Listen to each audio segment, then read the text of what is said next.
Just seconds after the announcement, a harsh scraping sound was heard from the giant ice sculpture that had frozen Jong Meiyu. Doom. End of the chapter. Chapter 192. A new alien battlefield.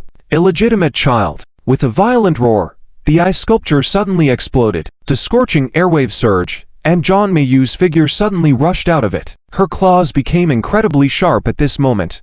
Her eyes seemed to be burning with flames, and she recklessly dashed towards Yaojixu. Yaojixu, I'll kill you. Stop.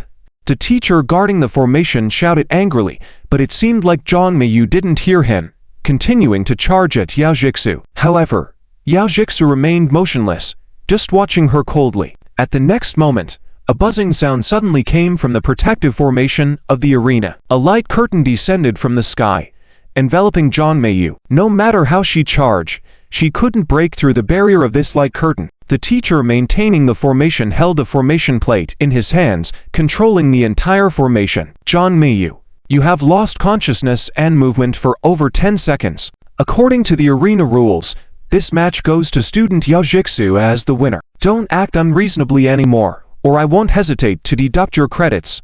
In the Imperial Capital National Vocational University, in order to better manage students, the school had a rule regarding credits. Any student who wanted to advance in their studies or graduate had to acquire enough credits. Otherwise, it would delay their academic progress and graduation. After hearing the teacher's words, Jong Meiyu, who had been continuously attacking the formation, gradually calmed down, but the murderous intent in her eyes was still strong. What is Jong Meiyu doing? Being childish. The Jong family from the Black Dragon City can't afford to lose. Huh. Damn. Look, she seems to have transformed. Her body covered in black scales looks so disgusting. Whispers surrounded the arena, and Jong Meiyu suddenly turned around fiercely, glaring at the direction where they called her disgusting. Several bows in that direction immediately shut up, as if they hadn't said anything. Great. Okay. Ha ha ha. Jong Meiyu suddenly laughed, staring at Yaojixu intently, gritting her teeth. You're great, Yaojixu. I hope you can attend the Secret Realm assessment in 1 month on time. I'll be waiting for you. With that, she turned and left. But after taking a few steps, she stopped.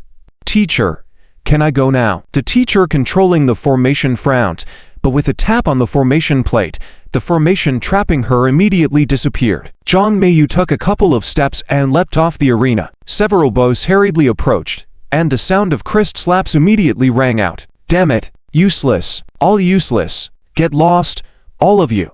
On the other side, Yaojixu walked down from the arena, and Jun Cheng hurriedly approached her. How are you? Not hurt? Not at all.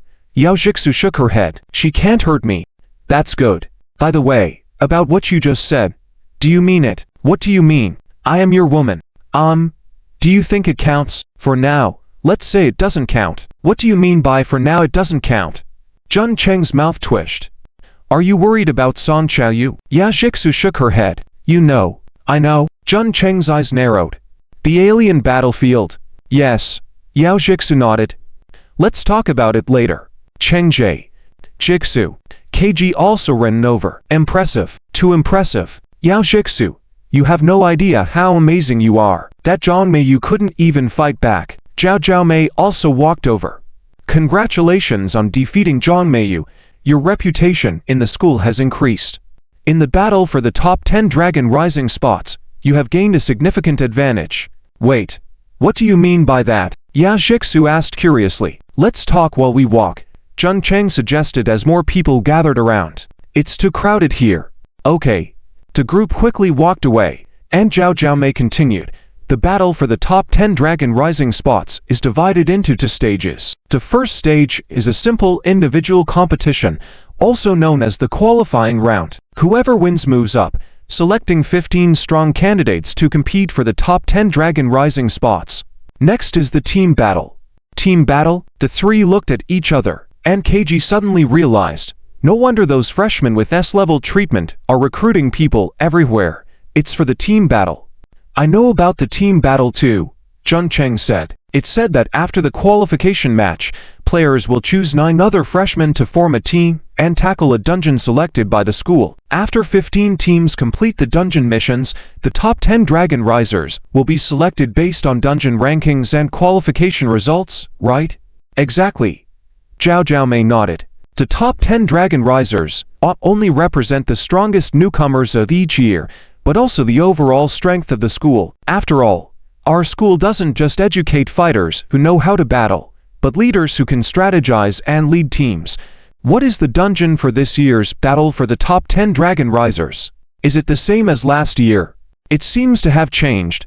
Let me tell you.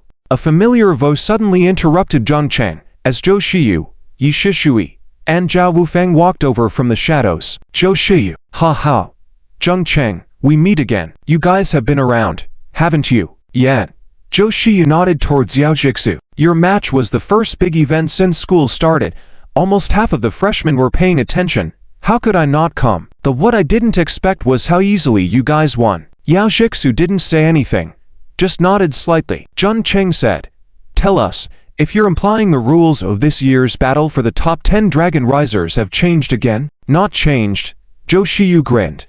Actually, it changes every few years, and the school will announce it in a few days. Oh, what has it changed to? An alien battlefield. An alien battlefield? What does that mean? Zhang Cheng, Yao Jixu, and Keiji suddenly looked intrigued, asking. It's simple. This year's battle for the top 10 Dragon Risers will be held on an alien battlefield. Yao Jixu was the first to ask urgently, where? Zhang Cheng glanced at Yao Jixu involuntarily before turning to Zhou Shiyu. Zhou Shiyu shrugged. A newly discovered alien battlefield. A new alien battlefield? Yes. Zhou Shiyu continued. According to the old man, it's a spatial rift that appeared suddenly after we occupied Radiant Island. The advance team has been in there for more than half a year, only knowing that it's an endless wilderness with a large population of wild creatures. It's temporarily named Wilderness. Our mission is to enter the wilderness and join forces with the advance team to explore it. Radiant Island, Wilderness, Zhang Cheng, Yao Jixu, and Keiji looked at each other. They had personally been to Radiant Island. Zhou Shiyu chuckled. Familiar, isn't it? It was also an accidental discovery. However, to prevent other races from passing through the wilderness into Radiant Island and finding the coordinates of our blue star, we must take action first and occupy the wilderness. Wait a minute, Zhang Cheng suddenly said. If it's simply scouting the wilderness, how do they determine the evaluation criteria for the top 10 Dragon Risers? Unless other races have entered the wilderness as well. Exactly. Zhou Shiyu nodded. Other races have indeed discovered the wilderness, even earlier than us. Which race? A branch of the orc race, the subterranean orcs. Subterranean orcs. The faces of the group change, not expecting it to be a branch of the orc race. Among the races of the heavens and myriad realms, the orc race could easily rank in the top 100. They possess not only incredibly strong physique and melee combat ability, but the strongest warriors as well. Along with their shamans, witch doctors, beast tamers, and other professions, they were renowned throughout the heavens. The subterranean orcs, on the other hand, were a branch of the orc race formed by more than a dozen different races. Even the pure subterranean orc strength surpassed that of the blue star human race. Yes, Zhou Shiyu nodded. Preliminary exploration revealed goblinoids, jackalmen, and mastiffs in addition to confirm the gatormen, arachnifs, and gorgons have arrived or not. They have built a large number of tribes and caves in the wilderness, forming a siege against our newly built wilderness Great Wall. And our task in this battle for the top 10 Dragon Risers is to kill these subterranean orcs, based on the number of kills and the target's level. Understood. Zhang Cheng nodded lightly. This battle for the top 10 Dragon Risers mission was somewhat similar to the Radiant Island mission. The group chatted a bit more before bidding farewell and leaving. Zhang Cheng turned to Yao Jixu. Jixu, are you going to the wilderness? I'll go if you go. Isn't that where you want to go? The alien battlefield? No. To go there, I need to be at least leave 69. LV69. Zhang Cheng nodded. I see. I'll accompany you when the time comes. You. Yao Jixu hesitated for a moment but nodded. Okay. Suddenly, Zhang Cheng turned back and looked in another direction. It was bustling with people coming and going. Cheng Jie. What are you looking at? Nothing. Zhang Cheng shook his head. Let's go. It's time to go back. We have classes tomorrow. Okay. The group left, and in the direction Zhang Cheng had been looking, Dongfang Yan left with his people. Young Master Yang, why are we in such a hurry? To find John Meiyu. Find her. The enemy's enemy is a friend, isn't it?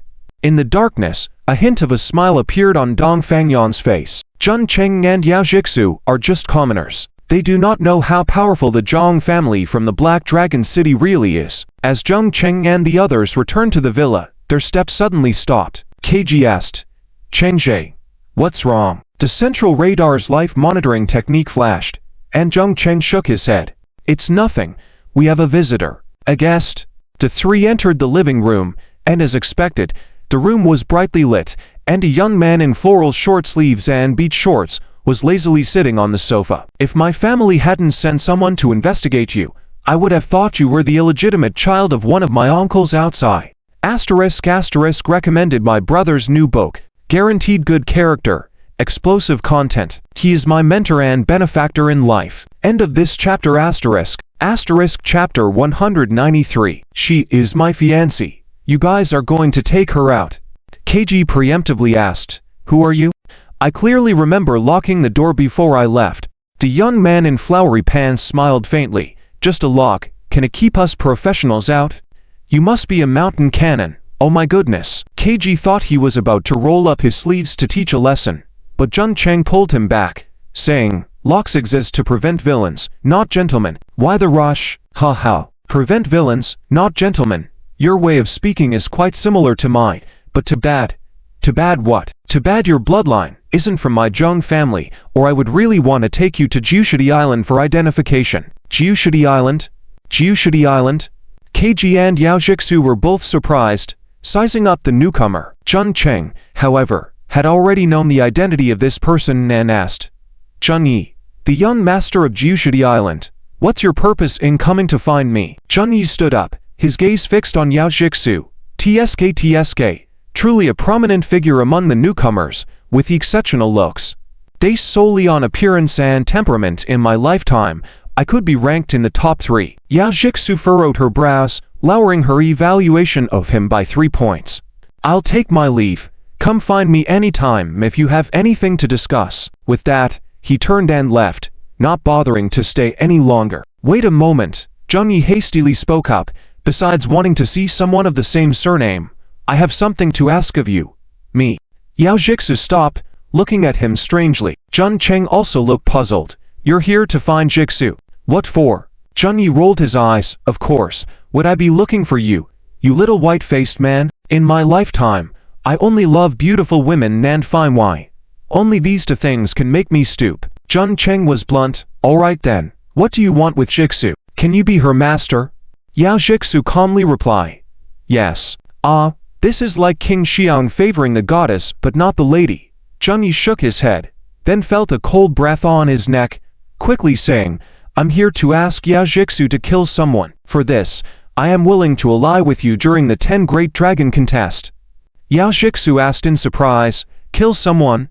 Who? Jun Cheng's mind raced. John Meiyu? Jun-yi raised a thumbs up. Smart. If you kill John Meiyu in the secret realm 1 month from now, I will ally with you personally, and even share secrets about the 10 Great Dragon contest. KG interjected, what secrets? Isn't it just the new discovered foreign battlefield wilderness? You know about it. Now it was Jun-yi's turn to be surprised. KG boasted, come on. My brother Cheng's identity. What secret is that? Impressive, impressive. Jun-yi continued. Now, what's the specific situation in that wilderness? Do you know? KG hesitated, wanting to speak, but was interrupted by Jun Cheng. Why do you want to kill Jong Meiyu? Jun-yi bluntly stated. She is the fiancée arranged by the old man in my family, but I don't like her, so I have to take her out. Fiancée? Wanting to take her out just because you don't like her? What kind of logic is this? Is this how your big families operate? Jun Cheng was puzzled. Jong Meiyu is considered a beauty, and you're supposed to like beautiful women and fine wine. How come? Jun-yi sneered. Even if I like beauties, I don't want to be cuckolded by her. That crazy woman has over a dozen lovers. What identity do I, Jun-yi, have to mess with such a woman? A dragon has its instincts, and Jong Meiyu, being a dragon descendant, has strong desires that I can't control. Her existence is a bargaining chip in the clan's efforts against Storm Island. I can't openly move against her. So, you come to us. Jun Cheng continued. A perfect excuse, Everyone knows about the conflicts between Jong Meiyu and Jixu. If she's killed in the secret realm, no one would trace it back to you. Dingo. Juni snapped his fingers. It's easy to talk to smart people. How about it? Isn't this deal beneficial? Jong Meiyu's black dragon body is powerful, but she also has weaknesses. I can tell you all about those weaknesses. And my alliance, the specific situation in the foreign battlefield wilderness, I can even support you with some resources. I refuse. All right, hot. You refuse. Juni furrowed his eyebrows. Why refuse? Jong Meiyu has a radical personality, an eye for an eye. Jixu has already offended her. Letting her lose face in public like this, you two are on a relentless vendetta. Even if you don't take action, she will definitely strike in the secret realm. As long as you have the guts to kill her in the secret realm, no one will have any suspicions. Jun Cheng shook his head. If Jong Meiyu dares to cause trouble for Jixu, we will of course take her out. But I can't agree to your request. Jun Yi's eyes flashed as he stood up. I understand. Then I bid farewell. After taking a couple of steps, he added, Oh, I haven't been here before, and you haven't seen me either. I've been chatting all night with my reading companion. Farewell. Once Zheng Yi left, Keiji muttered, Is he Zheng Yi, the young master of Jushidi Island? He's quite strange. What's strange about him? Can't quite put my finger on it. He just seems a bit daft, thinking killing someone is that simple. He's not simple at all. Jun Cheng lightly chuckled. Keiji, what do you mean? Here. Jun Cheng gestured with his eyes towards the sofa where Zheng Yi had been sitting. And Keiji and Yao Jixu saw a USB drive lying there. Keiji was astonished. Is that the bargaining chip he just mentioned? Jun Cheng picked up the USB drive, the weaknesses of Jong Meiyu's black dragon body, as well as the specific situation in the foreign battlefield wilderness. Keiji asked, Cheng, didn't you refuse him? Why? Yao Jixu suddenly said. Jun Cheng refused him. But don't forget, I've already offended Jong Meiyu. According to Jong Meiyu's temper, she definitely won't peacefully coexist with us. In that case, why not strike first? Jun Cheng was surprised. You see through it. Are you sure? Yao Jixu shook her head. I'm not sure. I haven't fully investigated Jong Meiyu's actual strength. Today was just a hit to her unprepared. But if she wants to harm me, it won't be that easy. Is that so? By the way, what's the secret realm assessment in your academy? It's a secret realm called the Misty Swamp, where hidden monsters are to be eradicated. The Misty Swamp. Jun Cheng leaned back on the sofa, tapping it with one hand, contemplating. It looks like we have to make a trip to the Night Watch base. Go there? For what? We need to report to the Night Watch in the capital. Jun Cheng continued. And of course, to enhance your strength. Meanwhile, as Jong Meiyu left, she was intercepted by a figure blocking her path. In the darkness, Jong Meiyu's eyes burned. Who are you? How dare you stop me? A tall figure emerged from the shadows. We have a common enemy. Why not join forces? Oh, you, too, want to ally with me? The newcomer furrowed his brow, looking past Jong Meiyu. Several young men who had been following from a distance quickly ran off, and in the darkness, the figure stepped forward. Don Fangyan, so it's you. Indeed, Don Fangyan said solemnly. Your target is Yao Jixu, and my target is Jun Cheng. In the gloomy forest realm, you and Jixu are together. If we join forces, won't that be foolproof? Jong Meiyu's voice was low in the darkness. All right, but I'm in a bad mood now. Don Fangyan was puzzled. What do you mean? I heard that men in Binhai City are afraid of their wives, and like to lie down. Jong Meiyu got closer, her gaze fixed on Don Fangyan. Well, Jong Meiyu, like to ride on men. Over the next few days, everything was calm. Jun Cheng attended classes and conducted practical exercises, as usual, rapidly assimilating knowledge about the foreign battlefield and the positioning of auxiliary professionals. Their main courses focused on understanding their respective professions and the foreign battlefield. The teaching content mainly revolved around developing and harnessing one's own profession. For some reason, Jong Meiyu did not come to trouble them during these days. Only Anai Quixiot continued to find opportunities to get close to him, the idea of ingratiating herself still prevalent. On Friday, it was the class time for Zheng Cheng's elective course Modern Warfare Military Theory, and the substitute teacher happened to be Mr. Bai Bin, who presided over his initial sparring match with Shai He. The classroom was large, but there were few students, barely 20-something, with most of them being male. Classmates, today is the first class of our elective course Modern Warfare Military Theory. And the content of my first lesson is very simple. Just outsiders, their hearts must be different.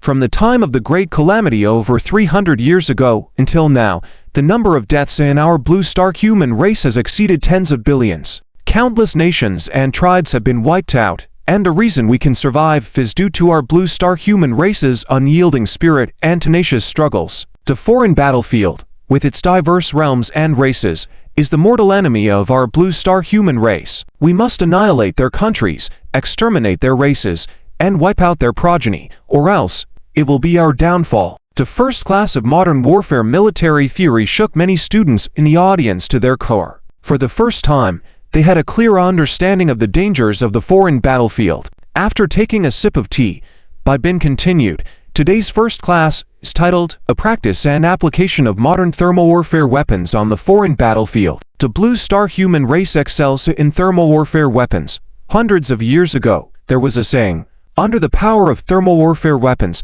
any carbon-based life form is nothing. But why is it that our Blue Star human race suffered a crushing defeat during the Great Calamity over 300 years ago? Does anyone in the audience know? End of this chapter. Chapter 194. The reason for the utter defeat of the human race. After Bin finished asking, the whole playground fell silent, with no one responding. Hehe. Bin chuckled lightly. It seems like my classmates are a bit shy, so I'll pick someone. Jun Cheng felt a sense of unease in his heart, as the old man actually looked in his direction. Among the more than 20 people in the classroom, it seemed like only he and Bin had met before, considering them acquaintances. Indeed, Bin pointed at Jun Cheng.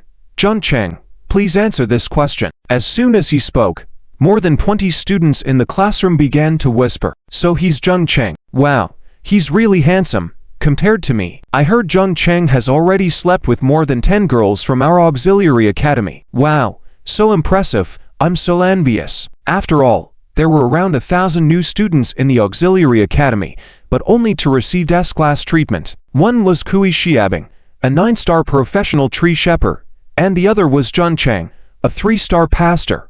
Listening to the discussions of the students around him, Jun Cheng felt a twitch on his forehead. Slept with more than 10 girls. Wow, I want that too. He reluctantly stood up and said, Professor Bai, I believe there are 3 main reasons why the human race on Blue Star faced a devastating defeat during the catastrophe over 300 years ago. First, as you mentioned, heat weapons are most effective against carbon-based life forms.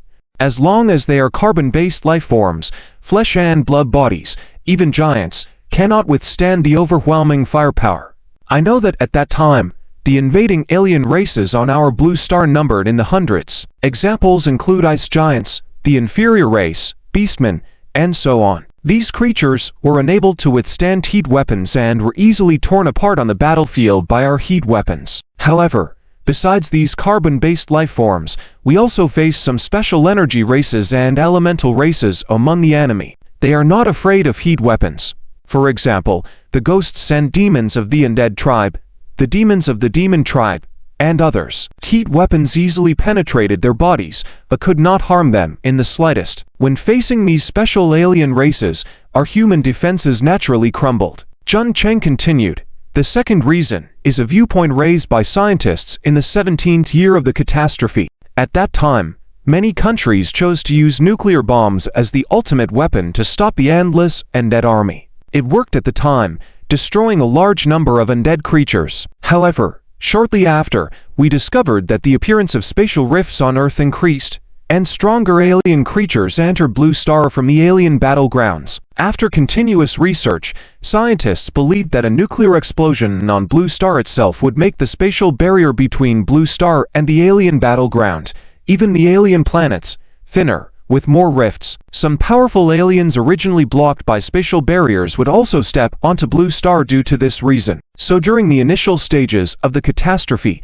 the global provisional government stipulated not to use nuclear bombs or other high-powered weapons on native Blue Star soil. It was precisely because of this that the human race on Blue Star suffered a devastating defeat during the early stages of the catastrophe, constantly losing territory and population. Only after the pioneers grew did they stabilize the front lines and counterattack the aliens, entering the alien battleground. The third reason is the difference in world rules. Under the influence of world rules, the effectiveness of heat weapons decreased significantly compared to before the catastrophe, allowing the aliens to advance unabated. Jun Cheng's words prompted nods from the surrounding students. They had learned these contents during high school. Clap, clap, clap. By Bin applauded. Jun Cheng, it seems that you studied well in high school cultural class and haven't forgotten these important contents. Please take a seat. Jun Cheng nodded and sat down. By Bin continued. Jun Cheng, the answer you just provided is the correct answer recorded in the textbooks. Now that you've entered university, you belong to the elite among all Blue Star humans. In the future, you will also step onto the alien battleground and fight for the survival of our human race on Blue Star. Listening to Bai Bin's narration, Jun Cheng's eyes flickered. The correct answer recorded in textbooks.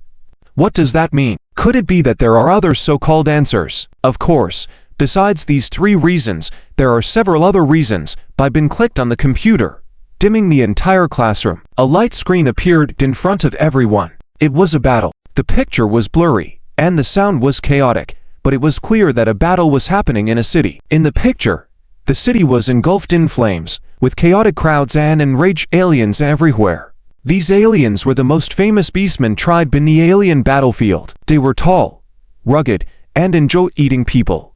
Countless beastmen charged through the city, killing humans and devouring them. The city was a river of blood, with piles of corpses like mountains. There were occasional gunshots in the city, but it didn't do much damage to the tough-skinned beastmen. At the same time, Bai Bin's voice echoed from the darkness. This is in the year 2034, in a city in my country, Zia, where a spatial rift appeared, showing a precious video of humans fighting against the beastmen tribe. With Bai Bin's explanation, the video changed again. Military vehicles and tanks received orders and entered the city, setting up fortifications in a corner of the city and gathering survivors. Finally, the beast army made contact with the human military fortifications. Fire, fire, fire. With each command, countless bullets and shells shot out from the human side. Bullets and shells formed a steel line within a range of over 300 meters, easily shredding any approaching beastmen. No matter how massive, tough-skinned, or thick their flesh, they couldn't resist the dense bullets. Bombs fell from the sky, exploding among the beastmen, instantly destroying 7 or 8 of them. Limbs and body parts rained down from the sky, painting the street red. Bai Bin's voice continued. In the early stages of the catastrophe, our military was equipped with the most advanced heavy weapons globally. Not to mention ordinary firearms, but heavy weapons like the 81 type-wheeled self-propelled rocket launcher, the Red Flag 9 missile defense system, ZTZ-88 main battle tank, Rate Arrow 10 tracked anti-tank missile carrier, PGZ-04A artillery missile integrated control system, PHL 19,480 kilometers rocket launcher, and hundreds of other heavy weapons. Assistant continues. Chapter 195 Main Factors. Freshman Chu River. Wow. When the intercontinental missile disappeared from the screen, all the students in the classroom exploded. What's going on? The intercontinental missile disappeared. Space system skills? Who is that powerful foreigner? Must be at least an epic-level powerhouse. Inside the classroom, Jun Cheng also looked surprised. That was an intercontinental missile. Once launched, it could destroy a city, slaughter millions of lives. The ultimate weapon. Just disappeared so simple like that. Bai Bin's voice continued. Did you all see that? This is the true fear of professionals. In the video, this foreign powerhouse to appear in the early stage of the disaster is called Bai Yi, a legendary powerhouse of the Spirit Demon tribe. Bai Yi, Spirit Demon tribe. Jun Cheng's eyes flashed, recalling that historical content he saw on the day of awakening his profession. In the year 2357, the first fragment from the alien world collided with Blue Star, merging with Blue Star. The alien demon tribe rushed into Blue Star, massacring humans extensively and using human flesh for rituals to guide their kind into Blue Star. That same year, the Eagle country launched 13 nuclear missiles in succession, wiping out most of the demon tribe. Now, most of the demon tribe's world had long merged with Blue Star, and the demon tribe was now the archenemy of humanity. They occupied a part of the Blue Star area, with boundless seas separating them, and frequent wars occurred. Bai Bin continued. Bai Yi, the Demon King, is the body of a 9-star demon beast, The split-wind hound, skilled in spatial abilities. He was already a legendary powerhouse during the disaster period, and now his strength has stepped into the legendary level. According to our research and experiments, 3-star professionals above level 69 are already not afraid of most conventional weapons. Bullets, artillery, bombs, etc. cannot break their energy shields in a short time. Only by using large-scale indiscriminate missile attacks or ambushes is it possible to kill them. Therefore, this is also a significant reason why humanity suffered a humiliating defeat during the disaster period. The various races, especially professionals, possess the power of both heaven and earth in their solitary beings. They have powerful spiritual abilities, capable of manipulating the elements of heaven and earth, energy, and launching destructive energy attacks in a short time. Some Malian tribes have powerful physical bodies that make them impervious to artillery and enable them to survive in any harsh environment. Bin continued, for example, the lava tribe can swim and survive in magma with temperatures as high as thousands of degrees. Can humans do that? Also, the deep-sea tribe is not afraid of deep-sea pressure, able to dive meters deep into the seabed. Can humans, even with the most advanced deep-sea explorers, only reach around 10,000 meters undersea and cannot last long? And the undead tribe is our natural enemy. Bin's words sparked intense discussions among the students in the classroom. Energy shields. Mr. Bai means that the reason humanity lost so badly is actually because the aliens are too strong. Yes, our conventional weapons are powerful, but our bodies are too fragile. One bullet can end our lives. But we survived. We humans also have professionals. Exactly. Listening to the lively discussions around him, Bin silently nodded. Yes, humans had survived over 300 years of attacks from various realms and were now in confrontation with several races, occupying over a dozen alien battlefields, undoubtedly demonstrating the strength and resilience of our human race. What they needed was continuity and inheritance. Bin tapped the table and continued. All right. Quiet down. Did you notice anything else while watching the video just now? Just now, what Jung Cheng mentioned about special races and nuclear bombs causing more and larger spatial rifts, and what the teacher mentioned about the strength of foreign professional. They made us lose miserably, almost destroying our nation and race. It's the fifth reason. Did anyone notice it? Bin's words fell, and over 20 students in the room looked at each other. There's another reason. Did you find it? I didn't. Wasn't the military using guns to stop the aliens in the video? What other reasons? I don't know. Let me think. In his seat, Jung Cheng closed his eyes, carefully recalling the scenes he had just seen. The important factor that almost caused the extinction of humanity definitely wasn't in the second video. The second video only showcased the strength of the foreign powerhouses. That's the first video. The first video. In Jung Cheng's mind, images appeared. They were scenes from the first video, depicting ruined streets, fleeing survivors, billowing smoke, flames, and the brutal slaughter of the Beastmen tribe. Streets, survivors, Beastmen, huh? Suddenly, a thought flashed in Jung Cheng's mind. A scene from the video suddenly froze. It was a large group of fleeing survivors, covered in blood, carrying bags, frantically running. And on their faces, they were wearing ... masks. Like a lightning bolt cutting through his heart, Jung Cheng's eyes lit up. I know. It is virus. Jung Cheng's words were interrupted by another voice. All the students fell silent at first and then collectively turned to look at the corner of the last row in the classroom. There, a slender young man was sitting.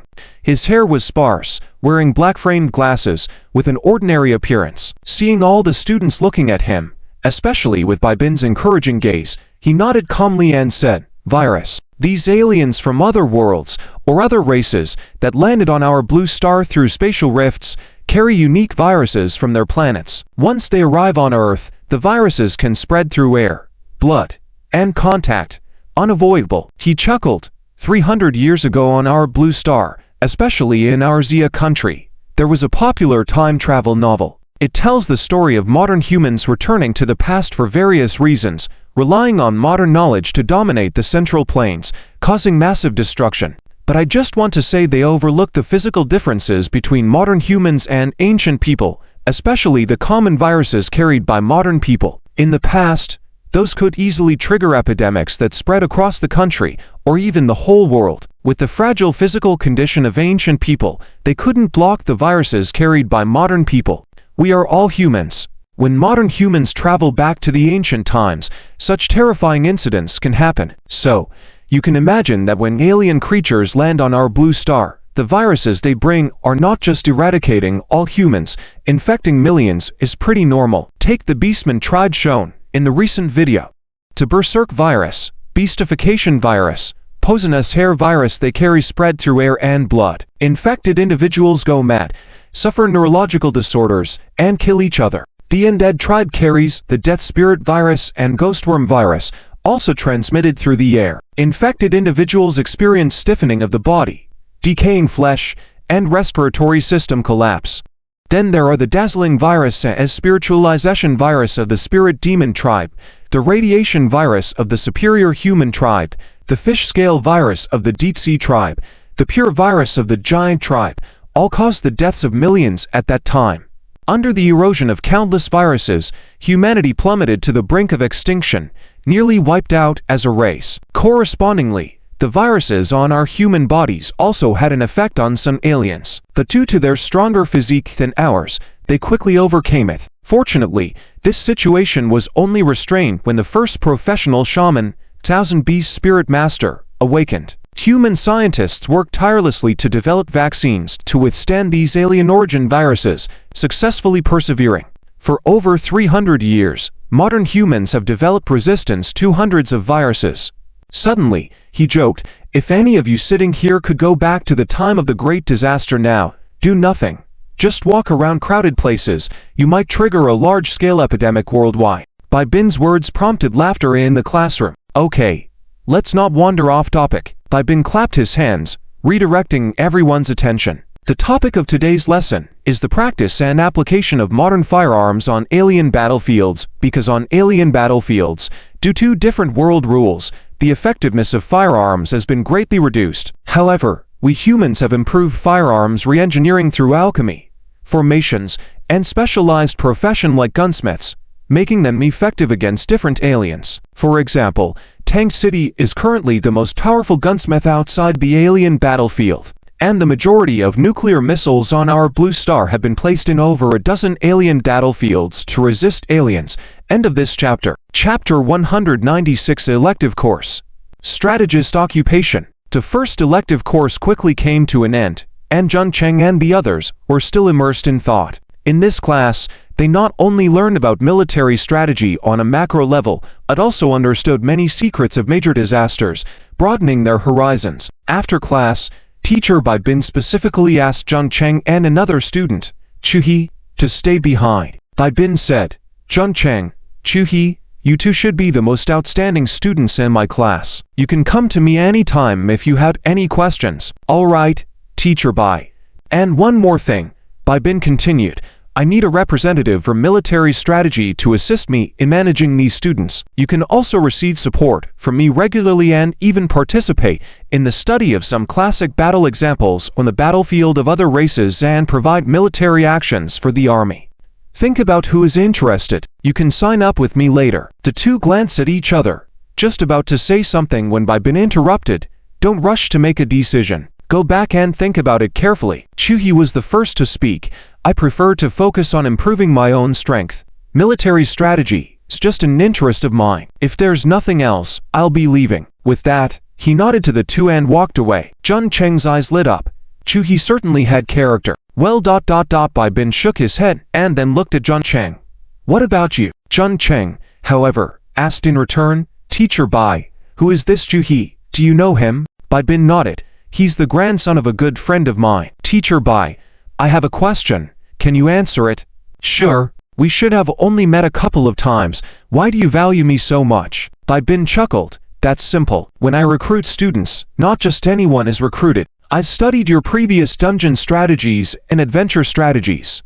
Especially in the Radiant Island battle, your strategic intent and execution met my recruitment standards. That's why I chose you. Jun Cheng's eyes sparkled. And Chu-hee as well? Chu-hee.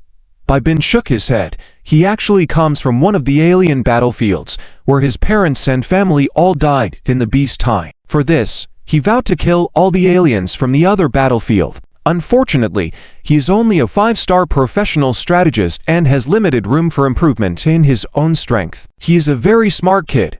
Once used his intelligence to deceive and kill a team of aliens. But a 5-star professional, a strategist. Jun Cheng's mind stirred.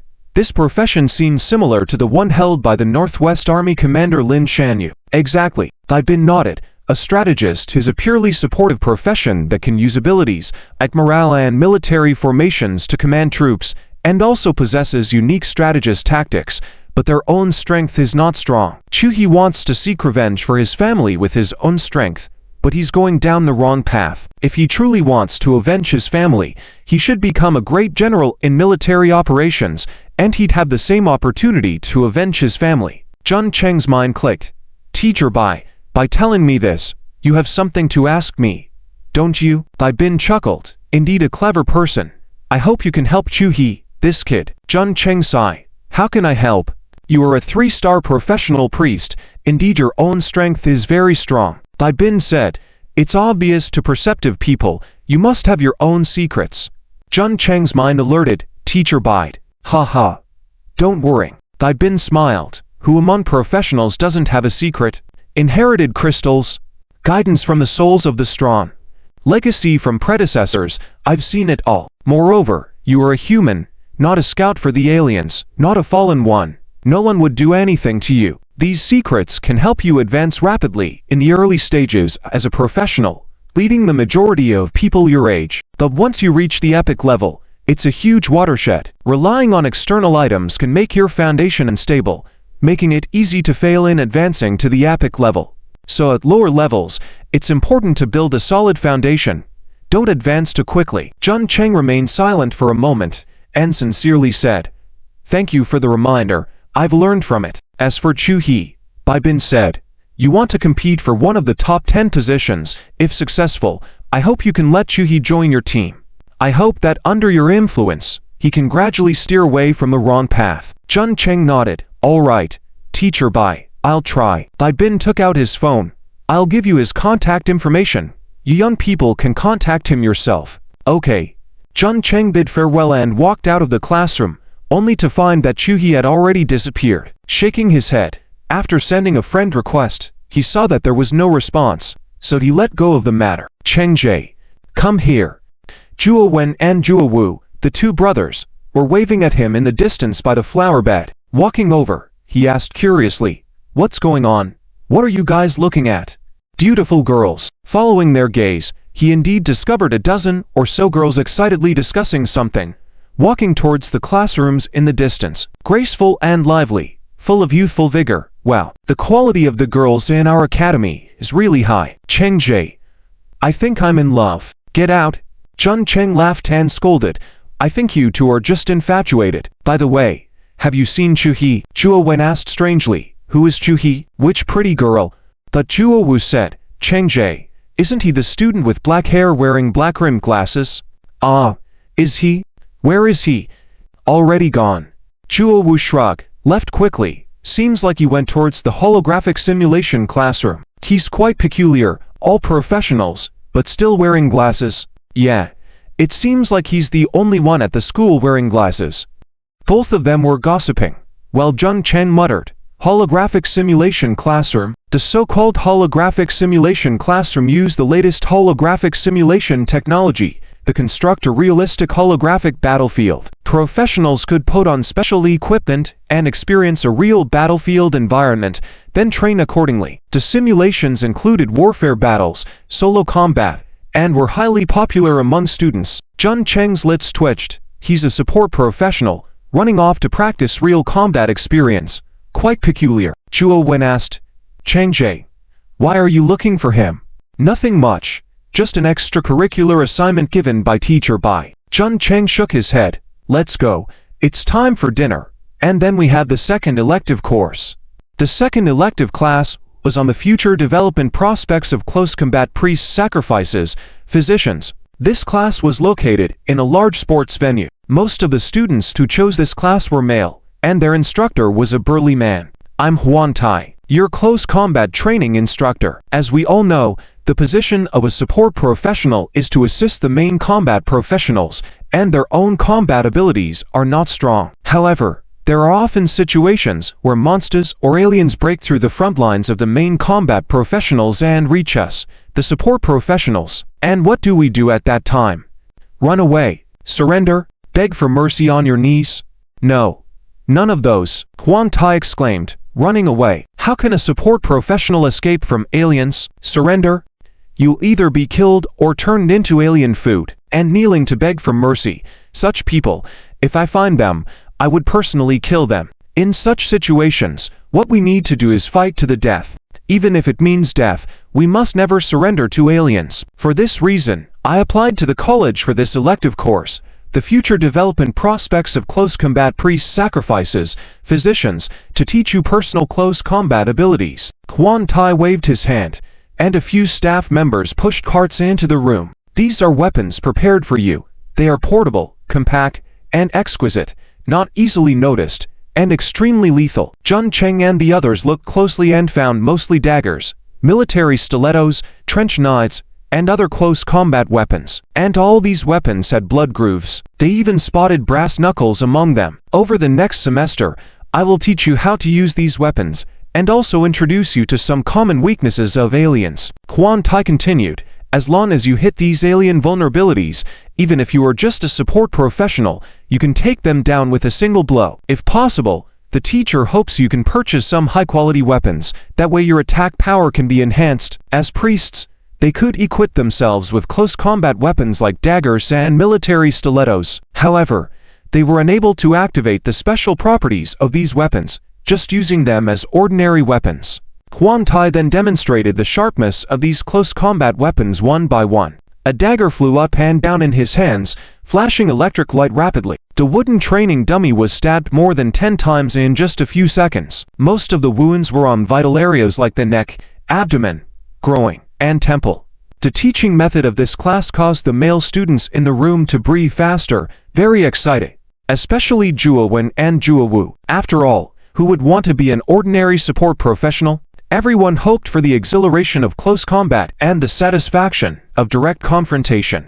It is worth mentioning that Chuhi also came to this class and was listening more attentively than anyone else. Jun Cheng didn't actively approach him, and Chuhi had been listening earnestly to Quan Tai's lecture. Soon, the 2-hour class ended, and the students were still immersed in thought and comparison as they left the classroom. Watching Chu He hastily leave, Jun Cheng felt full of doubts. This kid, what's he in such a rush for every day? Chua Wen said, Cheng Jie, the 3rd elective course is at 8 o'clock in the evening. Are you going? Of course.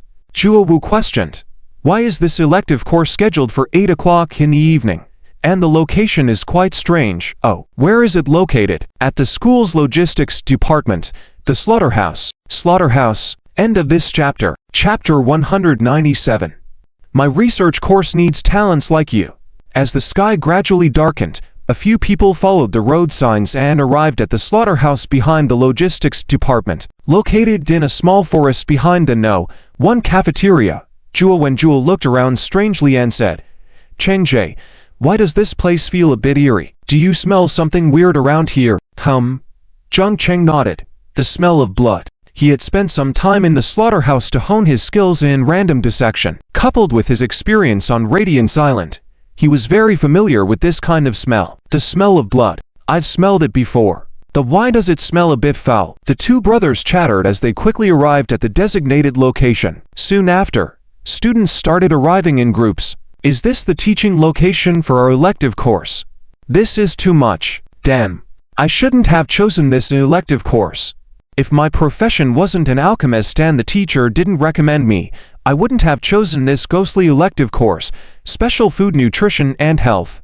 Several students were complaining, but soon, a figure in a black robe emerged. A strong smell of blood and indescribable strangeness filled the air. Ahem. The newcomer coughed, and the students, who were still discussing subconsciously, fell silent. Fellow students, I am Shen Tiu Dao, the substitute teacher for your elective course, Special Food Nutrition and Health.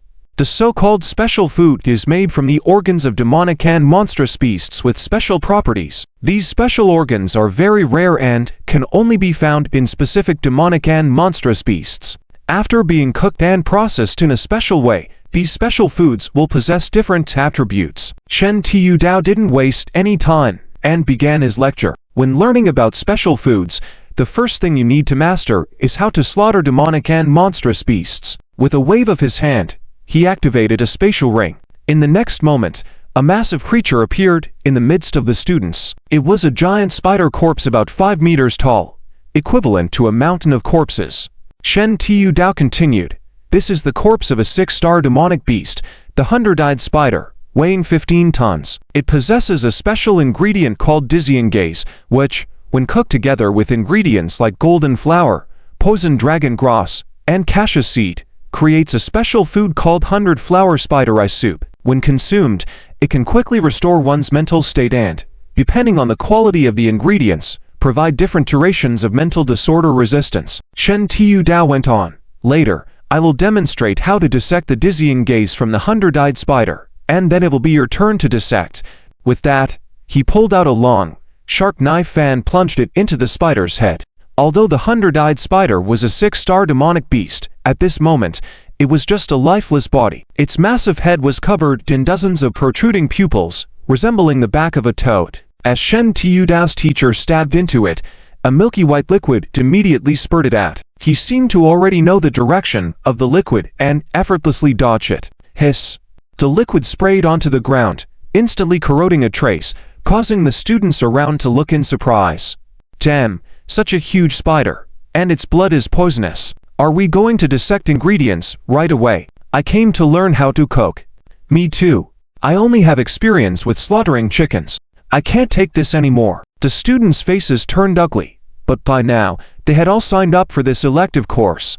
Giving up midway was no longer an option. Within 3 minutes, a 100-eyed spider's gaze was dissected and securely held in Shen Tu Dao's hand. The viscous, milky white liquid kept dripping down, emitting a strong foul smell. Shen Tu Dao seemed unfazed, holding the eyeball and walking in front of the students. "Everyone, the dizzying gaze of the 100-eyed spider is its most crucial organ. The eye fluid inside is not corrosive like blood and has medicinal properties that are effective in treating conditions like dementia and mental dizziness." After his explanation, the students around began to look queasy, especially the few students sitting in the front row, with the viscous liquid almost dripping onto their heads.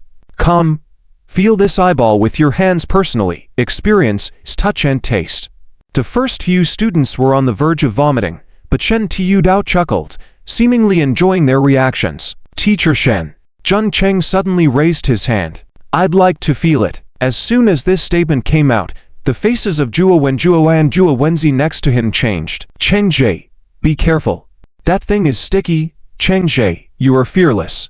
The surrounding students began to whisper, and many of them shifted their gazes. Shen Tu Dao chuckled. "Sure. What is your name?" "Jun Cheng." "So, you are Jun Cheng." Shen Tu Dao's tone became even more intrigued. "Catch it." As soon as he finished speaking, Shen Tu Dao tossed the 100-eyed spider's eyeball towards Jun Cheng. "Damn. Quick, dodge." The students in front exclaimed in panic, but Jun Cheng's eyes flashed, and he caught the eyeball in his hand. Contrary to the anticipated bursting scene, the eyeball felt like a highly elastic stress ball in his hand. It was slightly sticky, and even with a bit of force, it had significant elasticity. Jun carefully examined the eyeball in his hand. It was the size of a ping-pong ball, with an overall milky white color and red threads running across its surface. The pupil was a mix of black and gray, devoid of any life. Special ingredient: dizzying gaze. Quality: 6 stars. Effect: after consumption, it provides a boost in mental alertness. It enhances spellcasting speed, mental recovery rate, etc., increasing by 10 points of mental power for 5 minutes. There is a chance of entering a hallucinogenic state uncontrollably. Explanation: a special organ dissected from a 6-star demonic beast 100-eyed spider with the unique ability to induce hallucinations. Is this a regular special ingredient? Jun Cheng muttered to himself. The reason he wanted to personally handle the 100-eyed spider's dizzying gaze was to compare it to the special ingredients used by other professionals and understand the differences. From his initial observation, he could see that the most significant difference lay in the effects. Special ingredients dissected through normal means had contrasting attributes of enhancement and toxicity. After all, beasts like demons and monsters inherently possess differing levels of toxicity in their internal organs for humans. The special ingredients he dissected using random dissection emphasized attributes enhancement. In terms of effects, the special ingredients obtained through his random dissection technique had the upper hand. He. Shen Tu Dao chuckled. How does it feel? Jun Cheng replied. It's elastic, different from what I imagined. Of course, Shen Tu Dao explained with a smile. The organs inside demonic and monstrous beasts are as robust as their flesh and blood, thus yielding strong organs. Ordinary individuals simply cannot dissect them with tools. That's why professionals like us are needed. Next, I will teach you how to dissect this 100-eyed spider's corpse. With that, he provided everyone with dissecting knives, and they began to dissect the 100-eyed spider's dizzying gaze under Shen Tu Dao's guidance. Some students struggled with disgust, some with aversion, and some with fear, while others were incredibly excited. Jun Cheng successfully dissected a dizzying gaze and received praise from Shen Tu Dao. During the dissection, he resisted the urge to use his random dissection technique. Shen Tu Dao, being a professor at the Imperial National University, possessed remarkable abilities and insight. If he noticed any anomalies, it could spell trouble. After the lesson, Shen Tu Dao distributed a textbook to the students. This is the instructional textbook for the elective course, Comprehensive Guide to Common Special Ingredients and Their Hosts. It contains information on over 100 common demonic and monstrous beasts. These creatures have special ingredients in their bodies, so it's best to take note of them when you return. Jun Cheng flipped through the book, which depicted various demonic and monstrous creatures and included brief descriptions. It appeared that not every demonic and monstrous beast contained special ingredients in their bodies. Only his random dissection technique. By the way, at that moment, Shen Tu Dao spoke up again. I have a mission that requires a few people to complete. Every week, I will assign an assignment involving the dissection of demonic and monstrous beasts. I will personally lead them, and students to complete the mission will receive academic credits and monetary rewards. Interested students can come find me to sign up. Before he could finish speaking, dozens of students scrambled and disappeared. Only Jun Cheng, the Zhuo brothers, and another overweight student remained in their seats. Zhuo Wen's tone trembled. Chengzhe, aren't we leaving? We're not. I think this learning experience is suitable for me. The Zhuo brothers looked at each other, at a loss. They exchanged smiles. Chengzhe, we'll follow you. Since Big Brother said so, then I have to stay. Right. Shen Tu Dao's voice resonated. To leave only for behind. I thought there would be only one or two. Jun Cheng, Zhuo Wen, Zhuo Wu, and Zhuan Shuai, right? The overweight youth named Zhuan Shuai blushed shyly, scratching his head. Teacher, I can stay, but I have a question. What's the question? Zhuan Shuai said. Can I have a share of these dissected special ingredients? I want to experiment with them and see if I can cook up some new dishes using these special ingredients. You want to develop new special foods? Shen Tu Dao's eyes lit up. Nowadays, the special foods on the market have been the result of research and experimentation by national agencies and professional guilds for over 100 years. And you, a new student, are you called Zhuan Shuai? Shen Tu Dao's tone suddenly changed. The 7-star dark cuisine master. Zhuan Shuai scratched his head again. That's me. Ha. Shen Tu Dao burst into laughter. My research course needs talents like you. The 4 of you, report here tomorrow. End of this chapter. Chapter 198 Dissection Class Zhuan Shuai. After Shen Tu Dao left, Jun Cheng also looked strangely at this big fat guy. He was the highest rated special professional in the novice class, a dark cuisine master. Zhuan Shuai was still holding the 5 dazing eyes that Shen Tu Dao gave him, saying that he wanted him to make some dark cuisine and show it to him afterwards. Noticing Jun Cheng looking at him, Zhuan Shuai smiled and said, You're the Jun Cheng that the newbie class always talks about. That kid praises you every day in class. I didn't expect you to also choose this elective course. Jun Cheng nodded, just a bit of interest. By the way, Shen Tu Dao gave me 5 big spider eyes. Do you want to taste them after I cook up some special food? Zhuan Shuai's expression was somewhat excited, his eyes a bit strange, eagerly looking at Jun Cheng. Jun Cheng said, No thanks. The newbies say that your food is both bad and useless.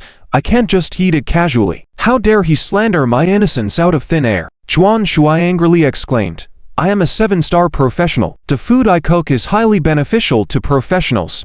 It's much stronger than ordinary elixirs, Jun Cheng stated directly. Tell me, why did you invite me to eat your dark cuisine? Zhuan Shuai chuckled. The dark cuisine I make cannot be discerned for its specifics right after cooking.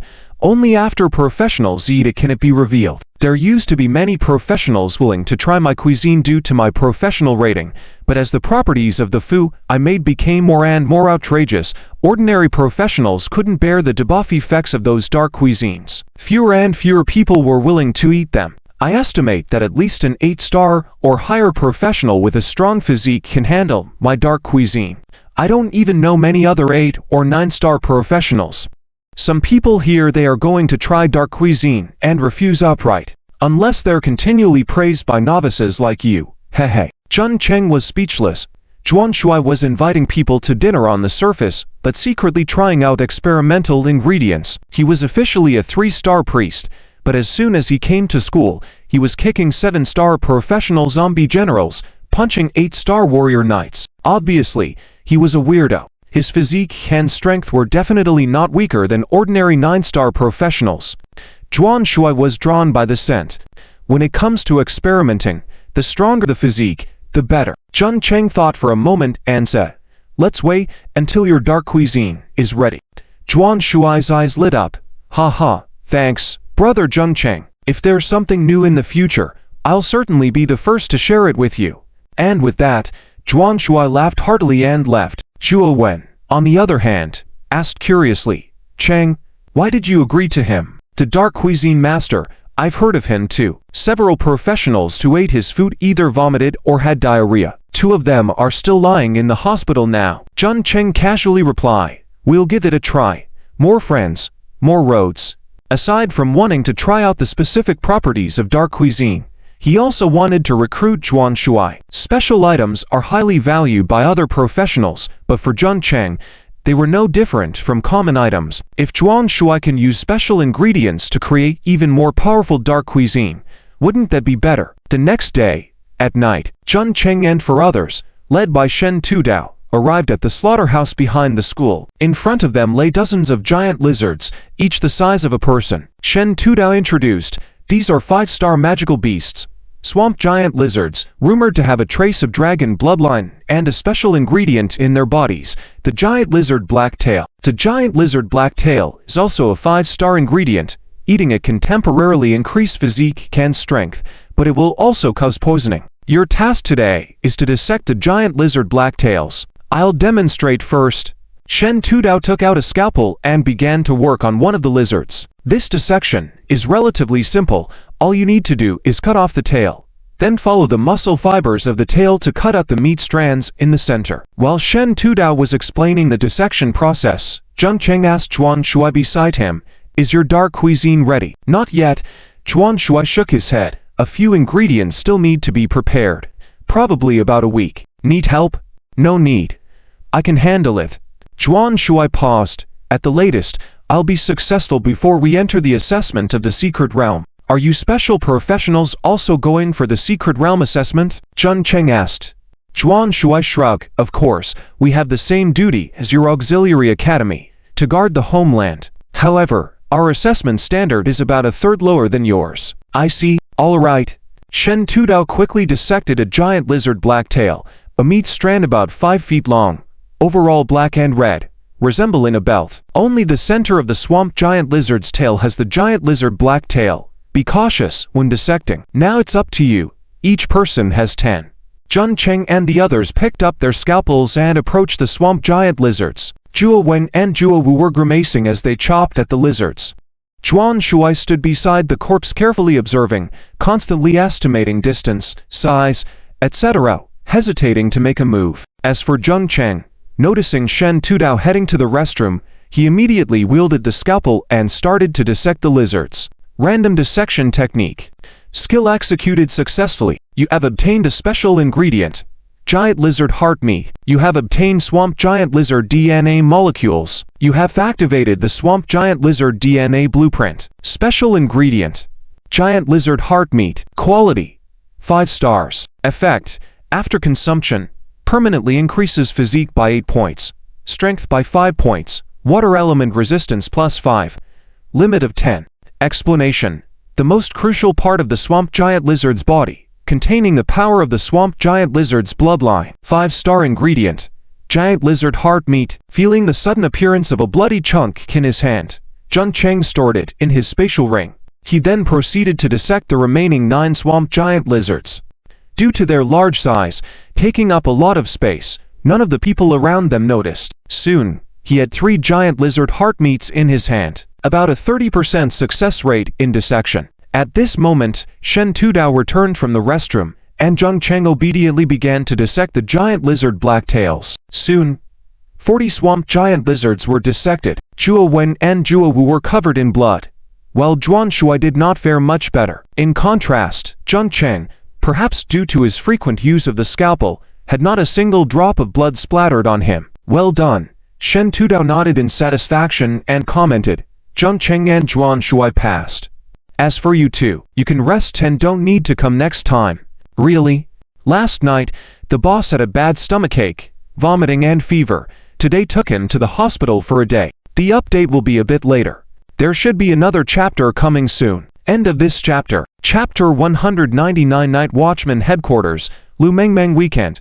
Zheng Cheng, Yao Jixu, and KG3 people went to the Night Watchman Headquarters in the Imperial capital together.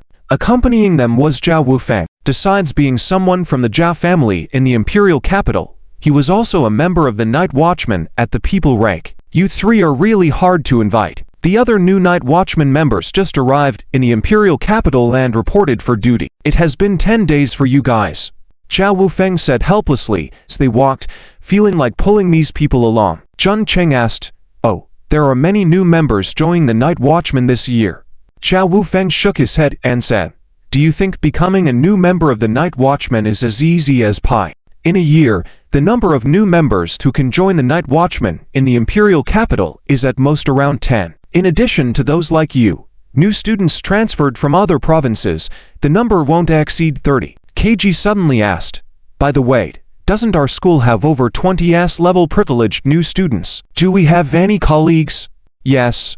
Zhao Wufeng succinctly responded, Besides me, Zheng Cheng, and Yao Jixu, there are 2 more people, who, one is Zhou Shiyu, he has something going on at home today and couldn't make it. The other one is called Fang Yuan, a professional 8-star assassin. An assassin? The eyes of the few people flickered, not expecting to encounter someone with the profession of an assassin. KG said, I know him. His information is included among the S-level privileged new students, but his specific profession name isn't mentioned. Of course not. Zhao Wufeng said, Assassins are known for their secrecy. If his profession is widely known, what kind of assassin would he be? True. Zheng Cheng asked, By the way, I heard that the Night Watchman in the Imperial capital recently recruited a priest with special skills. Do you know her? A priest with special skills? Zhao Wufeng pondered and said, I think I've heard of it, but she is not in the same team as me. Also, she is a senior at the Imperial Capital National University. I don't know her personally. I think her name is Lu Mengmeng, right?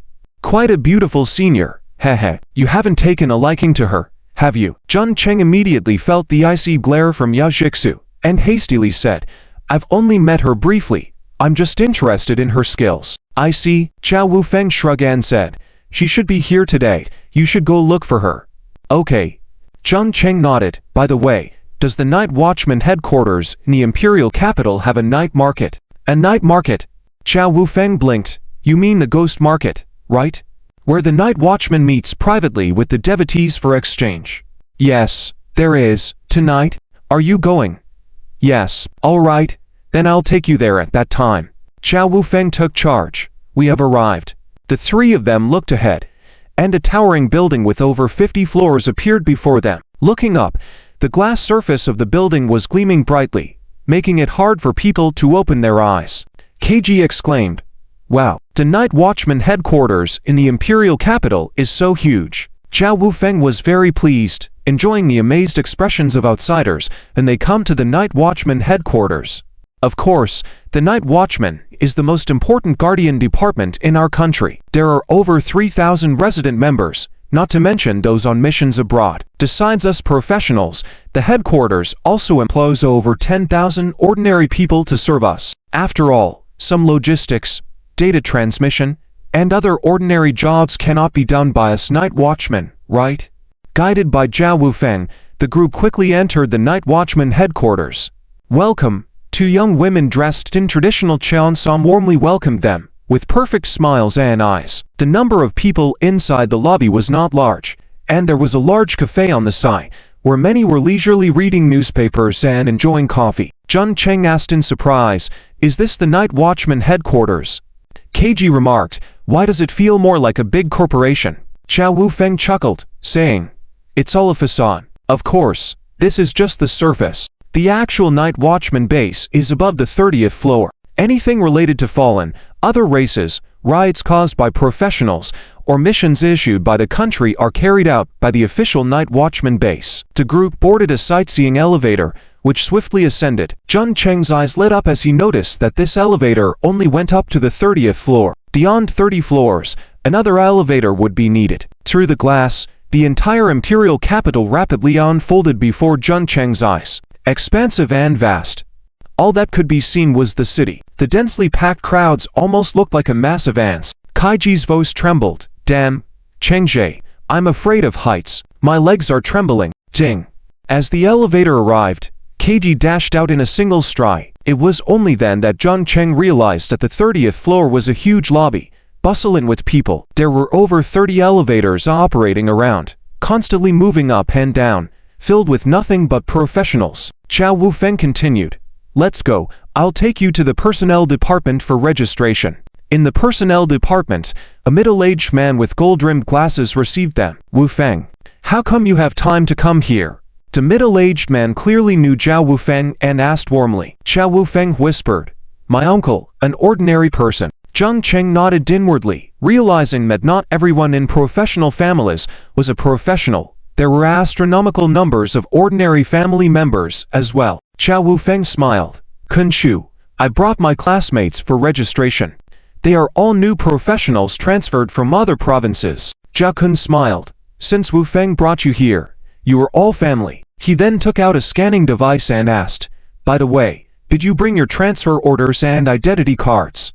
"I'll input your information." We brought them. The three of them took out their orders and identity cards and began inputting the information into the computer. Zhao Wufeng asked, "Jun Cheng, which department do you want to go to?" "Oh, is there a difference?" "Normally, new professional members will follow a senior member for a period of time. Of course, we are students, so the time and frequency of missions will be adjusted based on our preferences." The Night Watchman headquarters has many departments, including the Action Department, Logistics Department, Data Department, and the smallest in numbers, but highest in privilege, the Special Occupational Department. Like me, I'm a member of the Action Department. In just over a month, I have accumulated over 2,000 merit points.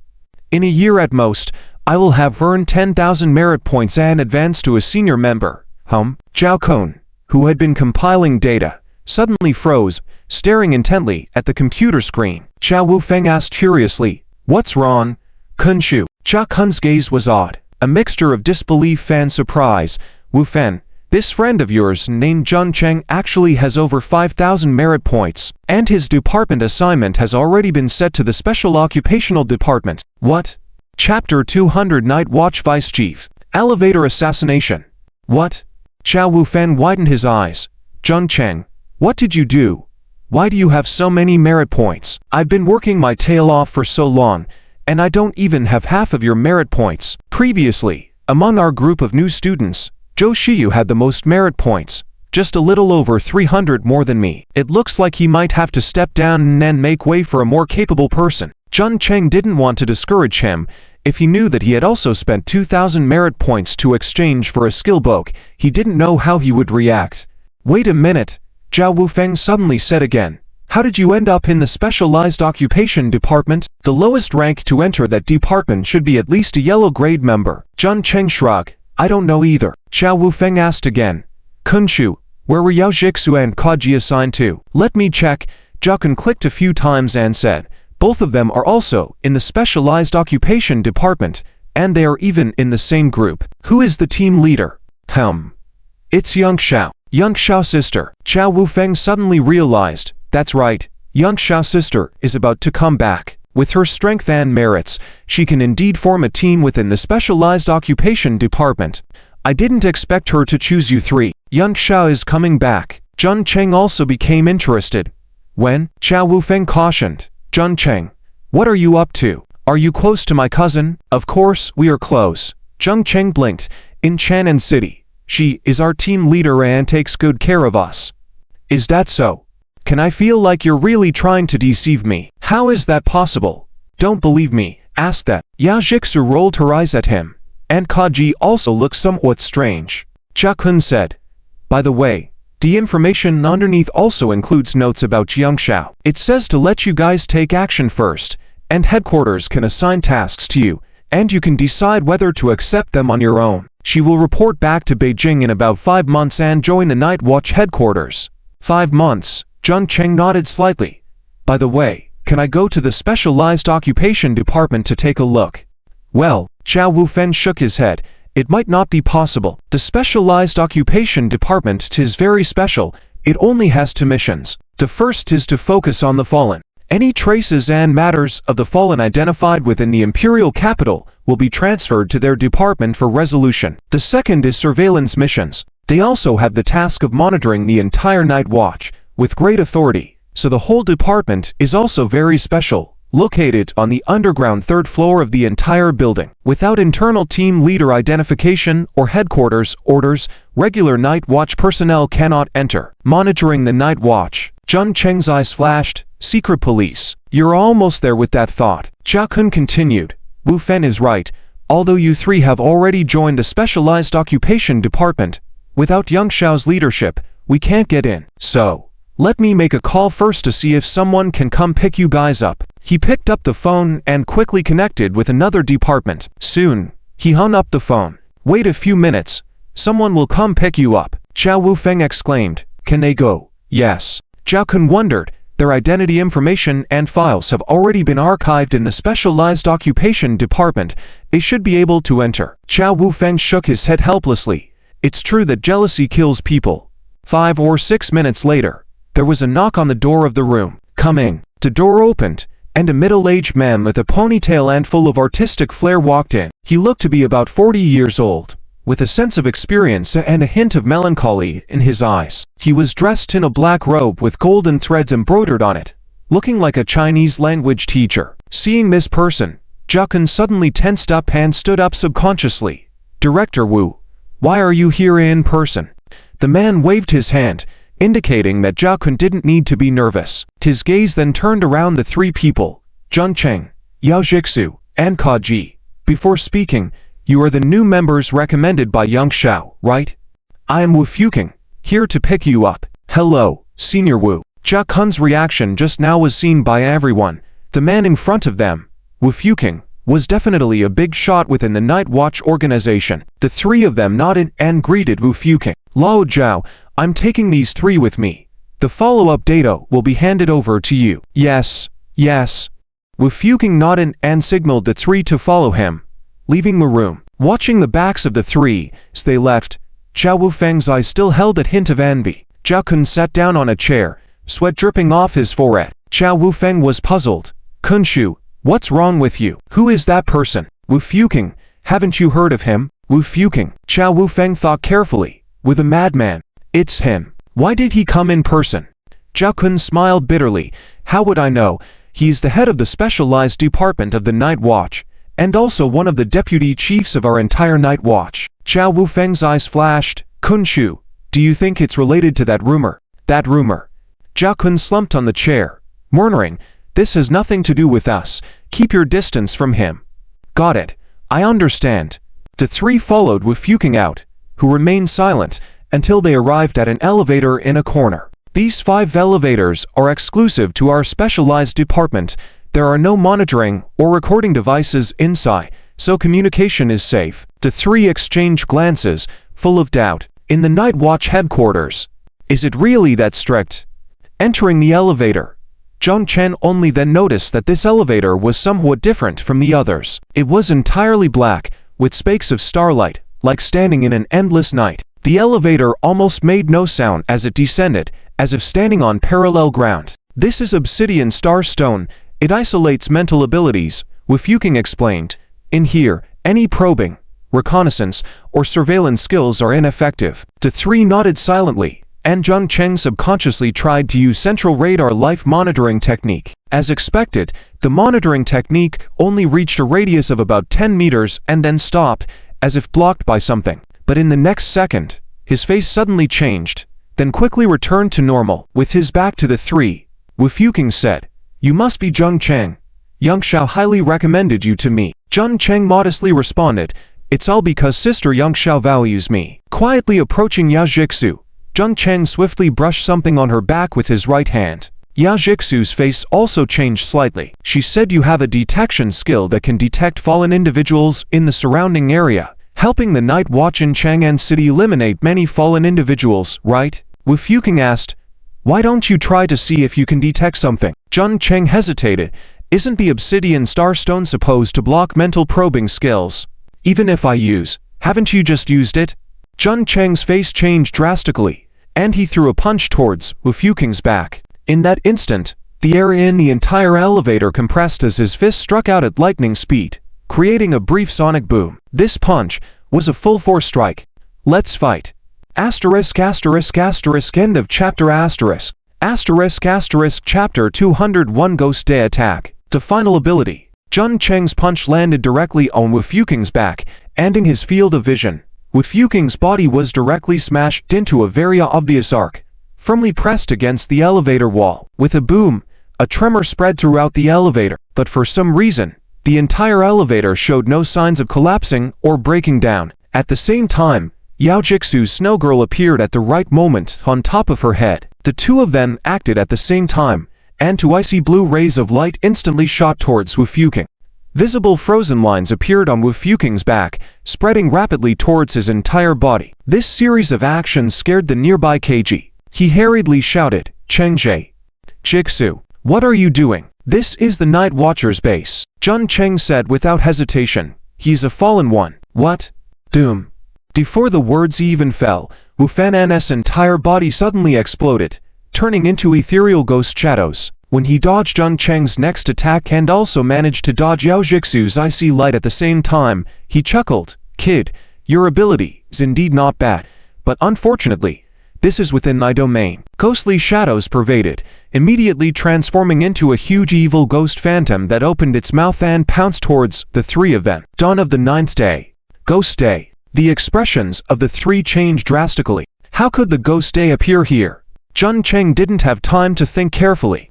He stepped forward to block the two in front. "Step back. I will block him." Doom. The ghostly shadows attacked, and jumping illusory flames immediately appeared above these ghostly shadows. Virtual fire burning technique. Doom. The roaring flames burned fiercely, causing the ghostly shadows in the sky to scream. However, no matter how they struggled, they also dissipated at visible speed. In the void, a slim figure stepped out. With one hand holding a black large flag, he suddenly swung it towards Jung Cheng and the others. Doom. The next moment, a 10-meter-tall ice and snow giant stepped out. Ice and snow swirled along with a blizzard towards the dense mass of ghostly shadows, temporarily blocking them. Jung Cheng reached out again, and the illusory flames once again jumped out from these ghostly shadows, burning fiercely. Even in the blizzard, these illusory flames showed no signs of extinguishing. The ice and snow giant has appeared. Normally, the elevator should have been destroyed by now. How ... Jung Cheng's expression changed slightly. He never expected to be attacked at the Night Watcher's headquarters. Even more unexpectedly, it was the Ghost Day, one of the Dawn of the 9th, who made a move in person. "Ha ha ha. This is my domain. Surrender obediently and be captured ... domain." The faces of the three changed drastically. The so-called domain was a terrifying ability that only Attic-tier professionals could master. Through their own strength and insight, they communicated with the energies and rules of the earth and heaven, sealing off the spatial dimension to create a world favorable only to themselves. It could be said that within the domain, in the absence of professionals with similar energy levels and ranks, all would be akin to ants.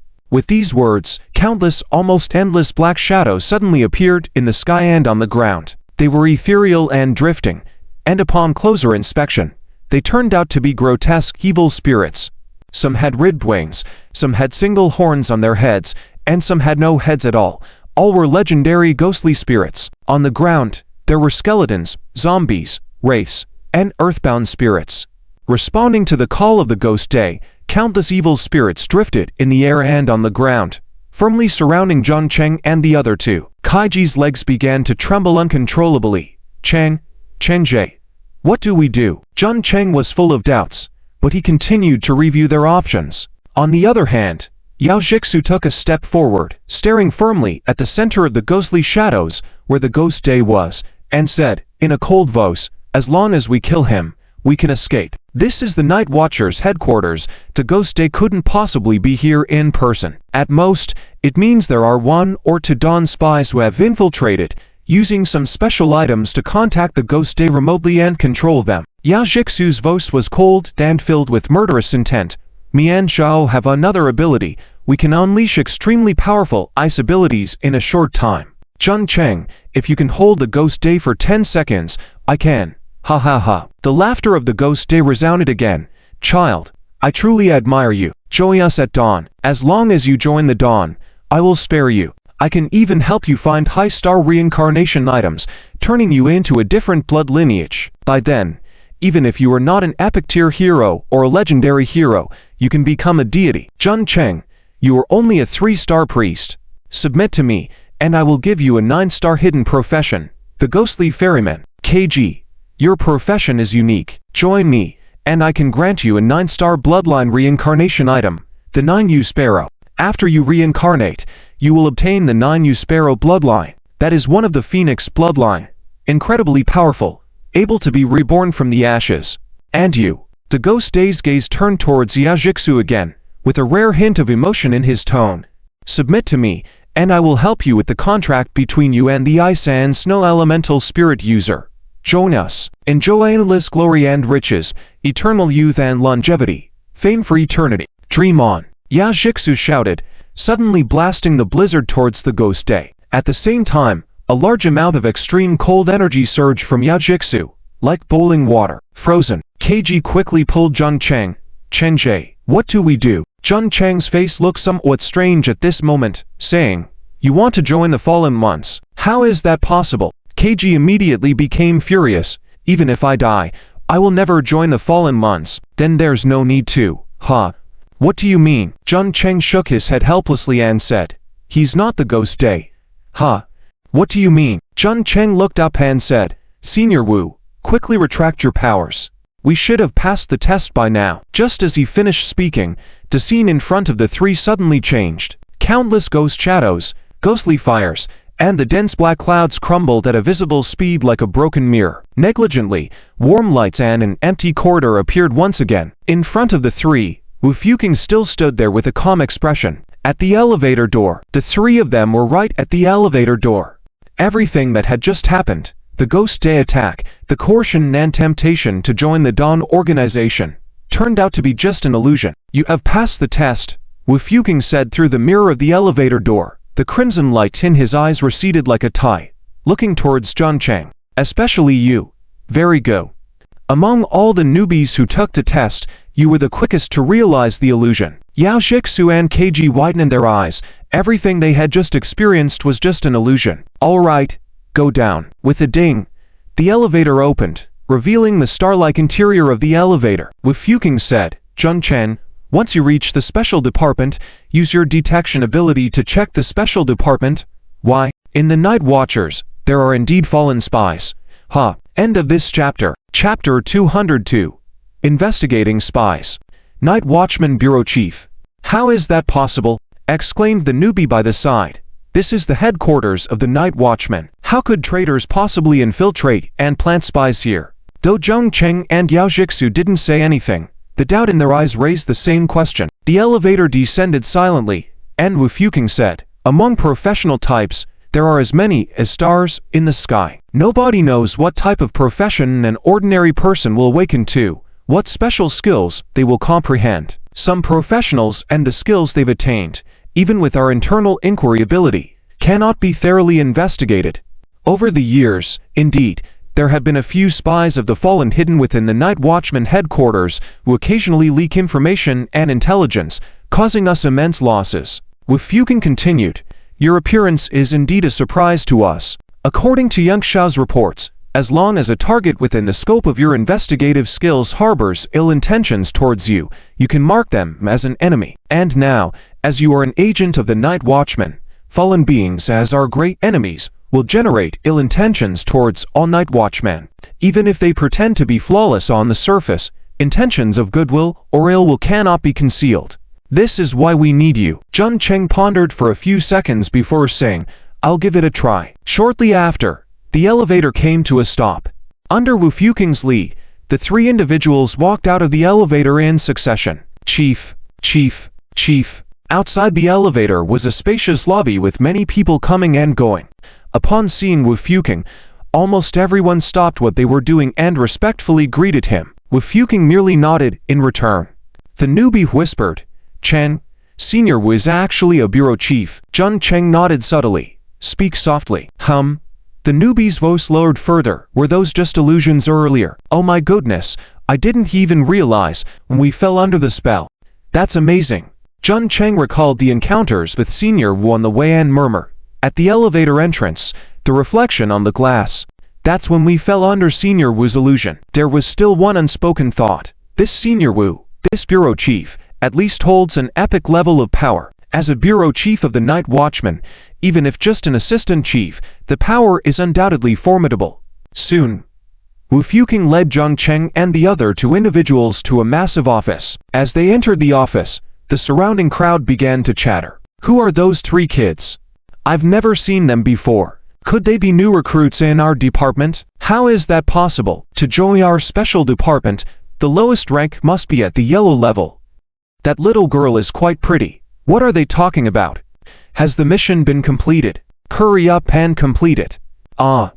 Yes, Captain. The entire office area was chaotic, and two figures walked in from outside, glancing doubtfully towards Wu Fuking's office. Behind them were three more figures. One person dressed in business attire, with a refined face. A fashionable woman, said strangely, Old leader, who are those three kids brought by the boss? Old Bai. What do you think? The person referred to as Old Bai was a man of average height, but strong build. He shook his head. How would I know? Why would the boss have to report to us for everything? Ha, I'm just concerned about you. The woman chuckled. Look at that. 3 people, or rather 3 youngsters, certainly are new recruits in our special department. Now, the only ones who can bring in new recruits are you, Jabba, and Hanmu, right? You're as close as can be. So who else would it be? Old Bai shook his head. Bringing in new recruits is too troublesome. I'm too lazy to handle it. Who said that? The woman laughed, pulling a cutely plump and lovely girl behind her.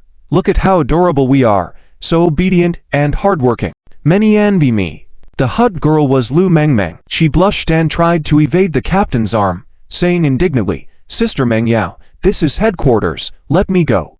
Meng Yao pouted. These stinky men are really clueless. Little Mengmeng, tonight, I'll cook something delicious at my place for you. How about that? No. Lu Mengmeng gritted her teeth. I have other plans tonight. What plans? Could it be a date with a love interest? How is that possible? Lu Mengmeng blushed. We have a gathering at the Priest Guild, and I'm going to attend. Priest Guild? Meng Yao's eyes lit up. Are there many beautiful girls? Can I join with you? Lu Mengmeng shook her head vigorously. No. Only priest professionals can join our organization. That's a pity. Back in the office. Have a seat. The 3 sat down, and without further ado, Wu Fuking said, Jun Cheng, can you start now? I can. Jun Cheng nodded and immediately activated the central radar life monitoring art. In an instant, a strange psychic wave, centered on his body, surged in all directions. By now, his central radar life monitoring art had reached level 6, covering a range of up to 3,000 meters. The entire Night Watchman headquarters building was within his surveillance range. Soon, the 3D map of the central radar life monitoring art displayed a dense array of green dots, representing teammates and associates. The next second, Jun Cheng's brows furrowed slightly. Wondering, did you find something? Wu Fuking asked in surprise. Jun Cheng said helplessly, outside the door, there's a target with ill intentions towards me. What? Wu Fuking exclaimed, this is the special department, an organization screened layer by layer to join as night watchmen. How could?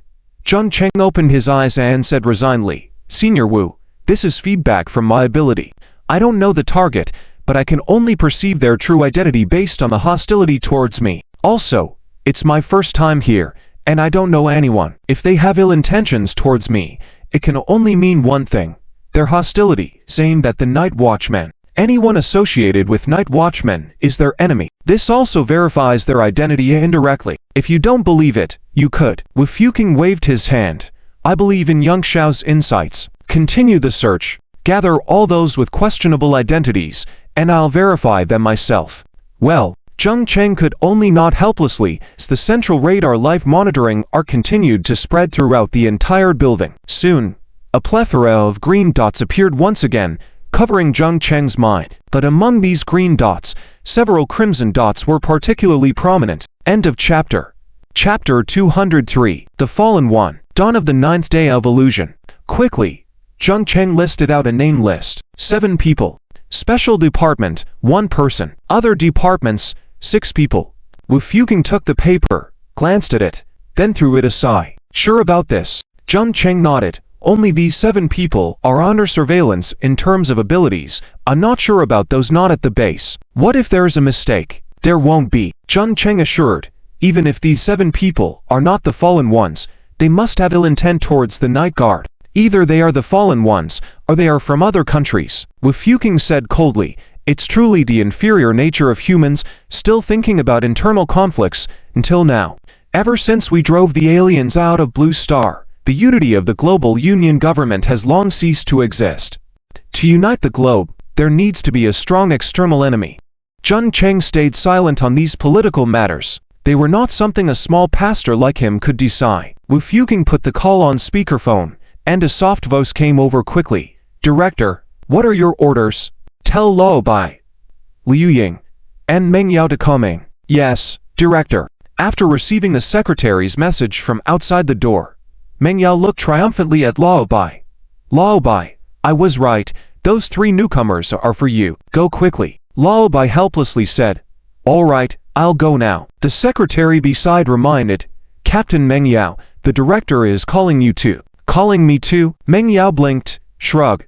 Okay, let's go together. The 2 walked towards the office, and Meng Yao asked, who else besides us? Also Captain Liu Ying, her?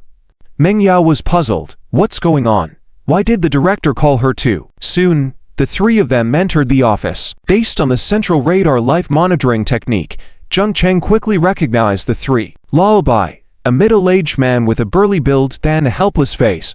Meng Yao, a young woman with a cool demeanor and delicate features, and finally, a woman in simple jeans and a plain face, Liu Ying. Meng Yao was the first to ask, Director, why did you call us? Wu Fuking sighed. Meng Yao, female, 27 years old, from Zhejiang Province. Graduated from Zhejiang Martial Arts University, a 7-star Mirage Master with a level of Leave 6-9. A few people didn't understand why Wu Fuking was reading Meng Yao's file and looked puzzled. And Meng Yao was even more puzzled. Director, why are you reading my file? Is it to promote me? Wu Fuking shook his head. Should I call you Captain Meng Yao or? The illusion of the dawn of the 9th day. What? Wu Fuking's voice had just fallen. The 3 night guard captains who had just entered were all stunned. Captain, what are you talking about? I'm Meng Yao. You personally recruited me into the night guard. Luo Bai and Liu Ying also widened their eyes, especially Luo Bai. Director, this is no joking matter. Meng Yao is our colleague. She has dealt with over a dozen fallen ones. How could she be a fallen one? Liu Ying also added. Yes, Director. Although I don't get along well with Meng Yao usually, but she can't be a fallen one. But Wu Fuking shook his head.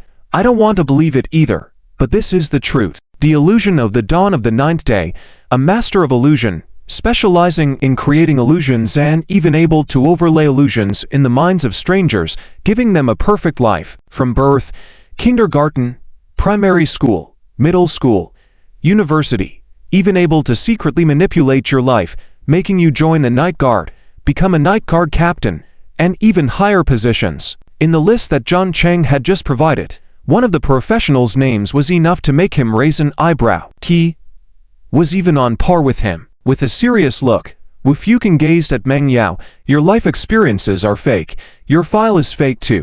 Even you as a whole are fake. How?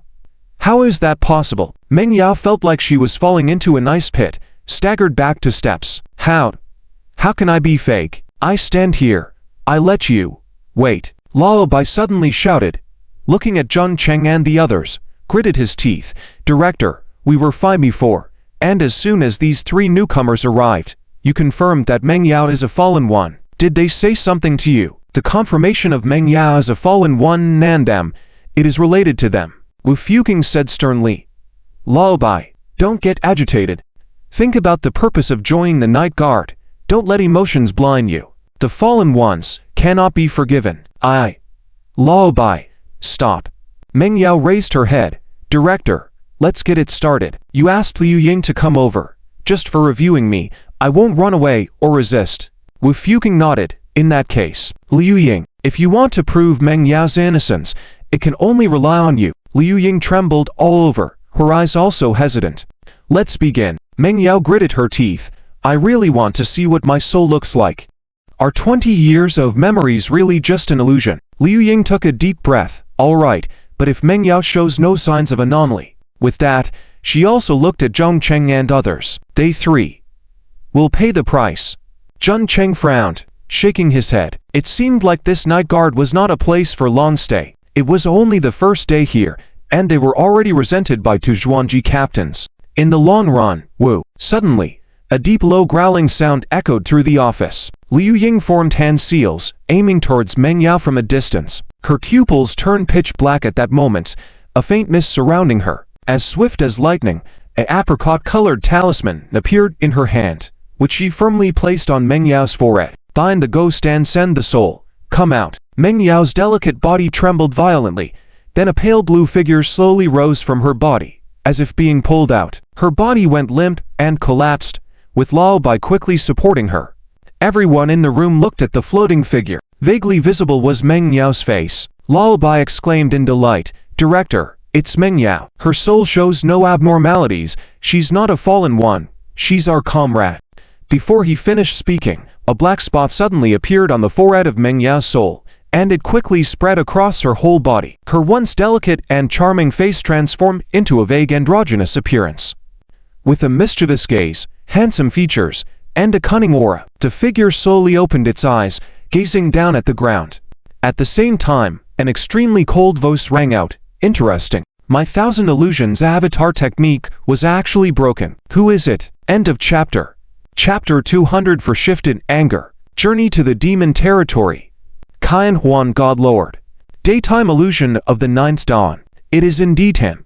Several people present exclaimed in surprise, especially Lao Bai and Liu Ying. Just a few minutes ago, they swore to trust Meng Yao. Unexpectedly, she turned out to be a split of the Kyan Huan God Lord, hidden among their night guards, waiting for an opportunity to do evil. Wu Fuqing's eyes flashed with a crimson light, and a strange wave immediately fell on the Kyan Huan God Lord's spiritual split. However, a sudden spiritual fluctuation also flashed on the Kyan Huan God Lord's body, and the two spiritual fluctuations of the same origin, but completely different forms collided in midair and then dissipated.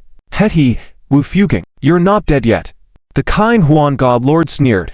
I told you, your illusion abilities have no effect on me. After so many years, you only killed one person, or the woman you loved the most. Ha ha ha, you are seeking death. Wu Fuqing cursed silently, his calm expression now filled with killing intent. With a single grab, 5 lines of glass-colored light immediately enveloped the Kyan Huan God Lord's spiritual split. Woo woo. Suddenly, a low groan rang in the air as if numerous, ghostly apparitions were roaring in anger. Old dog Wu. Even if I died, I will kill that brat. The Kyan Huan God Lord's spiritual split rage, and suddenly emitted a series of low chants. His gaze fixed firmly on Jun Cheng. The memories of Meng Yao just now had been obtained by him. Wu Fuqing said coldly, For Kyan Huan God Lord's illusions, everyone cover your ears. His reminder came quickly, but the Kyan Huan God Lord's speed was even faster. Lao Bai and Liu Ying, who were closest to him, immediately fell victim to green flames appeared in their eyes. Damn fallen one, I'll kill you, Lullaby roared, turning towards Jung Cheng and the others at a fast pace. Meanwhile, Liu Ying reached out into the void, and two ghostly figures rushed towards Yao Jixu and Saiji. Cheng Jie, get out of the way, Saiji exclaimed in alarm, subconsciously wanting to rush in front of Jung Cheng. But Jung Cheng took a step forward, standing in front of the two. He faced the oncoming Lullaby and punched out. Doom. Their fists collided, and a low muffled sound immediately echoed. Dang dang dang. Both of them retreated. Jung Cheng took 3 steps back, supported by Saiji. Lullaby, on the other hand, retreated 5 steps, accidentally stepping on Meng Yao's body and stumbling to the ground. Woo woo. In midair, the 2 ghostly figures swiftly descended. Yao Jixu reached out, and a large amount of cold air surged, blocking in front of the tree. When the 2 ghostly figures touched this cold air, they were immediately frozen at an alarming speed. Seizing this opportunity, Jung Cheng also raised his hand, and the illusionary fire incarnation technique suddenly ignited on these 2 ghostly figures. Woo woo. A sharp and miserable cry resounded in the spacious office. Liu Ying let out a scream as she continued to retreat. These 2 ghostly servants were nurtured with her own lifeblood, and after being burned by the illusionary fire, their bodies began to be affected as well. Humph. At that moment, Wu Fuqing coldly snorted, his left hand reaching out again, and 5 lines of glass-colored light fell on the kind Huan God Lord. His entire spiritual image immediately ignited with illusory glass-colored flames, burning fiercely. In the midst of this fire, the kind Huan God Lord's expression unusually turned calm. Hehe, not bad for the Night Guard's headquarters. For years, I've been plotting, but I didn't expect to fall into your hands. Old dog Wu, I will come back. Doom. Accompanied by a low rumbling sound, the spiritual image of the kind Huan God Lord immediately collapsed and dissipated, turning into smoke and dust. Lullaby and Liu Ying both regained their senses. What's happening to me? I remember there was a fallen one at headquarters just now. How? Wu Fuqing spoke. All right. Let's not make a scene. Lullaby half knelt beside Meng Yao, anxiously calling out, Meng Yao, are you okay? Meng Yao. Wu Fuqing sighed. Lullaby, she is not Meng Yao at all. Or rather, the real Meng Yao has long been replaced by the kind Huan God Lord. The Meng Yao we usually see is just a shell. What? Lullaby's breath immediately weakened, while Liu Ying struggled to walk over, her face pale and sweating profusely. Wu Fuqing said with a heavy voice, Lullaby, you're not in the right state to continue the mission. I'll give you a few days off. Rest well. Understood. Lullaby stood up, first glanced at the lifeless body of Meng Yao, then looked back at Jung Cheng and the others. His eyes were slightly reddened, his voice trembling. Chief, I understand your intentions. Meng Yao is a split of the daytime illusion of the 9th dawn. No one could have predicted this. Rest assured, I won't blame anyone else because of this. I request a transfer to go to the foreign battlefield. Wu Fuqing frowned. Have you thought this through? Yes. Lullaby looked at his hands, smiled bitterly. 13 years ago, I withdrew from the foreign battlefield. Survived until now. It's time to go back. Wu Fuqing shook his head. All right, where do you want to go? Demon territory. Demon territory? Wu Fuqing was surprised. Demon territory is the most intense battlefield among all the foreign territories. Why not go to the outer territory? The situation there is more stable. No, Chief. Lullaby refused. After your care for over a decade, I'll go to the demon territory. I've wanted to go there for a long time. Hehe. He turned back to Jung Cheng. New guy, I did harbor some resentment towards you before, but you helped us uncover a fallen one spy. Thank you. Don't worry, Lullaby, will not shift my anger onto you. Hehe. But once I go to the demon territory, we might never see each other again. Captain Bai, you don't need to. Jung Cheng wanted to say something but was interrupted by Lullaby. Alright, I have to go now. Ignoring Wu Fuqing's attempt to stop him, Lullaby walked away with a profound sense of solitude. Ah. Liu Ying sighed heavily. Big brother, I'll go see him off. Okay. Wu Fuqing nodded. Also, have the logistical department take Meng Yao's body down for examination. See if we can find anything. Oh. Alright. Reluctantly agreeing, Liu Ying sighed softly and left. Oh, one more thing. Wu Fuqing stopped Liu Ying. This matter is confidential. Do not mention it to anyone. I understand. After the two left, Jung Cheng furrowed his brow slightly. Wu Fuking's actions were a bit arbitrary. Within just half an hour, the three of them were pushed into an opposing position within another special department of the Night Guard. As soon as they arrived, one member of the Night Guard died, and another went to the demon territory on the foreign battlefield. Although the third member stayed at headquarters, everything he did would eventually be leaked out. Wu Fuking spoke. Jung Cheng, thank you. Trust that Liu Ying will keep this matter confidential for you. Rest assured, this matter will be kept secret by Liu Ying for you. Jung Cheng said. Chief Wu, I'd like to take a few days off.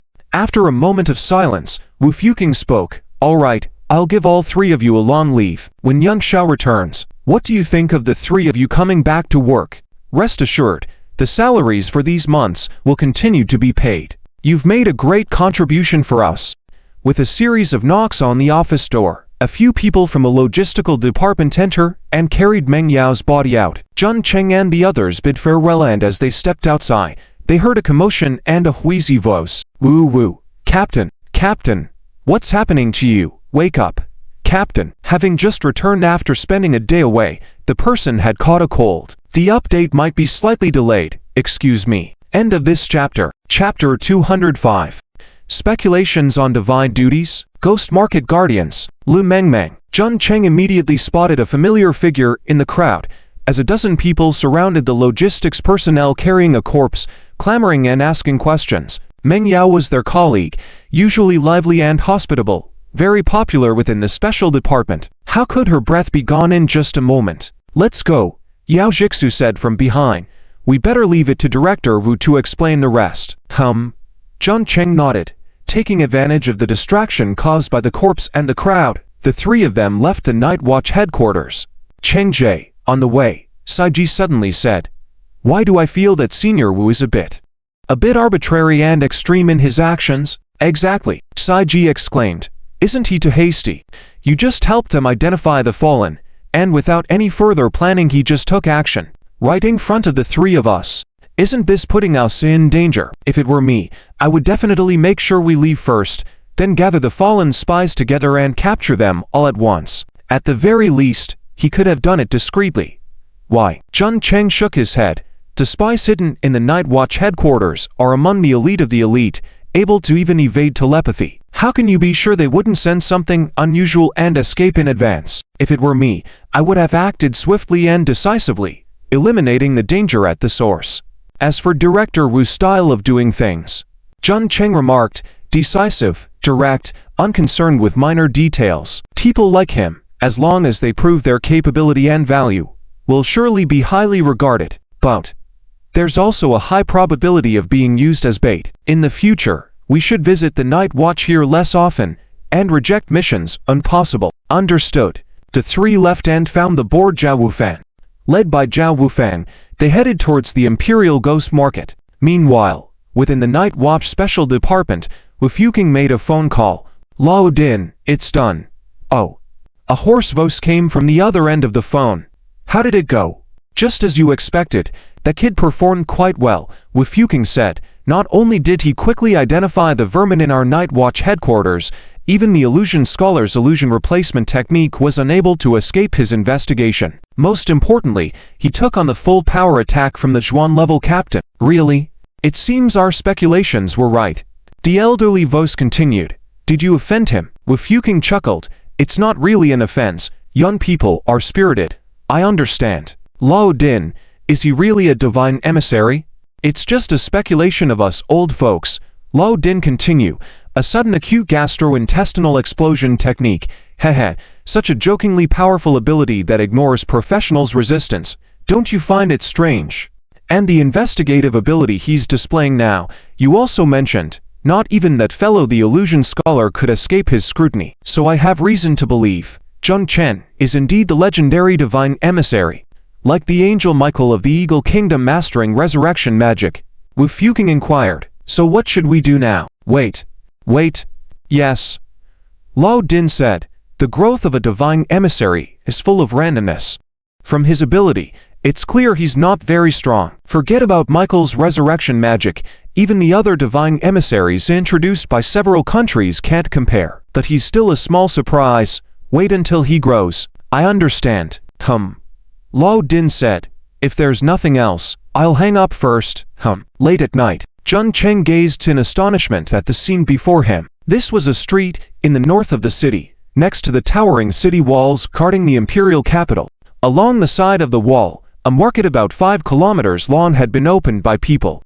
Even at this late hour, it was bustling and lively. Saiji had something come up suddenly, and Yao Jixu was called away by an instructor, so only he and Zhao Wufeng came to the ghost market. Zhao Wufeng chuckled, surprised, right? You wouldn't have imagined that the imperial capital's ghost market would be like this. People were coming and going. Various stalls lined both sides of the street, with at least thousands of people crowded here, sightseeing and shopping, with occasional arguments and fights breaking out.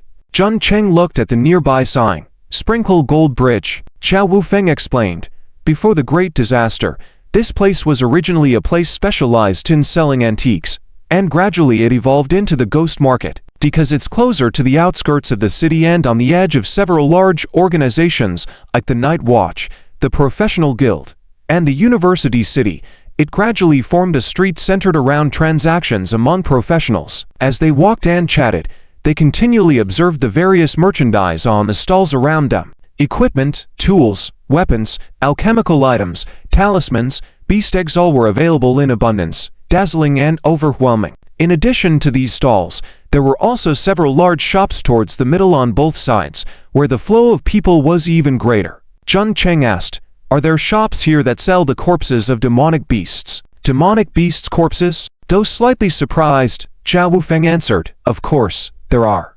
Demonic beast corpses are important raw materials for both alchemists and elixirists, and they circulate widely. There, that way. Zhao Wufeng pointed to a menacing-looking building ahead. That is the largest shop in the ghost market specializing in the sale and purchase of demonic beast corpses, called Leopard Enclosure. Afterwards, Zhao Wufeng added, that shop belongs to the Jung family of the imperial capital. Jun family? Jun Cheng's eyes flickered, nodding. Got it. I'll go check it out. Zhao Wufeng stopped in his tracks. If you're going to Leopard Enclosure, go by yourself. I won't follow. Oh, Jun Cheng asked curiously. Why? Do you have a grudge against the Jung family? Zhao Wufeng looked around, speaking in a low voice. Let me tell you and make sure not to tell anyone else. The Jong family is the first 9-star professional family of our Blue Star people, with a very special status. However, over 100 years ago, due to some accidents, the Jong family split into two, greatly affecting our Xia kingdom. There were some conflicts at that time, and since then, there has been a noticeable rift between our imperial capital's early pioneer families and the Jong family. In any case, just know that the Jung family is above all professional families, but is feared by other early pioneer families. Jun Cheng's eyes lit up. I see, you wait here. I'll go check it out. Zhao Wufeng looked puzzled. Are you buying demonic beast corpses? What do you need that stuff for? Didn't I sign up for the elective course Special Food Nutrition and Health? I need to dissect a large number of demonic beast corpses, so I want to buy some to practice. Special Food Nutrition and Health. Shen Tiu Dao. Zhao Wufeng blinked. Did you really sign up for Shen Tiu Dao's elective course? It's teacher Shen Tiu. What about it? Zhao Wufeng pitied. Shen Tiu is crazy. You're something, daring to sign up for his course. Go on.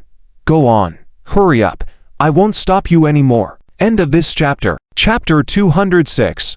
Zheng's family atmosphere, selling special ingredients. Jun Cheng walked into the leopard garden and found that there weren't many people coming and going here. The gate had a rough and fierce design, resembling the mouth of a ferocious beast. There were 4 sharp fangs protruding outwards, giving off a chilling vibe. As he continued forward, the air was filled with a scent of blood. Moving on, a giant calligraphy painting appeared in front of Jun Cheng.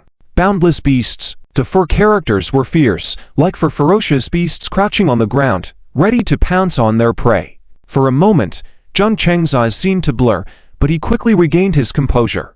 In his heart, he thought, truly worthy of the Jung family, known as the first pioneer family, even a painting exudes such power. His spirits fluctuated, and the scene before him changed once again. Rows of shiny transparent counters appeared before Jun Cheng, resembling a modern bank lobby. Each counter had a lady dressed in different professional attire, some in office lady outfits, some in student uniforms, some in cosplay costumes, and some in ancient court attire. Some counters had professionals engaged in conversations.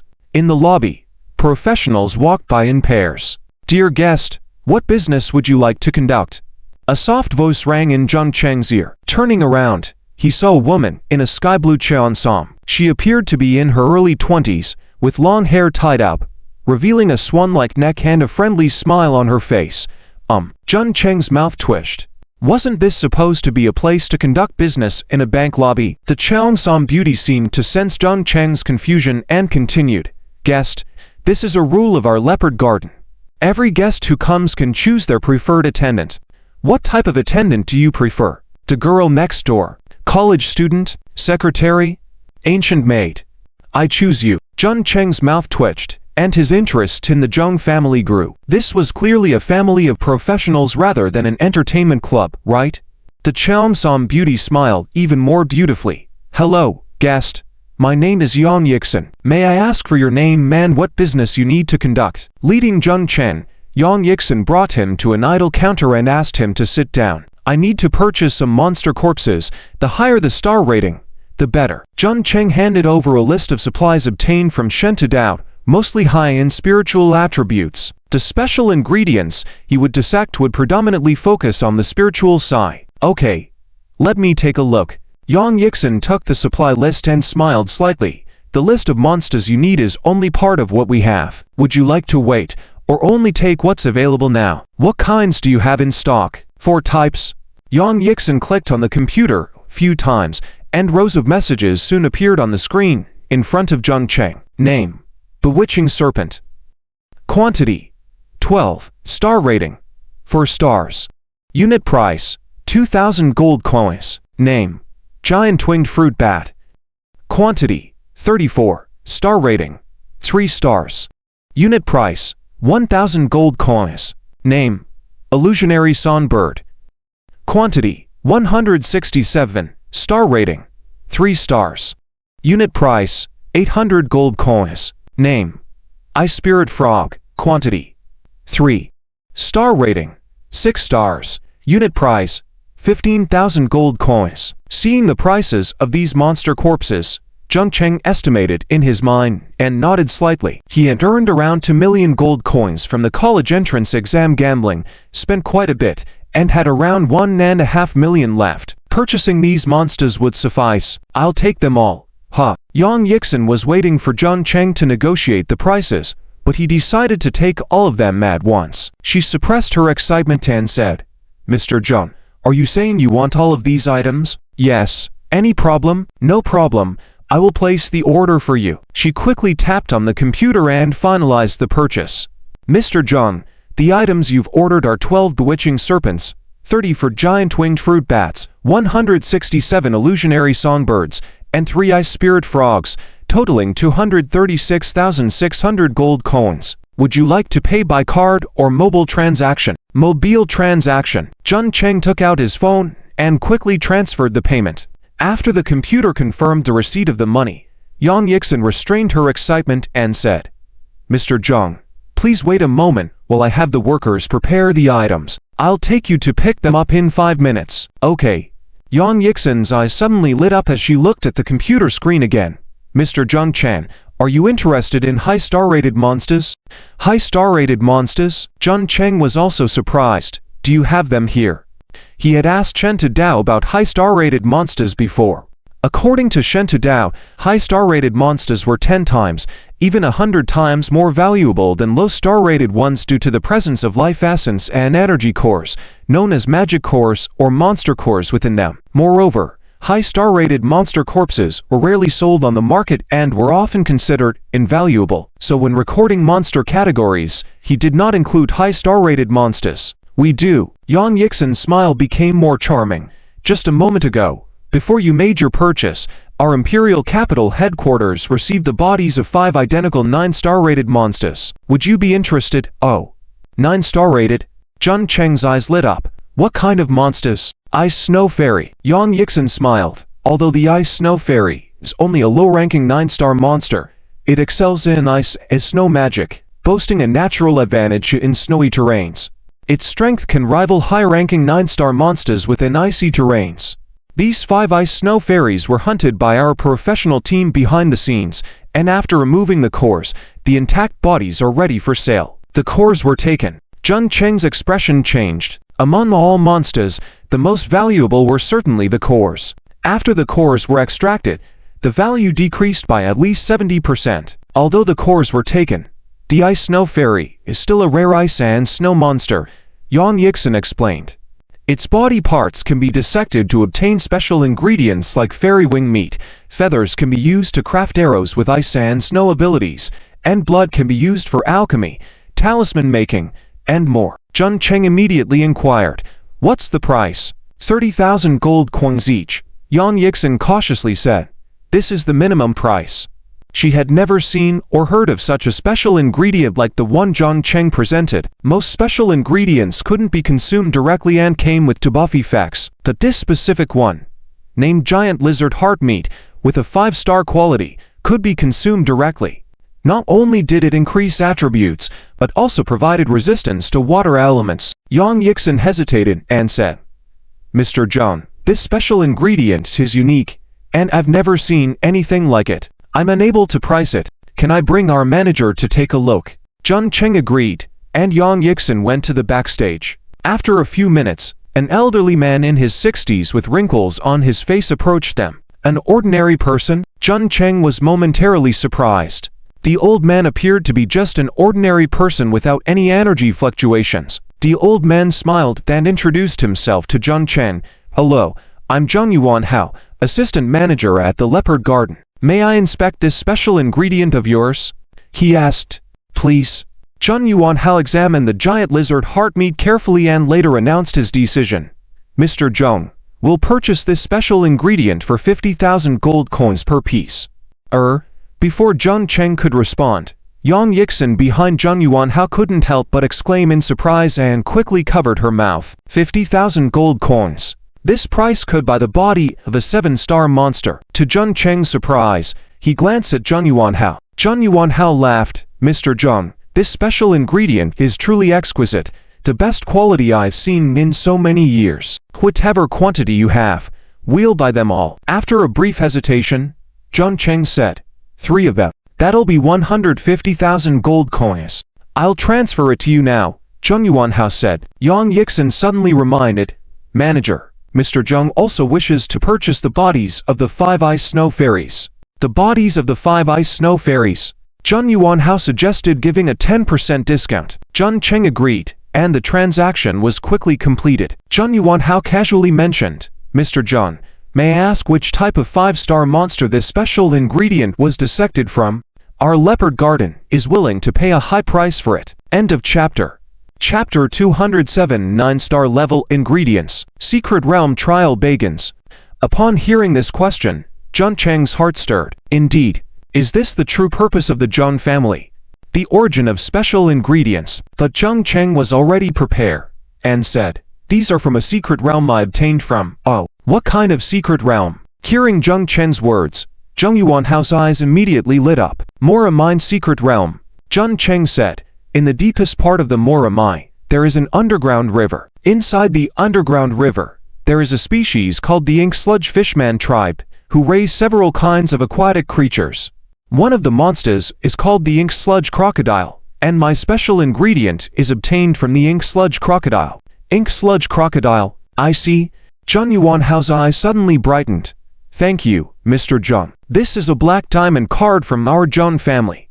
With this black card, you can enjoy a 10% discount at all our stores." Zheng Yuan Hao handed over a black crystal-like card, and Zheng Cheng accepted it casually. Mora Mine is real. The ink sludge fishman is real. As for whether he can find the ink sludge crocodile, that is no longer his concern. After a while, under Zheng Yuan Hao's lead, Jun Chen arrived at the Leopard Garden warehouse and stored all the purchased goods into the spatial ring.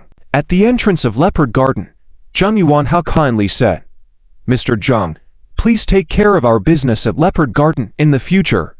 Jun Cheng nodded and casually said, "Goodbye." Goodbye. Watching Jun Chen leave, Zheng Yuan Hao asked, "Xiaoyang, have you added Mr. Zheng's contact information?" Yang Yixin beside him quickly nodded and said, "Manager, it's added. Okay, from now on, Xiaoyang, you will be in charge of receiving Mr. Jong. Be careful, don't offend Mr. Jong, understand? Yes, manager.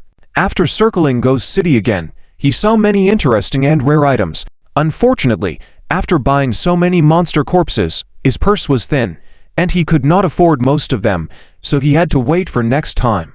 After finding Zhao Wufang, the two left Ghost City. The next day, Zheng Cheng specially took a day off and went to the basement of the villa. This place was originally built as a training ground and a quiet room for professionals, but now it has been transformed by Zheng Cheng into a dissecting room. With a wave of his hand, the first monster corpse appeared in the spatial ring in front of Zheng Cheng. 6 giant pythons about 15 or 16 meters long with colorful green scales lay across the ground.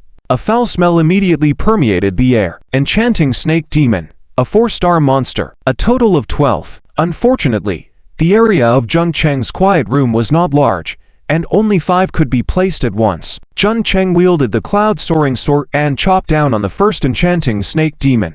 Random dissection technique. Skill execution successful. You have obtained a special ingredient, enchanting snake eye. You have obtained enchanting snake demon DNA molecules. You have activated the enchanting snake demon DNA chart. Special ingredient, enchanting snake eye. Quality, 4 stars. Effects. After consumption, it can permanently increase 8 points of spirit, poison resistance +1, charm resistance +1. Limit to 10 pills. Explanation. The pupils of the snake demon.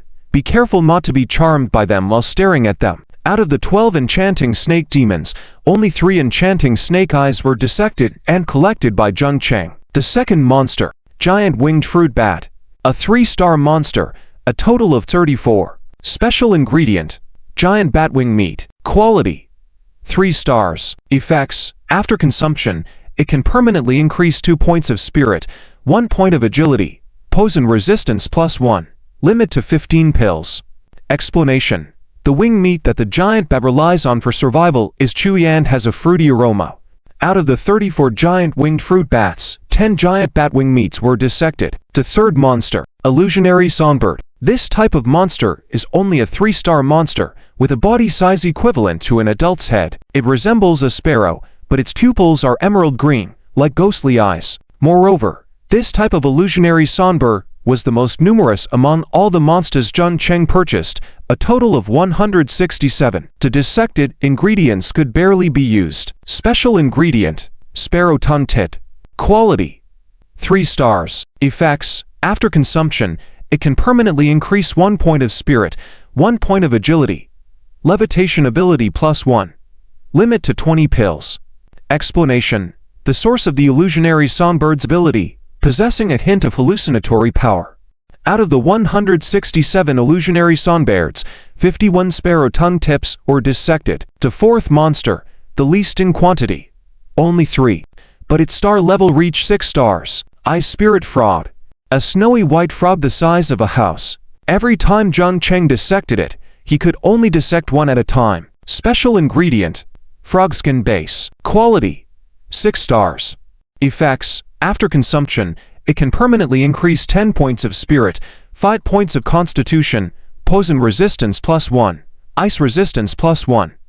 Limit to 5 pills. Explanation. The frog skin base of the ice spirit frog contains extreme cold and poisonous powers. All 4 lower-level monsters had been dissected, and a pile of special ingredients appeared in Zheng Cheng's spatial ring.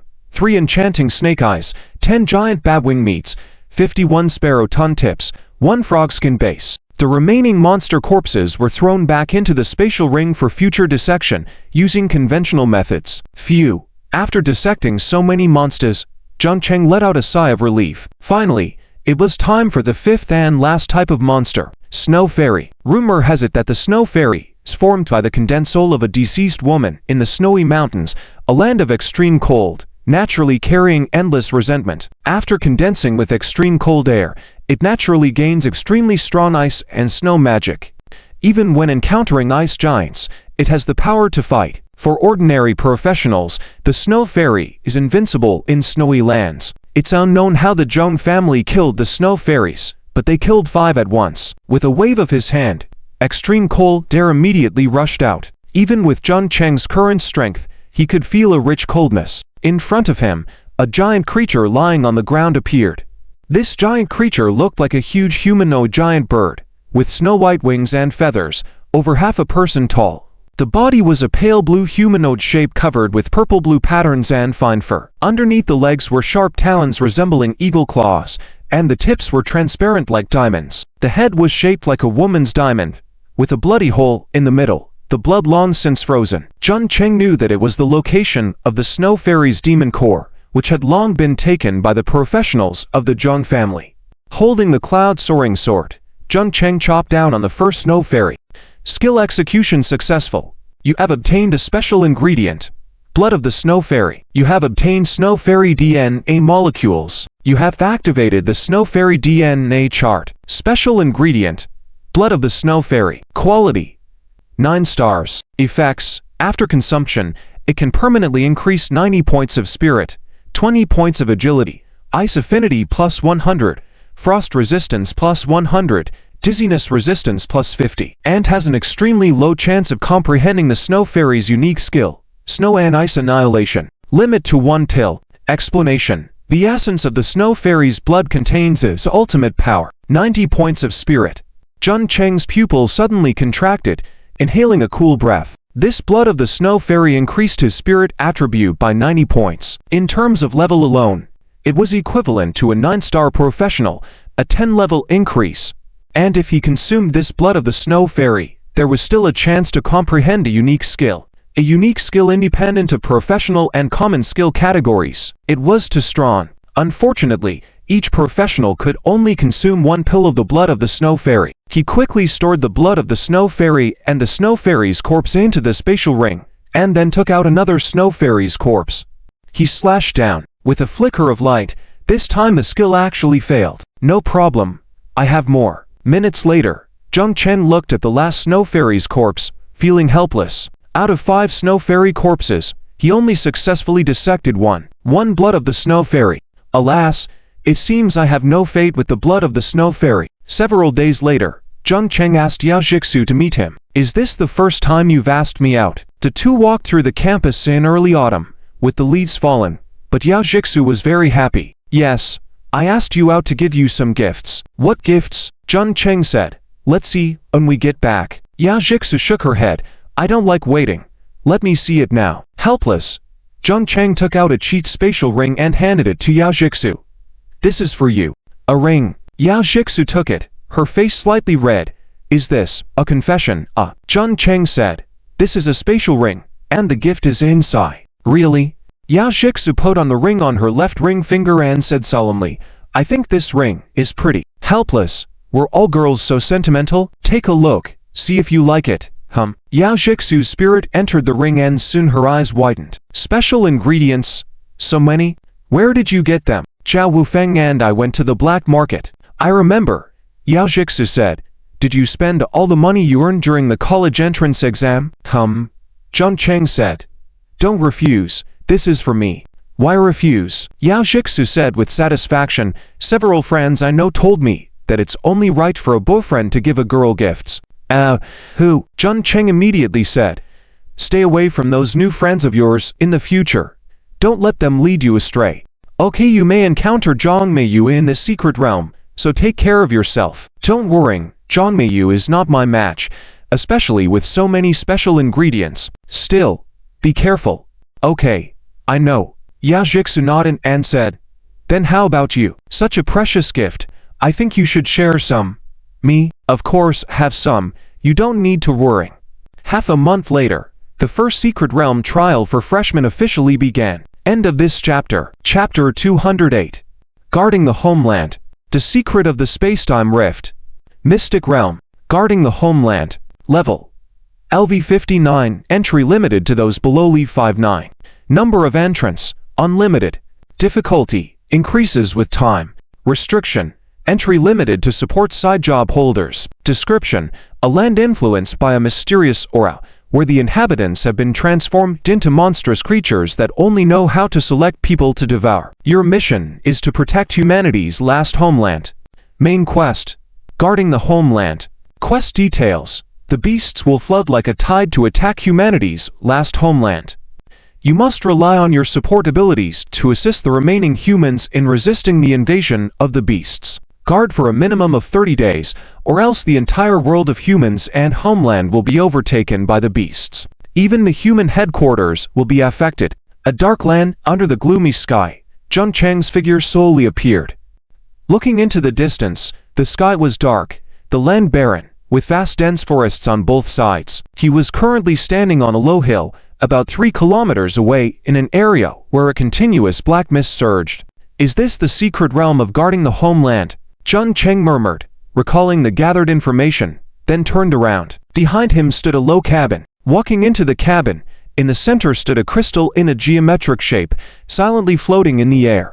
Summoning crystal. At the same time, Jun Chang saw another line of words before him. These were the rules of the secret realm of guarding the homeland. Welcome professionals to enter the secret realm of guarding the homeland. Please always abide by the following rules. 1. Always protect your homeland crystal. Once the homeland crystal is destroyed, your mission will be deemed a failure. 2. Please note that any skills with attacking effects within the homeland will be disabled. 3. You can increase your summoned units by collecting life crystals, and upgrade your homeland crystal by collecting wood and iron or to summon higher star units. 4. When summoning units, there is a chance to call up hero units. Hero unit summoning success rate 1 in 100,000. 5. Your units can absorb life force by killing the beasts, thus leveling up. However, different star level units have level caps and cannot exceed them. 6. After killing the boss beasts, there is a chance to obtain hero crystals for summoning hero units, which have no level cap. 7. After killing the beasts, there is a certain chance to drop building blueprints, so please stock up enough wood and crystals in advance. 8. After killing the beasts, there is a certain chance to obtain life essence, which can be used to upgrade hero stars. 9. With the upgrade of beast star levels and the passage of time, the coverage area of your homeland will expand accordingly. 10. The level of the homeland restricts the number of your unit types, so please upgrade your homeland level as soon as possible. Wishing you good luck. As the rules appeared before Jun Chang, although he was already familiar with them, he carefully went through them again. He then reached out to touch the summoning crystal, and another line of text appeared before his eyes. Name: Homeland Crystal. Attribute: Spacetime Rift. Function: Summon corresponding race life. Host: Jun Chang. Level: LV1. Current units: 0/10. Resources: 0/10. Free resource units can be summoned along with affiliated buildings. Non-durability: 100/100. Tipped: upgrade to LV2 requires 100 units of iron or 10 units of spatial crystals. Only a LV1 Homeland crystal, with all other data at 0. Jun Chang's pupils slightly contracted as he fixedly stared at the attribute column of the Homeland crystal. Spacetime Rift. The Homeland crystal is actually a spacetime rift. Its function is to summon corresponding race life. He hurriedly took out something from his pocket, a jelly-like creature lying limp in his palm. World's strange object. A reward obtained from the professional joint exam. It needs to heal and grow by devouring the spacetime rift. He had been searching for information on the spacetime rift all along. Unexpectedly, he found the answer here. Suddenly, the strange object in his hand seemed to feel the temptation of food and started to wriggle towards a Homeland crystal. Jun Chang quickly stuffed the world object back since the Homeland crystal was the key item he needed to complete the secret realm. If the world object swallowed it, wouldn't he be in trouble? I never thought the Homeland crystal would be a world strange object. It seems there are still secrets here that I don't know about. But unfortunately, there's only one Homeland crystal here. Jun Chang's pupils moved slightly. No. Not just one. The target of this secret realm challenge is all the students from the Imperial Capital National University Auxiliary College and a portion of the students from the special colleges, numbering at least 2,000 people. Doesn't that mean there are more than 2,000 Homeland crystals here? Jun Chang shook his head vigorously. No, these are all items with owners, and they are also classmates. It wouldn't be right to snatch them, but if they voluntarily give up, wouldn't that mean? Forget it. The priority is to guard the homeland first. After upgrading the unit's strength, Then I'll figure out a way to scout the surrounding environment. With that in mind, he once again placed his hand on the Homeland crystal. Summon units. As soon as the words fell, the Homeland crystal began to flicker with a faint light. 10 figures slowly appeared before his eyes. I wonder if I can summon hero units. 1 in 100,000 chance. After a moment, the light faded, revealing 10 figures before him. They were yellow-skinned people, not tall, pale, dressed in coarse cloth garments, appearing to be in their 20s, but looking like lifeless dry corpses with no morale. 3 of them held sickles, 3 held axes, and 4 were completely unarmed. Jun Cheng furrowed his brows. This unit looks like a 1-star. Human laborers. So unlucky. Forget hero units. I can't even summon a slightly competent civilian of the human race. Human laborers are considered trash even among 1-star units. He glanced at the attributes of one of the human laborers holding a sickle. Name: John-san. Race: human. Unit: laborer. Star level: 1 star. Level: LV1 cap. LV10. Host: Jun Cheng. Constitution: 3 strength, 2 agility, 2 spirit, 1 morale, 20 loyalty, 60 hunger, 60 skill, 1 lumbering. LV3. Continuous labor has endowed human laborers with unique skills in lumbering, collecting grass, and wild plants. Additional proficiency +1 when lumbering. The attributes of the other 9 human laborers were not vastly different. Watching the numbers of these 10 human laborers, Jun Cheng's mouth twitched involuntarily. What kind of unit is this? Damn it, their basic attributes are even lower than those of a blue-star 10-year-old kid. With a morale of just 20 points, it meant there was a high probability it would flee in duel. Loyalty was only at 60 points, barely reaching the standard of not deserting. At 60 points of hunger, they could only work continuously for about an hour. Once hunger reached 80 points, they would become passive and unproductive. If hunger hit 90 points, they would experience abnormal conditions like dizziness, weakness, and hallucinations, rendering them unable to work at all. Counting on them to defend against the beasts. Before the beasts even arrive, they might starve to death on their own. Oh well, he hadn't planned on relying on them anyway. Scene: my lord. After several moments, led by John-san, the 10 human laborers all knelt down and paid respects to Jun Cheng. Rise. Jun Cheng waved his hand, knowing from the information he had gathered earlier that these summoned human units would regard him as a leader, general, or a similar position. To make the most of their combat effectiveness, he had to treat them well, show care, or inspire them through his leadership will, to boost their morale and loyalty, maximizing their fighting potential. If he treated them as cannon fodder, continuously exploding them, their morale and loyalty would drastically decrease. Once loyalty dropped below 60 points, there was a chance they would desert. You 6, go to the forest to cut wood. Jun Cheng pointed to the 6 people holding sickles and axes and ordered. The remaining 4, go to the forest to find wild vegetables and fruits. Eat until you're full. Jong-san asked curiously, my lord, the beast will attack our homeland half an hour later. Don't we need to guard it? Jun Cheng shook his head. No need. I'll make the arrangements. Hearing this, all 10 laborers' expressions changed, and they replied in unison. Yes, my lord. The 10 of them went to the nearby forest together, and Jun Cheng noticed that their morale and loyalty had dropped by 1 to 3 points each. Damn it, Jun Cheng cursed silently. These guys don't trust me. In normal circumstances, 10 1-star units would search for food together, trying to boost their morale and loyalty, reduce hunger, and preserve strength to face the first wave of beast attacks. During the first beast attack, there was a high chance of dropping various resources.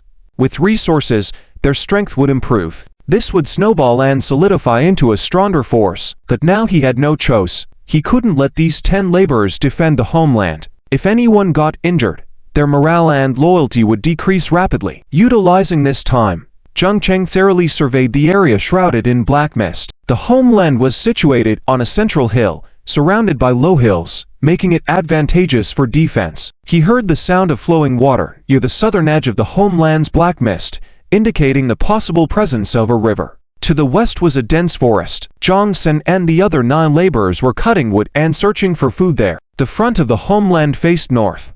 As for the east, there was nothing. The entire homeland was not large, around 10,000 square meters, roughly equivalent to 1.5 football fields. After the investigation, Jung Cheng activated the central radar life monitor technique in the center of the Homeland.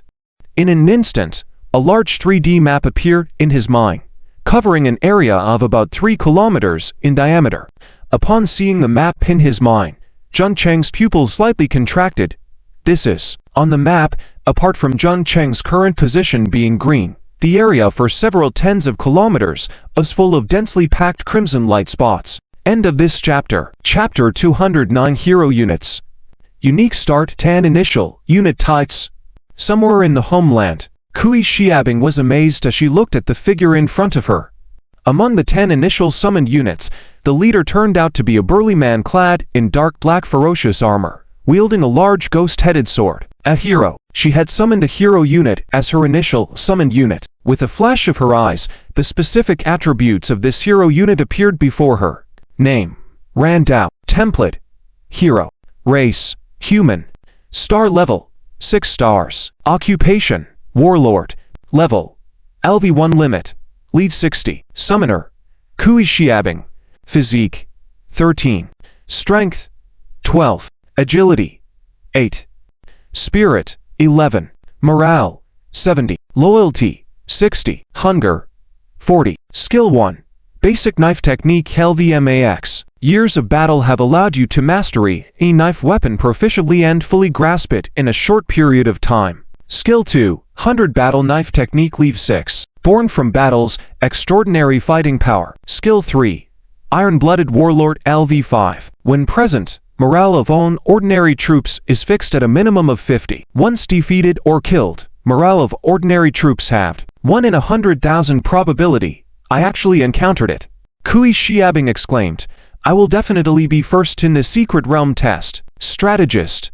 Ran Dao strode to Kui Xiaobing and said, the main army is behind us. We are the vanguard station here. That the surroundings are filled with strange beasts. How should we handle them? Strategist. Kui Xiaobing's eyes flashed. After ordinary units were recruited, they would recognize the summoner as general, leader, or the like. However, hero units would view the summoner differently based on their own occupation, considering the summoner as different comrades or even subordinates. Positions like strategists, staff, were the highest, ranking just below lords, masters, and the like. If you have real talent and strategy, you can recruit the summoned hero and be recognized as the lord. However, if you are clueless and only focus on fighting, the summoned hero would view you as a burden and not listen to you. This is the main difference between ordinary units and heroes. Hearing Ran Dao's words, Kui Xiaobing immediately followed the information and data obtained from school. General Ran, you can send a group of soldiers to the forest to chop wood and make simple weapons for defense. Another group can search for wild fruits, berries, or hunt in the forest to store food, in preparation for the beast attack half an hour later. Ran Dao nodded. All right. We'll follow the strategist's plan. Men, hurry to the forest to chop wood and gather food. Yes, General. The 9 soldiers immediately followed Ran Dao towards the nearby forest. Kui Xiaobing watched their backs, her eyes gleaming. Ran Dao's occupation is a warlord, not recorded in the school's information. That there is an identical hero with the same occupation, Jia Fi. Their occupation and personalities should be similar. As long as I can provide more ideas and showcase my own strength, I will eventually subdue Ran Dao and become the biggest winner of this secret realm test. Another place in the Homeland. This was a home located at the foot of a mountain, with natural defensive advantages from the mountains behind. However, the other 3 directions were dense forests, shrouded in dark mist and appearing very dangerous. 5 soldiers, under Chuhi's command, moved a crystal into a cave in the home and sealed the entrance with surrounding rocks, leaving only a small opening for access. Watching the busy people, Chuhi's eyes kept flickering. As expected, guarding the Homeland actually means safeguarding this home crystal. As long as this home crystal remains intact, my mission will not fail. By hiding the home crystal in the cave, where the beasts can't find it, I have the natural advantage. Upon entering the secret realm, Chuhi's first action was not to gather food and chop wood but to hide the home crystal. If this news were to leak out, it would shock many people. Sir, A soldier with a bandana and marked forehead approached Chuhi respectfully. The initial summoned unit by Chuhi turned out to be a 1-star convict. They were marked with ink, with low physique, hand agility, but the highest strength among 1-star units. We have hidden the home crystal. What's next? Chuhi immediately instructed. One group will chop wood and make spears about 6 feet long, inserting them at a slant into the crevices to form a simple defense. Each person should cut their arms and smear fresh blood on the spear. Another group will search for rocks, collecting at least 200 stones suitable for throwing in half an hour. With his home in the mountainous area abundant with rocks, it was easy to gather. The leading convict furrowed his brow. Sir, why not send a group to gather food? We haven't eaten in 2 days. Limbs are weak, and you even want us to cut our arms. Eat. Chuhi shook his head. Just half an hour. After we eliminate the first wave of beasts, there will be food, right? As for cutting your arms and smearing them on the spear, it's just to attract the beasts to attack. The first wave of beasts are mindless creatures, posing little threat. With your strength, we can easily kill them. By then, we will have enough food. Understand? Despite their desire to argue, upon seeing Chuhi's stern gaze, they could only reluctantly agree. Yes, sir. After stepping back, their eyes began to flicker, contemplating something. And Chuhi, watching their departing figures, also flashed a chilling look in his eyes. Convict unit. Loyalty can only reach a maximum of 80 points, undoubtedly a cannon fodder unit. As long as we survive the first wave, I can gain resources and summon other units. These convicts still have some use. I must squeeze their final value before their loyalty reaches 0. Another place, in the secret realm, village chief wielded a wooden spear and thrust it into the ground. A big fish still wildly jumping in the river was speared out, flopping onto the bank. Ha ha. Bows. Old man caught another big fish. Respected chief. Around him, several militiamen also rolled up their pants to catch fish in the river. Unfortunately, their skills were far from matching the village chief's. Not far from the shore stood a homestead. Surprisingly, village chief's home was located beside a large river winding down, mostly hidden in the dark mist, giving him natural defense and food resources. After dividing the militiamen, with half chopping wood, he took the rest to fish in the river. With his help, in just over 10 minutes, they caught dozens of live fish flipping around. The morale and loyalty of the 10 militiamen immediately surged to over 70 points. Hehe, supportive ability. Can anyone match my ability? Watching the militiamen happily start grilling fish, village chief chuckled. Food is essential for the people. With enough food, we can ensure the soldiers' morale and strength. And with so many beasts around, I wonder if they can be used for cooking. If so, it could enhance the soldiers' strength. In this test, won't I easily be the first? Meanwhile, inside the secret realm, over 2,000 support professionals had all summoned different 1-star units. They were either chopping wood, making simple weapons, or searching for food to prepare for the beast attack half an hour later. Some made smooth progress, while others encountered troubles, and time kept slipping away. Outside the home, Jung Cheng carefully watched the crimson light spots displayed by the central radar life monitor. Around his home, or in the black mist, beasts were lurking. The leader was the black skin worm. Continuing his surveillance, black armor worms, colorful spiders, blood-sucking giant mosquitoes, crimson centipedes, and other beasts emerged. The number was at least tens of thousands. In addition, many larger beasts with stronger auras were hidden in the darkness. Boss, beasts were everywhere within a 3-kilometer radius, from 1 star to 4 stars. 5-star and higher beasts had not been found, likely beyond Jun Cheng's search range. Strange, why are so many beasts not all rushing to destroy the homes, but sending out beasts slowly and gradually escalating the assault? This is about enhancing the defender's strength. Why? Special rules of the secret realm. Why are there such peculiar rules?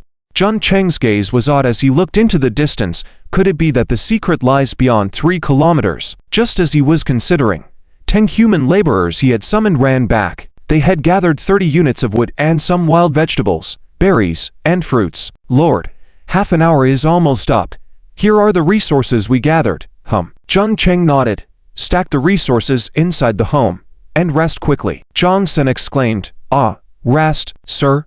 The beast's attack is coming. Shouldn't we defend?" "It's all right." Soon, an hour had passed. Squeak, squeak, squeak. The closest black mist to the home suddenly churned. A black skin worm, the size of a large dog, with numerous thin legs, jet black all over, and erupted from the mist. They opened their dense mouths and madly charged towards Jung Cheng and his people. Lord, there are beasts in front. There are also beasts behind. Lower, we, Zhang Sen and others exclaimed. After an hour of hard work, they were already exhausted. Now suddenly hit by monster attacks, they could only fight for their lives. At this moment, a figure suddenly rushed out, incredibly fast. In the blink of an eye, he arrived at the first black skin worm and kicked it away. The black skin worm's head exploded in midair, splattering black blood. Losing its breath instantly, a faint black air stream gushed out of the carcass, dividing into 11 even weaker streams and entered Jung Cheng and the 10 militiamen's bodies. Soul power. End of this chapter. Chapter 210. Special ingredients. Building blueprint. The incoming mysterious beasts charged from the 4 directions of southeast, northwest, and north. When they first attacked from each direction, there were only 10 of them. In other words, a total of 40 beasts. Jung Cheng's figure almost turned into a phantom as he first charged into the group of beasts from the east. With one kick, he could kick one beast to death. Drawing out the Yangshao sword, he easily killed another beast with a sword strike. In less than 10 seconds, the 10 black armored worms attacking from the east all turned into corpses. Zhang Sen and the other 10 laborers stared dumbfounded at Jung Cheng's figure and the corpses on the ground, subconsciously swallowing their saliva. What is this? Is our Lord's strength really this powerful? Isn't he a support ability user? Just as the 10 people were amazed, Jung Cheng's figure dashed towards the north. There, another 10 black armored worms were waiting. Because his home was on a mountainside, while Jung Cheng was killing the beasts from the east, the worms from the other 3 directions hadn't even climbed halfway up the slope. Stepping forward, Jung Cheng's figure once again charged into the group of black armored worms to the north. The Yangshao sword swung up and down, and he easily killed those 10 black armored worms. His current 4-dimensional physical attributes were Constitution 310, Strength 170, Agility 110, Spirit 348, several times higher than these black-skinned worms. Dealing with them was like an adult facing a 3-year-old child, easily crushing them, even without skill enhancement. The most important thing was his penicillium-devouring bacteria shield, a permanent body protection shield. The black-skinned worm sprayed corrosive venom, but couldn't harm him in the slightest. In less than 5 minutes, all 40 black-skinned worms attacking from 4 directions were killed by Jung Cheng. The ground was covered with bodies, with thick black blood splattering on the ground, leaving Zhang Sen and the other workers gaping in disbelief. Jung Cheng shook off the blood on the Yangshao sword and returned to his home. Don't gawk.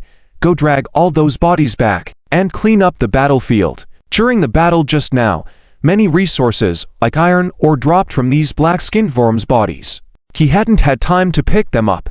Yes, my lord, Zhang Sen and the others hurriedly said and ran down. Uncle John, our lord's strength is truly powerful. Indeed, he might really help us resist the beasts. Shh, keep your voice down. Don't disturb our lord, Zhang Sen excitedly said. Hurry up. Follow the orders. Maybe our lord can save our world. Yes, yes, yes. The 10 people enthusiastically cleaned up the battlefield, dragging the black-skinned worm corpses to the vicinity of the crystal in the home, where they could be processed into life essence. Inside the corpses, condensed iron ore was found. Some corpses even had 2 units of iron ore. These iron ores could be used to upgrade the home or build other structures. The eastern battlefield was soon cleaned up. The corpses of the 10 black-skinned worms were thrown in front of the home, along with 12 pieces of iron ore neatly stacked beside them. Jung Cheng noticed that the morale of these 10 laborers had increased to 60 points. Their loyalty had also increased to 80 points. While the 10 workers were busy cleaning up another battlefield, Jung Cheng wielded the Yangshao sword and slashed at one of the black-skinned worm corpses. Skill execution successful. You obtained an ingredient, black-skinned worm heart. As expected, he hurriedly checked it and found a pocket-sized heart, dark in color like a peach, resilient to the touch. Special ingredient, black-skinned worm heart quality. 1-star effect, consuming it permanently increases constitution by 1 point. Limited to 30 specimens. Description: the heart of the black-skinned worm, fragile yet possessing a trace of innate power. Random dissection. This exploration was a test for other support professionals, but in Jung Cheng's eyes, it was undoubtedly a treasure trove. Regardless of the mission's success, wave after wave of attacking mysterious beasts would leave behind a large number of corpses. And these corpses were natural subjects for his random dissection technique. Kill them, dissect them, consume the maximum for himself, and feed the rest to his troops to enhance their strength. Then even if they weren't hero units, their four-dimensional attributes and overall strength would sooner or later exceed that of hero units.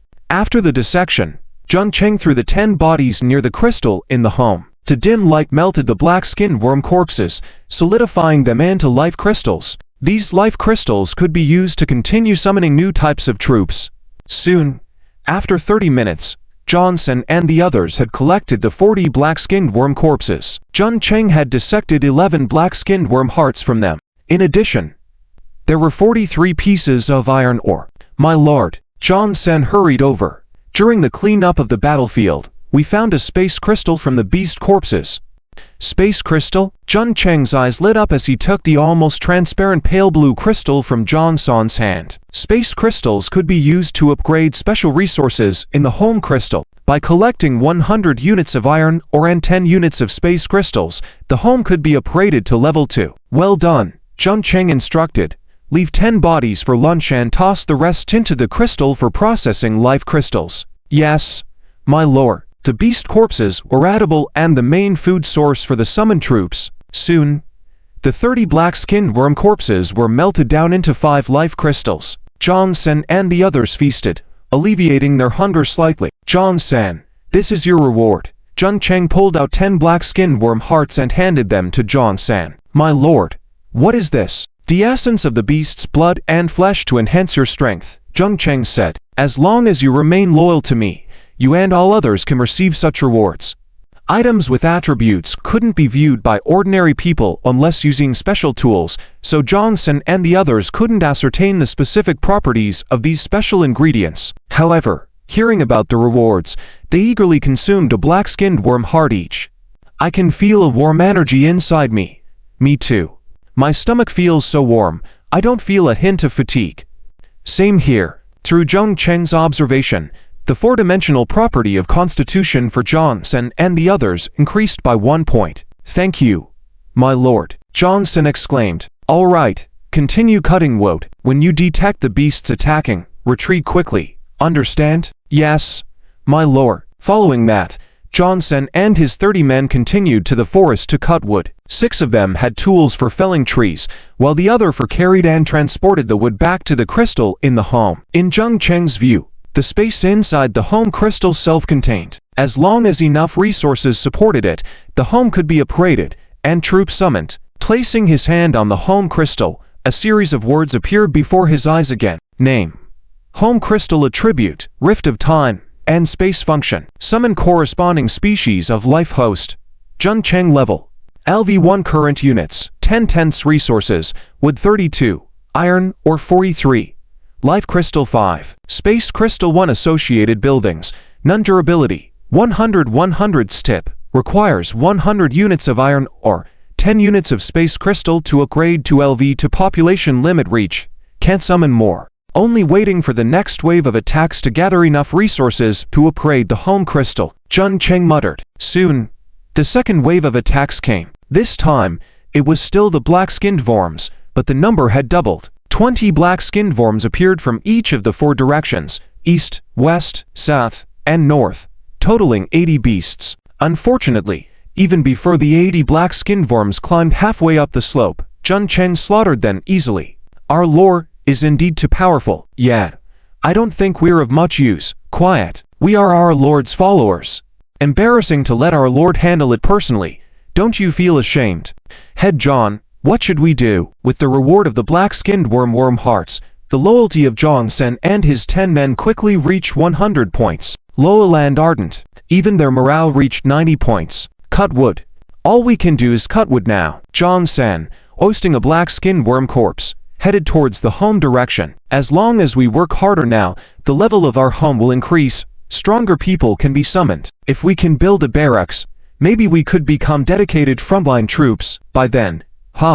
John, stop. John, you dropped something from the beast carcass you were carrying. John, look, Jong-san quickly dropped the black-skinned worm corpse, and a blueprint emitting a faint light floated down. His eyes gleamed with excitement. This is. Beside the home, Jun Cheng was dissecting the black-skinned worm corpses.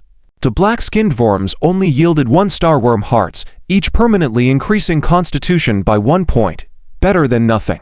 As he was dissecting, Jong-san ran over excitedly, holding something in his hand. My lord, we found this.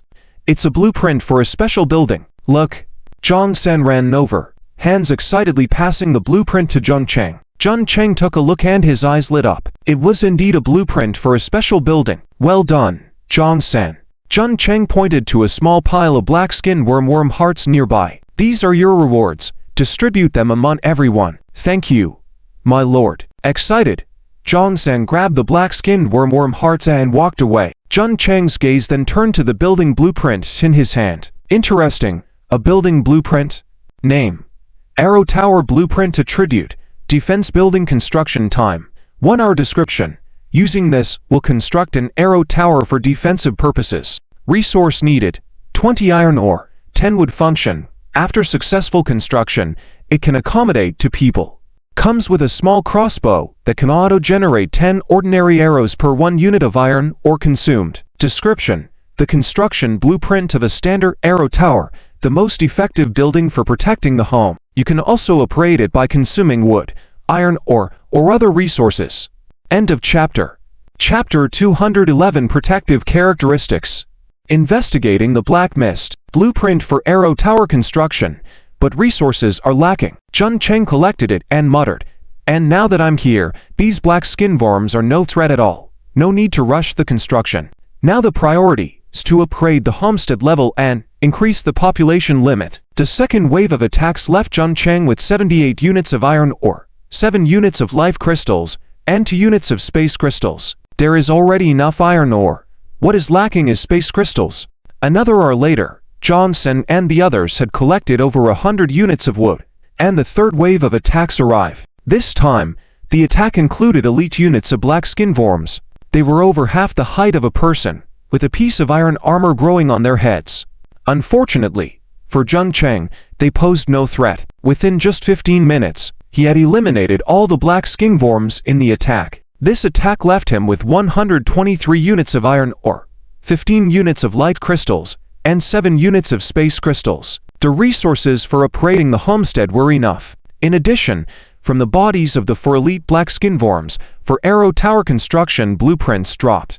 It was dissected, and 30 for black skin worm hearts were obtained. Johnson and the others also leveled up to leave 2, gaining 1 point of free attribute points.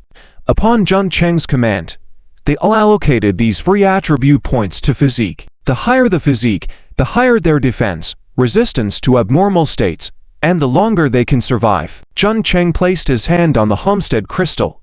Upgrade. With a command, 100 units of iron ore and 10 units of space crystal immediately melted into the homestead crystal. The entire homestead crystal was enveloped in a light. At the same time, Jun Cheng once again waved his hand and chose to use all 5 arrow tower construction blueprints. In the center of the black mist and the homestead, an arrow tower was built in each of the 5 directions. 5 faint lights flashed again. Johnson and the others took the opportunity to rest. Soon, an hour passed. The homestead crystal successfully upgraded to LV2. There was little change in the crystal, and the hall where the crystal was placed transformed from a thatched cottage to a wooden structure, looking very safe. Name: Homestead Crystal. Attribute: Rift of Time and Space. Function: Summon corresponding race life. Host: Jun Cheng. Level: Leave 2. Current units: 10/50ths. Resources: wood * 185, iron ore * 44, life crystal * 27. Associated building: arrow tower * 5. Durability: 500 500ths. Tipped. Upgrade to leave 3 requires 500 units of iron ore, 100 units of space crystal. The unit limit has been increased, allowing for the summoning of new troop types. Furthermore, 2-star troops can now be summoned. Clicking to summon troops, a page of attributes immediately appear. Currently summonable Unit 1. Sword and Shield Soldier. Sword and Shield Soldier. 2-star troop, adept in strength, equipped with weapons and shields. Summoning requires 1 unit of life crystal. Currently summonable Unit 2. Archer. Archer. 2-star troop, adept in agility. Equipped with a longbow and 10 units of arrows. Summoning requires 1 unit of life crystal. Currently summonable Unit 3. Logistics soldier. Logistics soldier. 2-star troop, adept in physique. Equipped with a cart and machete. Summoning requires 1 unit of life crystal. Only 3 summonable 2-star troops appeared on the current page, which were Sword and Shield Soldier, Archer, and Logistics Soldier. Jun Cheng thought for a moment and made a decision. He now had 27 units of life crystals, and all 3 2-star troops needed to be summoned. 10 archers were stationed at each of the 5 arrow towers. Logistics soldiers could be used for logging, with transportation, and battlefield cleanup. As for Jong and the others, being only ordinary 1-star laborers, while they could handle logging, their speed in cleaning up the battlefield would be too slow. Regarding the Sword and Shield soldiers, perhaps they had a role to play, but Jun Cheng had decided to explore the Black Mist and needed to leave enough troops to guard the homestead. Summon 10 Sword and Shield soldiers, 10 archers, and 7 logistics soldiers. As soon as the order was given, 27 shimmering figures appeared next to Jung Cheng. Shortly after, the shimmer faded, and all 27 figures were present. Among them, 3 stepped forward and half-knelt respectfully in front of Jun Cheng. "I am Niu Jindao, Yan Hauer, Chen Zhang, and I pay respects to the Lord." Looking at these 27 people, Jun Cheng nodded slightly. Ordinary troops, no heroes. Nevertheless, he extended his hand to help them up and said, "Rise." "Thank you, my lord." Yan Hauer. Present. You lead your archers to station inside the 5 arrow towers, each tower equipped with 8 units of iron ore, defending the homeland. "Yes, my lord." Jun Cheng continued. Chen Zhang. Present. You lead your soldiers to quickly cut down trees and station them at the edge of the forest, ready to follow orders at all times. "Yes." Seeing the other 2 captains receiving their orders, Niu Jindao became anxious. "My lord, Yan Hauer and the others have tasks. What about us?" "Rest assured," Jun Cheng said. "Your mission is the most important. Follow me to explore the Black Mist." "What?" The 3 men widened their eyes in shock. "Explore the Black Mist? That's a life-threatening task." Jun Cheng reassured them. "Don't worry. We're just going to the edge of the Black Mist for investigation, not deep into it." Niu Jindao clenched his teeth. "My lord, rest assured, even if you really venture deep into the Black Mist, we will not frown." "Very well." Jun Cheng led Niu Jindao and 10 Sword and Shield soldiers to the western forest area. As the 3rd wave of black skinworms was eliminated, the area of the homestead actually doubled. The expanded land revealed a wider expanse of land and forest. Taking advantage of this opportunity, Jun Cheng detected a special presence using the central radar life monitoring technique. Deep in the western forest, besides the presence of a large number of black skinworms, there was also the appearance of a huge valley entrance about 2 kilometers from the homestead. In that area, a large number of black skinworms and another type of creature wearing black armor gathered. Black armor worms. By clearing out the black skinworms and black armor worms in that area, and occupying the valley entrance, the attacks from the creatures on the western side could be blocked. Then, he would only need to face attacks from creatures on the eastern, southern, and northern sides. The main point was, passive defense was not his style.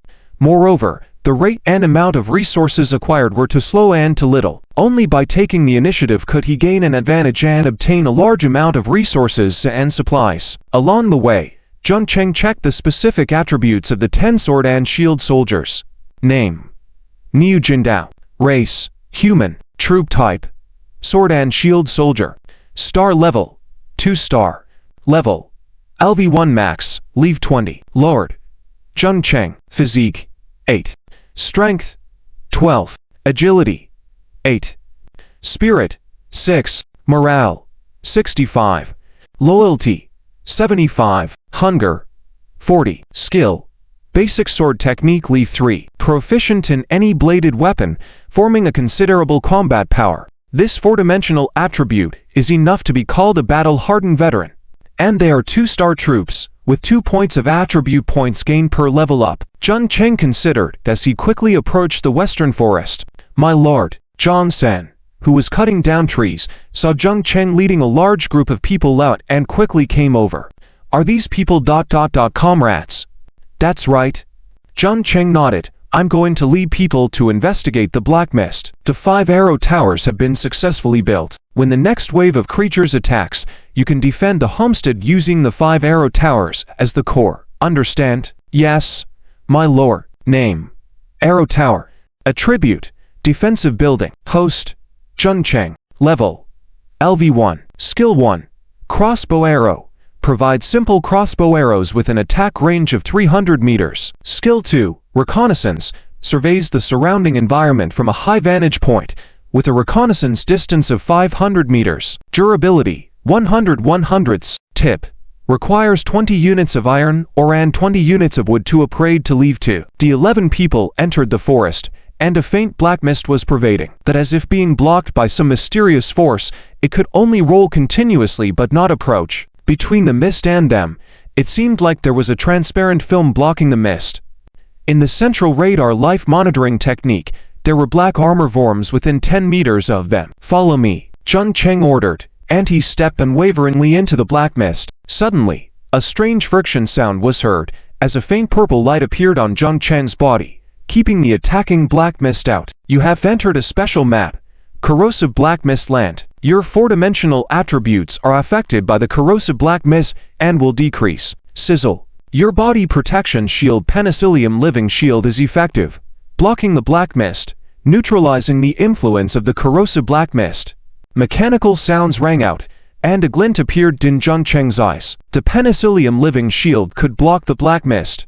Outside the black mist, a subordinate asked, "Captain, are we really going in?" Niu Jingdao took a deep breath and said, "My lord has already gone in. Are you going to retreat now?" "Captain, this black mist is highly poisonous. Normal people can't last even 2 hours in it." "What if—" "Shut up," Niu Jingdao shouted. "We were chosen by the Lord to be here to resist the creatures and protect the weak behind us. As long as we can investigate the source of the creatures in the black mist clearly, we have no regrets in death. Follow my command. Enter." "Yes, Captain." The 10 people, led by Niu Jingdao, gritted their teeth and entered the black mist. As they just stepped into the mist, a deep purple light suddenly descended from the sky, enveloping the 10 people. The stinging sensation on their skin, eyes, and throat suddenly disappeared. Jung Cheng is saying, "What do you—" End of the chapter. Chapter 212. Murder in the Black Mist. The egg is about to hatch. Niu Jingdao looked shocked at the surrounding environment, then lowered his head to look at the faint light blue glow emerging on the surface of his body, wanting to reach out and touch it. "Don't be stunned. The beasts are coming." Jung Cheng's voice came through, and the 10 people quickly reacted. They were now in the black mist.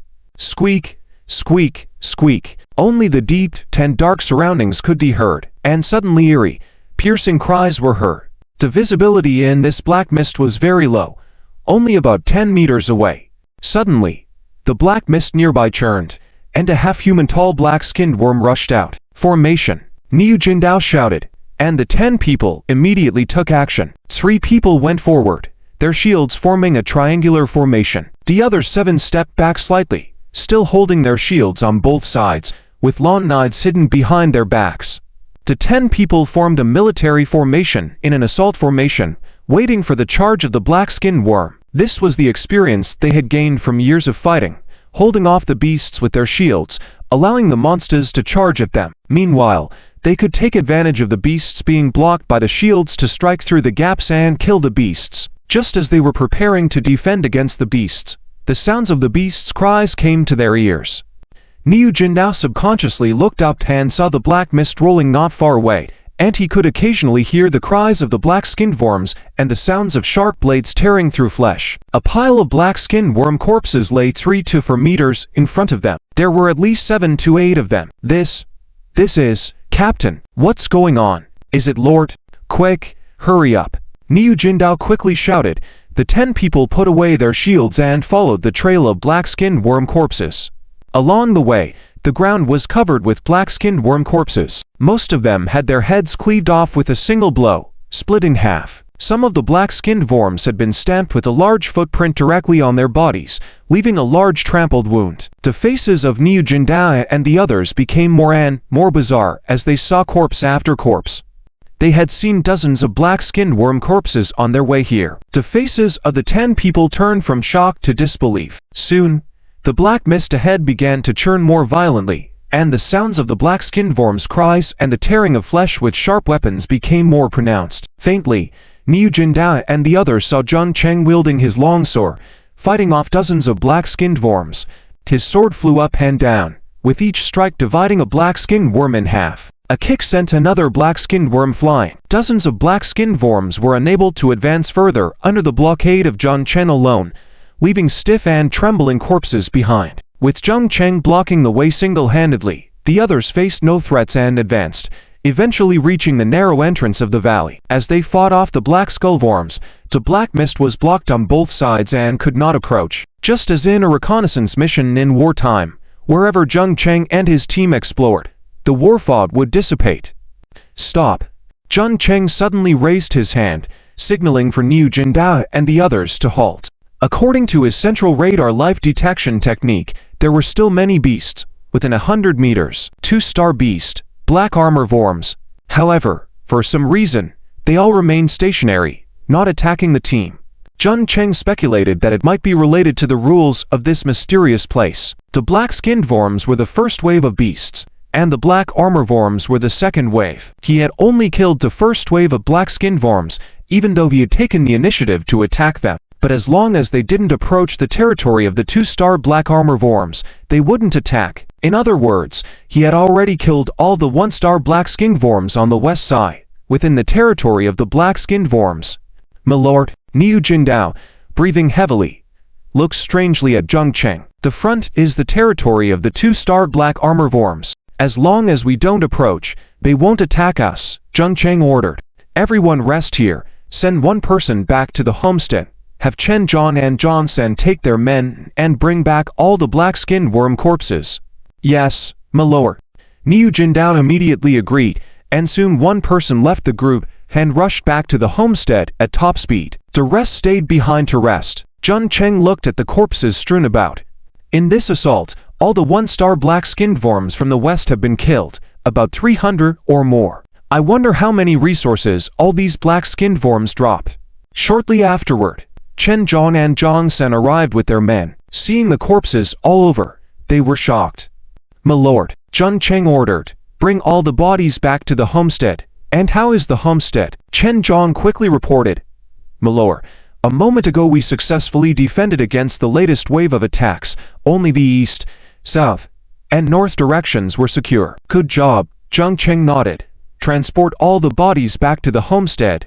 Don't miss a single one. Yes, my lord. Soon, all 27 people started to move the bodies, using the carts brought by the quartermasters. Half a day later, all the bodies had been brought back to the homestead. Zhang Cheng then began the process of dissecting the bodies one by one using random dissection techniques. In this battle, a total of 120 black-skinned worm hearts were dissected, distributed evenly among all the troops present. Resource types: 550 units of iron ore, 45 units of light crystals, 22 units of spatial crystals. Using these life crystals, Zhang Cheng summoned 13 more quartermasters.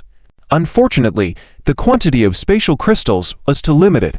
Otherwise, he would have wanted to upgrade the homestead to leave 3. In addition to the resources, they also looted 15 blueprints for arrow towers and for blueprints for fence construction. Defense construction blueprints could be used to build protective fences for the homestead, which could be further upgraded to become walls guarding the entire homestead. Gathering all 50 troops together, Zhang Cheng ordered, Yan Hur will continue to lead the archers and laborers to guard the homestead. The rest of the troops will follow me into the black mist.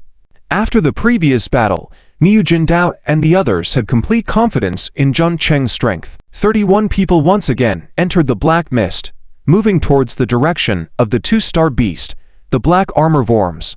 Attack! Zhang Cheng commanded, and all 30 people charged into the territory of the black armor worms. Once again, Zhang Cheng led the way. The black armor worms, densely packed, rushed out when they sensed Zhang Cheng and his team coming. They were very similar to the black-skinned worms, but unlike them, the black armor worms had grown a layer of tough armor on their backs. When Niu Jinda and the others struck with their knives, they could only leave white marks. It took at least 3 strikes to kill one. However, Zheng Cheng's cloud-soaring sword was a divine weapon that could easily slay the black armor worms. With a single slash, the black armor worms were effortlessly killed, posing no threat to Zheng Cheng. Under Zheng Cheng's leadership, the 30-people team advanced without any casualties, pushing to the entrance of the valley. As the black armor worms swarmed up, Niu Jinda and the others immediately engaged in a fierce battle. Zheng Cheng egged them on with another adrenaline rush technique, making them more energetic. After more than 10 minutes, the effects of the adrenaline rush wore off, and Zheng Cheng killed the last black armor worm. The black mist surged, and the area became Zheng Cheng's secure territory. The quartermasters will transport all beast corpses back to the homestead, while the rest of you rest on site, Zheng Cheng commanded. Also, search the surroundings for any flowers. Flowers? Chen Zhang looked perplexed but obediently carried out Zheng Cheng's task. Zheng Cheng began to survey the location of the valley entrance. The high cliffs on both sides and the narrow 30-meter wide entrance in the middle were shrouded in rolling black mist. According to Zheng Cheng's central radar, there were numerous 3-star beasts not far away, the variegated spiders. In the sky, there were even more 3-star beasts, the blood-sucking giant mosquitoes. The next challenge they faced were the 3-star beasts, at least 2 kinds. The 3-star beasts include the flying blood-sucking mosquitoes, and the key to killing them lies in the arrow towers, or other stronger range troops, special buildings. Zheng Cheng pondered. Suddenly, Chen Zhang ran over. "My lord, we found a new blueprint." "Oh." Zheng Cheng took a look and his eyes lit up. "This is the Blacksmith Workshop Construction Blueprint." Name: Blacksmith Workshop Construction Blueprint. Property: Production Building. Construction time: 1 hour. Description: used to build a blacksmith workshop, accompanied by a blacksmith and 2 blacksmith apprentices, used for researching weapons and armor.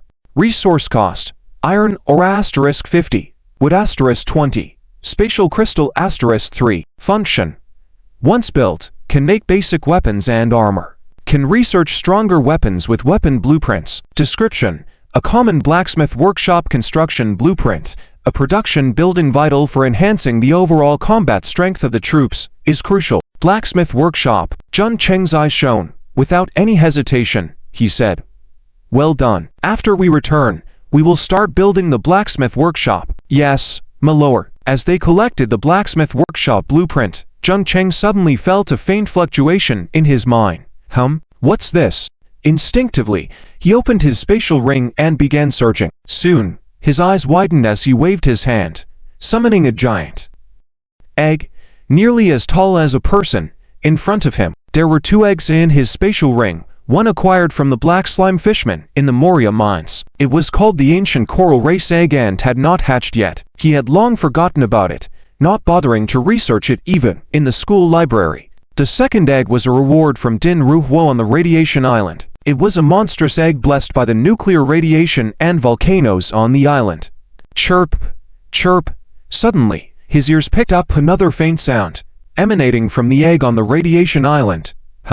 Is there movement? Is it going to hatch? This sound was not only heard by Zheng Cheng. Under the influence of this faint aura, it was also heard by another kind of creature in this world. In a region billions of kilometers away from Zheng Cheng's homestead, countless gigantic creatures swam and roamed. Some were like rhinos armored in armor, some had hundreds of segmented bodies, while others had over a dozen wings flapping ceaselessly. Some had wings of flesh, some were surrounded by lightning, some had hundreds of diamond-like compound eyes on their heads. These were beasts. The faint sound kept transmitting until it reached the center of countless beasts, a gargantuan creature the size of a small mountain. On its back, it had hundreds of pairs of wings made of flesh, hundreds of transparent wings, countless compound eyes, and a myriad of tentacles. It had hundreds of compound eyes, and they all suddenly opened, staring fixedly at the direction from which the sound had come. A rapid sound emanated from its mouth. Squeak, squeak, squeak, squeak, squeak, squeak. Our clan's offspring, our clan's future. I have sensed it. Pass through the world barrier and bring it back. Bring it back. End of the chapter. Chapter 213. Summoning the Tree People. With the left and right array, May the earth assist me. Jun Cheng looked strangely at the egg in front of him, not knowing what it was up to. Suddenly, there was a faint fluctuation coming from the egg. Blood. Blood. Jun Cheng's heart was delighted as he picked up the egg and placed it next to a corpse of a black armored worm. Black blood flowed, seeping through the eggshell and into it. Is this egg going to absorb the fresh blood of exotic beasts? Jun Cheng's eyes flashed, and he made a decision. He first brought the egg back to his homeland and placed it next to the homeland's crystal. Surrounding him were bodies of exotic beasts brought by soldiers. As they absorbed the bodies of the exotic beasts, copious amounts of viscous fresh blood also gathered next to the homeland's crystal. Meanwhile, Jun Cheng drew his cloud-soaring sword and kept dissecting the black-skinned worm and black-armored worm bodies that were brought to him. When he struck down with his sword, a strange fluctuation suddenly occurred. Skill successfully cast. You have obtained special ingredients.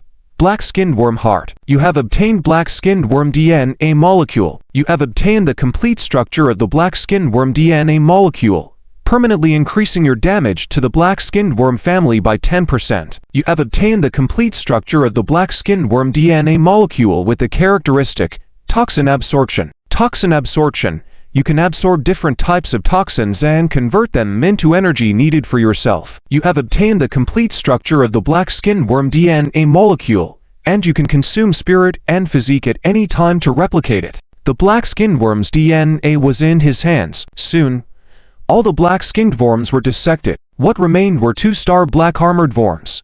The ingredients dissected from the black-armored worm were 2-star black bug carapace.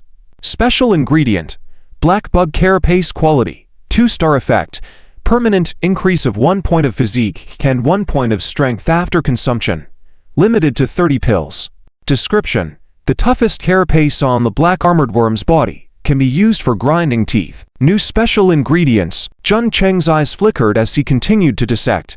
A large number of black bug carapace was dissected, leaving enough for 30 of his own consumption. The remaining special ingredients were all rewarded to Zhang San, Chen Zhang, Yan Huer, Niu Jindao, and others. In addition, he also obtained a large amount of black-armored worm DNA and continuously constructed the DNA molecule structure of the black-armored worm.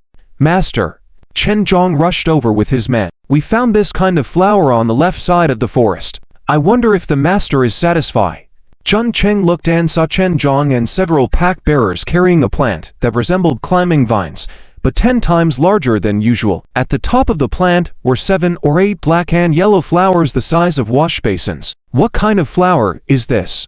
Jun Cheng was a bit puzzled, but took out the grouped flower scepter and tapped one of the flowers. Along with a faint green light flashing, the flower quickly withered, and from the withered flower, a light yellow honey slowly condensed. When he looked at it, his eyes lit up slightly. Name: insect repelling flower honey quality. 3-star effect. After consumption, it can restore one's physique in a short time and emit a scent that drives away insect creatures, preventing them from approaching. Ha! Jun Cheng's eyes flashed.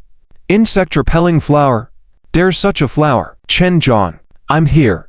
Collect as many of these flowers as possible. Yes, my lord. While Zhang Cheng was rapidly developing, the homelands of the other outstanding students also faced challenges. Squeak, squeak, squeak, slash. Among dozens of black-skinned worms, ran Dastard like an unmovable hero in the swarm, constantly slashing. Behind him, there were over 10 militiamen with rudimentary weapons defending against the stragglers. Kui Xiabing wielded a staff, emitting a faint green light, causing vines to grow densely on the ground, forming a makeshift barricade in front of the homeland. As a tree shepherd, she naturally could control all plants, herding the forest. Under her ability, the entire homeland was protected by numerous trees and vines, with only a few gates for soldiers to pass through. Truly a hero. Holding off a direction full of black-skinned worms alone, I'll allocate all resources to him. By then, I should definitely be able to. Advisor. Advisor. Suddenly, soldiers ran over in a panic, shouting, Advisor, we can't hold on at the back anymore. Lots of exotic beasts.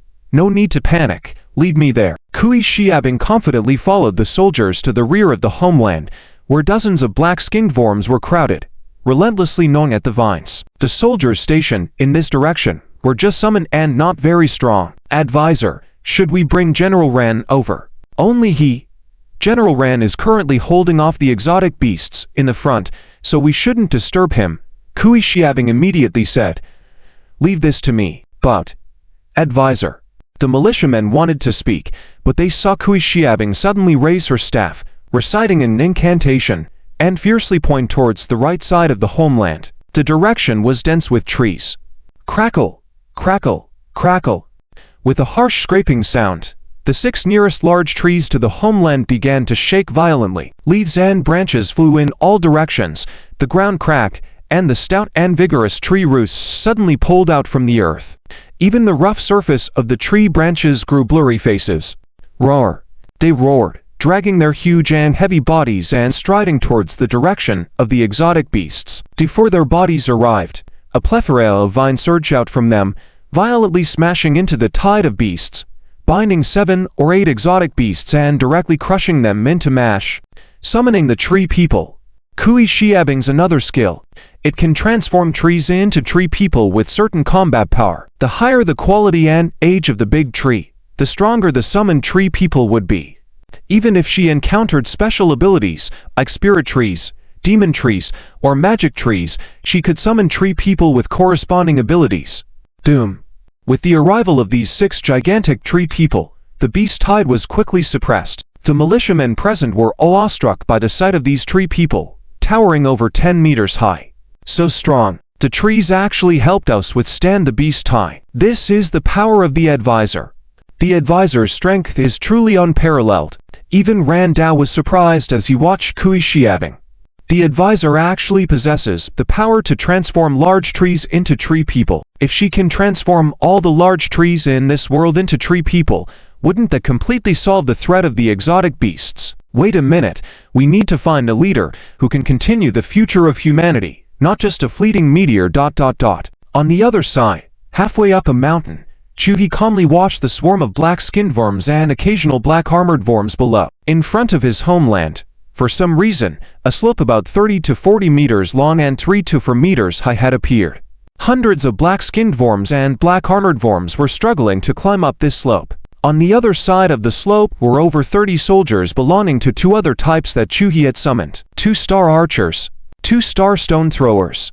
This was a rare type of troops that could use stones to throw at and injure enemies. Stones could be thrown over 200 meters, with great force and accuracy, easily causing severe injuries. His homeland was located in a mountainous area, with plenty of stone materials. As for the prisoner troops he had summoned earlier, he had long since discarded them as cannon fodder. At this moment, suddenly, another large group of black-skinned worms surged up from below and joined the battle. His homeland had natural geographic features that didn't require guarding the rear. But similarly, all attacking exotic beasts would come from the front, increasing the pressure. My lord, the captain of the archers ran to him, saying, "Our arrows are depleted, and there's no time to clean up the battlefield. The iron blocks can't be replenished. Use stones for attack first." Chuhi said sternly, "I'll temporarily open up a makeshift safe area for you to quickly clean up the nearest battleground. Prioritize collecting iron blocks."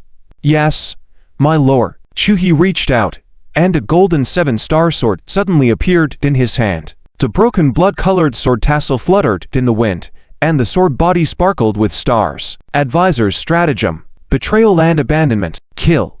Thus, a strange ripple suddenly spread from Chuhi to the beast high.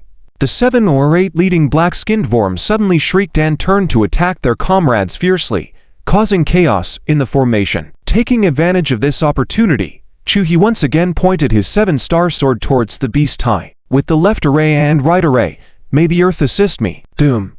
The ground in front of the beast tide suddenly shook, rising up to form a 3 to 4 meter wall, separating the vanguard and main force of the beast high.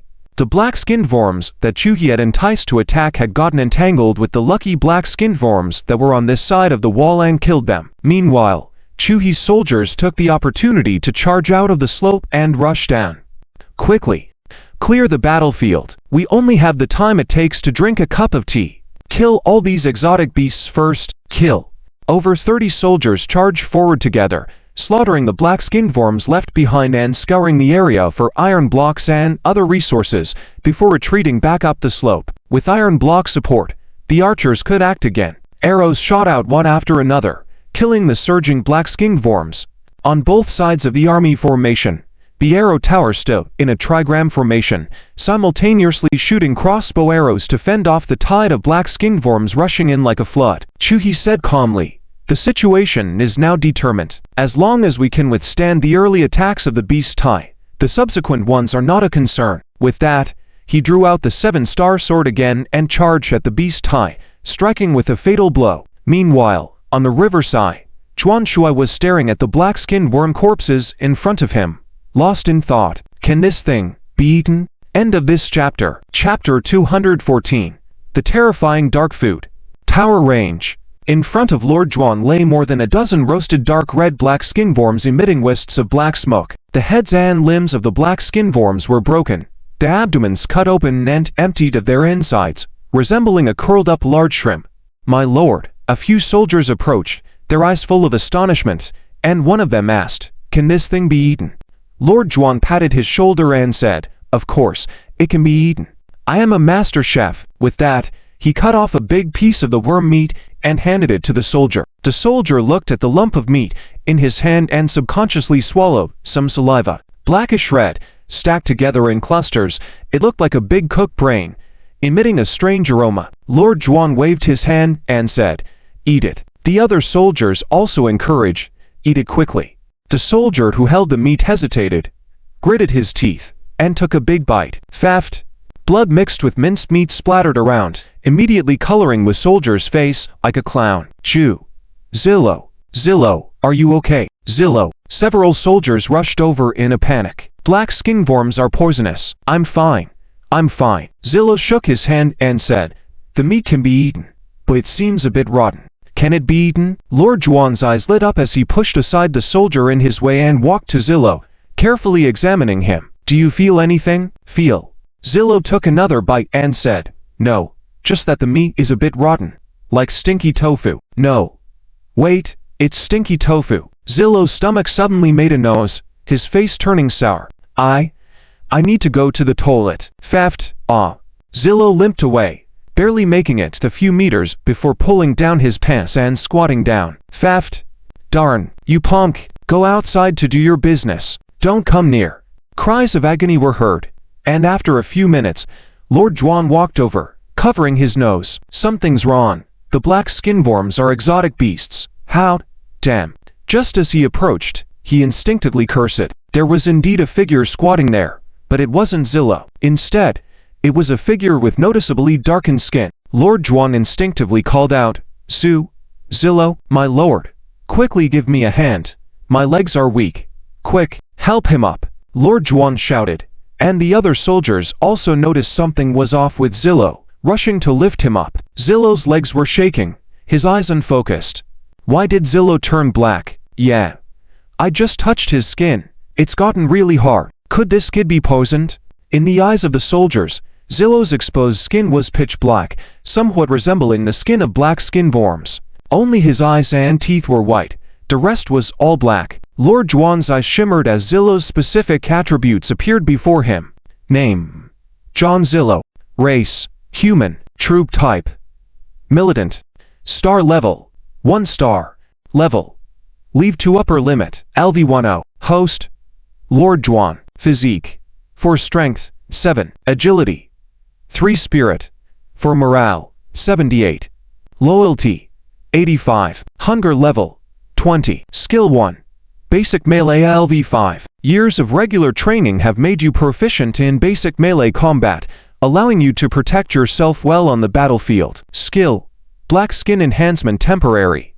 Passive skill: your skin is slightly reinforced through a special channel, slightly increasing your defense, able to withstand attacks from ordinary swords and knives. Note: this temporary enhancement requires constant replenishment, otherwise it will disappear at any time. The higher the frequency and quality of replenishment, the stronger the defense will be. Lord Juan's eyes lit up at the appearance of the temporary skill in Zillo's attributes. Indeed, it works. I knew my ability would be useful. Ha ha ha. Lord Juan laughed, enhancing the strength of summoned troops through dark cuisine. I am the strongest support professional. He looked at the roasted black skin worms in his hands. Dark Fu. Mud roasted black skin worms. Quality: 1 star. Effect. Eating can grant the eater the black skin enhancement state. The more mud-roasted black skin worms eaten, the stronger the enhancement effect, with no limit. However, while eating, the toxins of the black skin worms will erode your body, causing extremely severe symptoms such as diarrhea, vomiting, dizziness, abdominal pain, and so on.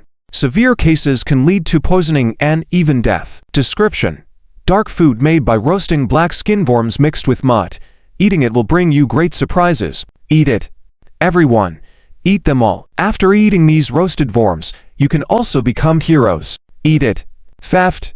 Encouraged by Lord Jong, a foul smell permeated the surroundings. He had turned over 20 reinforced militiamen with darkened skin. In another part of the homeland, a dozen injured militiamen and dozens of black skin worms were fighting. They were brave, but still couldn't stop the increasing number of black skin worms. Just when they were in despair, Su Duo, beside the Homeland crystal, suddenly raised her wand. A melodious and haunting song echoed, and after a few breaths, a blood-red light descended from the sky onto the militiamen. Instantly, a blood-red halo appeared under the feet of these militiamen, looking very conspicuous.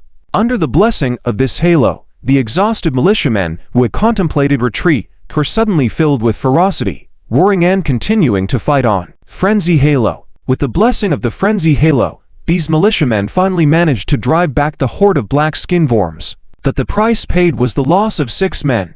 Watching the militiamen who had collapsed, gasping heavily, Su Duo said without hesitation, "Don't rest. Quickly go Kutwo, clean up the battlefield, and gather all the iron ore and resources here." "My lord," a militiaman trembled, "we have endured several major battles, we are tired, and many of our comrades are wounded. Can we have a little more rest?" "No."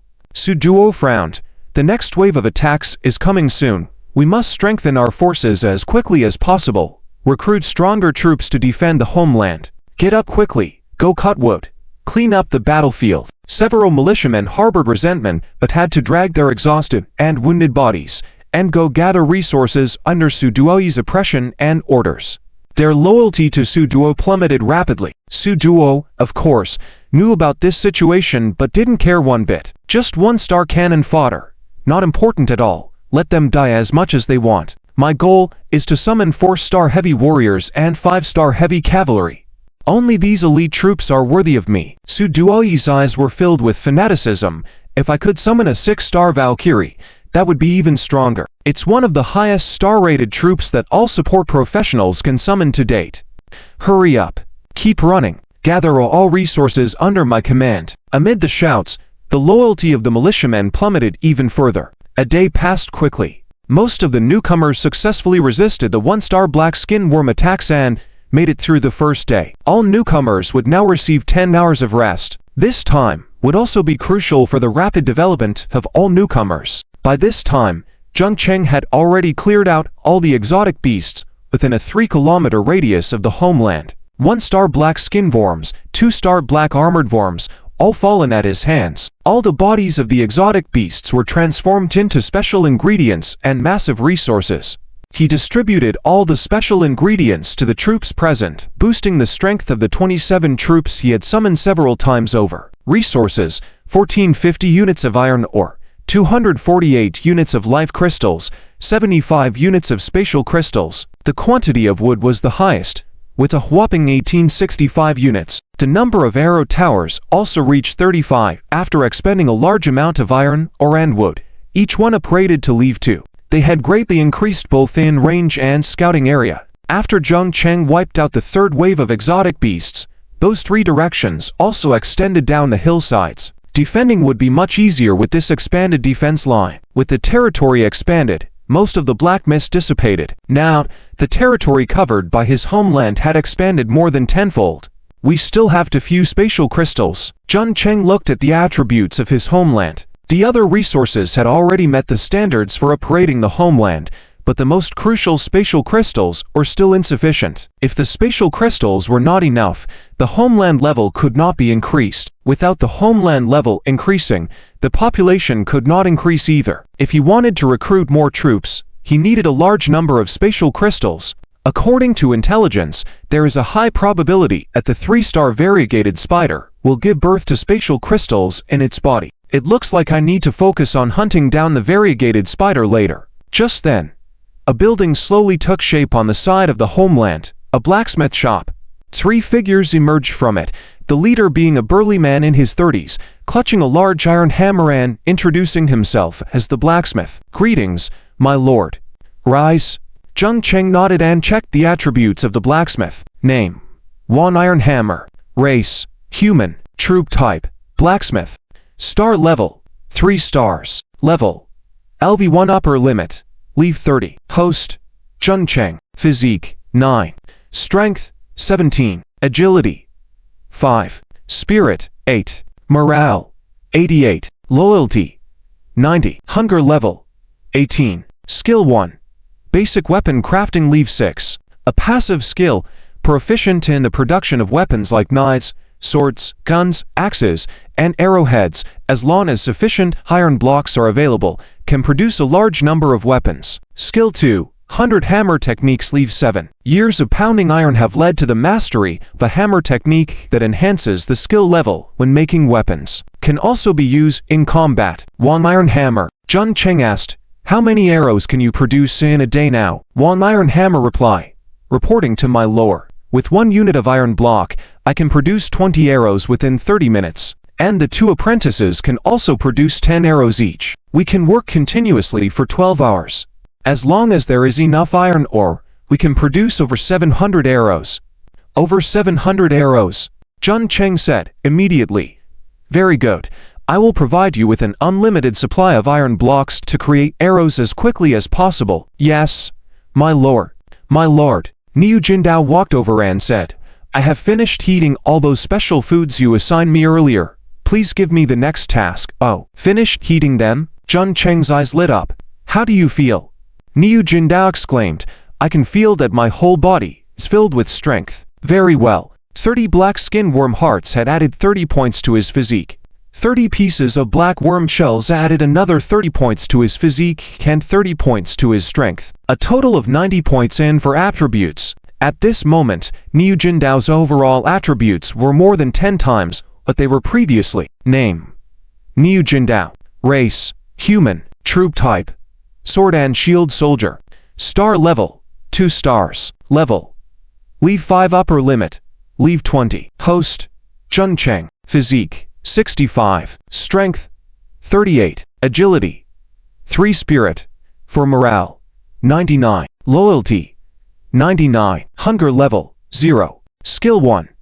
Basic melee. Leave 7. Years of regular training have made you proficient in basic melee combat, allowing you to protect yourself well on the battlefield. Skill 2. Shield strike. LV5. Using a shield to deal significant damage to the target, while also having a chance to cause a stun effect. Niu Jindao, Yan Hauer, Chen Zhang, Zhang San, and the others had attributes that were not far off from Niu Jindao's. Their different supported attributes were just the emphasis on physique, strength, and agility. Jun Cheng ordered, "Rest for 3 hours. You 4 come with me to continue entering the Black Mist, and the rest stay to guard the Homeland." "Yes, my lord." End of chapter. Chapter 215. Desolate Planet. 3-star exotic beasts. Zhang San, Niu Jindao, Yan Hauer, and Chen Zhang. These 4 individuals, or each a captain in their respective military branches. In one aspect of the 4-dimensional attributes, they are all 1 or 2 points higher than their colleagues. Their own character, knowledge, and vision are also higher than their other comrades. Therefore, they have become the captains of their respective military branches, especially after being enhanced with special ingredients from the black skin worm and black armor worm. Their strength has increased even more. 3 hours later, everyone opened their eyes. Led by Jun Cheng, the 5 of them once again entered the Black Mist. Their mission this time was to clear out the 3-star exotic beasts in the valley, the colorful spiders and blood-sucking giant mosquitoes. This time, they chose the forest to the south, which was densely covered with forests, numerous shrubs, mostly towering coniferous forests reaching up to 20 to 30 meters high, which could most effectively restrict the flight of the blood-sucking mosquitoes. In Jung Cheng's central radar life monitoring technique, in that direction, there were hundreds of colorful spiders and blood-sucking giant mosquitoes densely piled up. "Zhang San, you were summoned from our homeland by me. I want to know what kind of world you lived in before." In the black mist, the 5 of them walked in sequence, and suddenly Jong Cheng asked, "Our world?" Jong Sen was first stunned, then shook his head and said, "My lord, I am just an ordinary first-level soldier, usually doing some heavy logistics work. I only know that the place where I live is called Desolate Planet, and I live in a city called Human City. As for the outside situation, I am not very familiar with it. Perhaps Captain Niu and the others." Looking at Jong Cheng, Niu Jindao said, "My lord, what Jong Sen said is correct. The planet we live on is indeed called Desolate Planet, a planet that has been occupied by exotic beasts for over 90%. Our human race has established only a dozen or so cities on high mountains, deep valleys, and some remote areas. Among them, Human City is the largest city. Since birth, we have been trained to be qualified warriors, awaiting the call of the Chosen One to go to the Homeland." "Chosen One, Homeland?" Jung Cheng asked strangely. "What does it mean?" Niu Jindao continued, "In the Desolate Land, it is difficult for us ordinary soldiers to upgrade and improve our strength. Years of training may not even compare to a single charge of the exotic beasts. Even the heroes are the same. The speed at which they improve their strength is very slow. Some heroes cannot leave Human City in their lifetime. But on Desolate Planet, there is a legend that has been passed down. The eyes of the 4 individuals became extremely longing. Legend has it that our Desolate Planet is connected to a place called Homeland, where the Chosen One can summon us, allowing us to enter the original planet of the exotic beasts. In the original planet of the exotic beasts, we can quickly improve our strength by killing them. Especially the hero units, the speed of improving strength will be even faster." Niu Jindao's tone became excited, but the summoning of the Chosen One is completely random, and no one knows who will be called to the Homeland. Originally, we thought this legend was false, but who knew that over 60 years ago, a group of humans suddenly disappeared. When they returned, their strength had indeed greatly improved, especially those heroes. For more than 60 years since then, we have been waiting for the summons of the Chosen One and Homeland. I never thought that this time, we would actually be summoned to the Homeland. We can really improve our strength by killing exotic beasts." Chen Zhong and Yan Hao also chimed in.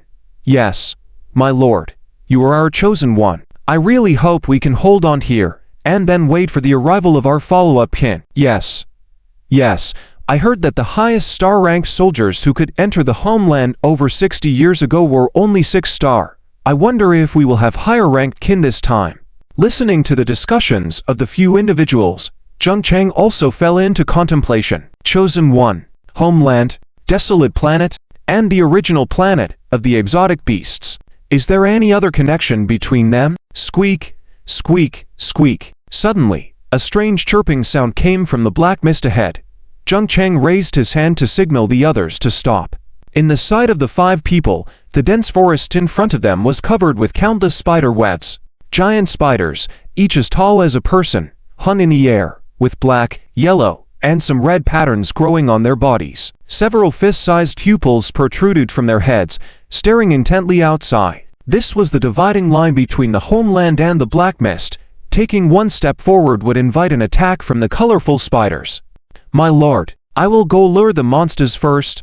Niu Jindao raised the shield in front of him, man said. Jung Cheng had wanted to refuse, but after a moment of thought, he agreed. Although Niu Jindao's level was not high, his 4-dimensional attributes exceeded all 2-star soldiers by far, especially in terms of physique and strength. Even 5-star soldiers had to look on in astonishment. With one hand holding the shield and the other holding the knife, Niu Jindao slowly walked into the black mist. As soon as he entered, the closest colorful spider let out a strange cry and suddenly dropped from the spider web, pouncing towards Niu Jindao from midair. "Bring it on!" Niu Jindao shouted and hid most of his body behind the shield, then charged forward. Shield bash! Dang! Niu Jindao and the spider's bodies collided violently, with Niu Jindao's body remaining motionless, while the larger-sized spider took a few steps back after the impact. Seizing this opportunity, Niu Jindao stepped forward and chopped down with his sword. Splurt! The steel blade struck directly on the spider's head, cutting out a large gash immediately. Sticky green fluid and blood gushed out. Squeak! Squeak! Squeak! The spider screeched, swaying its massive body, and fiercely clawing towards Niu Jindao. "Colorful spider! Is that all you've got?" Niu Jindao exclaimed excitedly, then stepped forward and slammed the shield ruthlessly into the spider's body. Normally, he was no match for a colorful spider. One colorful spider could take down 3 to 5 shield and sword wielders. Yet now, he was able to crush a colorful spider on his own. This was the power of the Chosen One. Ha ha ha. He laughed wildly, wielding the steel blade and slashing frantically, quickly reducing the head of the colorful spider to a mangled mess. Squeak, squeak, squeak. At this moment, another colorful spider rushed up from the darkness nearby. Be careful, Yang Hao reminded loudly, and Niu Jindao could only quickly turn around and shield himself. Swish, thump. At this moment, a piercing sound suddenly rang out. Yang Hao shot an arrow, and the gust of wind hit, piercing the second colorful spider's head straight with no arrow tail. The spider shook violently and immediately breathed its last. He stared blankly at the bow and arrow in his hand, as if he could not believe that he had actually managed to shoot and kill a colorful spider with one arrow. Buzz, buzz, buzz. Suddenly, a near-piercing buzzing sound came from above. Jun Cheng looked up abruptly. Be careful. It's the blood-sucking giant mosquito. End of this chapter. Chapter 216 Special Architecture. Heart of the Beast Territory. 7 or 8 blood-sucking giant mosquitoes flew towards Jun Cheng and the others. Unfortunately, due to the forest environment, their flying speed was not fast. With Jun Cheng's reminder, Yang Hao had already pulled back his bow and shot an arrow. Swish! Thud! The arrow shot out, instantly killing the leading blood-sucking giant mosquito. These blood-sucking giant mosquitoes were the size of a human head, with their body surfaces showing a slight red color except for their wings. Especially, their long mouth parts could suck a person dry in just a few seconds. Unfortunately, in this densely forested environment, they just became Yang Hao's target. Jun Cheng also took the opportunity to draw his flower vine scepter, and with a wave, the vines entwined around the large trees around suddenly came alive, like giant pythons, rushing towards the blood-sucking mosquitoes and immediately tying them all up. Flower Vine Scepter. Skill 2. Cluster of Flowers. Bonus Skill 2. Cluster of Flowers active, able to control any plants within the current casting range, granting them rapid growth, entanglement, tree puppets, flower puppets, grass puppets, and other abilities. Zhang San, along with 2 others, also entered the black mist and wielded their steel knives towards the colorful spiders. Jun Cheng took the opportunity to use his random dissection skill on the colorful spider's corpse. Skill successfully casted. You have obtained special ingredient, Colorful Spider Web Sac. You have obtained Colorful Spider DNA Molecule. You have activated the Colorful Spider DNA Diagram. Special ingredient, Colorful Spider Web Sac Quality, 3 stars. Effect, permanently increase agility by 2 points upon consumption. Limited to 30 capsules. Permanent resistance to shadows increased by 1. Explanation. The organ within the colorful spider's body that incubates spider silk. Very chewy. Shadow resistance. Jun Cheng thought for a moment and resisted the desire to eat the web sac raw, storing it away to cook and consume at home. With a thought, the vines he controlled brought the body of a blood-sucking giant mosquito, and he swiftly struck it with a knife. Skill successfully casted. You have obtained special ingredient, Blood Beat of the blood-sucking giant mosquito. You have obtained blood-sucking giant mosquito DNA molecule. You have activated the blood-sucking giant mosquito DNA diagram. Special ingredient, Blood Beat of the blood-sucking giant mosquito. Quality, 3 stars. Effect, permanently increase agility by 1 point. Increase spiritual power by 1 point upon consumption. Limited to 30 capsules. Permanent paralysis, resistance increased by 1. Explanation. The essence of the entire body of the blood-sucking giant mosquito. Please make sure to cook before consuming it. Paralysis resistance, cook before eating. Jun Cheng quickly stored it in the spatial ring and continued forward. With Jun Cheng at the forefront, the 5 persons continued onward. Colorful spiders and blood-sucking giant mosquitoes all lay fallen at their feet. Although the blood-sucking mosquitoes could fly, Jun Cheng controlled the vines to block them, and Yang Hao's arrows were fast and precise, causing significant damage to them. Jun Cheng conducted dissections while walking, accumulating a significant amount of special ingredients in the spatial ring. Soon, when they reached a ravine, Jun Cheng suddenly raised his hand signaling everyone to stop. In the central radar life monitoring technique, a large number of colorful spiders and blood-sucking giant mosquitoes had gathered not far ahead. It was strange that they were guarding that area, and even when approached, did not launch an attack.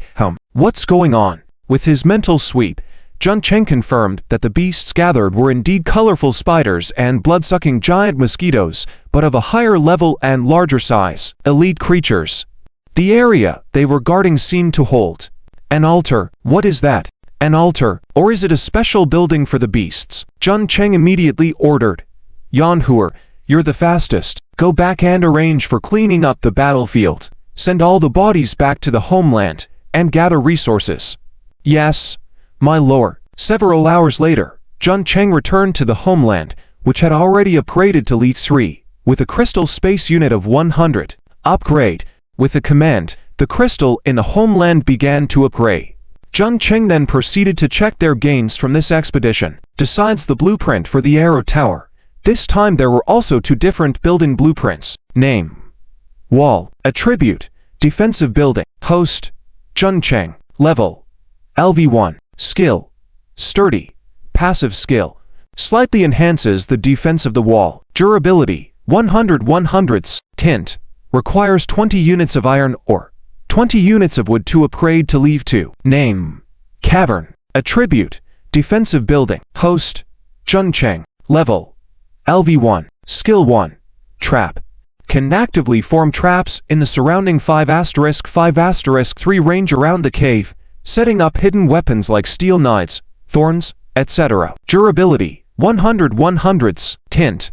Requires 20 units of iron or 20 units of wood to upgrade to leave 2. There were 3 blueprints of walls and 7 blueprints of caves. After some consideration, Jun Cheng decided to build all these blueprints at the eastern entrance of the valley in the homeland. He planned to eradicate all the beasts in the valley before using it as the center to explore the entire world of Black Mist. Soon, after consuming 100 units of crystal, the crystal in the homeland successfully upgraded to LV3. All buildings in the homeland, the blacksmith shop, Arrow Tower, wall, and cave, were powered up after consuming a large amount of resources. Most importantly, he could recruit 3-star military units again. Name.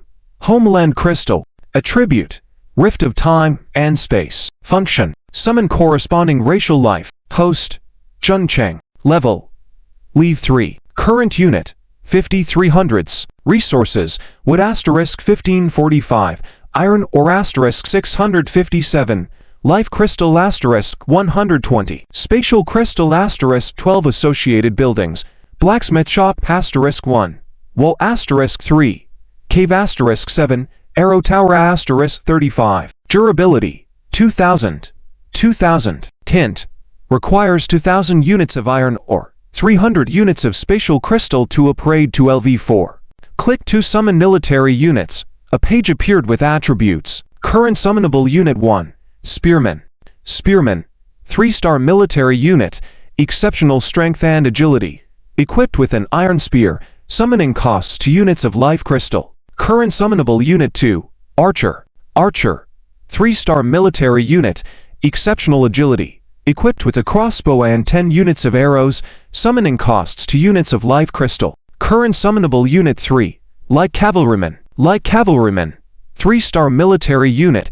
Agile. Equipped with a warhorse and an iron spear. Summoning requires 1 unit of iron and 4 units of life crystal. The current page only displayed 3 summonable 2-star military units. Jun Cheng took a particular interest in the 3rd unit, the light cavalryman. According to the gathered information, the light cavalryman was an elite among 3-star military units, difficult to obtain through refreshing. Their overall power was enough to rival ordinary 4-star military units. Unexpectedly, he had summoned the light cavalryman this time. This luck was truly remarkable. Without hesitation, he decided, recruit 10 units of light cavalrymen, 20 units of spearmen, and recruit the remainder as archers. Soon, a dense light appeared before him, revealing the stout figures of the light cavalrymen, spearmen, and archers. Especially the light cavalrymen at the forefront. Each had a swift warhorse and wore leather armor to protect vital areas, wielding iron spears specialized for mounted combat, looking impressive. This subordinate Ma Lai, Feng Can, Li Yuji, pay respects to my lord. No need for formalities. Rise. Jun Cheng extended his hand to help them up, saying, Ma Lai, Take all the light cavalrymen to guard the entrance of the valley, ensuring no beasts enter the valley. The rest, follow me into the black mist to exterminate the beasts. Yes, my lord. Upon Jung Chang's orders, over 100 people immediately split up. Some stayed behind at the Homeland, continuing to gather resources. Some went to the eastern entrance of the Homeland, reinforcing defenses. The remaining group, along with the spearmen and all the archers, followed Jung Chang into the black mist. Before entering, Jung Chang distributed the gathered special foods to everyone again. Even before operating, each person had obtained over 10 additional attribute points, significantly boosting their strength. Fire! Fire! Fire! In the black mist, with Jung Chang's command, over 30 arrows burst through the black mist, tearing through the air and piercing into the distant group of beasts. The hundreds of colorful spiders and blood-sucking giant mosquitoes were immediately enraged. Only about a dozen were shot dead. The rest of the beasts charged towards them. Charge! Jung Chang once again ordered, and the 20 spearmen and soldiers, like Niu Jindao and Chen Jong, rushed forward, engaging the beasts in close combat, protecting the archers. Jung Chang also joined the battle, controlling vines to control the beasts, and using his sky sword to slash and kill the enemy beasts. Alternating between penicillin, mycotoxin body protection spell and adrenaline excitation technique, each soldier on the field appeared as if possessed by a war god, able to kill more than 10 colorful spiders and blood-sucking mosquitoes each. In less than an hour, all the beasts in this area were eradicated. The ground was littered with at least 300 to 400 corpses. The area they guarded was now exposed before Jung Chang. Walking closer, Jung Chang's pupils widened in astonishment. It was an Homeland crystal? No, not an Homeland crystal. It was another type of crystal. His Homeland crystal was light blue. This crystal before his eyes was slightly red. This was the Heart of the Beast territory.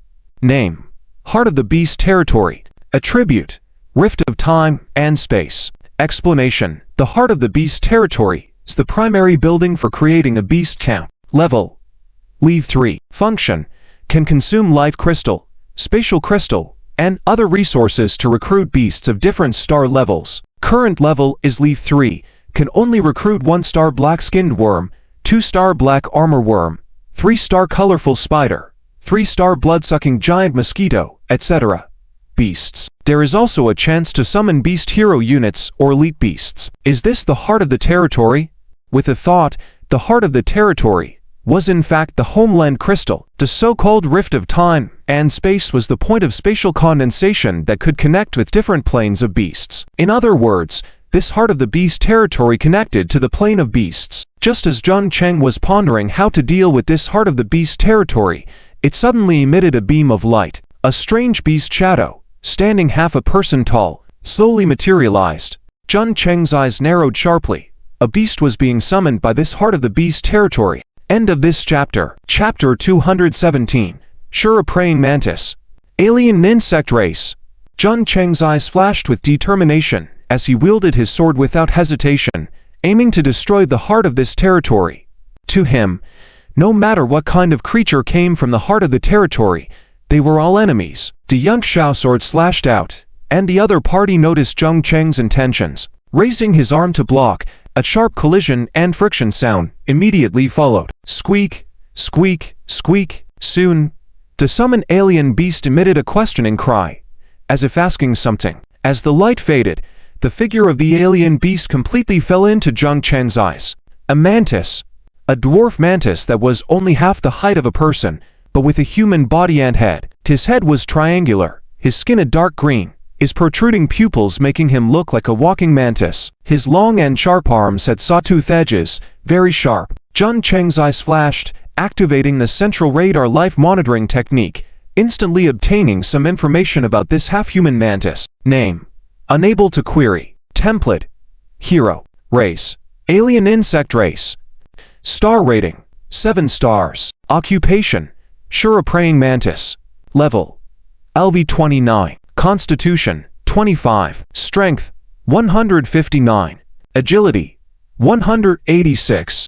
Spirit: 45. Skill 1. Basic Swordsmanship Leaf 6. Skill 2. Shura's/LV 6. Skill 3. Shura Blade Storm LV 3. Skill 4. A 7-star Shura praying mantis. Before Jung Chang's words fell, the other party had already charged forward. Arms, or rather dual blades, slashed horizontally, drawing an arc swiftly towards Jung Chang. Jung Chang subconsciously blocked with his sword, hearing a sharp friction sound, as the Yunxiao sword in his hand was met with resistance. In the blink of an eye, a visible crack appeared on the blade, like a spider web.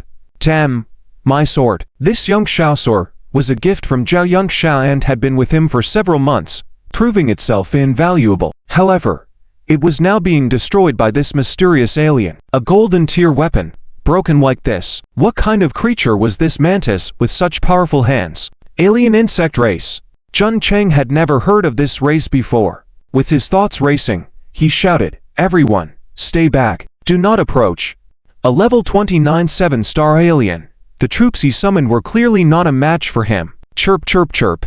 The half-human mantis spoke again, this time in a different language, which Jung Chang couldn't understand. He had only recently touched upon ancient beast language, elven language, and demon language, completely unfamiliar with this peculiar language. Suddenly, the bullion sword behind him exclaimed, "My lord, this is the language of the aliens. Only a few alien heroes know this language. He is asking if you are planning to destroy the heart of their associate species territory."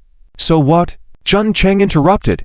"We are already enemies. It's a fight to the finish." Without any hesitation, the mantis wielded his blades once again towards Jung Chang. The blades pierced through the air, almost reaching Jung Chang in an instant. Such speed! Jung Chang's pupils shrank as he quickly retreated. The half-mantis, half-human creature was clearly a high-speed assassin type, especially with his sharp dual blades. Realizing he was at a disadvantage without a suitable weapon, Jung Chang continued to retreat as the Shura praying mantis relentlessly attacked. Unbeknownst to him, Jung Chang had retreated to the center of the battlefield, where he had previously clashed with the alien creatures. The ground was littered with the bodies of the creatures, many of which were bound by vines. The staff of blooming flowers. Swish, swish, swish. Instantly, over 10 vigorous vines shot out like giant pythons towards the Shura praying mantis. Its eyes showed a hint of surprise, probably not expecting someone to control plants during close combat. Reacting swiftly, it defended against the incoming vines, shattering them with its long blades like a storm. A hint of mockery appeared on its narrow face, seemingly taunting Jung Chang's futile attempt. However, using the vines to attack was just a distraction. The real killer move was the next skill, acute gastrointestinal burst technique. The Guardian Homeland had the ability to seal all offensive skills of professionals, but couldn't restrict auxiliary skills. Jung Chang's acute gastrointestinal burst technique was undoubtedly an auxiliary skill. What does auxiliary mean? Strengthen oneself, weaken the opponent. That's the essence of auxiliary professions. A strange wave suddenly hit the Shura praying mantis, who seemed unaware. His blades continued to slash, breaking the vines that came his way. Seconds later, his expression changed, instinctively bending over. The acute gastrointestinal burst technique had activated. Jung Chang chuckled and drew out his Yunxiao sword once again. Despite the crack, it was still usable. Seizing the opportunity as his adversary was weakened, he was about to strike when suddenly, the Shura praying mantis swayed, and its skin split open on its back, revealing a pair of wings as thin as cicada wings. Buzz, buzz, buzz. With a sudden flap of its wings, the creature soared into the air and perched on a nearby tree. Jung Chang's eyes widened in surprise. This little guy could fly. Wait, not fly. Like a chicken, only able to glide for short distances. The Shura praying mantis cursed loudly, looking agitated while perched in the tree. The bullion sword's expression was strange as he said, "My lord, he is asking if you poisoned him." Poisoned him? Jung Chang sneered. Enough nonsense, shoot it down. With a command, nearby archers immediately aimed and fired arrows at the soaring Shura praying mantis. Swish, swish. Over 30 arrows flew, blanketing an area around the mantis. However, the mantis swiftly spiraled through the air, effortlessly evading the assault of the arrows. But unlike before, as it dodged, a sticky fluid continuously sprayed from its lower body, provoking it to curse loudly. The acute gastrointestinal burst technique is useful against the alien insect race, but its effect is not significant. Jung Chang speculated, could the alien insect race be related to insects? The digestive system and intestines of insects are different from humans. The acute gastrointestinal burst technique might not be very effective against the alien insect race unless my level increases, or, Jung suddenly had a flash of realization. How could I forget about it? The staff in his hand, once again directed towards the flying mantis, emitted another strange wave of energy. 3 corpses and 9 worms.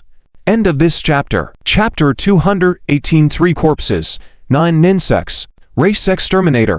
3 corpses, 9 insects. Mysterious fluctuations fell on Shuran Mantis. At first, he didn't feel anything, still dodging the incoming arrows. However, his eyes had already landed on the crowd on the ground. Damn humans. As long as he could dodge this wave of arrows, he could take the opportunity to rush to the front of these humans. Only more than 30 people. As long as he was given the opportunity to swing his blade, he was confident he could kill this group within 10 seconds. Not one left. However, at that moment, he suddenly felt a severe pain in his stomach, weakness instantly spreading through his body. At the same time, he could clearly feel that his body seemed to have produced a dense mass of tiny insects crawling continuously. He subconsciously let out a cry of pain, his body suddenly frozen. At that moment, an arrow hit him, piercing his abdomen instantly. He cried out in pain again, his slim figure falling from the sky and crashing heavily onto the ground. My stomach. He cried out, hands clutching his stomach, but still unable to stop the continuous movement inside, as if something was about to burst out. Niu Jindao, with a few shield bearers, rushed forward, a sword slashing towards Shura Mantis's head. Squeak. Shura Mantis suddenly raised his head, the protruding triangular eyes filled with blood vessels, staring tightly at Niu Jindao and the others rushing towards him. Doom. A dull explosion suddenly sounded, and Shura Mantis's body suddenly exploded, its size instantly enlarging, turning into a giant Shura Mantis 7 to 8 meters long, with wings over 10 meters long. Tough. 2 large side-like forelimbs slashed forward, stirring up a gust of wind, instantly cutting off the waists of the 4 or 5 shield bearers in front. 3 days later, Zheng Cheng's subordinates finally suffered casualties. 5 shield bearers killed in action, and the leader Niu Jindao was in great danger, narrowly escaping a lazy tumble under the giant Shura Mantis's blade. Squeak.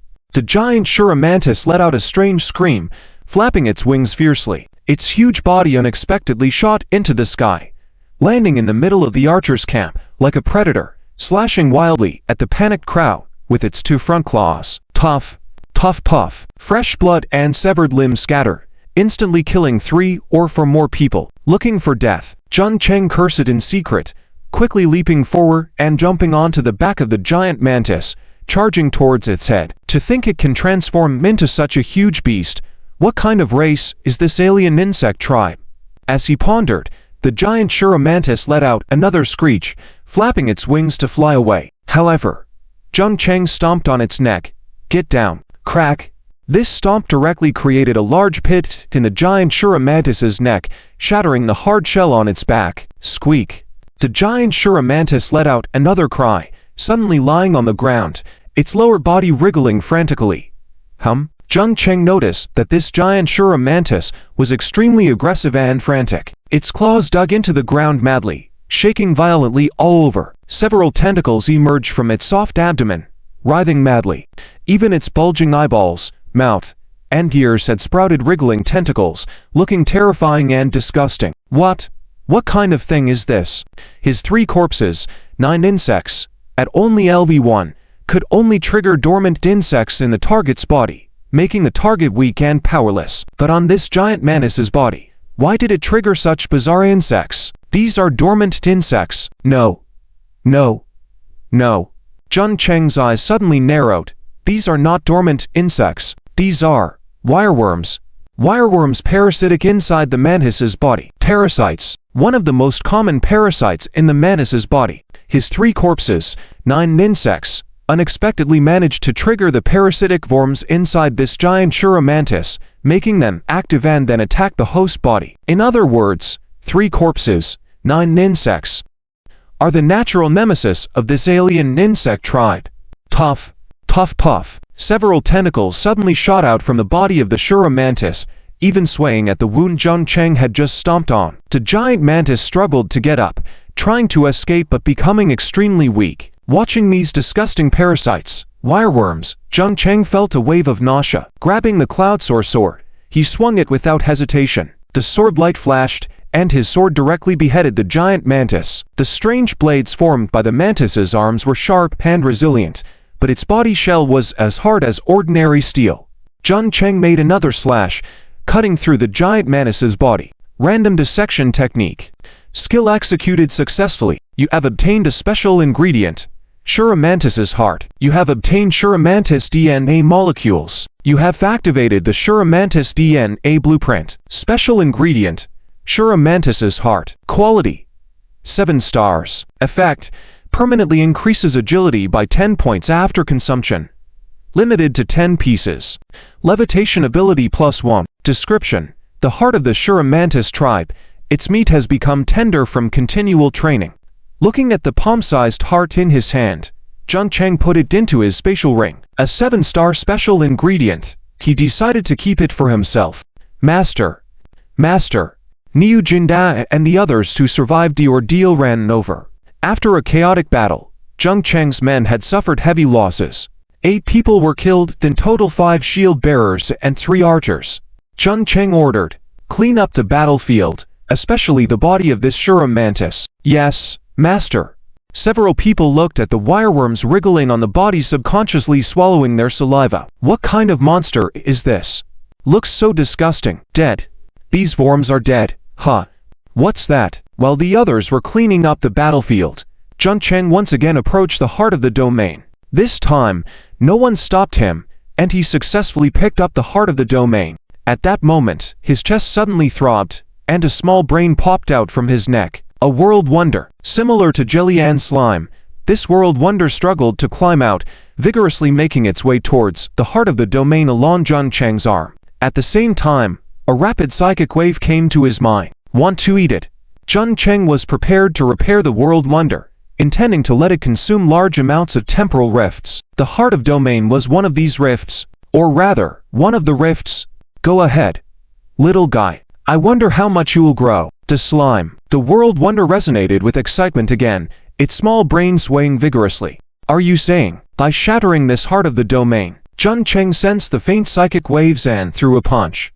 With a loud crack, the half-human-sized heart of the domain instantly exploded. A walnut-sized crystal body shimmering with bright, white light appeared before him. A temporal rift. That's the true temporal rift. The world wonder immediately crawled onto the crystal, its soft body wrapping around it completely, falling into a deep slumber. Is that it? Jung Chang wondered, putting it away. At that moment, Johnson excitedly ran over. Master. We found 2 extraordinary spoils of war, a blueprint for a special building, and a hero crystal. End of chapter. Chapter 219. Barracks construction. Hero crystal. Is this the hero crystal? Jung Chang looked strangely at the hexagonal crystal in his hand, which emitted little spakes of starlight, eyes filled with surprise. Clearer than a crystal, more dazzling than a diamond. Johnson excitedly said, Yes, my lord. With this hero crystal, we can recruit heroes from the desolate planet to this world. Jung Chang's eyes flashed. Do you know any heroes? Johnson awkwardly scratched his head. My lord, you jest. I am just a humble laborer. How could I possibly know those lofty heroes? Perhaps Captain Niu, Captain Chen. They might know heroes. Jung Chang said. Have them come over. Soon.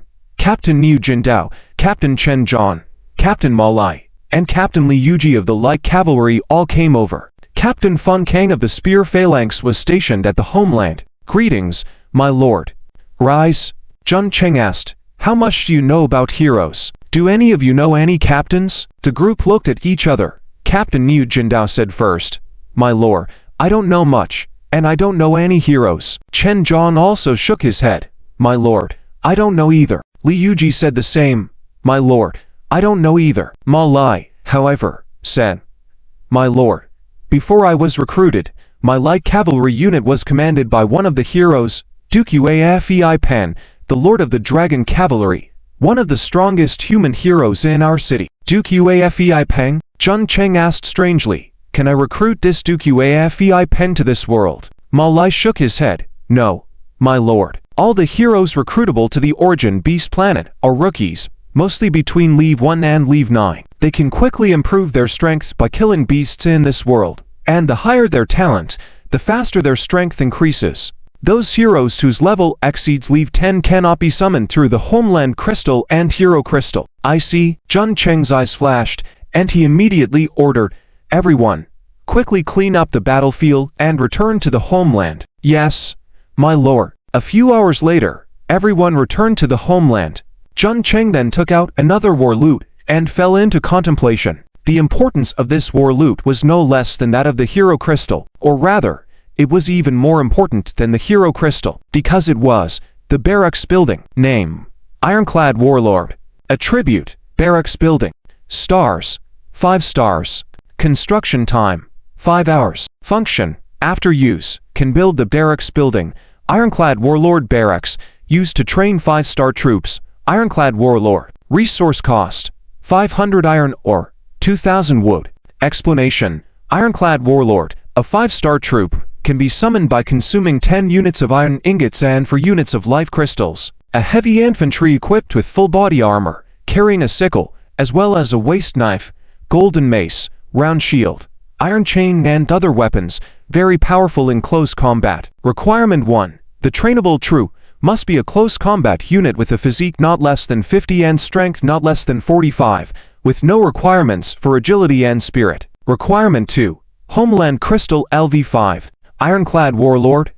Looking at the building blueprint explaining the Ironclad Warlord, Jun Cheng's eyes slightly lit up. Heavy armored infantry, truly the strongest shield of the cold weapon era, fully armored and equipped with several weapons and equipment, a veritable killing machine. If hundreds or thousands could be trained, forming a formation of ironclad warlords, even the beast tide could be resisted. Unlike the recruitment through the Homeland Crystal, ironclad warlords are created through training. This means that Jun Cheng needs to send laborers like Jong San, shield and sword soldiers, or other troop types into the ironclad warlord barracks and then consume 10 iron ingots and 4 life crystals to train an ironclad warlord. Of course, the qualified troop units that can enter the ironclad warlord barracks for training also have attribute requirements: a physique of 50, strength of 45. This attribute requirement posed no pressure for Jun Cheng at all. With special ingredients available, even now, Johnson and other laborers could enter the ironclad warlord barracks for training. Unfortunately, building the ironclad warlord barracks required the Homeland Crystal to be at Leave 5. He was only Leave 3 now. Spatial Crystal. I need a lot of spatial crystals, Jun Cheng shouted. Johnson. My lord, I'm here, go. Bring all the spatial crystals over. Yes, my lord. With resources gathered, Jun Cheng took a deep breath. No rush. My Homeland Crystal level has already surpassed everyone else's. I will strive to raise the level of the Homeland Crystal to LV5 within 3 days. The immediate task is to recruit heroes. With a turn of his hand, a Hero Crystal appeared in his hand. Name: Hero Crystal. Attribute: manifestation of the power of the current world rules. Stars: 6 stars. Function: recruit hero units corresponding to the race. Current race: humans. Placing the Hero Crystal near the Homeland Crystal, a prompt immediately appeared before him. Detected Hero Crystal. Recruiting option. Tip 1. This recruitment is completely random and does not require any resources. Tip 2. Recruited hero units start with an initial loyalty of 60 points. Each hero has their own life experience and personality. Hosts can increase their loyalty through daily interactions, personal charisma, combat, etc. The higher the loyalty, the faster the hero's level increases, strength improves, and overall power increases. Tip 3.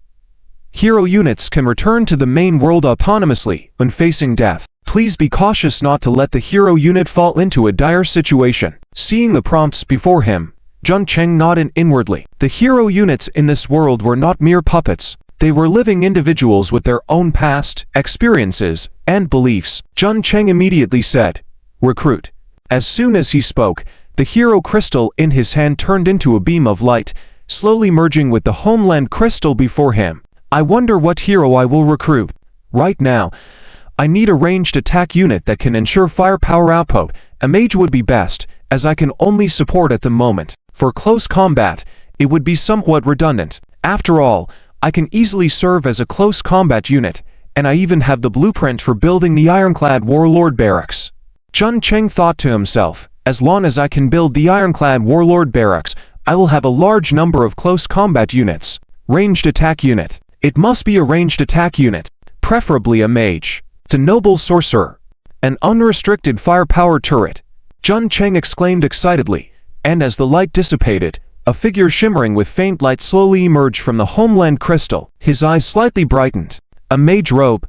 Is it a sorcerer? Almost simultaneously, a clear and melodious voice, like aureoles, sounded. Is this the Origin Beast planet?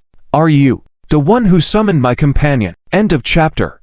Chapter 220. Foreign girl, can you conquer me? Girl?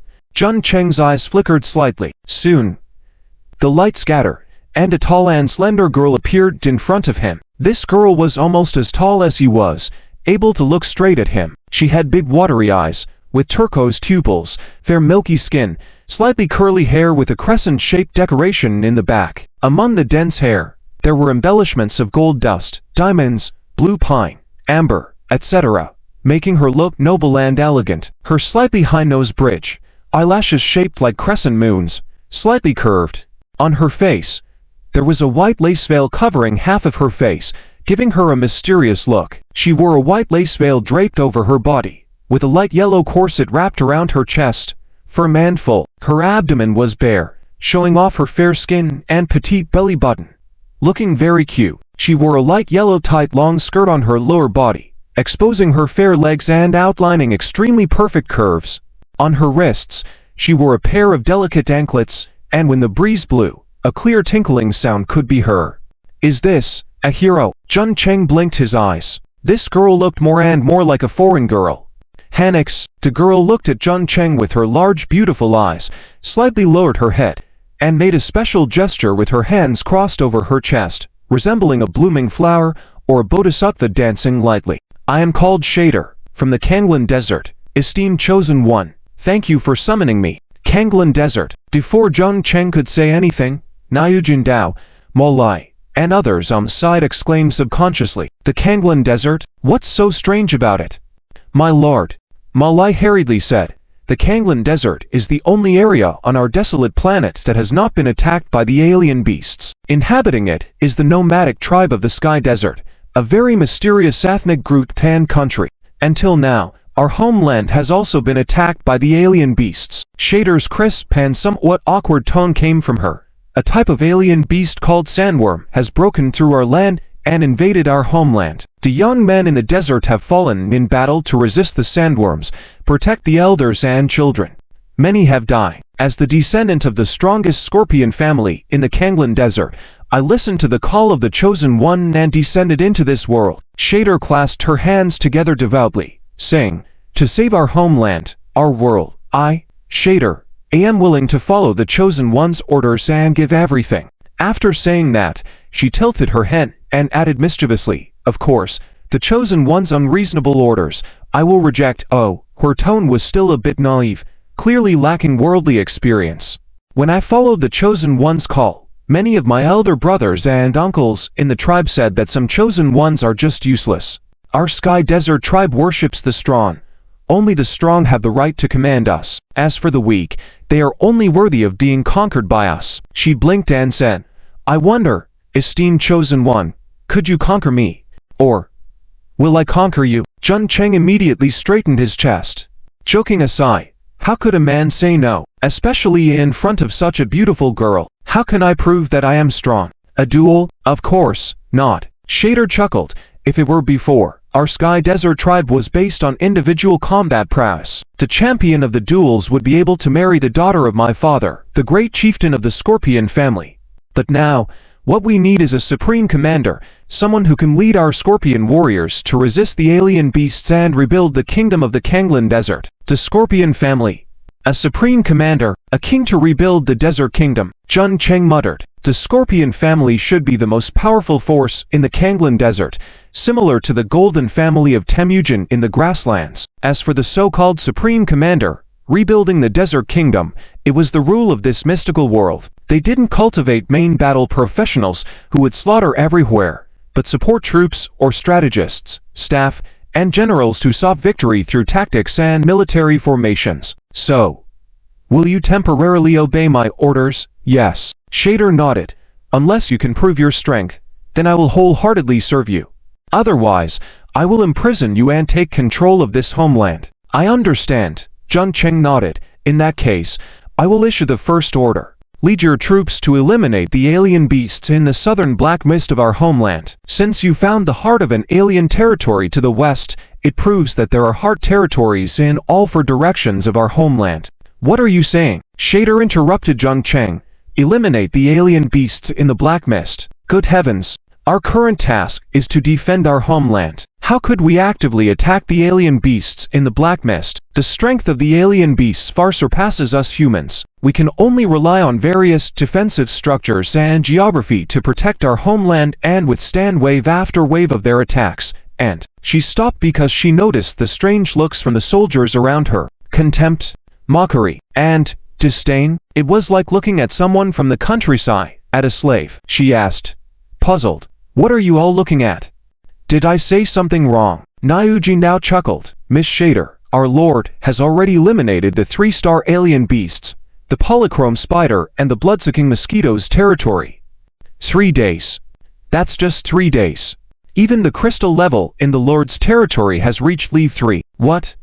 Shader's turquoise eyes widened, her small mouth slightly agape, revealing a slight depression on the lace veil-covered face. The territory level elevated to level 3 in just 3 days, and actively eliminating the alien beasts in the black mist.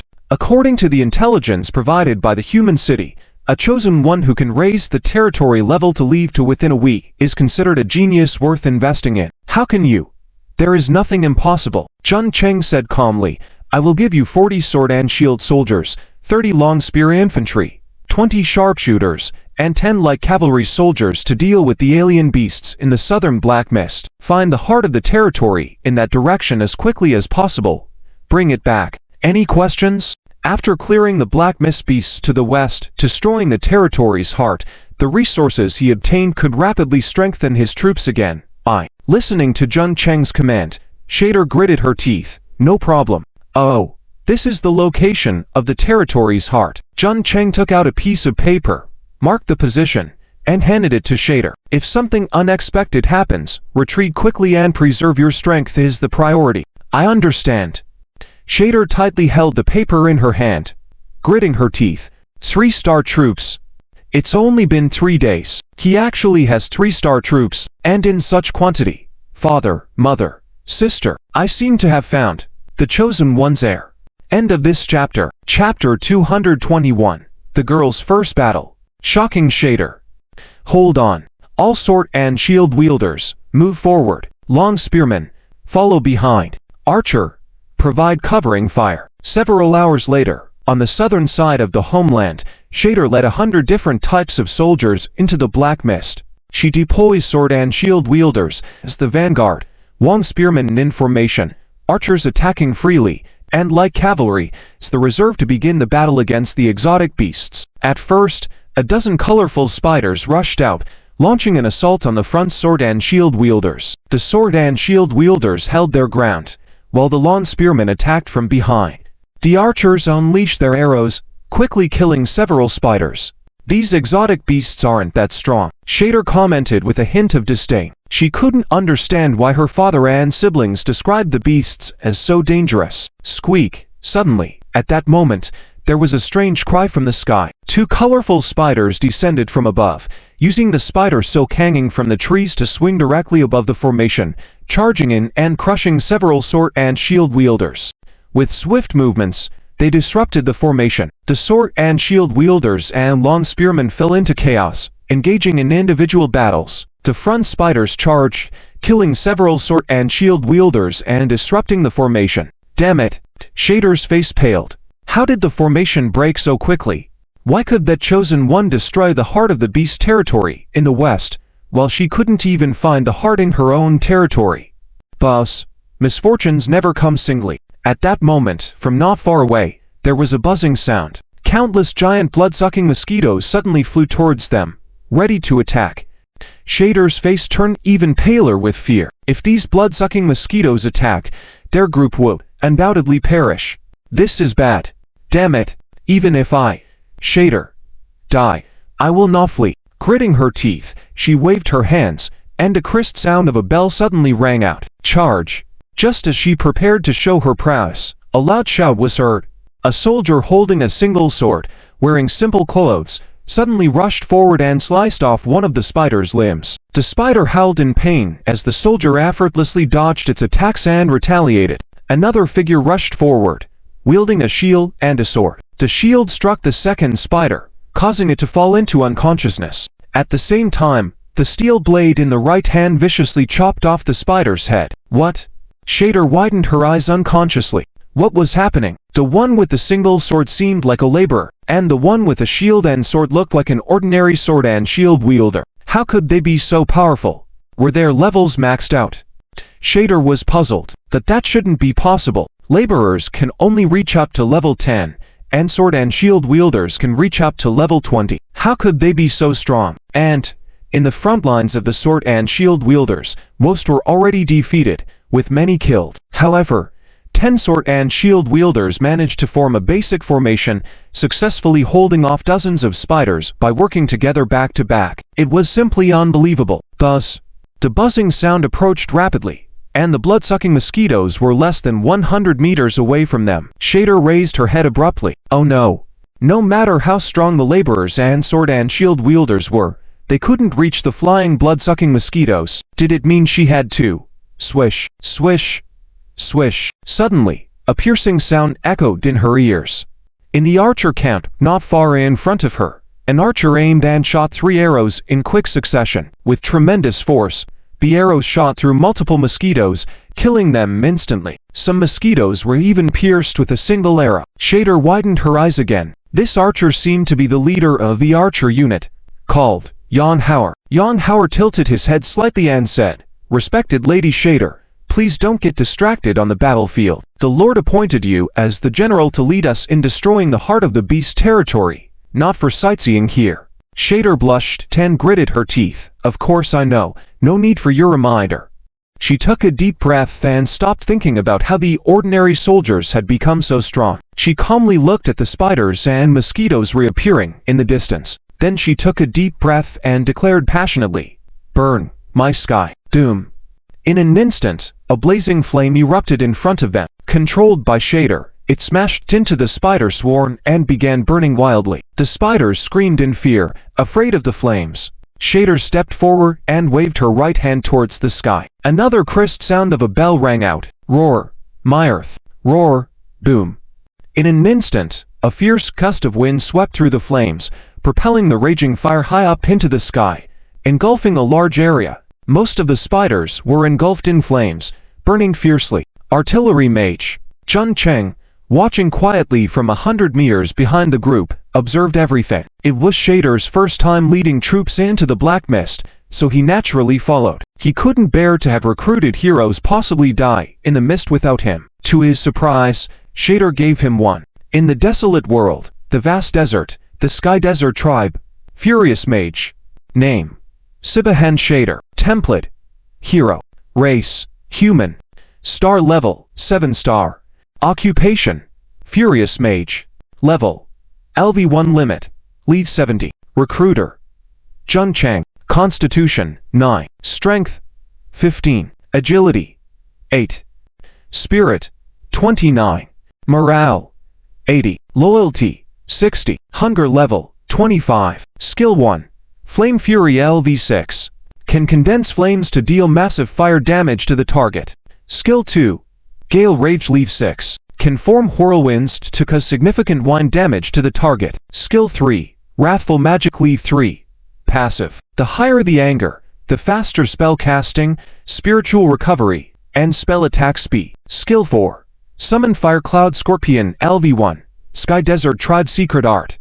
Can summon the tribe's bloodthirsty beast Fire Cloud Scorpion by consuming one's blood. With the highest basic attribute in spirit and skills oriented towards combat, this hero's recruitment was well worth it. Jung Cheng nodded to himself and left. He led the other troops to clear out the exotic beasts around the homeland. He left Shader, Zhang San, Niu Jindao, Yang Hauer, and Ma Laikir along with the hero shader. If this team failed, they would only be used as cannon fodder in the future. While Jung Chang was still exterminating the exotic beasts around the homeland, on a plain thousands of miles away, a colossal heart of the beast suddenly flickered, awakening countless exotic beasts guarding it. 3 figures emerged slowly from the heart and, after surveying around, emitted a low, surging wave. Is this the place predicted by the mother goddess? That aura, it's in that direction. This is the closest heart of the beast we can inhabit, carrying our bodies. Only we can enter this world, giving us the best chance to return to Mother Goddess's embrace.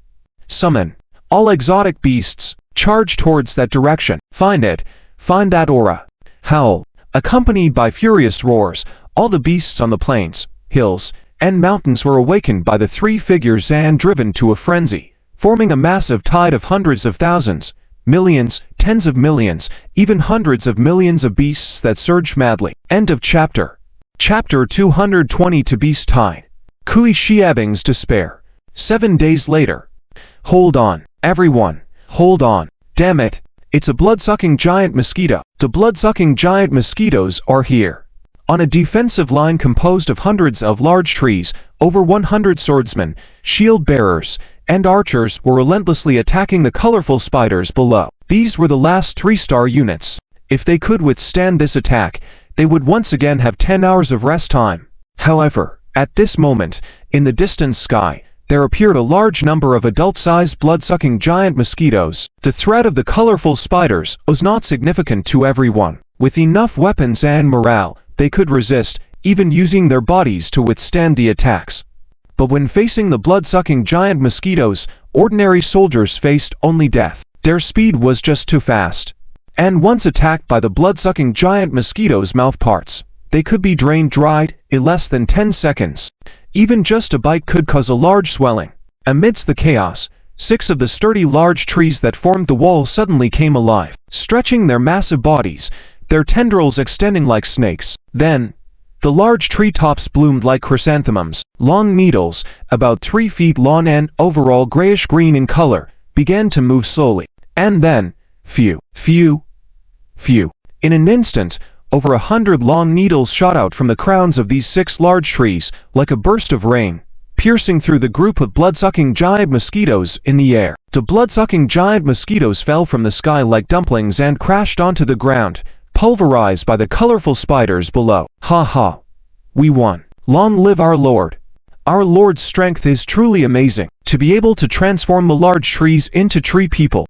Thanks once again to our Lord Silver Needle Tree People. Ha ha. We can rest and recruit more brothers this time. A group of soldiers on the tree wall cheered excitedly, while behind them, Kui Xiabing was filled with confidence. Drive the trees, build walls around my homeland. Let the soldiers fight in the safest environment. With the 6 special Silver Needle Tree People as the vanguards, we can easily clear out wave after wave of beasts. By continuing like this, I will surely achieve the first place in this hidden realm assessment. Kui Xiabing felt invigorated and extremely happy at that moment. In her mind, she began to envision concentric walls made entirely of trees, guarding her heartland like a giant maze, compressing and occupying this world, driving out all the beasts from this planet. Yes, she had learned the secrets of the desolate planet and this planet from Hero Randao's mouth. Kill. Suddenly, a cry for battle came from a direction below the wall.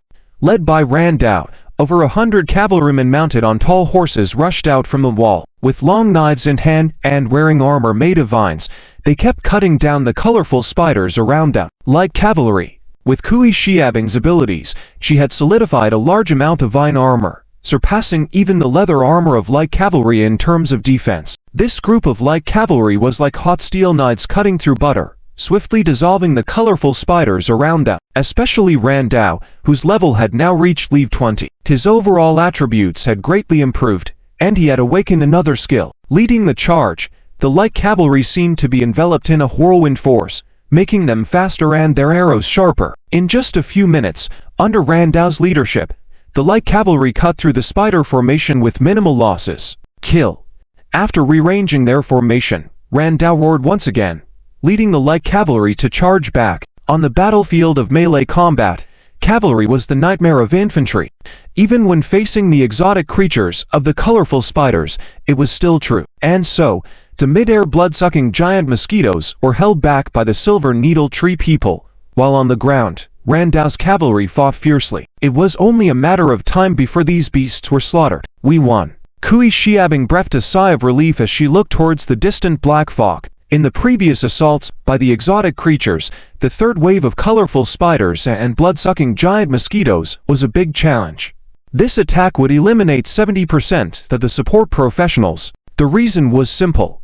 Land and air dual arms working together. Support professionals without special abilities found it challenging to withstand the attacks of these two types of units. But these units also brought a significant amount of resources to the professionals. With these resources, the overall strength of the professionals' homeland would experience a qualitative improvement. Next, gather battlefield resources. It should be enough to level up my homeland crystal to leave 4. I can recruit 4-star units, but I wonder if it will be heavy armored warriors or feathered archers. I lean towards feathered archers. After all, I can build a tree city where the units can attack the creatures from the walls. Doom. As Kui Xiaobing pondered, the distant black fog suddenly rolled over once again. This unusual sight immediately caught Kui Xiaobing's attention. Soon, she saw giant crimson centipedes emerging from the black fog, swiftly rushing towards the battlefield. And alongside these crimson centipedes, there were giant pythons with 3 heads, each about 10 meters long, roaring as they came closer. Kui Xiaobing's face turned pale in shock. 4-star crimson centipedes, 3-headed pythons. How did they get here? The swordsmen, shield bearers, and archers beside her also noticed the anomalies and exclaimed, "Crimson centipedes, 3-headed pythons, new exotic creatures have appeared. How did this happen? The time for the 3-star exotic creatures hasn't ended. How can 4-star creatures appear on the battlefield?" The soldiers were in a panic, but Kui Xiaobing quickly regained her composure. Retreat. Send the command to have everyone fall back to the tree city. Sound the retreat. Bring back the resources. Kui Xiaobing ordered once more. Bring back all the resources that can be salvaged. I had planned to save some resources to upgrade the Homeland crystal, but now I might have to use them, or we might fail in this beast tie. Beast tie. Guarding the homeland in the hidden realm would occasionally face a special situation. Beast tie. High-level exotic beasts would launch attacks on a professional's homeland earlier due to various reasons, forming a beast tie like a tidal wave. Archers. Kui Xiaobing shouted. Recruit all available resources into archers. I want the tree city to be filled with archers. My lord, an excited archer suddenly shouted beside her. Look over there. There are other exotic creatures. There are other creatures coming. Kui Xiaobing looked up suddenly and saw in the distance, above the black fog, giant mantises as tall as a person, flying out with intense whines, much like helicopters. Kui Xiaobing's face turned pale. 5-star exotic wine mantises. How is this possible? Recruit a brother's book Invincible. Cool text. Title. Mythical Hero. I simulate crossing into the high martial city of Myth's resurgence. Obtained a life simulator and a world chat group. Become the master of the realm through simulation. Link below. End of this chapter. Chapter 223 War Fortress. Tunnel Warfare. Squeak, squeak, squeak, puff, puff, puff. Halfway up the mountain, colorful spiders emerge from the black mist and rush towards the crystal habitat on the mountainside. However, every time they rush to less than half the distance, they inexplicably die, their bodies falling to the ground and around the mountainside. Meanwhile, the blood-sucking giant mosquitoes hovering in the air also couldn't locate the enemy, and many of them launched attacks towards the mountainside, only to inexplicably die as well. Upon closer inspection, it turned out that all around the mountainside, on the ground and on the mountain walls, there were numerous small egg-sized openings. From these openings, one could vaguely see countless figures moving inside. Quick! Another wave of colorful spiders is coming. Kill them. The newly recruited spear soldiers are here. Let them taste blood too. Ha ha. My lord, this method is truly excellent. The beasts can't attack us, but we can attack them unharmed. Kill. Shouts echoed from underground and from within the mountain walls. It turned out that the underground and interior of the mountain slope had been hollowed out, forming passages wide enough for two people to walk through. Or rather, tunnels. Tunnel warfare. By using tunnel warfare, the entire mountain peak was transformed into a massive war machine. This was Chuhi's plan. Inside the deepest chamber of the tunnel, Chuhi listened to his subordinates' reports. My lord, the latest wave of colorful spiders has been completely wiped out. My lord, 250 spear soldiers have all been promoted to level 30. My lord, we have cleared the battlefield and obtained resources as follows. My lord, the blood-sucking giant mosquitoes are still on the ground. How should we deal with them? Pieces of information were gathered, and he quickly made a decision. Let the archer unit enter the mountain wall and shoot down the giant mosquitoes through the lookout holes. Yes, the spear soldiers will light the signal beacons to block the giant mosquitoes from reaching the crystal habitat and escaping. Yes, concentrate all resources to upgrade the crystal habitat to leave 4. Yes, my lord. Orders were issued, and all soldiers in the habitat began to act. At this moment, 3 figures dressed in earth yellow robes walked in. My lord, we have opened a new passage, and above the passage is the location of the black mist. The leader spoke up. As you expected, there is also black mist underground, but the quantity is minimal. Black mist ... Chuhi tapped the table and said, in a deep voice, gather all the spear soldiers under the black mist, search for the position of the beasts. Your magician unit continued to excavate towards the mountain.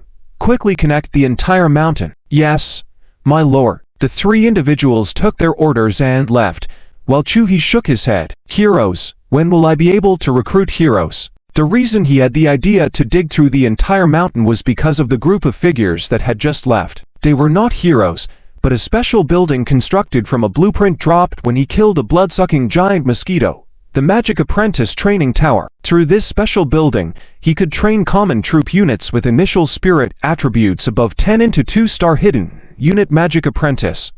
Compared to real magicians, the strength of Magic Apprentices was incomparable, and they only had 1 skill. However, one advantage was that Chuhi could freely choose the basic magic they learned. After careful consideration, Chuhi chose a very ordinary and common earth magic, swamp arts. The effect of this magic was simple. It transformed the soul within the target area into a swamp, trapping enemies. Chuhi took a different approach, having the apprentice magicians target the very common mountain rocks on the hillsides. As expected, under the effect of swamp arts, although the rocks did not turn into swamps, they became very soft and fragile, easily smashed. In this way, relying on the magic of his apprentice magician unit and his own strategic calculations, the underground and mountain walls beneath his habitat were dug through, creating a vast underground world to resist the beast attacks. The result ... was perfect. With the attacks from 3 waves of beasts, his losses were minimal, successfully defending against them. At the same time, he accumulated enough resources to raise his own crystal habitat level to leave 4. If ordinary magician apprentices were so powerful, how powerful would hero units be? My goal is to transform this mountain peak into a complete war fortress within a month, Chuhi said calmly. By then, let alone 3-star colorful spiders and blood-sucking giant mosquitoes, even 4-star, 5-star, or even 6-star thunder dragons will be able to withstand it. I wonder if I will see a 7-star beast that no one has ever seen before. Doom. Boom boom. At that moment, the entire land suddenly shook, dust filled the air, and the surrounding soldiers panicked, but Chuhi quickly calmed down. What's happening? Report, report. A marksman hurriedly ran over. My lord. Something terrible has happened. The magician unit has been attacked by beasts. What? Chuhi frowned. He had only 4 kinds of troops: sword and shield soldiers, spear soldiers, marksmen, and the most important magician unit. The entire magician unit had just over 30 people, and they had all been arranged by him underground in the black mist. Report. A magician apprentice ran in, looking flustered. My lord, we were digging the tunnel and suddenly a group of tank earth dragons attacked us. Tank earth dragons? Chuhi frowned. Tank earth dragons were 5-star beasts. Resembling armadillos, they had hard armor covering their whole bodies and could use their claws and sharp teeth to dig tunnels. He hadn't expected to encounter them so soon. But something was wrong. Even if they encountered beasts, they should have been 4-star crimson centipedes or 3-headed snakes. How could 5-star tank earth dragons appear? Did you come into contact with the black mist? No. His subordinate promptly replied. It was that group of tank earth dragons that attacked us, and there were many of them. Report. At that moment, another spear soldier ran over. My lord, on the ground, there are large numbers of crimson centipedes and three-headed snakes appearing. They are 4-star beasts. 4-star beasts. A beast tie. Why are there tank earth dragons? Or could it be ... surpassing the previous reports of the beast tie? Chuhi furrowed his brows. Everyone, follow the previous training. Stop the tank earth dragons by using the tunnels. When he decided to dig the tunnels, Chuhi had already thought of the earth dragons that could be used universally to dig tunnels, and had provided targeted training. He hadn't expected to encounter them so soon. All marksmen and magicians returned to the mountain wall at the fastest speed. Sword and shield soldiers, spear soldiers, block the tank earth dragons layer by layer. Chuhi immediately ordered, everyone, hold on until the crystal habitat reaches leave 4. Yes, my lord. End of this chapter. Chapter 224. Guerrilla Warfare. Kiro Jazifeng. Damn it. At a certain location, Commander Zhuan stared, wide-eyed, at the crimson mantis and three-headed snake charging out of the black mist, cursing out loud. What the hell? I just barely survived the third wave of beast attacks, and now all the fourth wave creatures are rushing here. Beast tie. My lord. My lord. Several figures, black as charcoal, ran over with various wounds on their bodies, bites, scratches, stabs, but despite that, they were still alive and kicking. Quite healthy.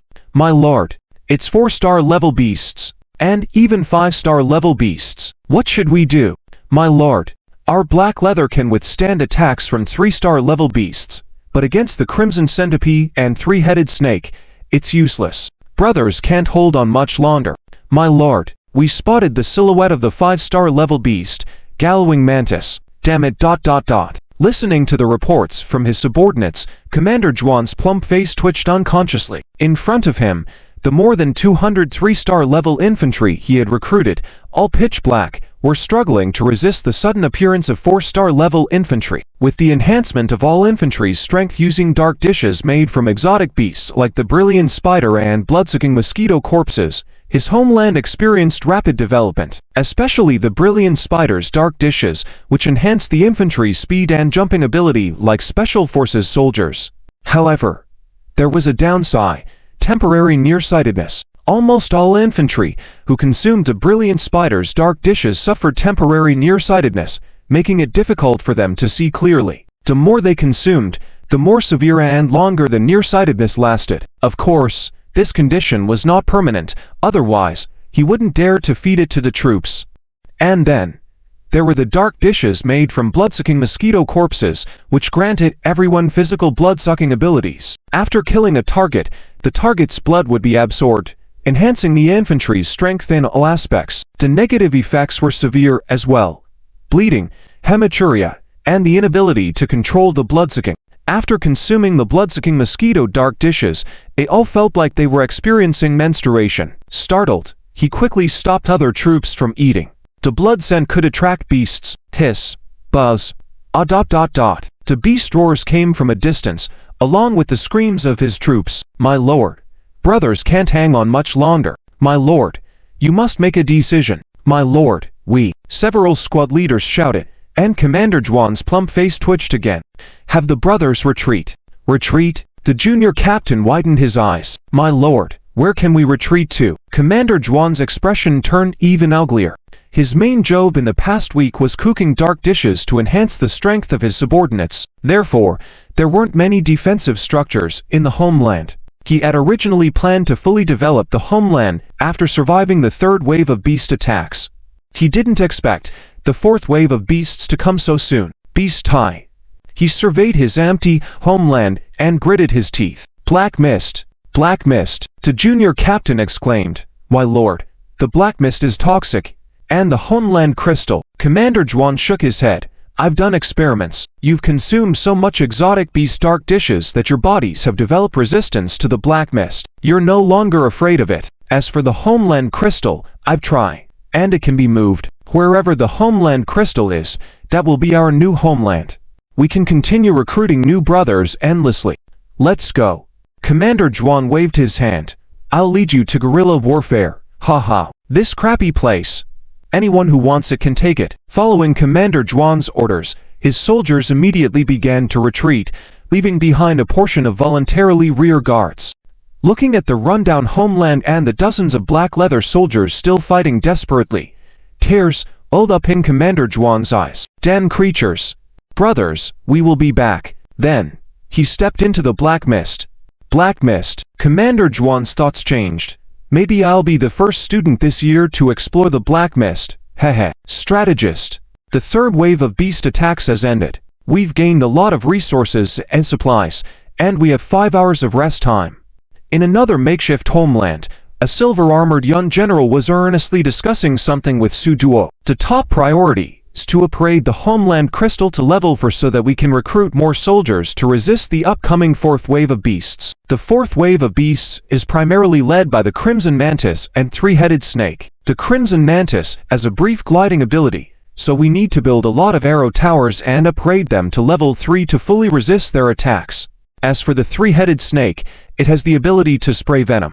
Our troops do not have sword and shield units or shield bearers, so we can only order the militia to chop down trees and make simple shields. Su Duoyi's eyes sparkled, as if she could see peach blossoms, gazing at General Zhao Zifeng intently, with a face full of infatuation. This brave and powerful 6-star hero was summoned by a stroke of great luck when she recruited 2-star level infantry. With him, she easily survived the second wave of beast attacks and even the third wave. She had already been attracted by General Zhao Zifeng and was full of admiration and affection for him.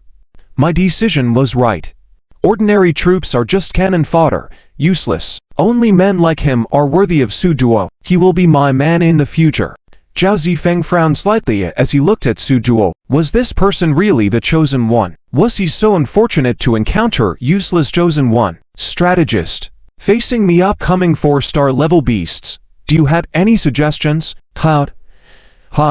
Su Duo quickly wiped the drool from her mouth and said, I'll listen to General Zhao's proposals for everything. Report. At that moment, a soldier rushed over in a panic. General. Strategist. It's bad. A large number of beasts have appeared within the black mist. What? Zhao Zifeng immediately asked. How is that possible? The third wave of beast attacks just ended. Why are there still beasts? I don't know. The messenger's face turned pale. There are so many. Mantis as tall as a person and a giant python with 3 heads. Crimson Mantis. 3-headed snake. 4-star level troops. Zhao Zifeng's eyes became extremely sharp and he shouted, Gather all the soldiers. Prepare for battle. Yes, sir. General. What should we do? Su Duo also realized the seriousness of the situation. Although she was infatuated, she wasn't foolish. She vaguely remembered her teacher mentioning something similar before entering the secret realm. Beast tie. Zhao Zifeng said sternly, Strategist, we are likely facing a beast tie. The fourth wave of beasts simultaneously attacking with the third wave, in large numbers and difficulty 10 times higher than before. Su Duoyi's face also turned very grim. What can I do? Should we quickly build more arrow towers? Zhao Zifeng shook his head. It's useless. With so many beasts, we need at least hundreds of level 3 and above arrow towers to have a chance of holding them off. So, what should we do? Should we retreat? Zhao Zifeng looked deep into her eyes, filled with disappointment, shaking his head. Retreat? Where can we retreat to? We have no way out. Su Duo shook her head vigorously. No, we can't. What are you going to do? Me. Just fight until the end. Zhao Zifeng turned away from the extremely disappointing chosen one in front of him, and led his troops to launch a counterattack against the beasts. Half an hour later, the homeland was destroyed, and numerous crimson mantises and 3-headed snakes rushed into Su Duoyi's homeland, destroying her homeland crystal. Before the crystal was destroyed, Su Duoyi's figure had already been enveloped by a faint light and disappear unnoticed. Zifeng. Wait for me. I'll come back to find you. End of chapter. Chapter 225. Jasha Island. A new battlefield for the exotic races. Zifeng. Su Duo was shouting, suddenly realizing that the scene in front of her had changed abruptly. The chaotic battlefield and the lone silver-armored young warrior fighting fiercely had disappeared, replaced by a spacious venue. Layer upon layer of stony seats extended in a spiraling staircase into the distance, with her standing at the center of the stairs. An entrance to a realm emitting a faint light was behind her. Many students were surprised and turned to look at her. Chuo, you've come out too. But you're a 7-star professional, and you only lasted a week this time. Oh, I've balanced things in my heart. Many students whispered, and Sujuo quickly lowered her head, blushing, thankful that nobody heard what she had shouted just now. Chuo, what were you shouting just now? Jong Jia walked over curiously and asked, it sounded like you were calling someone named Zifeng. Are you talking about a Wo friend? Several other girls came over as well. Yes, I heard it too. There's no one named Zifeng in our class, right? Our class only has Zhun Chang, Zhuo Wen, and Zhuo Wu. Huh, why haven't they come out yet? The other classes don't have him either. Yeah, our class's 3 bows are still inside the realm. Could it be that they haven't failed yet? Suduo blushed and quickly came up with a reason. Who said I'm in love? I was shouting for my hero. What? A hero. Suduo recruited a hero. Wow, what incredible luck. The entire venue suddenly became lively, as almost all the new students had failed inside the realm on the 7th day. Hundreds of assisting professionals had gathered here. Tuo, can you tell us what kind of hero you recruited? A warrior, strategist, or a mage? It should be a warrior. The realm has the most heroic warriors. I also think so. Suduo wanted to say something else, but the crowd suddenly dispersed, and several figures walked over. It's the counselor. The counselor is here. And a few other teachers. School leaders. Sun Wanqing asked first, all right, students, this time the realm suddenly faced a beast tie, causing all of you to fail in the realm assessment. Hurry back for some rest. You've all performed well in the 7 days. After resting for 2 days, the school will formulate more reasonable teaching plans based on your performance. Under Sun Wanqing's call, all the students in the venue dispersed in groups of 3 or 2, with many still looking back this way. Sun Wanqing then brought Suduo to a corner of the venue, solemnly asking, Suduo, this is Deputy Director Tia from our assisting academy. When he asks you something, you must give a complete answer, understand? Suduo looked at the plump Deputy Director Chia behind Sun Wanqing and nodded, saying, okay, Teacher Sun Wanqing. Deputy Director Chia chuckled, Suduo, right? Don't be nervous. I just want to know what happened in the realm. Suduo's face turned pale, as if recalling a horrible event, and she hurriedly said, beast tie. It's a beast tie. Several teachers exchanged glances and nodded lightly. Deputy Director Chia continued, can you elaborate on the specifics of the situation? All right. Suduo thought for a moment and said, well, my hero and I were dealing with the 3rd wave of exotic beasts, the colorful spiders and blood-sucking giant mosquitoes. When we were about to rest, many 4-star exotic beasts, crimson centipedes and triple-headed snakes suddenly rushed out of the black mist. My hero and his soldiers fought bravely, but they couldn't resist the attacks of so many exotic beasts. In the end, my hero returned to his own world on the verge of death, and my home crystal was destroyed. Listening to Su Duo's account, several leaders nodded thoughtfully, falling into contemplation. Sun Wanqing then asked, a hero? What type of hero is it? How did you recruit him? Su Duo said, I recruited him accidentally when recruiting 2-star troops. He's a 6-star warrior, named Zhao Zifeng. Deputy Director Chia suddenly asked, Su Duo, did you notice anything unusual about those exotic beasts during the beast tie? Unusual? Suduo thought carefully and said, it seemed normal. Wait. Her eyes suddenly lit up. There were 5-star exotic beasts. What? 5-star exotic beasts? Yes. Suduo nodded vigorously. My hero was severely injured by a sudden appearance of a starburst mantis during the beast tie. And at that time, the ground seemed to be shaking, as if there was a massive creature walking underground. Earth Tank Dragon. A teacher blurted out subconsciously, and everyone's expressions became very grim. Sun Wanqing pulled Suduo and said, Duo, you must be tired after experiencing such a big battle. Let's go rest, teacher will take you. Okay. Teacher.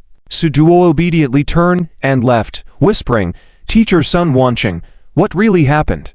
Today is the 7th day since you entered the realm. Suddenly, a large number of students were kicked out of the realm, and their homes were destroyed. We received news that a beast tide erupted in the realm. Sun Wanqing explained, over 90% of the assisting academy and specialty academy students failed. So many? Are there still people inside? Yes. Our classes Kui Xiabing, Zhun Chang, Zhuo Weng, and Juawu haven't come out yet, and I heard that some students from the specialty academy are also holding on. Xiaobing is still holding on. Incredible. As the two girls left, the faces of several leaders became more serious. What exactly has happened in the realm? We just recently explored the specific situation of Jasha Island. How could a beast tide suddenly erupt? Deputy Director Chia frowned, and 5-star exotic beasts appeared. In previous beast tides, only 1-star exotic beasts would appear. Why this time? Someone shook their head with a bitter smile. Deputy Director Chia, we don't know either. Jasha Island is the only coordinate point to the desolate planet. Even we have to abide by the rules inside. Yes, Jasha Island has been besieged by exotic beasts for more than 60 years, relying on those strange rules. If the rules are broken, Deputy Director Chian's eyes tensed. One of the teachers rushed in anxiously, saying, Director, Vice Principal is here. Principal Khan. Deputy Director Chian's face changed, and he said, Director Khan is here. Let's go. The group went out to meet a few figures coming their way. Among them was Principal Khan Yangchang, who supervised the freshman district. The Imperial National University was divided into 4 districts, each with an epic-level principal. Khan Yangchang was the principal of the freshman district and also an epic-level powerhouse. Old Tia. Principal Khan. Deputy Director Chia quickly greeted him, saying respectfully, Why are you here? Khan Yangchang said, in a deep voice, I heard that there was an accident in the Assisting Academy's realm assessment, so I came specially to take a look. Regarding the Jasha Island in the realm, you've been in contact with it for over 60 years. We must not let any accidents happen. What exactly happened? And is there anything the school can do to help? Deputy Director Tia looked conflicted but nodded, saying, Principal Khan, please follow me. The group quickly reached a conference room. With a gesture from Deputy Director Tia, a teacher soon activated the projector. A giant island that resembled a crescent moon appeared in front of everyone. Surrounding the island were over 1,000 small islands, forming island clusters. Around these island clusters, there was a dense, nearly endless curtain of black mist. Principal Khan, this is Jasha Island. Deputy Director Chia said, This island is shaped like a crescent moon, with endless black mist and exotic beasts on the south, north, and east sides, while the number of exotic beasts is not as high on the west side due to the oceanic reasons. Since the discovery of this realm, the entire Jasha Island has been like an open-air prison, surrounded and slaughtered by endless exotic beasts. On the western side of Jasha Island, there is still a part of ordinary humans living there. They were transported from the desolate planet through time and space rifts, with about 2 million people. And on the eastern side of Jasha Island, there are tens of thousands of small crystal homelands, exclusive to the desolate planet's time and space rifts. With Deputy Director Chian's exclamation, the eastern side of Jasha Island on the screen lit up with countless lights, shining brightly in the dense darkness like stars. Our mission in the realm is for students to enter, bind these crystal homelands, gain the ability to recruit troops and heroes from the desolate planet. And as our students enter and activate the crystal homelands, the surrounding exotic beasts of Jasha Island will be awakened, launching wave after wave of attacks on Jasha Island. After finishing speaking, the conference room fell silent. After a moment, Principal Kang Yangchang spoke in a grave tone.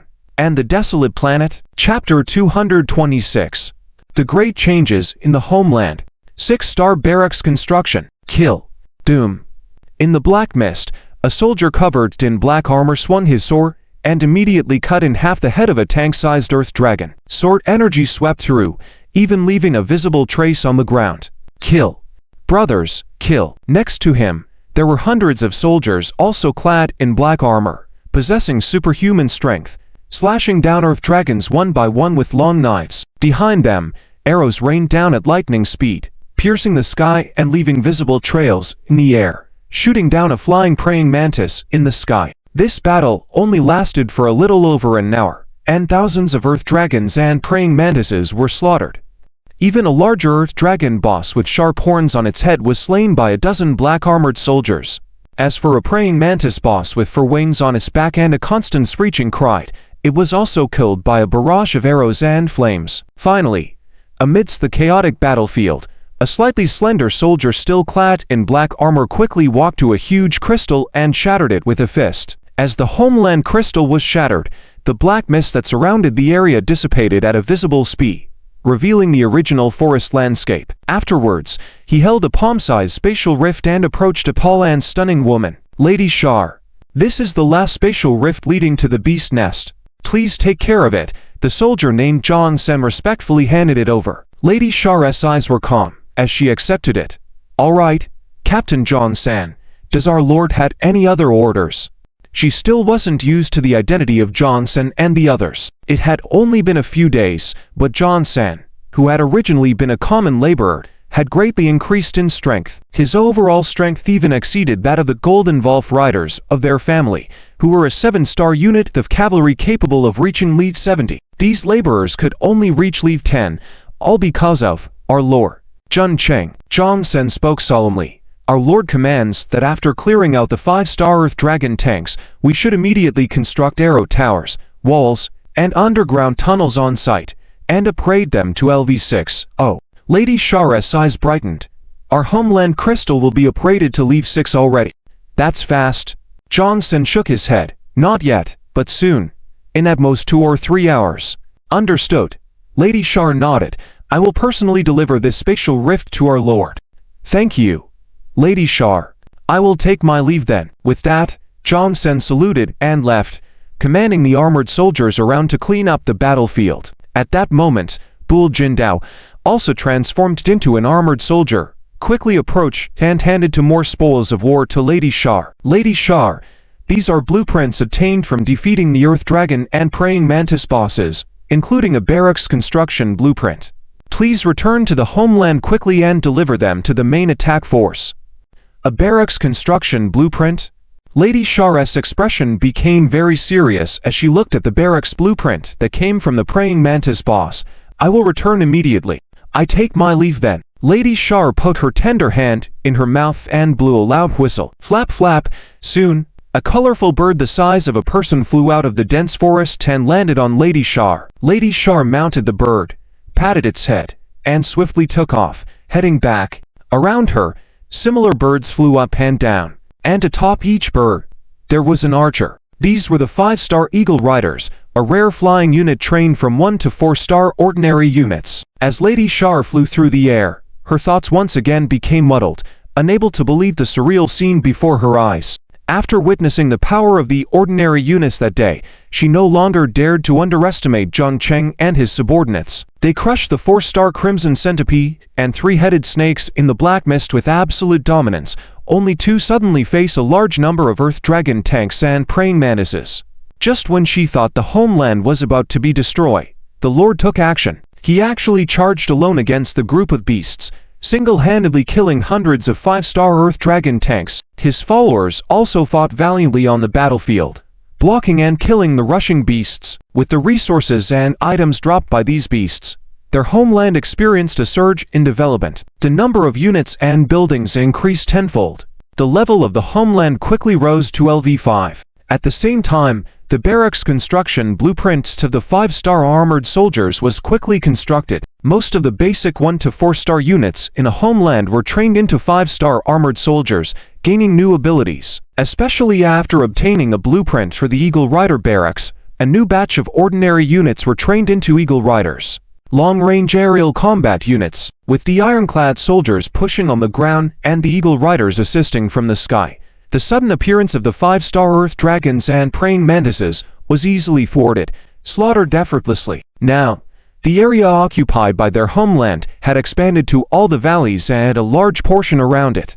This all left Lady Shar deeply impressed and stunned. Her loyalty to Jung Cheng had skyrocketed to 100 points within just 2 days, swearing absolute allegiance. It was during this time that she learned the greatest secret of the Homeland, or rather, of Jung Cheng. The power of Lord Jung Cheng is truly terrifying. He can plunder the power of beasts and bestow it upon his units. After consuming food imbued with the power of beasts, one's strength is permanently enhanced. This power is truly terrifying. Lady Shar's beautiful eyes were filled with admiration and belief. Only a man like him is worthy of me. No, not worthy, capable of conquering me. As long as the Lord is here, our Golden Scorpion family will surely drive out those beasts from the Kanglan Desert. The giant eagle flew swiftly, approaching the Homeland. From her view, she could see that the Homeland was surrounded by towering arrow towers reaching over 30 meters high. Each tower had 10 ballistae mounted on top, managed and maintained by 30 soldiers. LV5 arrow towers. Below these towers were slightly raised earth mounds. These were LV5 bunkers, now more appropriately called fortifications. With hundreds of soldiers living in the bunkers, guarding the Homeland, it could even form a massive underground city. Over 300 soldiers lived in the bunkers, defending the Homeland. Moving forward, there were city walls, made of a mix of giant stones and steel, standing over 20 meters high, forming a formidable shape. The walls were approximately 15 meters wide, allowing armies to pass through. Every 10 meters or so, there were shooting apertures and sturdy walls. Every 100 meters, there were watchtowers, gatehouses, and arrow towers for soldiers to rest and defend. The entire Homeland was completely sealed off by arrow towers, bunkers, and city walls. Flying over the walls, Lady Shar descended swiftly. It was ordered by the Lord that no flying units were allowed in the main city area. Lady Shar. Lady Shar. Madam.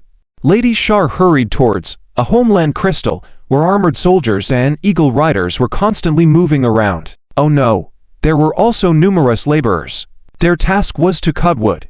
Once they cut enough wood, they would be granted the power of beasts by Jung, giving them the opportunity to be trained as ironclad soldiers or eagle riders. Besides these units, there were also a large number of blacksmith shops, tailor shops, and apothecaries lining the streets. These life buildings were obtained through blueprints dropped by beasts slain by Jung and his units. Each life building would attract 1 to 5 corresponding life units. Lady Shar knew that the population of the entire Homeland had reached 1,000 people. A large portion of them were ironclad soldiers and eagle riders.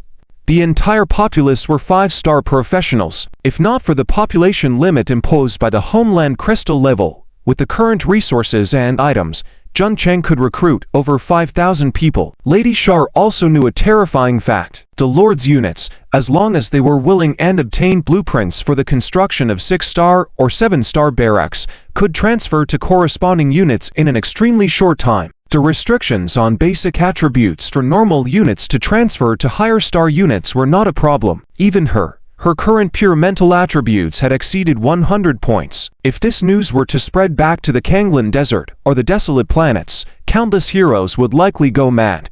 Lord.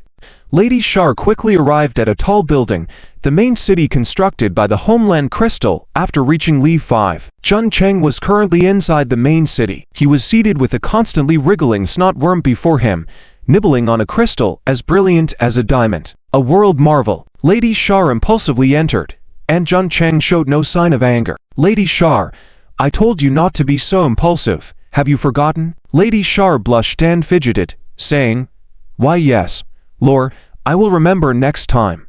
Jung shook his head and looked up at Lady Shar, asking, So, did you lead the team to besiege the last beast nest? You finished so quickly. Yes, yes. Lady Shar nodded vigorously. Lord, we won. The final nest of the 5-star beasts has been destroyed by us. This is the spatial rift of the nest, and there are 2 other spoils obtained from the Earth Dragon Tank boss and Praying Mantis boss. Lady Shar handed over the spoils. One of them is the coveted 6-star unit construction blueprint you have been dreaming of. Oh. Jung's eyes lit up with interest. Our Homeland is about to be upgraded to Leave 6, and I didn't expect to obtain a 6-star barracks blueprint so quickly. What kind of unit is it? The Griffin Knight. Lady Shar's tone suddenly became very strange. And there's another building blueprint that seems to be related to me. Related to you. Jung's eyes flashed. A hero. This was the last day. Begging for votes. End of this chapter. Chapter 227. Griffin Cage. Hero Altar. Jung took a look at it, and as expected, among these 2 building blueprints, the first one was the barracks construction of the 6-star unit Griffin Knight mentioned by Shadray. The Griffin Cage. Name. Griffin Cage. Property. Barracks construction. Star rating. 6 stars. Construction time. 6 hours. Function. After use, you can construct the barracks building of the Griffin Cage to train the 6-star unit Griffin Knight. Resource consumption. 2,500 iron ore. 4,800 wood. Description. Griffin Knight. A 6-star unit, aerial unit. Requires 50 iron blocks and 10 units of life crystals for training. Flying unit.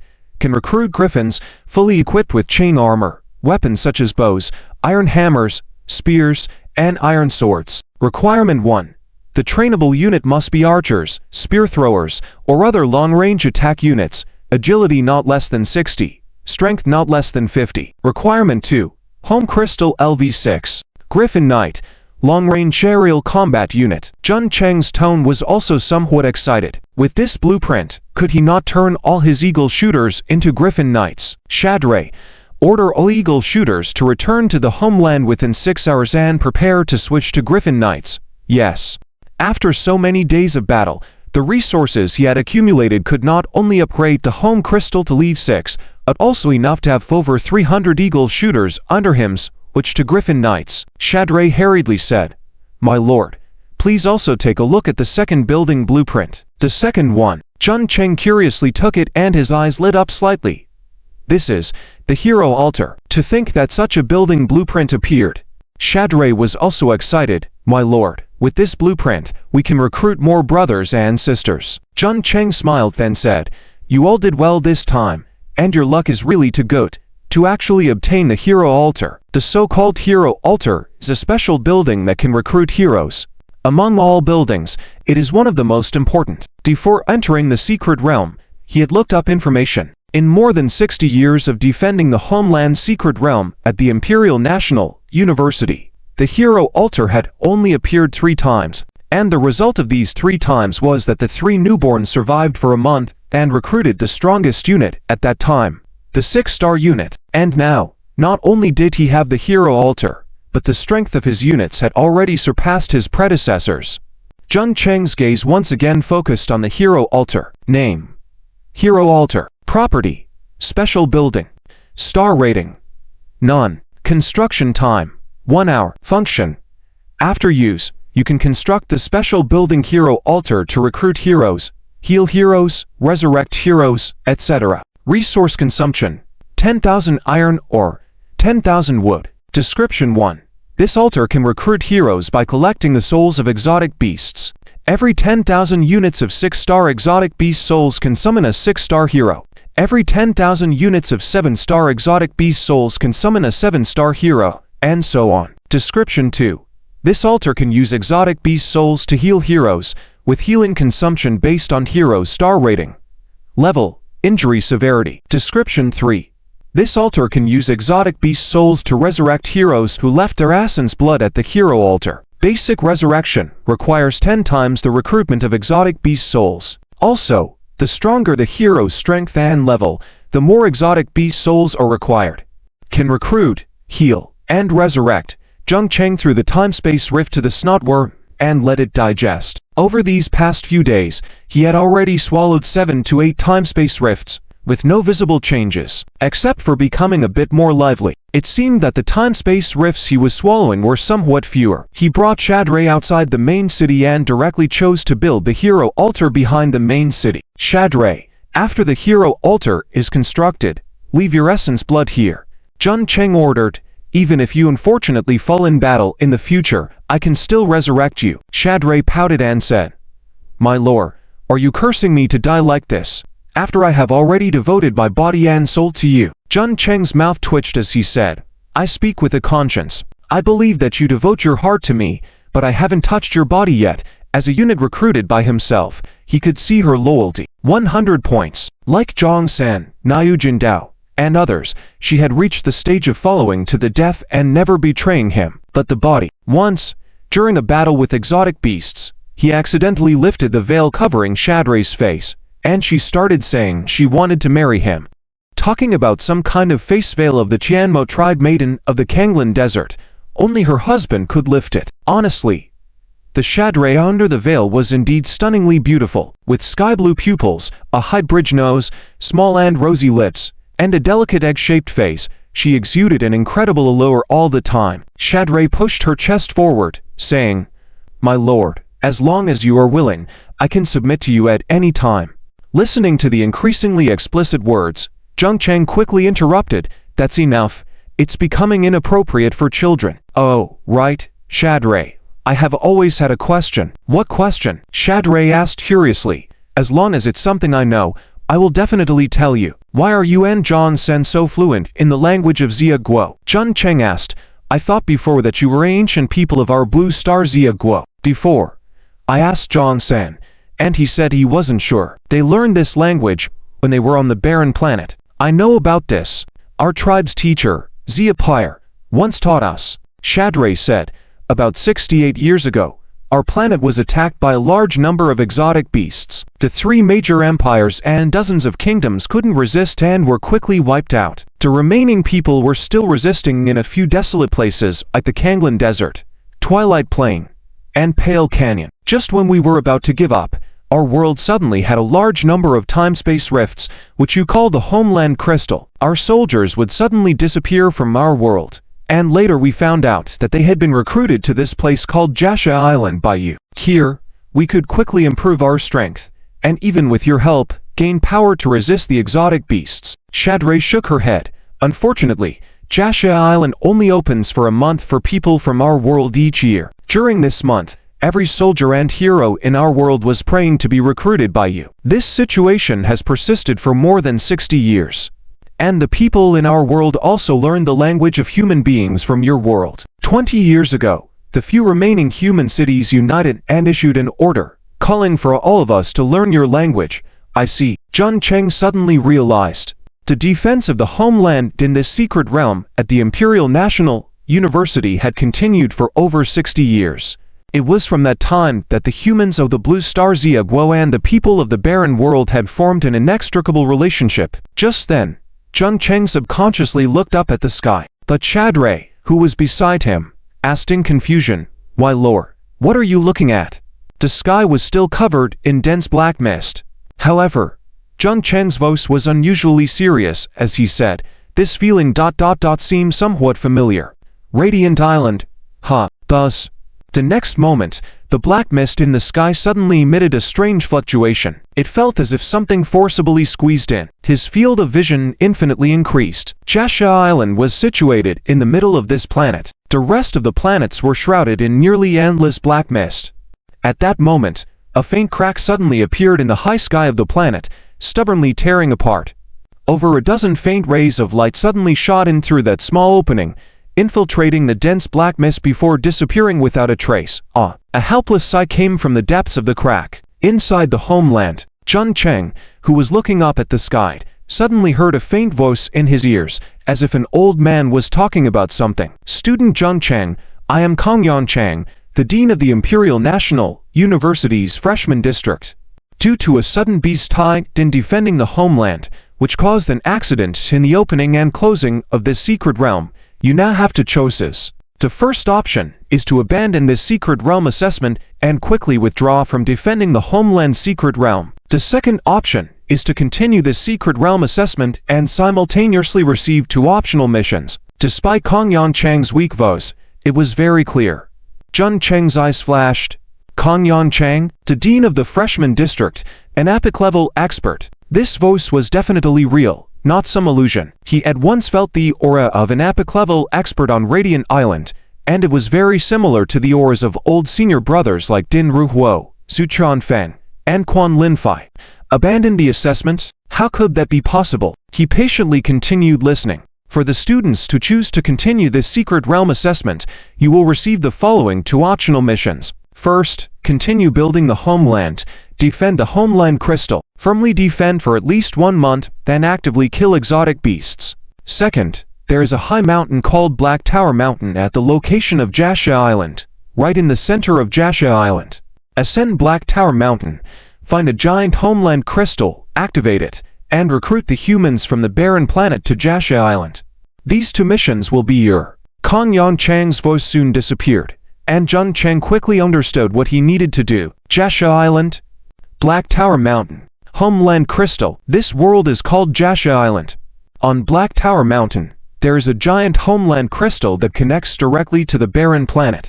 Our mission is to find this giant homeland crystal. Jun Cheng's eyes flashed, and he immediately activated the central radar life monitoring technique. The search column quickly wrote Black Tower Mountain on the ground. Next moment, A winding green path appeared before his eyes, extending towards the distant heights. That direction. Is it so close? No. I'm at the foot of Black Tower Mountain. Seeking votes. Last day. Please vote for me. End of this chapter. Chapter 228. The Level 6 Crystal of Home. Recruiting mages. 2 tasks. In fact, there is only one task, which is to go to Black Tower Mountain and activate that giant Crystal of Home. In the underground passage, Chuhi listened to the voice in his ears and immediately shook his head in refusal. With my current strength, I can only barely protect myself. It's impossible to go to the top of Black Tower Mountain. Beast High.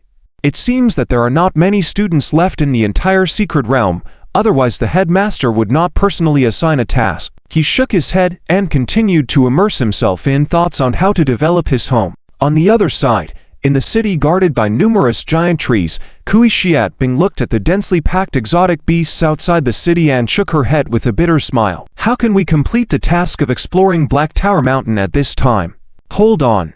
How long you can hold on is how long you should hold on. She looked at the soldiers fighting hard, especially the hero Randao surrounded by dozens of Earth Dragon tanks and Gale Mantis. Her eyes became firm.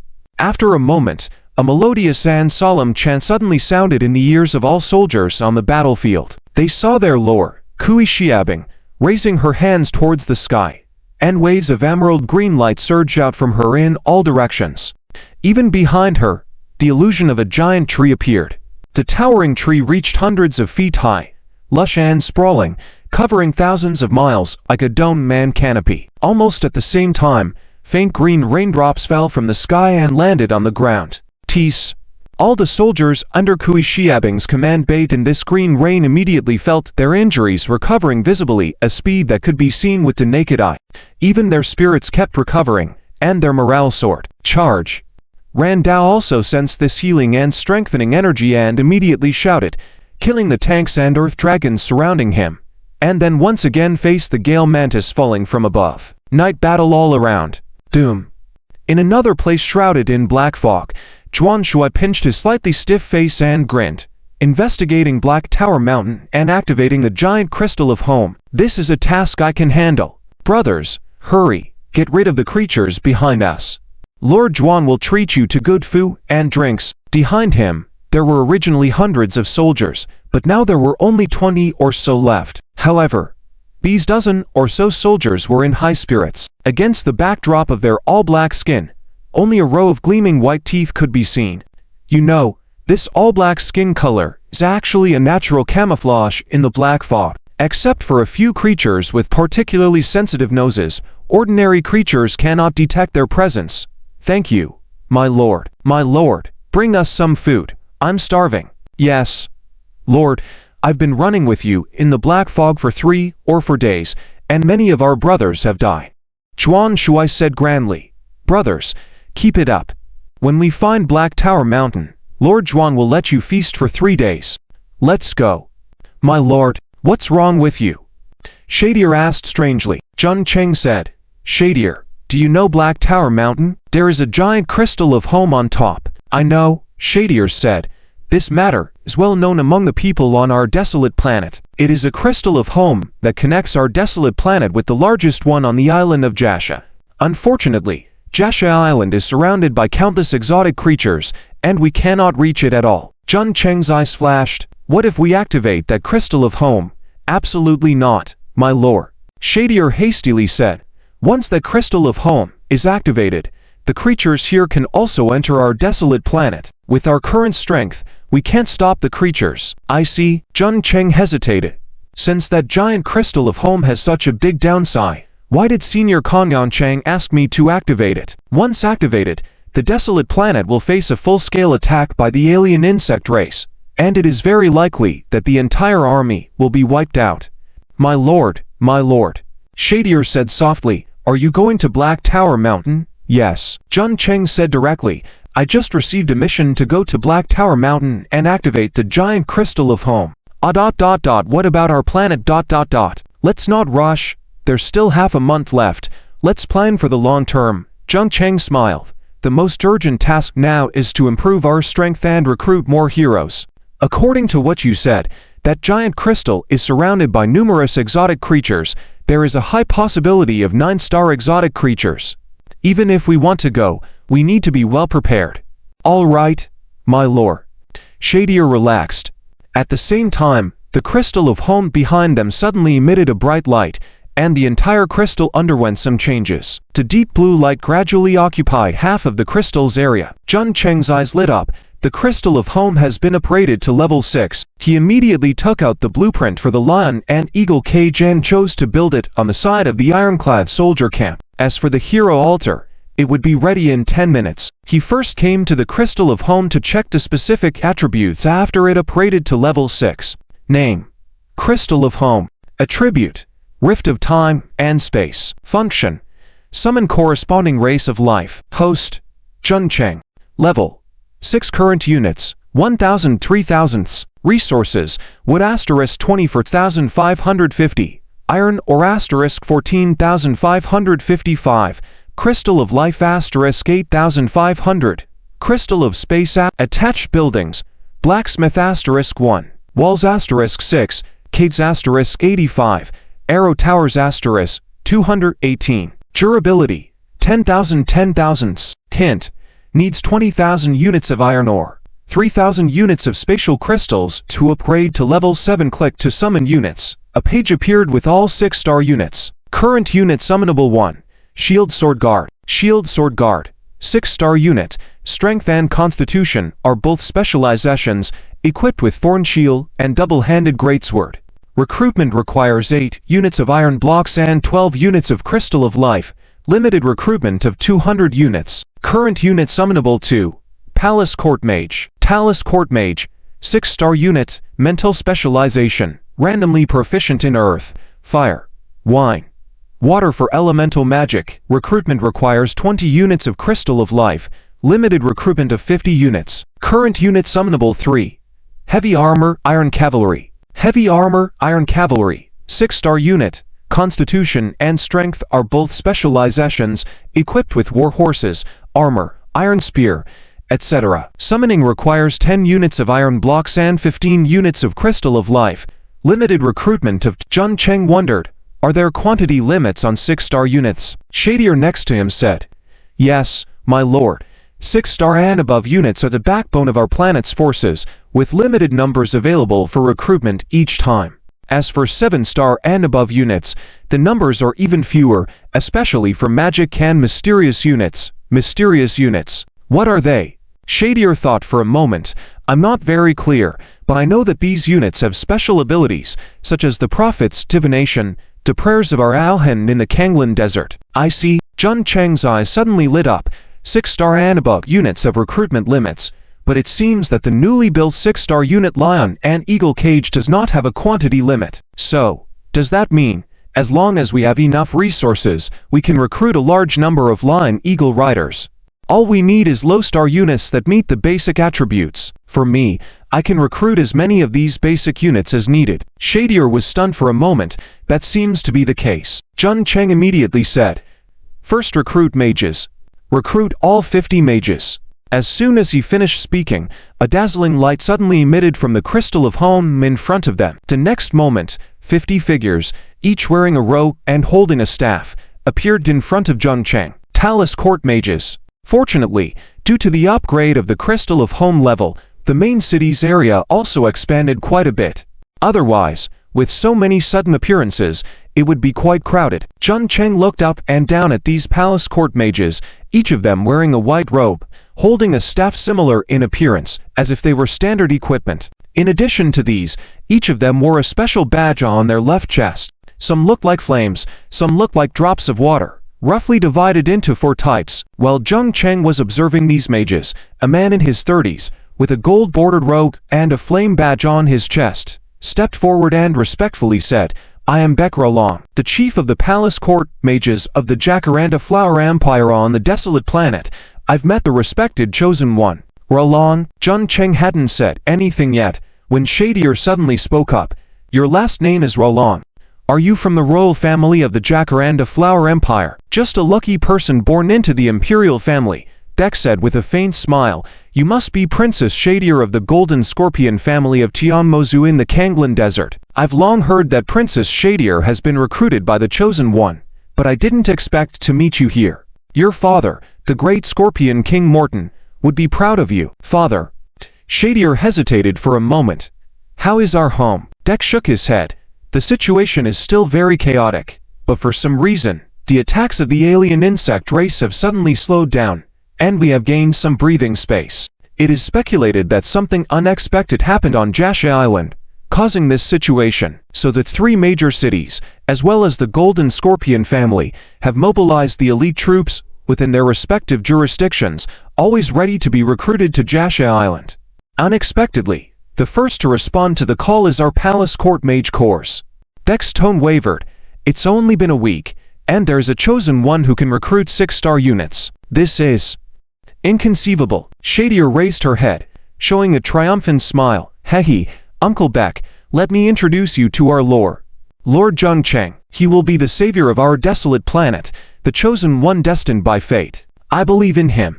Savior, Chosen One. Deck's tone became calm again, and he looked calmly at Jung Cheng.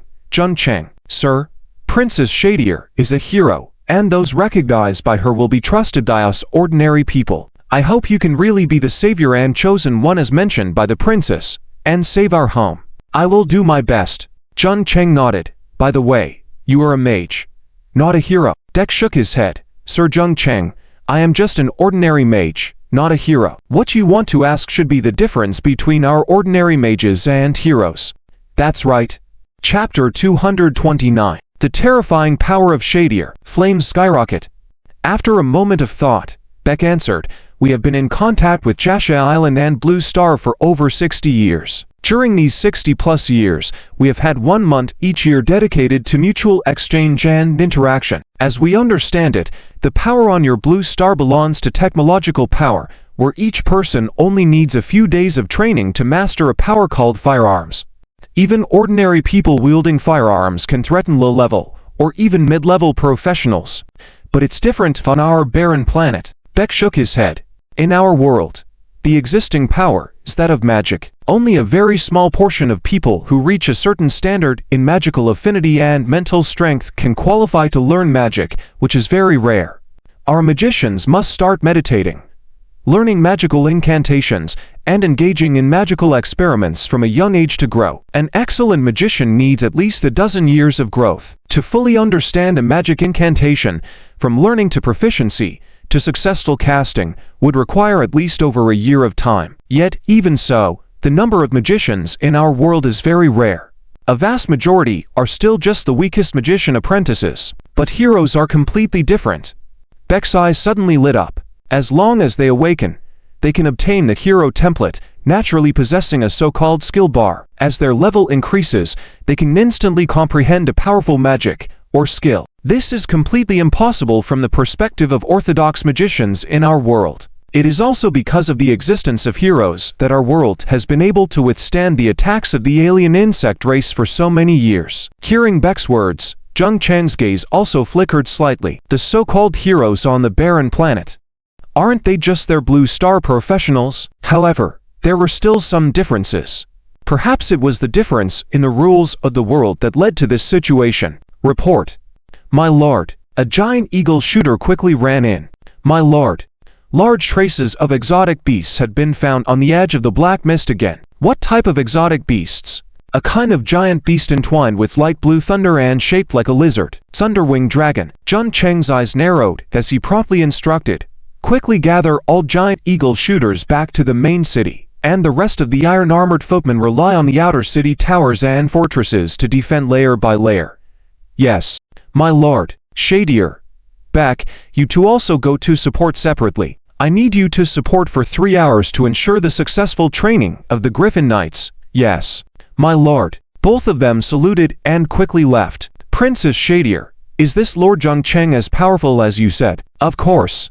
Shadier said, if you don't believe it, watch. Tweet. Deck walked out of the main hall and saw in the distance a huge black shadow appearing in the sky, speeding toward them. Upon closer look, he was astonished to see densely packed giant eagles numbering at least hundreds flying towards them. These giant eagle shooters are only a very small part of my lord's forces, Shadier proudly stated. Just in a week's time, my lord has recruited to 5-star troops, the giant eagle shooters and the iron-armored footmen. There are many defense structures outside the city as well. We've even withstood 5-star beast waves.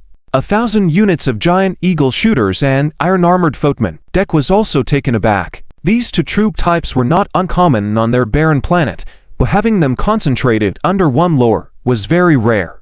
Especially the giant eagle shooters, being an airborne troop, made it even rarer. As they conversed, the two had already stepped onto the city wall. Looking far ahead, before the line of arrow towers, black mist rolled as large blue lizards about 10 meters long and with wing spreads of about 15 meters, their entire bodies shimmering in azure. Charge out! They roared as they approached, their speed not fast but carrying a daunting aura. Just then, the outermost arrow tower suddenly showed activity. 10 nearly 3-meter long, steel-made bed crossbows shot out, piercing several of the leading Thunderwing dragons. Roar! The Thunderwing dragon let out a wretched cry as one of them was pierced by 3 bed crossbows, spewing out a gush of crimson blood and crashing miserably to the ground. Under it was a bulwark, from which several long spears thrust out, immediately impaling it. Shoot! Shoot those damn exotic beasts! They're coming! Aim for the Thunderwing dragon's head! Screeching friction sounds were heard constantly as crossbows shot out of the arrow towers, slightly hindering the approach of the Thunderwing dragons. After the initial panic, the Thunderwing dragons started attacking the surrounding arrow towers.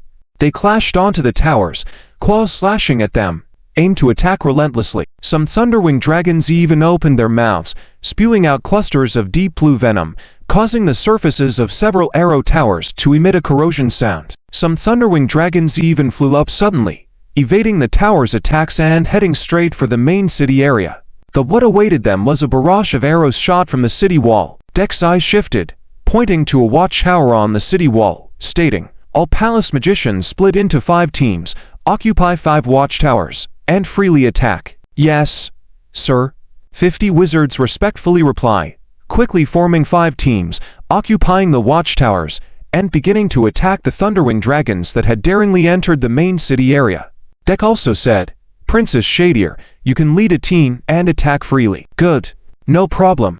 Shadier agreed and quickly ran towards the front of the city wall. Deck's expression changed slightly, about to stop her but noticed the Thunderwing dragon flying directly towards him. He had to quickly cast a spell to block it. "Princess Shadier, the front of the city wall is facing a direct attack from the Thunderwing dragons. Hurry back." His shout was drowned out by the Thunderwing dragon's roar. Soon enough, a deafening boom silenced everything. At that moment, Princess Shadier raised both hands to the sky, her tall figure dancing in a beautiful dance. Her delicate hands kept moving, while the clear bell sound resonated throughout the battlefield. In an instant, Beck felt an incredibly dense flame energy surging in all directions from Shadier's body. It was like a tidal wave. As a moment passed, he noticed a giant flame forming in front of Shadier, blazing furiously. 2 Thunderwing dragons had just spotted her and pounced, but were engulfed by this ball of fire. They struggled and flapped within the flames, trying to escape the raging inferno. Regardless of their efforts, they couldn't break free. Suddenly, the sea of flames began to move, and in just a few seconds, the 2 Thunderwing dragons were burnt to cinders. A storm. No, it was a tempest. After the flames subsided, a storm emerged from Shadier's body in a few seconds. Flames dancing in the gusts transformed into a giant fire sea covering almost half of the battlefield. Countless Thunderwing dragons screech in the burning flames, flapping and attempting to escape the fiery onslaught. But no matter how they struggled or fluttered, they couldn't evade the flames reaching the sky. On the watchtower, Shadier's enchanting dance continued. However, as she spun faster and more fiercely, or rather, fiercer, with her dancing and the bell sounds echoing through the battlefield, the heat generated by the flames manipulated by her only intensify, spreading further. Almost all the Thunderwing dragons that had reached the main city's range were wrapped within it. At least hundreds of Thunderwing dragons were attacked simultaneously by Shadier. Deck's mouth gaped like an ostrich egg, incredulous. The furious fire art. The fury fire art of the desert tribe. But how can it be this powerful? The sheer terror of the fire elemental power, the attack range, mental strength. Even if it's not a forbidden curse, it's not far off. Princess Shadier's hero profession is just a fire mage. How can she be this strong? This kind of power. This kind of power. He subconsciously clenched his fist. He could barely execute such scale magic himself. Inferno Annihilation. But that was a combination spell that required a magical tower, magic circle, magical spices, and even other wizards' cooperation. However, Princess Shadier alone managed to cast it relying solely on herself. Such power was simply beyond belief. Could it be Princess Shadier possessed powerful magical items? Or he suddenly turned his head, looking towards the direction of the main hall. Lord Zheng Cheng, it's Lord Zheng Cheng. Has he changed Princess Shadier? This power is undoubtedly the savior of our barren planet. Meanwhile, Zheng Cheng once again placed his hand on the crystal of the Homeland.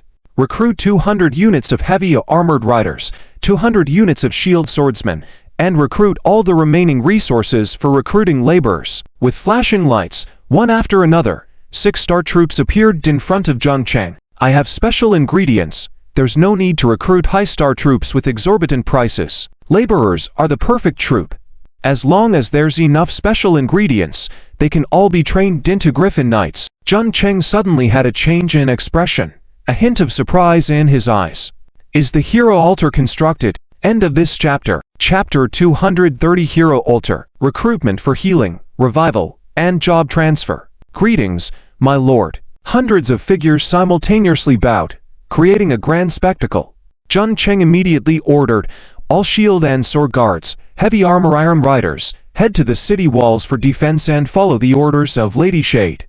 Yes, my lord. 200 shield and sword guards, 200 heavy armor iron riders, all under the leadership of their respective captains, hurried towards the city walls. Greetings, my lord. Facing Zheng Cheng were 1,500 laborers. If it weren't for the population limit of the Homeland Crystal, he could have recruited even more people. The leaders of the laborers had tired expressions, while the others appeared weak and malnourished. Zheng Cheng waved his hand, and a large amount of special food appeared in front of everyone. 1-star black skin worm heart, 2-star black insect carapace, 3-star colorful spider web sac, blood-sucking giant mosquito blood bead, 4-star crimson centipede poison bead, 3-headed snake gallbladder, and 5-star fierce wind mantis tender wings, tank earth dragon tongue. Over the past week, he had killed thousands of different star-level exotic beasts, accumulating a large amount of special food ingredients.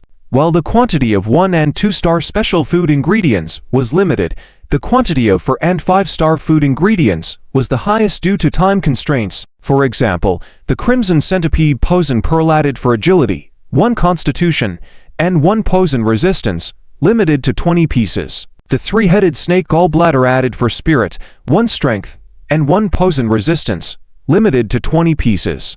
The Fierce Wine Mantis Tender Wings added 6 agility, 2 strength, and levitation ability +1, limited to 10 pieces. The Tank Earth Dragon Tongue added 8 constitution, defense strength +1, limited to 10 pieces. Relying on so many special food ingredients, he could enhance the basic attributes of these laborers to meet the requirements of becoming Griffin Knights. Zheng Cheng was going to establish a strong Griffin Knight squad.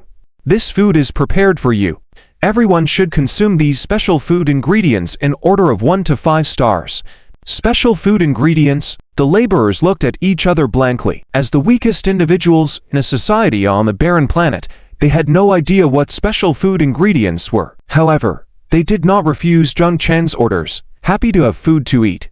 Thank you, my lord. Thank you, my lord. A chorus of diverse voices sounded, and the group immediately formed a line to receive the food. These laborers had at least one advantage. When receiving food, they lined up neatly and without chaos. What kind of food is this? It looks like insects. Stop the chit-chat. Lord orders us to eat, so let's eat quickly. I feel a warm flow in my stomach. Me too. My strength has increased. What amazing food. Quick, eat quickly. The discussions continued, and Zheng Cheng nodded slightly, satisfied with the laborers. Their loyalty was visibly increasing at a rapid pace. Loyalty had quickly surpassed 90 points. Once the loyalty of a military unit reached 90 points, they would be loyal to him, and impossible to betray. Zheng Cheng had long noticed that loyalty increased quickly for lower-level military units. As long as they were provided with food, shelter, and respect, their loyalty could be quickly gained. On the other hand, Loyalty grew for higher-level military units after demonstrating abilities, strength, and corresponding treatment. Therefore, Jung Cheng abandoned the idea of gifting these special food ingredients to higher-level military units and began to cultivate these lower-level military units. Given time, as long as there were military camp buildings, he could quickly train these lower-level military units into 6-star units, and they would be loyal to him, willing to follow him to the death. While the laborers consumed the special food ingredients, Jung Cheng once again chose to upgrade the arrow towers, earthworks, and city walls in the territory to level 6. Once the upgrades were complete, the defensive strength of these buildings would be even stronger. He then arrived outside the main hall, where a large building measuring over 100 square meters, shaped like a pentagon and with special engravings, began to take shape. This structure was made up of 5 large stones forming a pentagon shape, with a clear formation pattern etched in the center of each stone. Special symbols were drawn on the stones: a shield, a lanceur, a bow and arrow, a staff, and a tilted hourglass. This is knight, warrior, shooter, mage. What does the last one represent? Jung Cheng wondered aloud. Suddenly recalling Lady Shade's words, he hesitated. Constitution, strength, agility, spirit, and a mysterious type of hero. He touched the hero altar, and a virtual page quickly appeared before him. Name: Hero Altar Attribute. Special Building Star Level. None Ability 1. Recruitment of Heroes. 6-star heroes require the consumption of 10,000 units of 6-star exotic beast soul essence. 368 10,000s. Limited to 10 recruits. 7-star heroes require the consumption of 10,000 units of 7-star exotic beast soul essence 10,000s. Limited to 5 recruits. 8-star heroes require the consumption of 10,000 units of 8-star exotic beast soul essence 10,000s. Limited to 3 recruits. 9-star heroes require the consumption of 10,000 units of 9-star exotic beast soul essence 10,000s. Limited to 2 recruits. Ability 2. Healing Heroes. Can use exotic beast soul essence to heal heroes' injuries, with the amount of healing based on hero star level, grade, and severity of the injury. Ability 3. Can use exotic beast soul essence to revive heroes who left their original blood essence on the hero altar. Basic revival costs 10 times the recruited exotic beast soul essence. The stronger the hero's power and level, the higher the cost of exotic beast soul essence. Reading the explanation about the hero altar, Jung Cheng's eyes focused on the recruitment of 6-star heroes section. 10,000 souls of exotic beasts for a 6-star hero. Currently, his forces were battling 6-star exotic beasts like the Thunderwing Dragons, and in over an hour, they had killed over 300 of them. At this rate, he could recruit another hero unit in just 2 or 3 days. Compared to ordinary military units, hero units were undoubtedly stronger. Please select recruitment type. Another page appeared before him. Constitution sign. Heavy Beast Rider, Dragon Rider, Warlord. Strength sign. Berserker, Stone Crusher, Dual Tiger Gladiator. Agility sign. Aurora Archer, Dark Killer, Divine Arrow Zephyr. Spirit sign. Royal Mage, Alchemist, Wandering Sage, Mystery sign. None. Jung Cheng's eyes lit up again. Recruiting a 6-star hero, regardless of their constitution or strength, had 5 to 10 potential heroes available. Each hero's name was accompanied by a simple portrait and brief description. However, the mystery side had none. He quickly turned to the recruitment list of 7-star heroes. As expected, each side of the for base attributes had several potential hero recruits, ranging from several to over 10 individuals. The 8-star heroes had a similar recruitment pattern. Only at 9 stars, each hero associated with the 4 basic attributes had only 1 recruit, but the mystery side had 2. Desert Shaman, Sky Prophet. In other words, these 2 heroes were 9-star heroes. To recruit heroes, enough souls of exotic beasts must be collected, at least 10,000 souls of exotic beasts.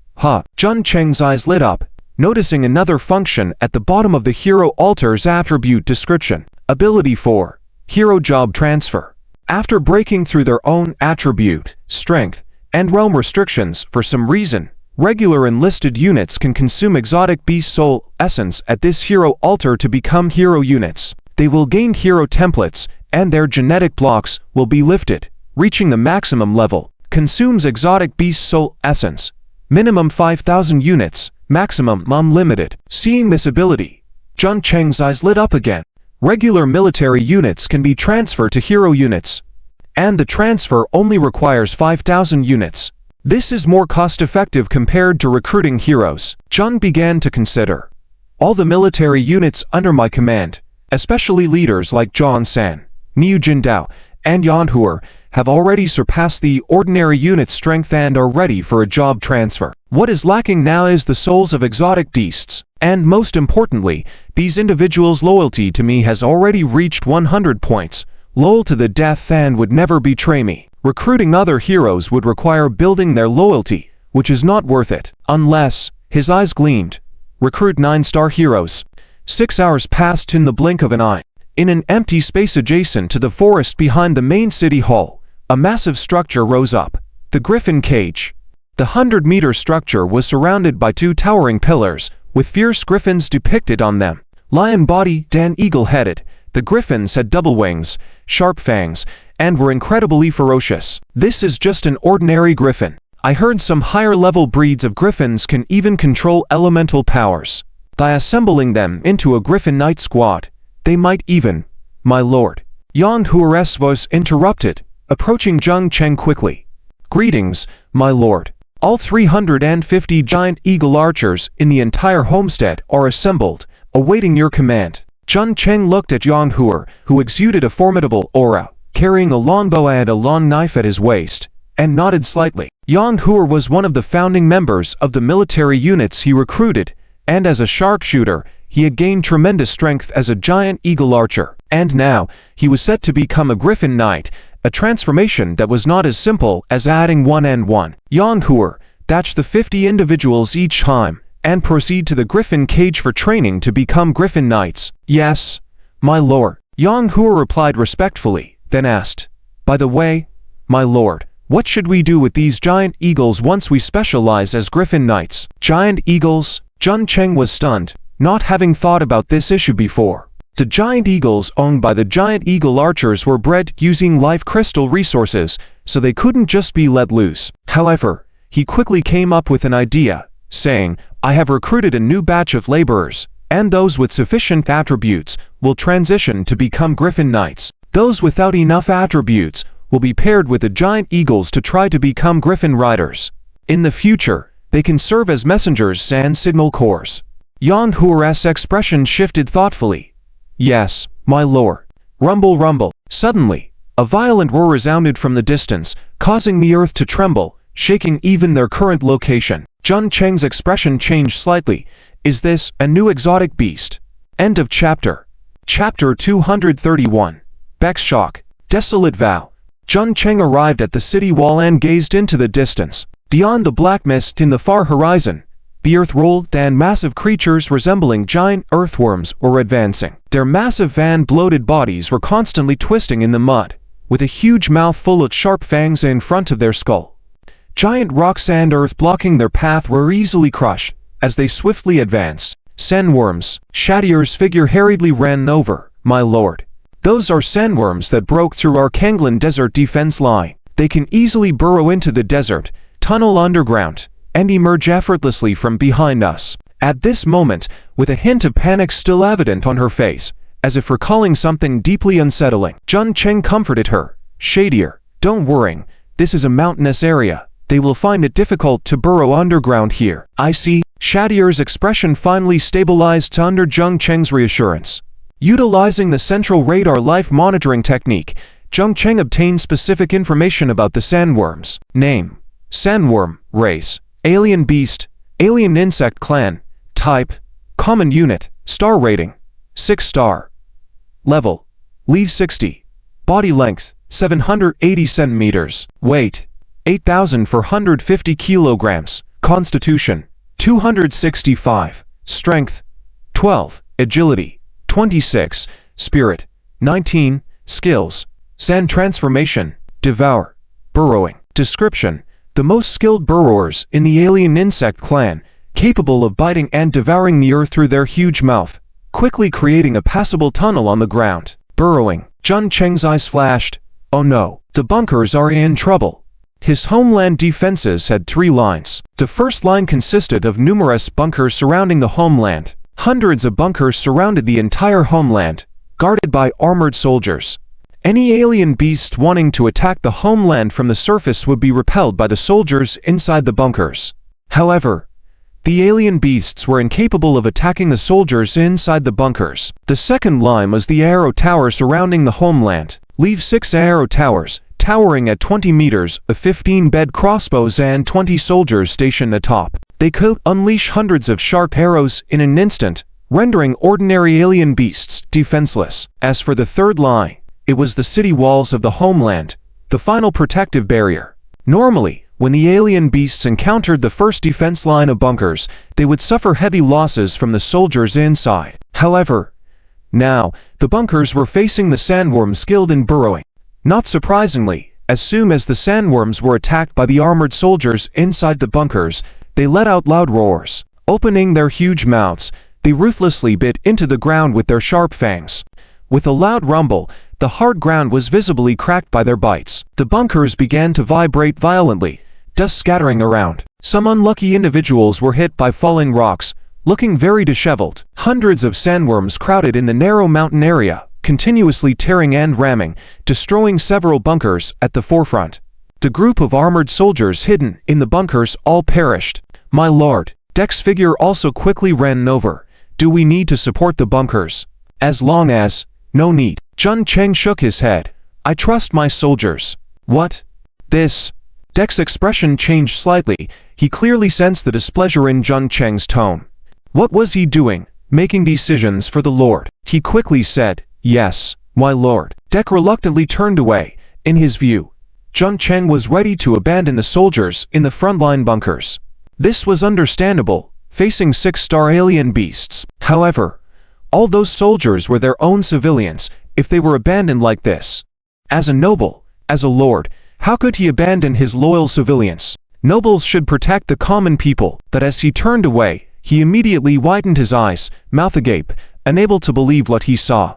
At the end of the line of defense, halfway through the charge of the sandworms, a large group of soldiers clad in dark black armor emerged from the bunkers. They wielded giant swords, roaring as they charged towards the sandworms. Faced with the frenzied biting of the sandworms' wide-open mouths, each soldier leapt off the ground, jumping over 10 meters high. While dodging the attacks of the sandworms' mouths, they landed on the backs, heads, and necks of the sandworms. With their giant swords in hand, they unhesitatingly struck at the heads and necks of the sandworms. The sharp steel swords left deep, bone-deep wounds on the bodies of the sandworms, their cries of agony clear and piercing. Although the massive creatures were formidable in their attacks, capable of even crushing boulders with their sharp fangs, facing the armored soldiers who were less than 2 meters tall and resembled children in front of them, they had no effective means of killing them. Each time they opened their mouths to crush the seemingly insignificant soldiers and boulders before them, the soldiers could easily dodge and retaliate. The sandworms' constitution far surpassed the armored soldiers, but their strength and agility were significantly inferior to the soldiers. This created a situation where the armored soldiers could rely on speed to attack the bulky sandworms. Meanwhile, the sandworms couldn't attack them, and so, under the relentless attacks of the armored soldiers, one by one, the sandworms were slain. Their massive bodies left outside the valley successfully blocked more armored soldiers from behind. More armored soldiers rushed out from the bunkers, transforming into assassins and archers, moving and striking weapons freely within the swarm of sandworms, continuously slaying the creatures. Kill. Brothers, kill. For the lore. Slay all these alien beasts. Led by Zhang San, Niu Jindao, and Chen Chong, 600 armored soldiers divided into 3 teams firmly held off the hundreds of sandworms on the outskirts of the valley. How is this possible? On the city wall, Beck also noticed the situation and stared in shock. Heroes, my lord has so many heroes under his command. Anxious Beck's tone changed. Proudly, Shadier said. Who said they are heroes? They are just ordinary 5-star units. How is this possible? Just pure strength and speed. This is the ability of my lord. Shadier clasped her hands together, her eyes gleaming. With the lord's ability, he can strip the power of the alien beasts and transfer it to us. As long as the lore is present, not to mention the island of Jasha, even the entire desolate planet, or the world of the alien insect clan will be conquered by us. What? Deck shuddered, stripping the power of the alien beasts, transferring it to us. His thoughts began to struggle fiercely. He couldn't believe this, but the armored soldiers currently battling the 6-star alien beasts on the battlefield were undoubtedly proving one thing: the truth. What Princess Shadier said was now an undeniable reality. These were sandworms on the desolate world. They easily breached multiple defense lines of human cities. After all, sandworms could burrow 40 to 50 meters into the ground, then suddenly launch surprise attacks from behind humans. Such surprise attacks were almost impossible for humans to fully block. Only strong fighters skilled in battling could kill these sandworms in the wild. Unexpectedly, on the island of Jasha, he was witnessing the same sandworms that had slaughtered tens of thousands of people from their desolate planet being easily killed by these ordinary 5-star troops.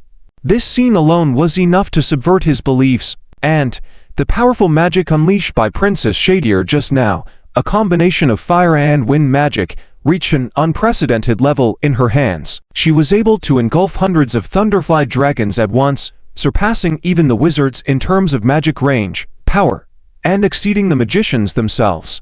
It had been less than a year since Princess Shadier awakened her powers, became a hero. This power was truly terrifying. Speckled humans descended on the island of Jasha to assist the heroes, calling themselves professionals. Deck thought, Lord Jun Cheng, who recruited me here, can strip the power of alien beasts, transfer it to us. Even ordinary people can bear it. Could it be that he is the true savior? But he hesitated. Humans from the Blue Star have Lord Jung Chen, such a figure. Why have I not heard of their ordinary people? He shook his head, but another thought suddenly emerged in his mind.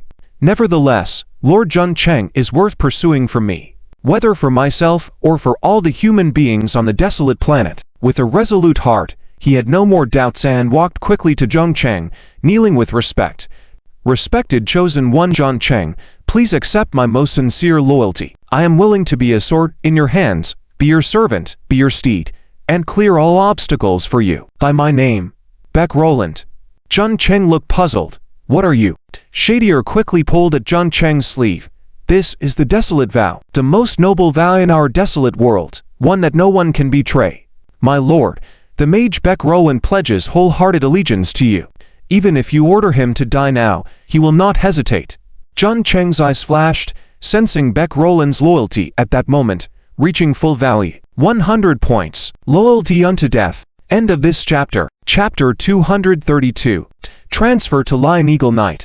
Random dissection technique. Jun Cheng's eyes flashed, extending his hand to offer support and saying, I accept your loyalty. Thank you, my lord. All right. Attack freely. Jun Cheng ordered, everyone, resist the foreign races comprehensively, retreat in layers, and at the same time, gather all the bodies of the foreign beasts. Yes, my lord. Jun Cheng had never thought that he could resist so many 6-star foreign beasts with just over 600 ironclad warriors and over 300 giant eagle archers.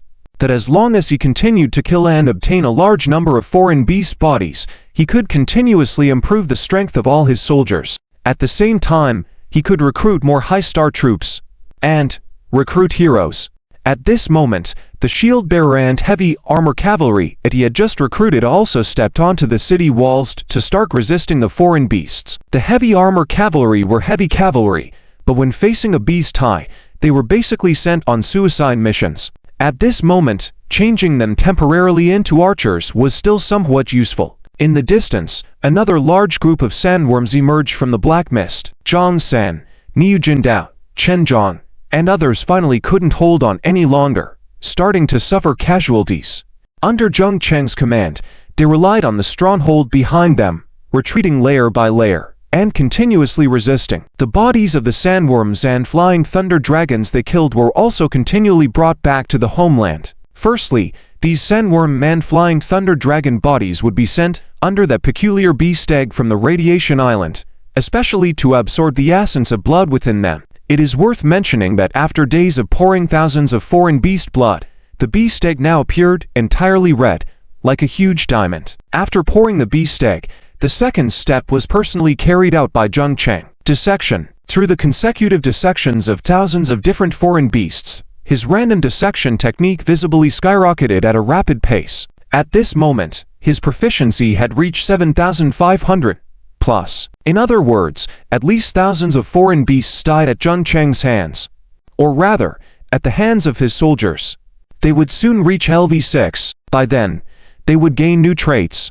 Additionally, his level had now reached Leave to 8, just a bit away from reaching Leave to 9 and obtaining the latest breakthrough mission. After completing the mission, he would be able to learn 2 new variant skills. During this time, Jung Cheng had been dissecting foreign beasts and upgrading the Homeland, so he hadn't personally gone to kill the foreign beasts. Therefore, his level increase wasn't as fast as imagined. At this moment, dozens of flying thunder dragon and sandworm corpses were already piled up beside Jung Cheng. Wielding the basaltic sky sword, Jung Cheng hacked down at one of the flying thunder dragons. Skill successfully performed. You have obtained special ingredients. Flying thunder dragon horn. You have obtained flying thunder dragon DNA molecules. You activated the flying thunder dragon DNA blueprint. Special ingredient: flying thunder dragon horn. Quality: 6 stars. Effect: permanently increases for strength, 3 agility, when consumed, limited to 15 uses. Levitation ability +1. Explanation: the horn of the flying thunder dragon can be directly consumed and also has some medicinal value. Medicinal value: the first appearance of a special effect. Could it also be used for alchemy? Jung Cheng looked at the horn in his hand, which was about 15 centimeters long, thicker at the base and tapering at the tip, with rough textures and circular patterns encircling it. This is already a high-star special ingredient. I can't just feed it directly to the troops. It can be used as a reward for those who merit it, Jung Cheng thought. Early on, enhancing the strength of his soldiers under him was crucial. Otherwise, relying only on a bunch of laborers and sword and shieldmen, how could they possibly withstand the invasion of so many foreign beasts? After everyone's strength had increased, the high-star special ingredients couldn't be wasted like this. They could be distributed as rewards to those who deserved it, or those who contributed to the Homeland. This would boost their motivation and establish a comprehensive reward system, making the soldiers in the Homeland more united and competitive. Positive competition. Undoubtedly, this was beneficial for him. The flying thunder dragon horn has medicinal value. Some can remain to see if the apothecaries can craft some special pills with it. Jung Cheng stored the flying thunder dragon horn and continued with the dissections. Skill successfully performed. You have obtained special ingredients. Sandworm egg. You have obtained sandworm DNA molecules. You activated the sandworm DNA blueprint. Special ingredient: sandworm egg. Quality: 6 stars. Effect: permanently increases 8 constitution, 1 spirit when consumed, limited to 15 uses. Earth elemental resistance +1. Explanation: sandworm eggs are special ingredients that can only be dissected from female sandworms and are extremely rare. Only female sandworms can be dissected for the eggs. Jung Cheng found it peculiar but still stored the item. Subsequently, he began dissecting one after another. The bodies of the beasts he dissected would be moved back by other soldiers to the Homeland crystal, allowing the Homeland crystal to absorb them and convert them into rare resources like life crystals and spatial crystals. After several hours, Jung Cheng had dissected the bodies of hundreds of flying thunder dragons and sandworms. At this point, several giant figures descended from the sky and landed in front of Jung Cheng. Subordinate Yan Huer. Li Yuji. Pay respects to my lord. 2 figures knelt before Jung Cheng, speaking with utmost respect. Behind them crouched 2 lion eagles, each about 2 meters tall, 4 meters long, with wings spread around 5 meters. These lion eagles were golden yellow, with lion bodies and eagle heads, covered in light golden feathers, appearing exceedingly noble. Their sharp eyes and beaks, sturdy limbs, sharp lion claws shimmering with a cold glint, and their tail was thick and nearly 2 meters long, also evidently a weapon. Rise. Jung Cheng helped them up slightly. Yang Huer was a 2-star archer troop, while Li Yuji was a 3-star expert archer troop. They had both now transferred to powerful lion eagle knights, increasing their strength several times over. My lord, Yang Huer spoke first. We have already transferred to Lion Eagle Knights with about 100 companions, and the rest of our colleagues are still undergoing the transfer. May I know your orders? Please show us the way. Jung Cheng said. Flying thunder dragons are after all flying beasts. The arrow towers around the homeland haven't upgraded yet, so help the ground arrow towers in killing these flying thunder dragons. Yes, my lord. In addition, Jun Cheng called out to Li Yuji. Li Yuji, go arrange the laborers had just recruited. Send those who meet the basic attributes to the Lion Eagle cages for transfer. Those who don't meet the requirements, go interact with the mounts of the giant eagle archers, endeavoring to turn them into giant eagle knights. Yes, my lord. With that, the two of them bid farewell, and soon after, over 100 Lion Eagle Knights ascended from the homeland. They emitted a series of piercing howls, urged on by the riders on their backs, and launched attacks on the flying thunder dragons in the distance. When they were still hundreds of meters away from the flying thunder dragons, these Lion Eagle Knights drew their spears from their backs and fiercely thrust them forward using the inertia to penetrate the flock of flying thunder dragons. Immediately, they wounded or killed 2 to 3 dozen flying thunder dragons, which ended up falling from the sky in a sorry state. They then drew out a second spear, repeating the process and continuing the assault. After 3 consecutive spear attacks, the group of Lion Eagle Knights pulled out their main weapons, the Dragon Lance. The 4-meter-long Dragon Lances were best suited for aerial charges. Soaring in the air, the Lion Eagle Knights turned their sharp Dragon Lances into a forest of steel, descending from above and tearing a big hole in the formation of flying thunder dragons. In the sky, Lion Eagle Knights battled against the flying thunder dragons. On the ground, hundreds of arrow towers continued to shoot crossbows, piercing through the bodies of flying thunder dragons, engaging in unrestricted slaughter. In addition to that, there were over 600 ironclad warriors clad in black armor blocking the charge of the sandworms with their flesh and blood. The entire homeland had almost turned into a meat grinder of a battlefield. As the sky darkened, the number of foreign beasts on the battlefield showed no sign of diminishing. Zhang San, Niu Jindao, Chen Zhang, Yang Huer, Li Yuji, and others who were already battling the foreign beasts were already exhausted. The spirits of Beck, Satyr, and others were also heavily depleted. As for the other 49 magicians, they were also exhausted, with a few even falling into a coma. Just when everyone's morale was at its lowest, suddenly, behind the homeland, thousands of huge black figures appeared, rushing ferociously towards the foreign beasts outside the homeland. Lion Eagle Knights. The over 1,000 laborers Zheng Cheng recruited had successfully transferred and become Lion Eagles. Although their combat experience might be lacking, sheer numbers and their own strength were enough to match these foreign beasts. In this life-and-death battle environment, their combat experience would soar. Zhang San, Niu Jindao, Chen Zhang, Beck, Satyr, and the other soldiers who had been at the forefront of the battle had long been exhausted. My lord, Deck, ignoring his own fatigue, quickly found Zheng Cheng and said, "Something's not right. This beast tide isn't right." Zheng Cheng asked, "What do you mean by that?" "The duration." Deck gritted his teeth. Under normal circumstances, the duration of the foreign beast attacks on Jasha Island usually lasts for about 5 hours, but we have already been battling for at least 7 hours. There must be something we don't know about that's causing so many foreign beasts to recklessly assault us. Zheng Cheng inquired, "Are you saying there's something unusual about the foreign beasts in the Black Mist?" "That's right," Deck said. "If we don't clarify this situation, we will continue facing endless attacks from the foreign beasts. Even if we aren't killed, the exhaustion will wear us down to death." The Black Mist. Zheng Cheng's eyes flashed. He had already noticed the anomaly earlier. However, he had been dissecting foreign beast bodies to enhance his soldier's strength. Besides, this was his first time on Jasha Island, and he wasn't very clear about the island's specific situation. If Beck said there was a problem, then Zheng Cheng activated the central radar life detection technique, spreading towards the spreading black mist in the distance. Among the densely packed blips, atop a high mountain outside the valley, a reddening light point was gleaming with an eerie light. That was the Alien Worm Clan. The hero of the Alien Worm Clan. End of this chapter. Chapter 233. Insect Clan Hero. The Three-Headed Snake's Courage. In the depths of the black mist, a figure was floating in midair, with almost transparent wings fluttering rapidly behind him. His head was long and narrow, his nose and mouth nearly disappearing, replaced by black compound eyes that occupied almost half of his head, protruding outward.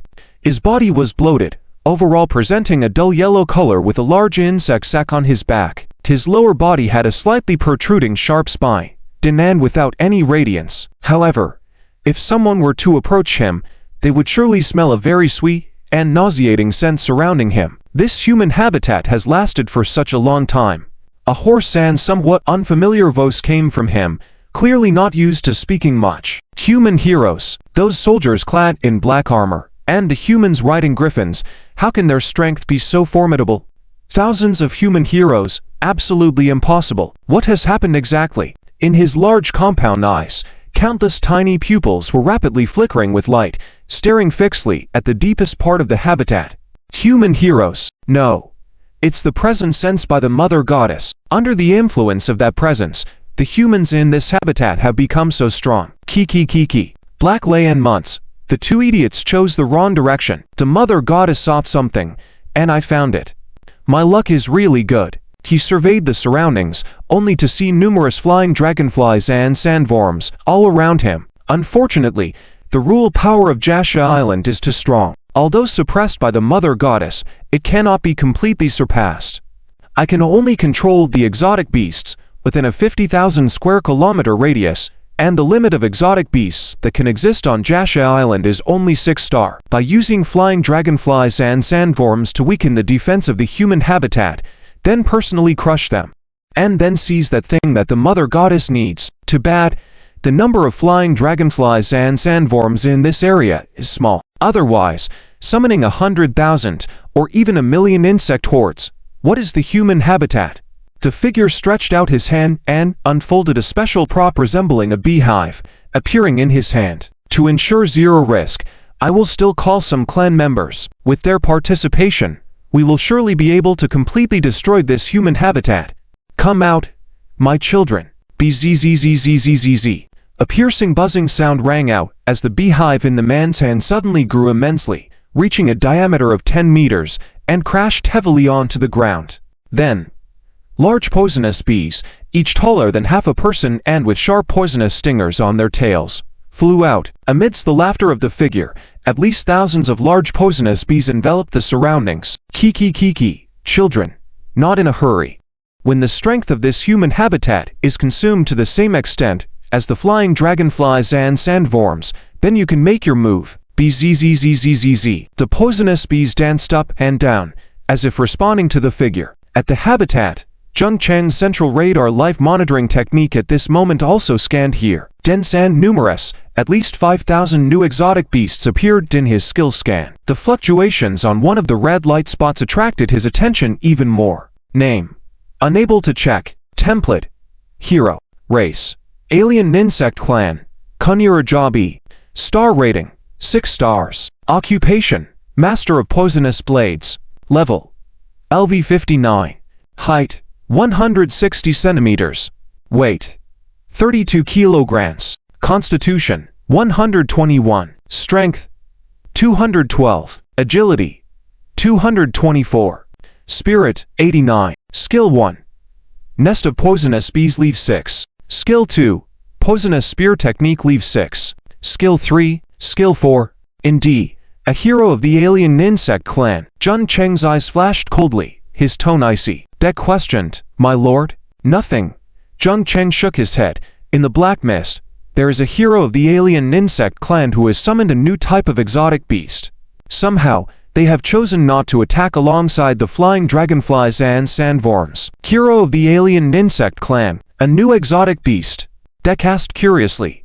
My lord, do not know what it looks like. Can I send scouts to spy? As long as they memorize their appearance, I can probably guess their race. It seems to be called Kunirajabi. Kunirajabi. Deck's tone was surprised. Them? Do you know? Zheng asked. Yes. Beck continued. Kunirajabis are one of the 3 royal families among the flying insect tribes of the alien insect clan. They are best at poison attacks and the art of poisonous spears. Additionally, their race has the highest proportion of heroes among the alien insect clan. As for why they did not attack alongside the flying dragonflies and sandworms, this is related to the tradition of the alien insect clan. Tradition. Zheng became interested. What tradition? Expenditure, Beck explained. The number of the alien insect clan is very large, and their best skill is the swarm tactics. Before each major battle, they would drive tens of thousands, millions, or even tens of millions of exotic beasts as vanguards or consumables. allowing them to first deplete the defensive strength of our humans, and then launch an attack by the heroes and guards of the alien insect clan, sealing the victory. By using this tactic, we have been defeated. Now, we can only rely on a few strongholds to defend and barely survive. We speculate that the large number of these exotic beasts is also a burden for the alien insect clan. Therefore, they also use wars to deplete the excessive number of exotic beasts in the clan. Sworn tactics. Jung pondered, quickly coming up with an idea. Beck, deliver the order to divide all troops into 3 teams and rotate to resist. At the same time, each time they resist, a portion of them must retreat and hide in the fortress underground. We will deliberately appear vulnerable, while eliminating the flying dragonflies and sandworms completely. This will attract this Kanirajabi hero into our encirclement. Understand? Yes, my lord. Deck immediately responded, understood. After that, he turned to leave, but Jung called him back. This is a reward for showing loyalty to me, to seize the power from the beasts. He gestured for a soldier to approach, carrying a box. Opening it, there lay 20 snake gallbladders. On Jasha Island, almost all exotic beasts are primarily based on constitution, strength, and agility. The effect of the snake gallbladder is to enhance spirit. Therefore, Jung retained all the snake gallbladders and did not give them to ordinary troops. After all, both the Griffin Knights and Ironclad Warriors have standards that focus on constitution and strength, with no requirement for spirit. For magic users, however, spirit is undoubtedly the most important. Deck exclaimed, my lord, this is strength. Jun succinctly stated, after consuming 1 snake gallbladder, you can enhance your spirit by 4 points and strength by 1 point. Each person can take up to 20. I have said, as long as you show loyalty, you will receive unimaginable power. 20 snake gallbladders could increase Beck's spirit by 80 points and strength by 20, totaling 100 points of attributes, equivalent to an 11-level increase in attributes for a 9-star professional, plus an additional point. Such an improvement is enough to double the strength of the original professionals, particularly for a regular magician like Beck. This impact was significant. Hiss. Beck gasped. As he was not a hero, he could not know his 4-dimensional attributes. However, he understood the significance of the 20 snake gallbladders before him. Strength. The strength to resist the alien insect clan, similar to the power possessed by Sharon. He immediately half-knelt on the ground, expressing his profound respect. Thank you, my lord. Almost half of the members of the Royal Mage Corps are my disciples. I believe they will show loyalty to you. Jun shook his head. I do not believe in oaths, but you know that I am the chosen one in your eyes, as well as the hero of your world. There is a better way to prove their loyalty. Deck nodded, understanding that as the one who recruited them into this world, Jung could see their loyalty. If their loyalty exceeded 90 points, it meant they were completely loyal to Jung. As long as Jung did not betray them, voluntarily abandon them, or subvert their values, morals, and conscience, they would never betray him. Those like John San, Niu Jindao, Chen Zhan, Yan Hauer, Li Yuji, and others recruited by Jung now had a loyalty score of 100. Even Sharon and Beck themselves had a loyalty score of 100. Only the latest recruits, such as magicians, sword and shield guards, and heavy armor, iron cavalry had loyalty scores hovering around 80 points. Deck stood up. I understand, my lord. He devoutly accepted the 20 snake gallbladders and left after another bow. After consuming these snake gallbladders, Beck immediately felt his spiritual power skyrocketing rapidly. His application and control of elemental power became more adept, and the speed and quality of his spellcasting increased severalfold.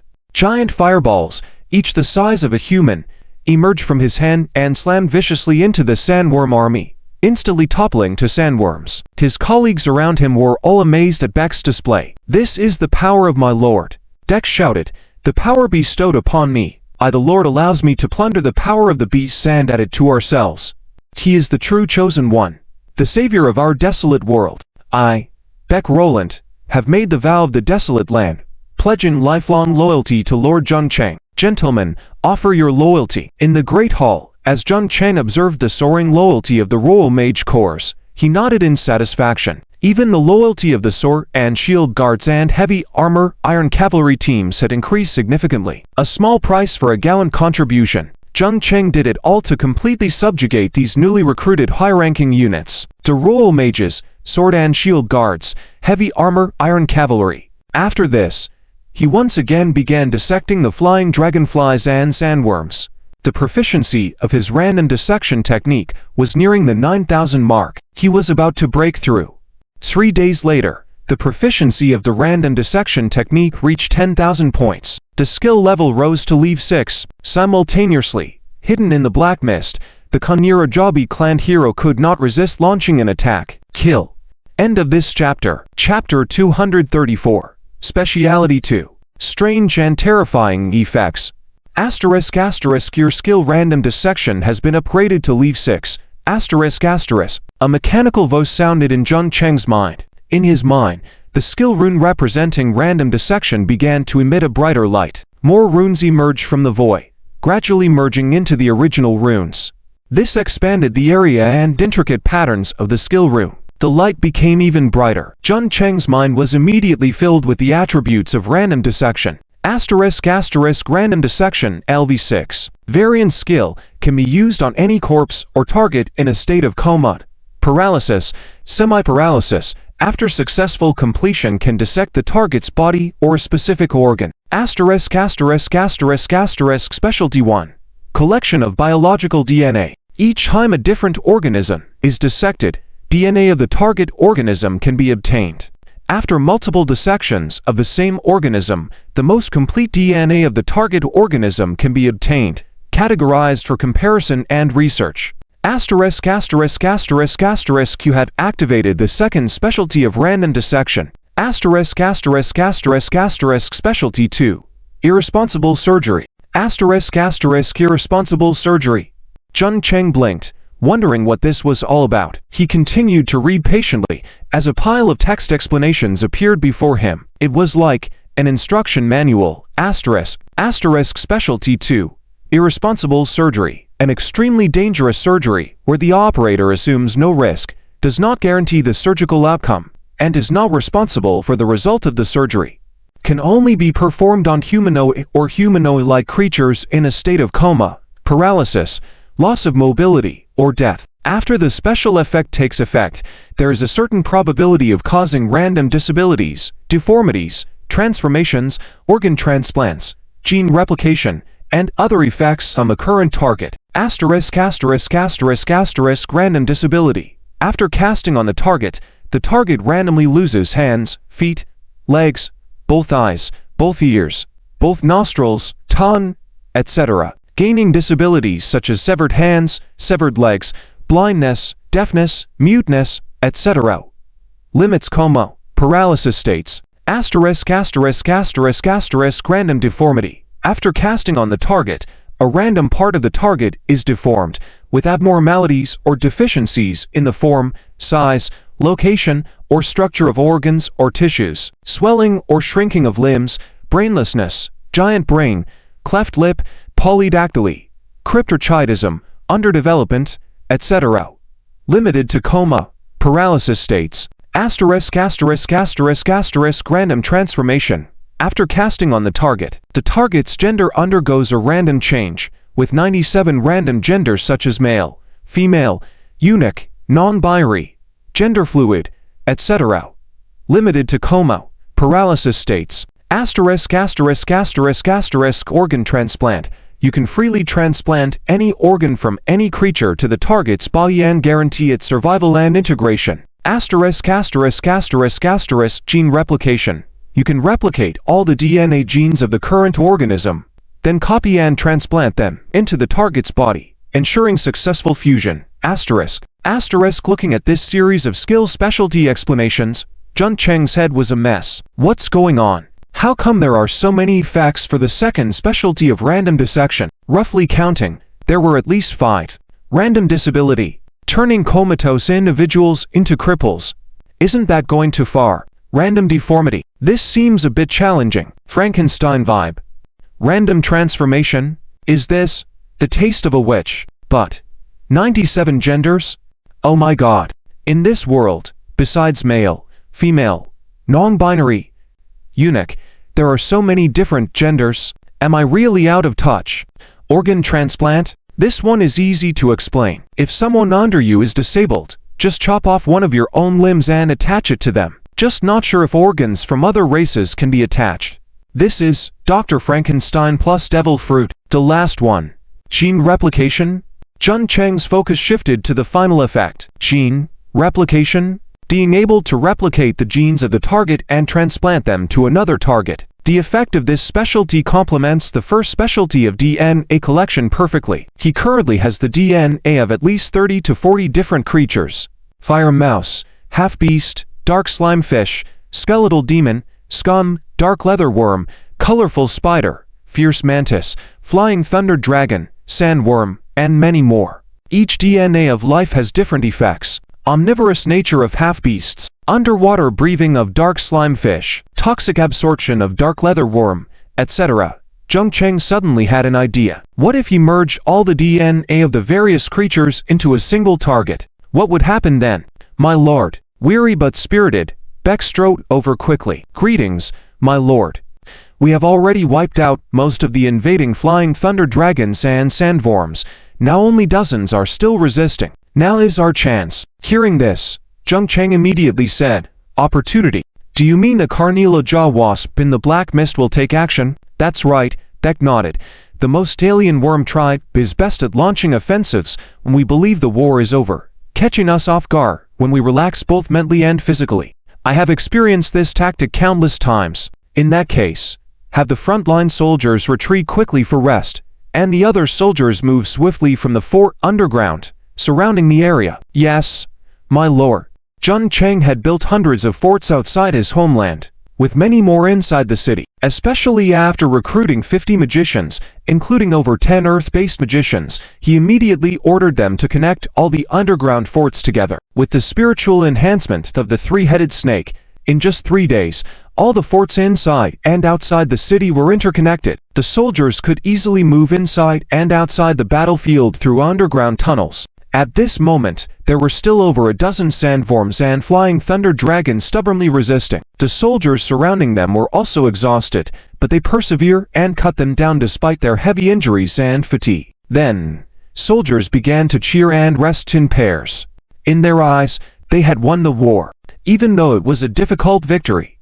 Without their notice, in the distant black mist, a violent commotion was once again heard. Buzz, buzz. Under the control of Carnila Jaw Wasp Hero Yellow Poison, giant poisonous bees flew through the black mist and charged towards Jung Cheng's homeland. As the 3-day and 3-night continuous attacks of sandworms and flying thunder dragons had destroyed all the arrow towers and forts outside the homeland, the defenses at the valley entrance had already collapsed. The ground was littered with corpses of flying thunder dragons, sandworms, and soldiers.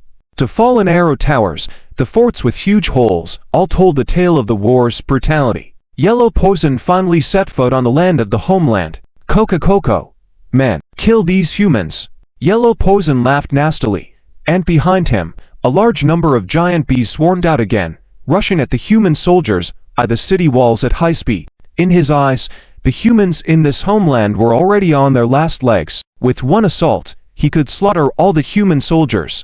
Just as he expected, the soldiers attacked, some screaming and pouncing on him, being easily killed. Some turned and ran, trying to escape back into the city, but were chased down. Soon, most of the sky above the homeland was filled with giant poisonous bees. Yellow Poison took the lead, intending to charge into the heart of the homeland, destroy the crystal of the homeland, and take what the mother goddess needed. Thus, his figure flew past the battling city walls, shot through the dense defenses buildings, and went straight for the tallest and most intact building in the homeland. The hall, the crystal of the homeland. This aura, so strong, so distinct. Yellow Poison's compound eyes flickered madly. At this moment, he seemed to sense a faintly familiar aura swirling around him, drawing him closer. In a daze, it seemed like he saw a giant egg as tall as a person, quietly sitting in a pool of fresh blood, absorbing the blood. Is that? Yellow Poison's eyes suddenly lit up. An alien beast egg? No. This aura. It's the mother goddess's aura.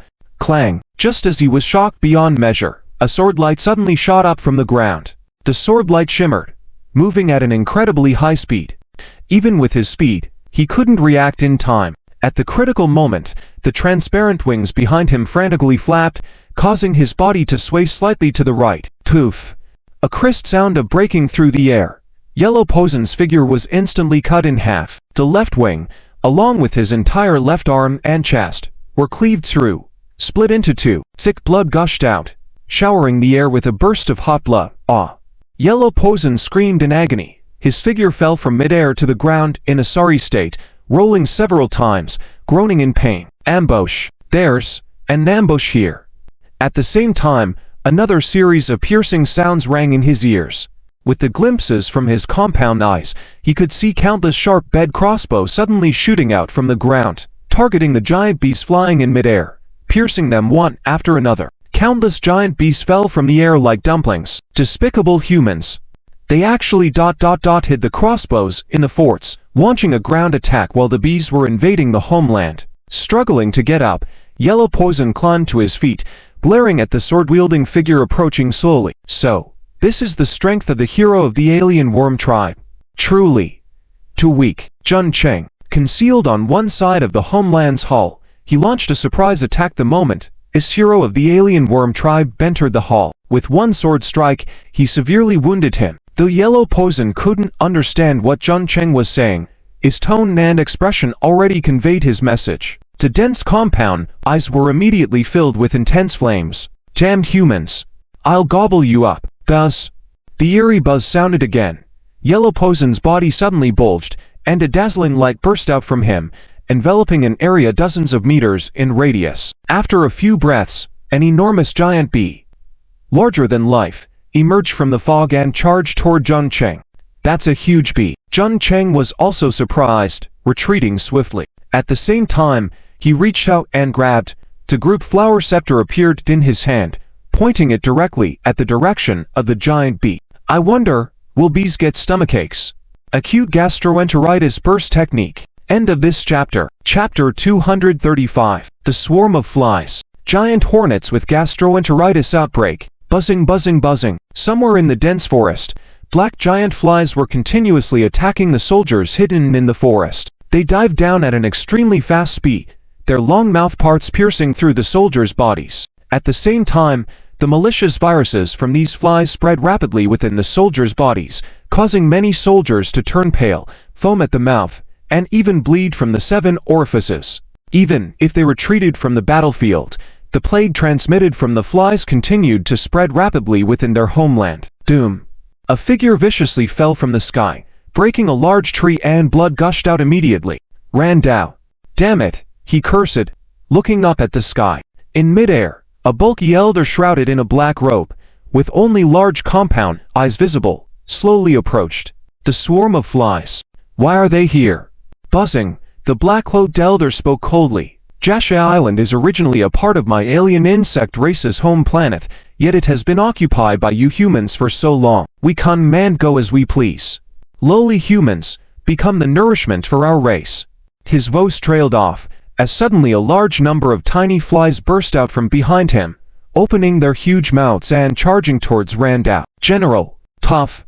Kui Xiabing's voice came, as she shimmered with a thick green light, healing the soldiers around her. But no matter how she wielded her life energy, she couldn't completely resist the plague spread by the fly tribe. Suddenly, the ground in front of her started to churn, and vine roots emerged, forming a giant net blocking Randao. Most of the flies were blocked by the net, but some were still struggling to break through. Lord, retreat. Randao gasped heavily injured and unable to continue fighting. Kui Xiabing was also at her last straw, having exhausted all her resources and strength in resisting the thunderbirds and sandworms. Unexpectedly, midway through, they were abruptly attacked by a large number of giant flies. These flies spread the plague, making her soldiers weaken significantly within just 2 days, unable to withstand the charge of the alien beasts. Helpless, she had to enter the battle herself. Using the formidable power of a shepherd tree person, she mobilized a small portion of the forest to resist the alien beasts. Unfortunately, her soldiers and heroes were crushed one after another. The outer defenses of the entire homeland were entirely destroyed. Now, they had become lambs to be slaughtered, with no way out. However, she had her pride. Though she had only lasted less than half a month in the secret realm, she endured through waves of 6-star alien beast attacks. She even managed to kill over 50 thunderbirds and sandworms. Such achievements, even in historical records, would rank in the top 10. Buzzing, buzzing. The harsh buzzing rang out again, as dense flies squeezed out from the vine net. More flies began to eat away at the net, attempting to pierce through. Randa anxiously looked at the net. My lord, you have done well enough. As long as the Green Mountains are there, there will be no shortage of firewood. I am also too weak to continue fighting. I must return to the desolate planet. I suppose this trial is also an excellent evaluation for you. The chilling voice of the black-clothed elder slowly came. Excellent, haha. If it weren't for me deliberately slowing down the frequency of the alien beast attacks to find what the mother goddess needs, otherwise, neither of you can escape. The net above their heads suddenly burst apart, and the black-clothed figure rushed out. Spitting out, a dense black cloud rushed towards them. Upon closer inspection, the cloud contained countless tiny flies, ranging from golden head flies, bronze-green flies, silver-green flies, naying, horsefly, long-legged flies, and more, looking disgusting and empty. Go! Randao shouted, mustering his last strength to rush in front of Kui Xiabing, blocking the toxic substances spewed by the black-clothed elder with his own body. Randao's body quickly displayed various colors of pale, green, and crimson, as the plague from the fly tribe rushed into his body. A fierce light enveloped the two figures, and they disappeared immediately. General! Damn it! Watching the two disappear helplessly, the black-clothed elder immediately cursed it under his breath, his eyes becoming extremely sinister and cold. Hetty! Infected by my plague, that person is undoubtedly doomed to die. Unfortunately, this homeland does not have what the mother goddess needs. However, I still have my gains. Such rich life energy is complex compound ice fixed on the surrounding forest. More precisely, the thriving trees within the forest. That woman is a hero from the distant blue star world, and the power she wields actually gives plants rich life energy. For me, this is definitely a gain. The stronger the life force, the more vibrant and active my plague power will be. Hey hey hey. His deep laughter rang out as he wavered, and a multitude of flies surged out again, laying eggs on the surrounding giant trees and the soldiers recruited by Kui Xiabing, treating them as hosts and parasitizing wildly. Some flies even landed on the thunderbirds and sandworms, gnawing at their bodies and laying eggs on them at the same time. The entire homeland and a part of the forest were entirely engulfed by countless flies. A cloud of darkness loomed over the city. General! In the spacious square, Kui Xiabing's disheveled figure appeared.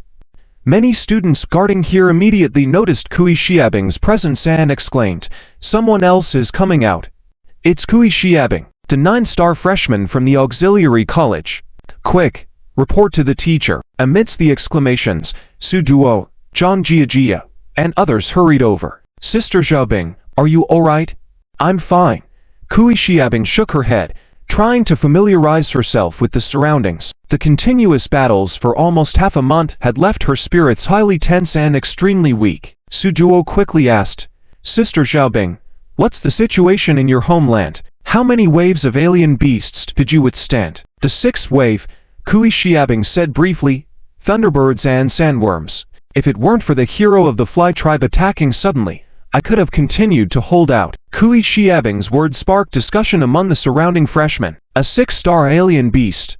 That powerful? I know what thunderbirds are, but what are sandworms? The second 6-star alien beast. The fly tribe. What is that? Hero of the insect tribe. Amidst the chaotic discussions, the teacher's figure appeared, and Kui Xiabing's face finally calmed down. By the way, why are you all here? Su Duo quickly explained, Sister Xiaobing, you might not know, but this group of freshmen has been asked by the principal not to leave the school until the secret realm officially ends. After the secret realm ends, he has something to ask us. Not to leave the school before the end of the secret realm. Is he waiting for me? Kui Xiabing murmured. What could have happened? Why would all the freshmen be waiting for me? Su Duo awkwardly said. This. Sister Xiaobing, it's not waiting for you. It's waiting for all the other freshmen still under assessment in the secret realm to finish their assessment before the secret realm ends. Waiting for all of us to finish. What? Kui Xiabing widened her eyes and subconsciously looked back at the entrance to the secret realm. I'm not the last one. Who else is there? Su Duo hesitated. There's still Jun Cheng and the Juo brothers. It's said that the special college still has 2 other freshmen who haven't come out yet. What? In the secret realm, Doom. The yellow toxic figure transformed into an incredibly huge giant bee. Opening its huge mouth, it viciously charged towards Jun Cheng. The sharp proboscis almost instantly pierced in front of Jun Cheng as soon as the other party transformed. However, Jun Cheng had dodged in the split second of the transformation. Amidst the intense shockwave, Jun Cheng and the armored soldiers around him were forced back. Doom. Suddenly, another intense explosion resounded. A sea of flames suddenly descended from the sky, turning into raging flames that brutally smashed down on the giant hornet. Blaze Art, to Hai Tingting, with her clothes fluttering and hair flying, unleashed a strong force. Buzzing, the giant hornet wailed, as its wings, as thin as cicada wings, were burnt to a crisp. Fire. Behind the hull, one after another griffin figures soared into the sky. Under Yang Huara's command, a rain of arrows shot like thunder on the giant hornet. The giant hornet roared in anger, its massive body suddenly lunging forward. At the same time, it raised its tail high, a shimmering cold tail needle flashing icy light. Thus, another strange hum, as the giant hornet's tail needle was poised to strike, suddenly jabbed out. Puff. A large mass of golden viscous liquid gushed out, as the sharp needle had barely extended 4 to 5 meters when it crumpled to the ground. The rear part of the needle also oozed crimson blood. Buzzing, buzzing, the giant hornet wailed again, its massive body falling to the ground, twitching incessantly. A large golden viscous liquid and fountain-like liquid kept gushing out, along with red intestines from its abdomen. A nauseating and sickly sweet smell mixed with a foul odor emanated, causing the surrounding soldiers to quickly retreat. What? What is this? Jun Cheng, not far away, also widened his eyes. What the hell? Is the outbreak of acute gastroenteritis that strong the moment the stinger is shot out? No. It originally intended to shoot out its tail needle, which is its last resort, but unexpectedly, it was hit by the sudden outbreak of acute gastroenteritis technique. At the moment the needle was shot out, the internal liquids burst out along with it, just like a person holding back diarrhea, who is then pricked with a laxative and can no longer hold it in. Drawing out the cloud sword, he chuckled and pounced forward. Die. 10 seconds later, accompanied by the giant hornet's wails, its colossal head slammed violently onto the ground. Jun Cheng suddenly trembled, a moment of enlightenment surging up within him. He gained 3 points of free attribute points. He officially stepped into Leave to 9 level. At the same time, he received the breakthrough mission of Leave to 9. Once he completed this breakthrough mission, his level would increase to Leave 30. By then, he could learn 2 new special skills again. I wonder what my breakthrough mission will be this time. Damn it, I still don't know any recovery type skills. End of this chapter. Chapter 236, Strange Pupil Techniques. Terrifying virus skills. With a single thought, the LV-9 breakthrough mission appeared right in front of him. Breakthrough mission. Trust. Mission description. As a priest, you must gain the trust of your companions. In any environment, your teammates will consider you the most reliable partner and entrust their backs completely to you. Regardless of how strong the enemy is, they firmly believe they will not die. Mission requirement. You need to rely on your skills and abilities to gain the trust of at least 10 comrades. The more comrades trust you and the stronger you are, the higher the quality of the professional skills obtained after completing the breakthrough mission. Trust. Why is this breakthrough mission so ambiguous? Jun Cheng's tone was a bit strange. Just as he was pondering, another insight suddenly appeared in his mind. Before he could react, 3 points of free attribute points fell into his hands. What? How did I level up? Did I just complete the breakthrough mission like this? I didn't even do anything. Is there a bug? Jun Cheng opened the attribute panel full of suspicion, only to discover another prompt. You have gained the trust of companions Yao Jixu, Song Chaoyu, Qin Zhang, Bai Jingqi, Li Zhen, Li Zhao, Chen Zi, Kane Yao, Satire, Bak, John San, and others. You have successfully completed the breakthrough mission. So many. Jun Cheng exclaimed in surprise. Satire, Bak, even John San counts. He quickly realized, yes, he had fought on Jasha Island for nearly half a month, building such a huge hone and army with his strength and abilities, especially the special ingredients dissected by the random dissection technique, powerful strength, personal charm, and giving them hope, had already made them trust him. No, should say, their lord. 3,000 units pledged to loyalty. They would not even frown even if Jong Cheng asked them to go die. So, my breakthrough mission was unknowingly completed by myself. And new skills. His eyes flashed, and he immediately opened the skill list. On two completely different skill trees, there were two new skill icons flashing dimly. He could learn a new skill now. Jong Cheng's attention fell on one of the skill icons. This skill icon as a whole presented pink skill icon. What is this? Especially in a group of pink light, a vertical pupil appeared. And the shape of this vertical pupil was oddly heart-shaped. It looked very ambiguous. Is this skill? Fond gaze peach blossom eyes. Jong Cheng muttered in a bizarre tone. What's this? Fond gaze peach blossom eyes LV1. Variant skill active. External. Your eyes undergo a mutation. Fond gaze peach blossom eyes can be activated by consuming spiritual power, making your eyes extremely attractive and full of desire. Any opposite sex or creatures in a state of opposite sex who make eye contact with you will be attracted by your fond gaze peach blossom eyes, involuntarily causing them to have a favorable impression of you, while also reducing their hostility towards you and involuntarily approaching you. At the same time, being under the influence of fond gaze peach blossom eyes for a long time or increasing spiritual power input will cause the target to enter a self-delusion. Fantasies about love, happiness, and favorite things with you will subtly change their senses, perspectives, and feelings towards you. If the target mates with fond gaze peach blossom eyes, there is a high probability of giving birth to offspring. What kind of thing is this? Do I need to prepare more condoms in the future? Jong Cheng took a deep breath. At the same time, another rune composed of inexplicable pink energy appeared in his mind, which looked extremely mysterious. The pale pink rune emitted a faint light, spreading across his mind, connecting to his eyes. Jong Cheng suddenly opened his eyes and found a mirror. His face appeared on the mirror, but this time his eyes had changed slightly. Not only did the shape turn into an alluring heart shape, but even the area around the pupils had a slight pink hue, radiating a strange light. The shape of both eyes resembled Jianjun or Hugo from the previous life, very tempting. Peach blossom eyes. Will it induce self-delusion, equivalent to having erotic dreams? Dreams without a trace of spring. Doesn't this lead to an intended pregnancies? Jong Cheng laughed. Could it be that I also have pupil techniques? He remembered a pair of brothers in a certain anime in his past life who were experts in illusion arts. Wait. Besides enticing and seducing, the biggest effect of this pupil technique is likely to reduce the hostility of opposite-sex targets, similar to reducing animosity. Jong Cheng's expression became even more bizarre. The effect of this skill also reminded him of the most famous manga and anime series from a certain island nation in his previous life. That outrageous effect. He shook his head vigorously. Never mind. This skill is quite useful. I wonder what traits will awaken after proficiency increases. As the breakthrough mission hints, the more companions trust you gain and the stronger you become, the greater the chance of obtaining high-quality powerful skills. This pupil technique is indeed powerful. But I wonder what the second variant skill will be. With that, he concentrated his mind on the second skill. Unlike the first fond gaze peach blossom eyes, the light of the second skill was dense black, enveloped in black. To sharp fangs were revealed, full of ferocity, mystery, and fear. This is rabies outbreak technique. Jong Cheng exclaimed involuntarily. How could he not know what rabies was?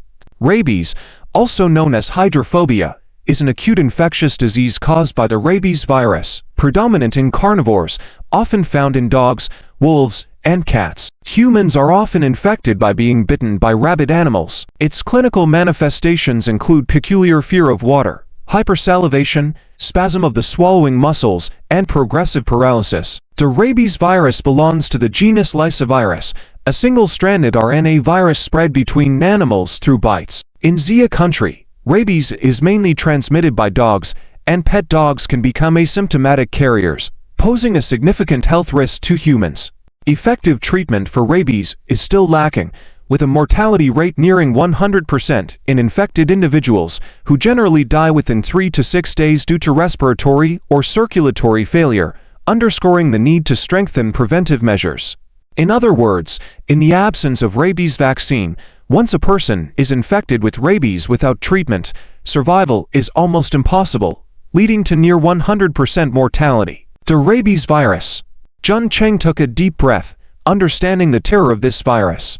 Ordinary people could hardly resist its effects. Without rabies vaccination, the mortality rate could nearly reach 100%. This seems to be my first virus-type skill, and I never expected it to be this. Once infected with the rabies virus, the target will develop hydrophobia and photophobia, become irrational, attack surrounding creatures frantically, and the blood, saliva, and air when attacking will be rich in the rabies virus, infecting attacked creatures with the virus. Once infected with the rabies virus, the target will die due to the virus based on their constitution and mental strength. The more robust their constitution and mental strength, the longer they can resist the effects of the virus. P.S. This variant skill has special effects and bonus when targeting canids and alien races. SSS's rabies virus. Jun Cheng took another deep breath, realizing the horrifying effects of this virus that even ordinary people could not resist. With no rabies vaccine, the mortality rate was nearly 100%. It seems this is my first viral type skill. I didn't expect it to be this. The rabies virus will take effect based on the target's constitution and mental strength. The higher the constitution and mental strength, the weaker the effects. But inversely, the stronger my mental strength, the greater its power. And most importantly, he looked at the last line in the skill description. P.S. This variant skill has special effects and bonus when targeting canids and alien races. Special effects and bonus when targeting canids and alien races. After all, the rabies virus is an ultra-powerful virus targeting canine creatures.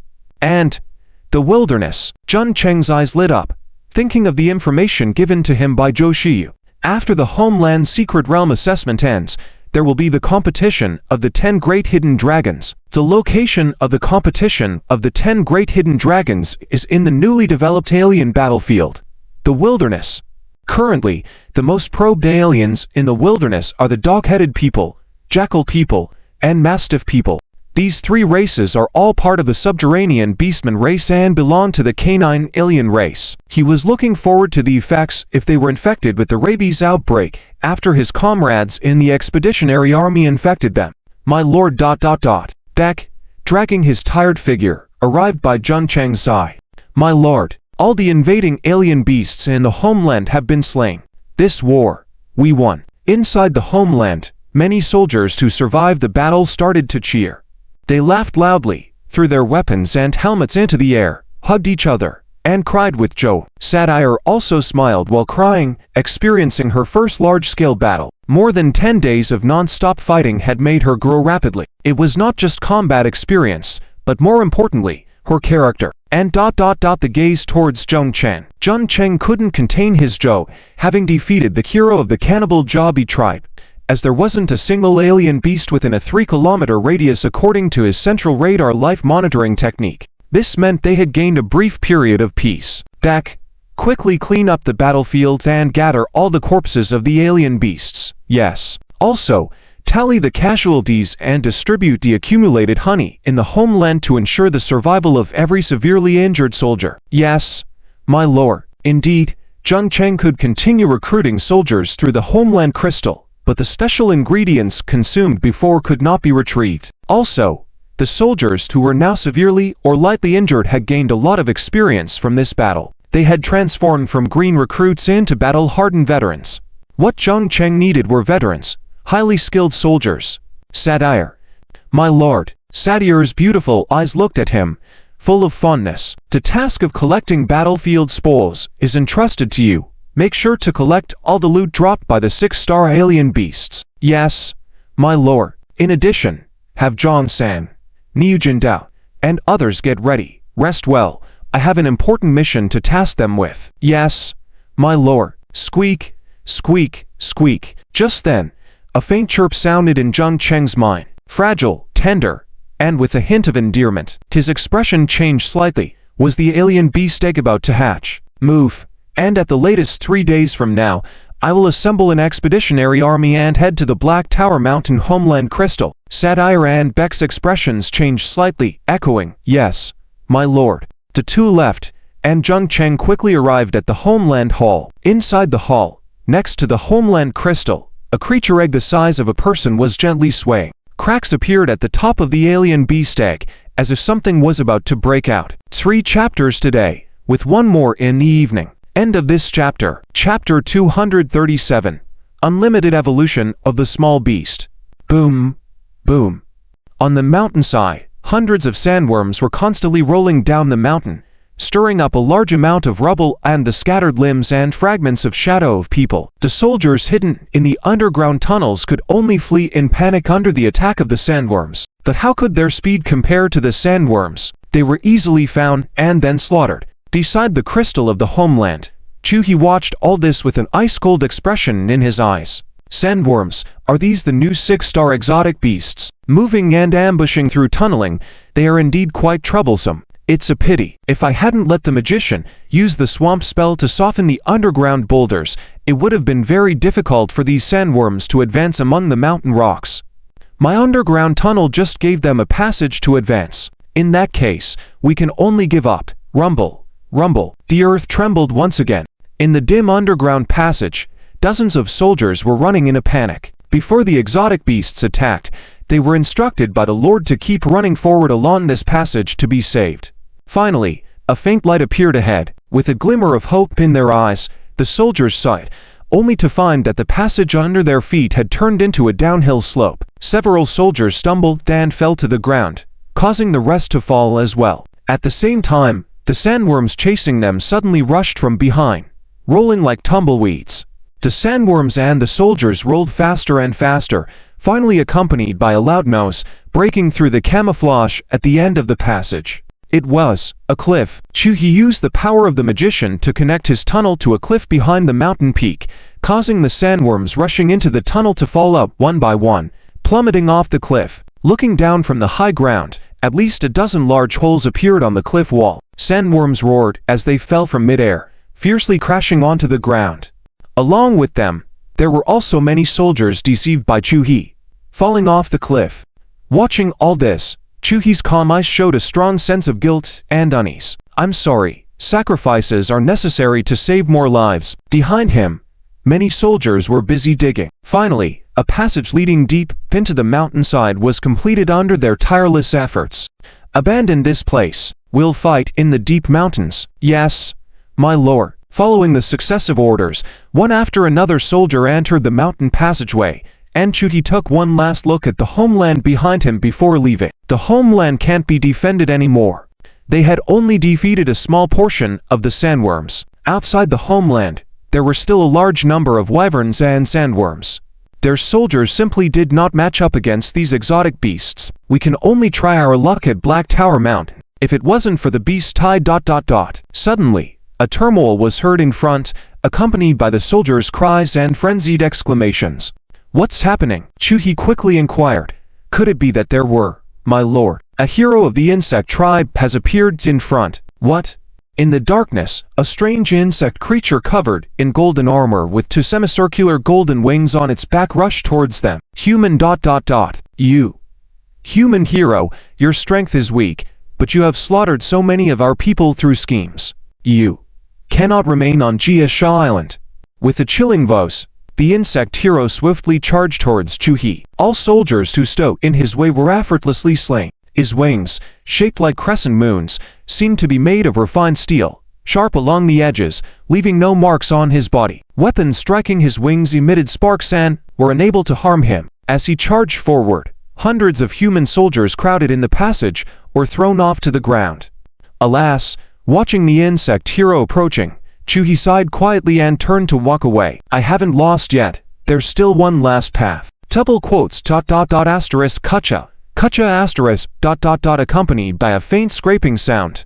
The top of the exotic beast egg was finally pushed open. A small reddish head cautiously emerged. Jun Cheng's eyes twitched slightly. This little guy kind of looks like a turtle head. The creature, upon seeing Jun Cheng, seemed somewhat excited, wiggling its body vigorously. Eventually, the troubled beast egg was pushed open, revealing its entire body. Squeak, squeak. What appeared before Jung Cheng was an indescribable creature. It was all pink, with a chubby belly and head, resembling a large rat.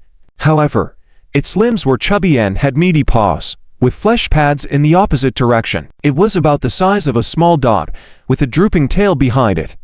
Upon closer inspection, various small fur covered its body, except for a dense layer of scales growing around its neck. Its back bore layers of intricate patterns resembling feathers that seemed like wings. Squeak, squeak ... The little creature squeaked softly, approaching Jun Cheng and throwing itself into his arms, squeaking excitedly. Its voice was fragile and soft, sounding very pleasant. What kind of creature is this? Touching the soft head of the small creature, Jun Cheng checked its specific attributes. Name: none.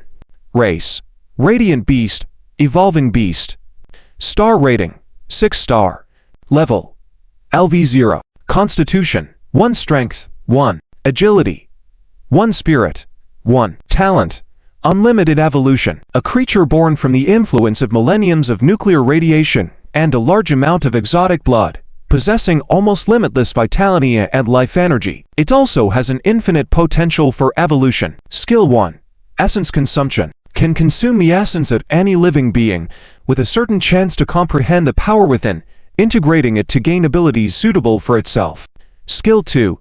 Fusion: can merge the bioparticles of any living being, allowing it to blend and change with its own body, thereby elevating its life level and star rating. Description: a unique creature affected by nuclear radiation for a millennium, boasting infinite evolutionary potential and instinct. For some beings, it is also a great enhancer. If consumed, there is a certain chance to inherit its talent for unlimited evolution. A 6-star creature. Unlimited evolution. Jun Cheng looked surprisingly at the small creature in his hand, filled with astonishment. He did not expect that this accidentally obtained exotic egg would bring him such a huge surprise. By consuming the essence of other beings, it could trigger evolution. Such power was truly terrifying. He raised his hand and brought the little creature to his eye level. No name. Obtained from Radiant Island, pink in color, and looks a bit like a rat. From now on, I'll call you Jerry. Unlimited evolution: can assimilate the bioparticles of other beings. I wonder if my random dissection skill will have any effect on you. I should find an opportunity to try it ... With a thought, the feature of his random dissection skill was immediately activated. He reached out and a mixed black light appeared in his hand. Black jellyfishman DNA molecule. Underwater respiration. With a pat, he pressed it onto the body of the small creature. Squeak, squeak. The little creature raised its head and let out a squeak. Then its spirit seemed to fade a bit as it plopped down on his hand. Jun Cheng was puzzled. Was it tired? Hungry? He set the creature down near the corpse of a wyvern to see if it would eat, but the creature stubbornly turned and crawled toward the outside of the beast's eggshell. There, it hungrily gnawed on a piece of the shell. Eggshells. It seems the black jellyfishman's DNA molecule is working. But to assimilate this bioparticle, it has to consume a lot of energy, which is why it's nibbling on the eggshell. As for not wanting to eat the wyvern's corpse, could it be because ... It's tired of eating. For the past few days, the creature had been soaking in the blood of wyverns and sandworms. It was like having a bath. It had been eating for so long, it was only natural that it would want a change of taste. The last morsel of the eggshell was devoured. The creature yawned, slumped to the ground, and fell asleep, snoring softly. Jun Cheng's expression was odd. Is it sleeping? Or is it ... assimilating the black jellyfishman's DNA molecule? In this situation, he had no other choice but to let it be. Another day passed, and the creature had not yet woken up. Dek was the first to find Jun Cheng. My lord, the battlefield has been cleaned up. All the exotic beasts' corpses have been sorted by type and transported to the crystal on one side of the homeland. Well done, Jun Cheng praised. What about the wounded soldiers? At this point, Bek's expression turned somber. My lord, our losses are severe. The iron-armored warriors originally numbered 650, of whom 412 have died, with the rest severely injured. The sword and shield guards numbered 200, with 156 dead. 50 magicians saw 11 casualties.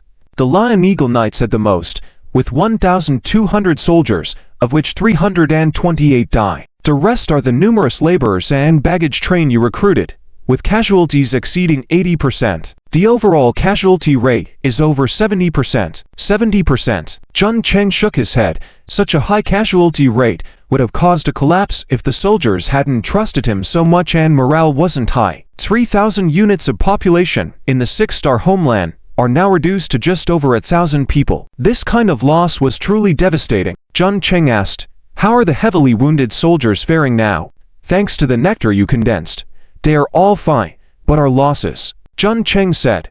Collect all the deceased soldiers' bones properly. Let them rest in peace. Never mind, give them a cremation. Furthermore, after this great battle, the accumulated souls of 6-star exotic beasts at the hero altar have reached over 11,000. I plan to hold a reassignment ceremony inside the Homeland. Reassignment ceremony? Dek was surprised. My lord ... Are you planning to use the hero altar to promote ordinary troops to heroes? Jun Cheng nodded. Exactly. For guarding the Homeland, you have given everything, even your lives. I will not let you down. This reassignment ceremony will be based on merit. The top 2 individuals with the highest merit will earn the opportunity to become heroes. Any unit will be treated equally. My lord. At that moment, Sadie hurriedly rushed in, carrying several items in her hands. What's the matter, Sadie? The spoils of war have been collected. In addition to the basic resources and materials, we acquired 2 special defense buildings and a 6-star barrack building. Oh, Jun Cheng was astonished. Another 6-star unit building. As far as he knew, due to the rules of the hidden realm in Jia Sha Island, the maximum star rating for unit buildings on the entire island was 6-star. In other words, the 6-star units were the highest rank units that could be recruited on Jia Sha Island. End of chapter. Chapter 238. The 6-star troop type. The first ordinary troop type to promote to hero. 3 building blueprints, including 2 defensive buildings and 1 barracks. In addition to these 3 spoils of war, there were also a large number of life crystals, space crystals, and so on. Enough for Jun Cheng to recruit a large number of troop types. Unfortunately, the highest level the Leave 6 home crystal could recruit was only 6-star troop types. Name: Scout Guard Manufacturing Base. Attribute: Defense Building. Host: Jun Cheng. Level: LV1. Skill 1. Produce Scout Guards. Consume 10 units of space crystal, 50 units of wood, and 100 units of iron ore to produce a Scout Guard. Placing a Scout Guard can monitor any movement within a square kilometer radius. Once enemy activity is detected, it can raise an alarm. Limit 10 Scout Guards built per day. Durability: 100/100ths. Tint: needs 20 units of iron ore, 20 units of wood, 20 units of space crystal to upgrade to LV2. Scout Guard? Jun Cheng exclaimed. This building is very useful. Mass-producing Scout Guards can monitor the entire Homeland surrounding environment. Can it be upgraded? Jun Cheng gestured big. Upgrade. Upgrade the Scout Guard Manufacturing Base to Leave 6. With his command, the Scout Guard Manufacturing Base blueprint immediately dissipated into a beam of light. And in the back of the hall, a building slowly took shape. After the level construction was completed, resources could be directly consumed for upgrades. I wonder what new effects the LV6 Scout Guard Manufacturing Base will have. The second defensive building. Name: Pillar of Life. Attribute: Defense Building. Host: Jun Cheng. Level: LV1. Skill 1. Life Transformation. Put an alien beast corpse around the Pillar of Life, which can absorb its vitality and emit healing light, healing people within a 10 square meter radius. Durability: 100/100ths. Tint: needs 20 units of iron ore, 20 units of wood, 100 units of life crystal, 100 units of space crystal, to upgrade to LV2. Upon seeing this building, Jun Cheng's tone changed. Pillar of Life. Isn't this a spring? But it needs to consume the fresh blood of an alien beast to replenish life energy. Construct. He immediately ordered.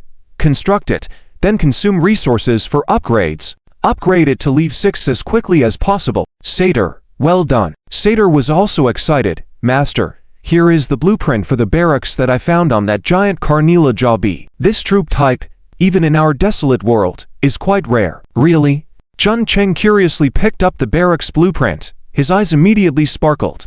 It turned out to be ... the Earth Dragon Knights. Name: Earth Dragon Knights. Attribute: Barracks Building. Star rating: 6-star. Construction time: 6 hours. Effect: after use, you can build Barracks Building, Earth Dragon Knights, to train 6-star troop type, Earth Dragon Knights. Resource cost: 4,500 iron ore, 2,500 wood. Description: Earth Dragon Knights, a 6-star troop type, ground, heavy cavalry. Trained by consuming 50 units of iron or and 12 units of life crystal. Can recruit earth dragons, fully equipped with heavy armor, equipped with iron swords, heavy hammers, and spears, extremely strong in close combat. At the same time, earth dragons consume 2 units of life crystal daily, or an equivalent weight of meat. Requirements. Trainable troop types must be melee and cavalry types like sword and shield soldiers, pikemen, and light cavalry, with strength and constitution attributes not less than 60. Limitation. This unit is a special unit, only recruits up to 400 units. Earth Dragon? Jun Cheng asked curiously. There are many types of Earth Dragons. I wonder which type this Earth Dragon Knights belong to. Dek answered, Master, there are roughly 3 main types of Earth Dragons in our desolate world. The first is the Terrain Sand Dragon, with the ability to move underground and control quicksand. The second is the Silverback Ironclad Dragon, covered in silver scales, as hard as armor, sharp fangs capable of shredding steel, although it is not very fast in movement, and its endurance is not very good. The third is the Swift Dragon, with powerful hind legs, strong explosive power, very fast speed, extremely sharp claws and fangs, often used for ambush squads or special missions. 3 types. Jun Cheng muttered, placing it next to the Griffin Cage. Compared to the Griffin Cage, although the number of Earth Dragon Knights was not large, their importance surpassed that of the Griffin Knights. It's a pity, only recruiting for 100 units, still too few. Beck sighed, Master, there aren't many Earth Dragons in our entire desolate world. And the Griffin Cage, although griffins are social creatures with a large number, also has its limits. The population limit of the Leave 6 Home Crystal is 3,000, which can only recruit 6 Star Troop Tights at most. It is said that the Home Crystal on the peak of Black Tower Mountain is graded as high as LV9. LV9. Jun Cheng's eyes flashed. How is that possible? With an LV9 Home Crystal, wouldn't it be able to recruit 9 Star Troop types? That's right. Beck nodded. 9 Star Troop types. Dragon Knights, Sword Saints, Sorcerers. But the number of 9 Star Troop types in our entire desolate world is less than 10. Even if recruited, it's like a drop in the bucket. Jun Cheng's eyes lit up. Beck, are you advising me not to activate that LV9 Home Crystal? With a put-on sound, Beck knelt down at Jun Cheng's feet. Master, if you activate the LV9 Home Crystal, the portal between our desolate world and the alien insect planet will be fully opened. With our world's strength, we are definitely no match for the alien insect race. Please. Jun Cheng remained silent, not speaking, but looked towards Satyr. Satyr, what do you think? Satyr's expression was sorrowful. Master, I'm also from the desolate world. My home, my parents, and even my pets are in the wasteland desert. But, she changed her tone. I believe in you, Master. Whatever you do, I will support it. Jun Cheng smiled and patted her head. Beck, get up. I will activate that Home Crystal of Leave 9. Master. But rest assured, I have a way to block the alien insect race from entering the desolate world. Really? Master. The two of them looked pleasantly surprised, especially Satyr, with tears in her eyes, staring at Jun Cheng without blinking. Have I ever lied to you? Jun Cheng asked. Okay, stop crying. If others see, they might think I'm bullying you. Master. Greetings, Master. Several figures hurried over. They were Zhang-san, Niu Jindao, and others who had informed him to come here before. Satyr quickly turned her head, wiped her eyes, but her eye sockets were still slightly red. Jun Cheng looked around. Most of his captains were there. They were considered elite troop types in their respective units, especially with the support of a large amount of special ingredients, their attributes and strength had soared. Where are Chen Zhang and Feng Kan? Master. Light Cavalry Captain Ma Li's tone was heavy. Chen Zhang and Feng Kan. They fell in battle. Fell in battle? Jun Cheng also sighed. A jar doesn't leave the well and breaks. It's hard for the commander not to die in battle. But his former comrades who fought alongside him had fallen. Even if they were troop types he recruited, he felt somewhat saddened. Chen Zhang and Feng Kang had both promoted to ironclad warriors, with strong melee defense and strength. And they also had their Penicillium Smut Bacterium body protection spell, so their fall could only prove their bravery. Collect their bodies and give them a proper burial. Yes, Master. With his followers, he came to the Hero Altar, and spoke. This building, called the Hero Altar, can allow you to promote to become a hero. With just a simple sentence from Jung Chen, several people in the room looked eagerly. Zhang San, Niu Jindao, Li Yuji, Yan Hauer, Ma Lai, and Beck. They were all captains of their respective troop types, all elite troop types, especially Beck, as the head of the Royal Magic Knights, and also from the royal family. With extensive knowledge, powerful strength, and profound knowledge, he was the most qualified to become a hero. Jun Cheng placed his hand on the hero altar, and quickly received the accumulated 6-star alien beast souls, more than 11,000 points. With more than 11,000 units of 6-star alien beast souls, only one 6-star hero can be recruited. And I have the hero altar, which only requires 5,000 units of 6-star alien beast souls, to promote an ordinary troop type with standard attributes to a 6-star hero. Compared to recruitment, promotion is definitely more cost-effective. Jun Cheng turned and said, to reward your merits and loyalty, the hero altar is open to you.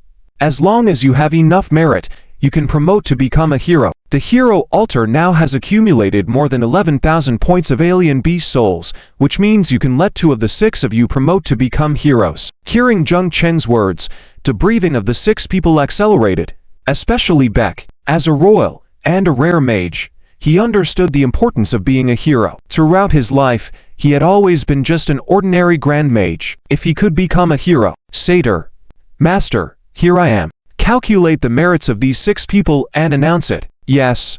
Satyr stepped forward and said, based on the merits and strengths of you 6, the first candidate to be professionally promoted to become a hero is. She paused for a moment, then the first name burst out of her mouth. Zhang San. What? The first person recruited by Jun Cheng, just a laborer. Zhang San was first stunned, then ecstatic, nearly stumbling to the ground. He was just a laborer. Normally, he would spend his whole life as a laborer chopping wood, mining, or moving corpses. But under the command of the master, not only did he qualify to consume so many precious special ingredients, but he could also become a powerful 5-star troop type, ironclad warrior. And now, he was about to be promoted to become a hero. He knelt down at Jun Cheng's feet, with a put on and almost choked with sobs. Master. Thank you, Master. Thank you, Master. From now on, Zhang San's life belongs to you, Master. I will never hesitate to do anything you ask of me, Master. Woo-woo. Zhang San was just an ordinary laborer, barely literate. These words were all the vocabulary he could think of. But at this moment, he already saw Jun Cheng as a god, a true savior. Jun Cheng smiled. Get up, Zhang San. This is deserved. Zhang San had been with him the longest, perhaps lacking in battle experience and depth like the others. But he had enough grit. He faithfully executed every command given by Jun Cheng. He was always the first to charge forward, without any complaint. There was no objection to being the first to have the opportunity to be promoted to become a hero. Go in. With Jung Cheng's command, and the envy or jealousy in the eyes of the others, Zhang San tremblingly walked into the hero altar. End of this chapter. Chapter 239. Career Change Hero. World Wonder Repairing. Turns out it's Zhang San. Among the few people, Beck's eyes transitioned slowly from eager to calm. The first ordinary soldier to become a hero was Zhang San, which was beyond his expectations. Normally, it should have been him. After all, he was born into the royal family and also a rare magician. If he could become a hero, he would definitely be like Satyr, a powerful magic side professional, even stronger than her. After all, Satyr only mastered 3 or 4 powerful magics by relying on the hero template, whereas he, after being detected with magical talent at the age of 6, has been studying in the Royal Magic Academy, consistently diligent in learning and practicing, pondering deeply, and supported by countless royal resources. At the age of only 43, he advanced to a grand mage. He mastered at least 30 kinds of magic. Moreover, he was well versed in potion making, alchemy, puppetry. If he could transition to a magic side hero, his overall strength would definitely skyrocket in a short time. However, his eyes dimmed. The master, a very outstanding one, worthy of his follow. Based on merit distribution, Zhang San was the first soldier to follow the master. Even though he was just a laborer, his merit exceeded his own. The first transitioned hero, enough to garner respect from the crowd. Compared to him, the other 4, be it in terms of time following the master or merit, were far above himself. He shook his head inwardly, knowing that the opportunity to transition to a hero this time was out of his reach. Niu Jingdao, the master's first sword and shield hand, also the first soldier to transition into an iron-armored warrior. He had solo killed 3 colorful spiders before, saving Satyr. Furthermore, he led his sword and shield hands and iron-armored warriors in close combat, unquestionably a fierce general. Yang Hou, the master's first archer, unparalleled in archery, also the first soldier to transition into a Griffin Knight, now the commander of the Griffin Knight Corps with 200 Griffin Knights under his command. Malay, the master's first light cavalry, had led numerous assaults on groups of beasts to save the homeland. He also transitioned into a Griffin Knight, and under his command, he also controlled 200 Griffin Knights. Moreover, his comprehensive strength exceeded that of Yang Hou. Li Yuji, the master's first sharpshooter. These 4 were all more qualified than himself to transition into heroes. It seems he can only wait for next time.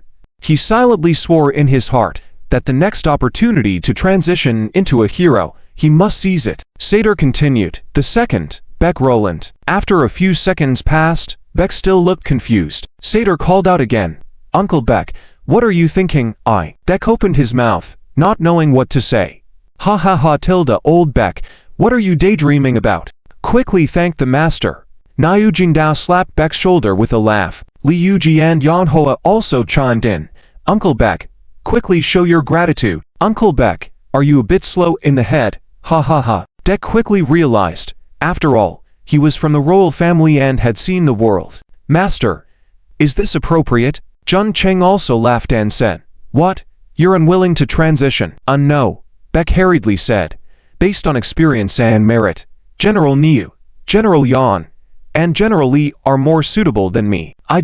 No. Jun Cheng shook his head. Among everyone, you are the most suitable. First, you are a magician, so your starting point is higher than Johnson and the others. Second, your contribution in this peace tide was not small. If it weren't for your support along with other magicians, our casualties would have been more severe. Third, it's also about your identity. You have informed me about many common knowledge and secrets related to the desolate world than Jasha Island, which is also a merit. Fourth, and most importantly, Jun Cheng said seriously, I need a true strong individual, someone who seals the deal with a decisive blow, and such a strong person can only be achieved by a total of the strongest mage like you. Beck was puzzled. Mage. It's a title, Jung Cheng said. For example, someone like you, with wealth, strength, and background, is called a mage. Go in. Don't waste this opportunity. Beck, go in quickly. If you feel embarrassed, I'll treat old Niu to a good drink. I want to drink too. Curry. We'll have more opportunities in the future. Amidst the ruckus of the few individuals, Beck endured his inner excitement, respectfully bowed to Jung Cheng, and entered the hero altar. A faint light began to envelop the entire altar. 10 hours. It takes 10 hours for an ordinary soldier to transition into a hero. Jun Cheng ordered, you all can go down. According to my previous arrangements, organize the homeland. Yes, master. The 4 individuals saluted and quickly left. Their loyalty to Jung Cheng had long reached 100, and they would faithfully execute any of his orders. Although they didn't get the opportunity to transition into heroes, they wouldn't hold any grudges against Jung Cheng because of this. Under Jung Cheng's command, the entire homeland began to bustle once again, cleaning the battlefield, upgrading buildings, recruiting new soldiers, constructing defensive structures, and more. 6 hours later, the Scout Guard manufacturing base and the Pillar of Life had both been upgraded to level 6. Name: Scout Guard Manufacturing Base. Attribute: Defensive Structure. Host: Jun Cheng. Level: Leave 6. Skill 1. Manufacture Scout Guards, consuming 10 units of spatial crystals, 50 units of wood, 100 units of iron ore to create a Scout Guard. Placing a Scout Guard can monitor any movement within a 10 square kilometer radius. Once enemies are detected, an alarm can be triggered. Limited to 30 Scout Guards per day. Skill 2. Real-time monitoring. The base has special monitoring crystal items, which can instantly pull out the monitoring area of the Scout Guard. Durability: 1,000 after upgrading the Scout Guard manufacturing base to Leave 6, the number of Scout Guards that could be created increased to 30, and the monitoring scope expanded to 10 square kilometers. The main feature was the addition of the second skill, real-time monitoring. Looking at these attributes, Jun Cheng's expression was slightly peculiar. Monitoring screen, so advanced. Under his command, 30 Griffin Knights soared into the sky, carrying 30 freshly made scout guards into the black mist. By placing the scout guards around the homeland, their monitoring range exceeded 300 square kilometers, equivalent to a medium-sized county. Additionally, there was the Pillar of Life. Name: Pillar of Life. Attribute: defensive structure. Host: Jun Cheng. Level: Leave 6. Skill 1. Life transformation. Can absorb the life force of beast corpses placed around the Pillar of Life and emit healing light, healing humanoid soldiers within 100 square meters. Skill 2. Mental recovery. Can absorb life force of beast corpses placed around the Pillar of Life and emit healing light, restoring the spirits of humanoid soldiers within 100 meters. Durability: 1000. The Pillar of Life also had a second skill. Aside from enhancing life, it could restore the spirits of humanoid soldiers. At this moment, soldiers with severe injuries were crowded around the Pillar of Life. Under the healing light, their wounds and spirits were rapidly recovering. Meanwhile, Jung Cheng arrived beside the Homeland's crystal. A palm-sized slime was diligently crawling towards the crystal, looking very serious. However, after crawling for a while, it had only moved less than 5 centimeters, and it appeared exhausted, with sweat dripping all over its body. Little fellow, you can't feed on the Homeland crystal. After consuming more than 10 spatial rifts, the small creature, or rather the world wonder, seemed slightly more lively, wriggling slowly in his palm. Name: World Wonder. Species: conceptual creature. Attribute: mix of world rules.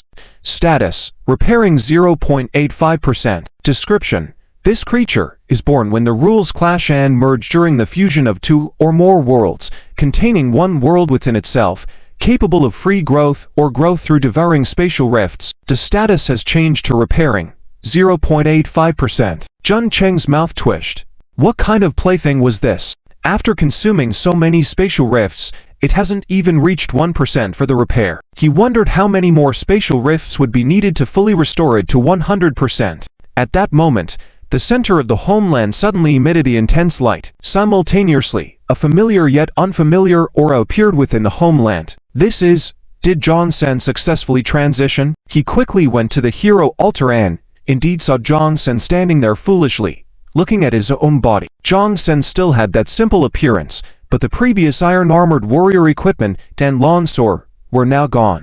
Instead, he was in a black armor and wielded a crescent moon blade. Seeing Jun Cheng approaching, Jong Sen hurriedly knelt down. Greetings, Master. Get up. Jong Sen, how do you feel? Jong Sen exclaimed. Master, I can feel the power. Don't be excited, get familiar with your power and the skills you awakened. Yes, Master. Seizing the opportunity, Jun Cheng examined Jong Sen's specific attributes. Name: Jong Sen Template. Hero. Race: humanoid. Star rating: 6 stars. Profession: War Commander. Level: Leave 10. Upper limit: Leave 60. Recruiter: Jun Cheng. Constitution: 163. Strength: 52. Agility: 232. Spirit: 31. Morale: 100. Loyalty: 100. Hunger: 10. Skill 1. Basic Swordsmanship LV6. After years of battlefield combat, you can skillfully handle any sword weapon and fully master it in a very short period of time. Skill 2. Endurance or LV1. Enhances an aura that covers a 5-meter radius. Self and comrades within the aura of the endurance aura can enhance their physique and endurance. Skill 3. Spear Fighting LV1. Developed from the battlefield's ruthless spear fighting. Requires regular training to fully master. Skill 4. Fanatical Belief LV1. Your infinite fanaticism and faith in Master Jung Cheng results in a 10% increase in attributes for all when fighting by the Master's side. In case Master encounters danger, there's a 50% attribute increase, and you will rush to the Master's side, regardless of the consequences, to protect the Master. Looking at Jong Sen's specific attributes, Jung Cheng's expression was somewhat strange. His 4-dimensional attributes had all been built up through special ingredients, and foremost, he acquired for entirely different skills. Especially the second and fourth ones, fanatical belief, treating himself as a belief. At that moment, The hero altar emitted a faint light once again. The second hero to undergo the transition, Beck Roland, walked out. Support appreciated. End of this chapter. Chapter 240. Proactive Shade. The Plague of the Fly Clan. Beck Roland remained incredibly respectful in tow as he performed a standard mage salute towards Jun Cheng. Jun Cheng looked Beck Roland up and down, his mage robes not having changed much, but his demeanor had become more composed and introspective. His eyes had matured and exuded confidence. The staff that was originally in his hand had disappeared, replaced by a book. Beck, how does it feel? Magic is power. He respectfully said. My lord, I have successfully advanced to a 6-star hero profession, a mage scholar. Jun Cheng asked curiously, a mage scholar? What abilities do you possess? Beck explained with a smile. According to some people on your planet, the magical world is vast and boundless, and I will explore it thoroughly. In the face of magic, I am just a humble scholar seeking knowledge. A mage scholar. I will explore it thoroughly. With a thought, Beck's attributes appeared before his eyes. Name: Beck Roland. Template: Hero race: Human stars. 6-star profession: Mage scholar. Level: LV59 cap. LV60 recruiter. Jun Cheng. Constitution: 171 strength, 72 agility, 165 spirit, 251 morale, 100 loyalty, 100 hunger, 10 skill 1. Advanced fire magic proficiency leaves 7. Through years of meditation and study, you have mastered the majority of low-level fire magic, intermediate fire magic, and some high-level fire magic. Skill 2. Advanced earth magic proficiency leaves 7. Through years of meditation and study, you have mastered the majority of low-level earth magic, intermediate earth magic, and some high-level earth magic. Skill 3. Advanced alchemy mastery LV6. Through years of study and experimentation, you have mastered the production of some high-level alchemical items. You can use various materials to create alchemical items with different properties. Skill 4. Advanced potionology proficiency leaves 7. Through years of study and experimentation, you have mastered the essence of potionology. You can use different materials to brew different potions and fully utilize their effects. Skill 5. Summon Hellfire LV1. Through magical fusion, you can summon Hellfire from another world, burning the earth and conjuring a flame giant under your control. Skill 6. Language of the Gods LV1. When studying magical knowledge, you will occasionally hear special whispers in the void, providing you with answers or knowledge regarding the current issue. Whoa! Looking at Beck's specific attributes, Jun Cheng couldn't help but gasp. He expected Beck to have grown, but he didn't anticipate this level of power. The first 4 skills were actually knowledge Beck had already possessed. Advanced fire magic, advanced earth magic, alchemy, potionology. The last 2 skills were the gifts he received upon advancing to a hero. Summoning Hellfire, a potent summoning and attacking magic, and the 6th skill, Language of the Gods. This ability was the epitome of a mage scholar's most important skill, providing answers and knowledge while studying magic. It was essentially an open book exam. Imagining Beck pondering over Forbidden's curse and suddenly hearing the whispers of the language of the gods providing the answers was astonishing. Jun Cheng's gaze towards Beck began to change. My lord, Beck respectfully said, no matter what, you are my master. I will never betray you. I trust you, my lord. Beck continued, we have killed a Carnila Mandible Bee hero and a few other exotic beast bosses this time. Can I have their bodies to work on? What do you need their bodies for? These exotic beast bodies contain powerful life energy.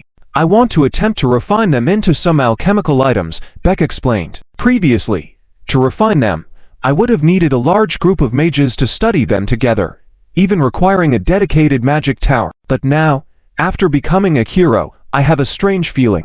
I can refine alchemical items by myself. Jun Cheng nodded. I leave it to you. For the past half-month, besides the Carnila Mandible Bee they just killed, Jun Cheng intentionally kept the bodies of other exotic beast bosses, which turned out to be part of his plan. Items like the 4 limbs of Asura Mantis, the horn of the Thunderwing Dragon boss, the fangs of the Sandworm boss, and so on. He had originally intended to take these out of the realm, but unexpectedly gained Beck's loyalty. Moreover, Beck was now hero. If there were opportunities to enter Jasha Island in the future, it meant he would have a continuously improving logistical base. Thank you, my lord, Beck respectfully said. excitedly exiting the room. Jun Cheng gazed into the distance and muttered, "Wait, the crystal at the peak of Black Tower Mountain." Late at night, while Jun Cheng was resting, he suddenly sensed a figure approaching. Her breath was slightly uneven but very composed. Rustling sounds filled the air. Shade. In the darkness, Jun Cheng opened his eyes. "You don't have to do this. I have said that I must have that crystal, and I have also promised you that I won't let any of the beasts enter the desolate world. My lord, this is all voluntary on my part, unrelated to other matters." Shade's tender voice resounded out of the darkness. "I like you. Do you remember what I said when we first met? Conquer me. Do you regret it?" "I, Shade, never regret." 3 days later, Jun Cheng's realm underwent significant changes once again. Within the main city, over a dozen barracks, buildings and living quarters are constructed around the Crystal of the Realm. On the left side of the Crystal of the Realm stood the Pillar of Life, powering high and emitting a faint glow. On the right side was the Intelligence Gathering and Defense Construction Base. Griffin riders took off and landed continuously, escorting intelligence units to the distant black mist. Tall city walls surrounded the entire main city, with over 100 arrow towers arranged on top. Outside the city, there were still densely packed arrow towers and fortifications guarding the realm. At the entrance of the Eastern Valley, the remaining arrow towers and fortifications were concentrated, guarding the eastern gate of the realm. Moving forward into the dense black mist, 120 intelligence units concealed themselves behind giant rocks, tall trees, and within the river, continuously monitoring the surroundings. In terms of military strength, almost everyone was mobilized. The strongest individuals were Beck Roland, Shade, and Jong San, the three heroes. Next were 49 units of court mages, led by Beck Roland as the head of the court mage regiment, 200 units of sword and shield guards, 200 units of heavy armor cavalry. These two military units made up Jun Cheng's protection force, with Shade serving as the leader. 400 units of earthworm knights. Among them, there were only 50 units of Shura Mantis knights, and the silverback ironclad dragon knights numbered the most at 200 units. The rest were all swift raptors knights, totaling 150 units.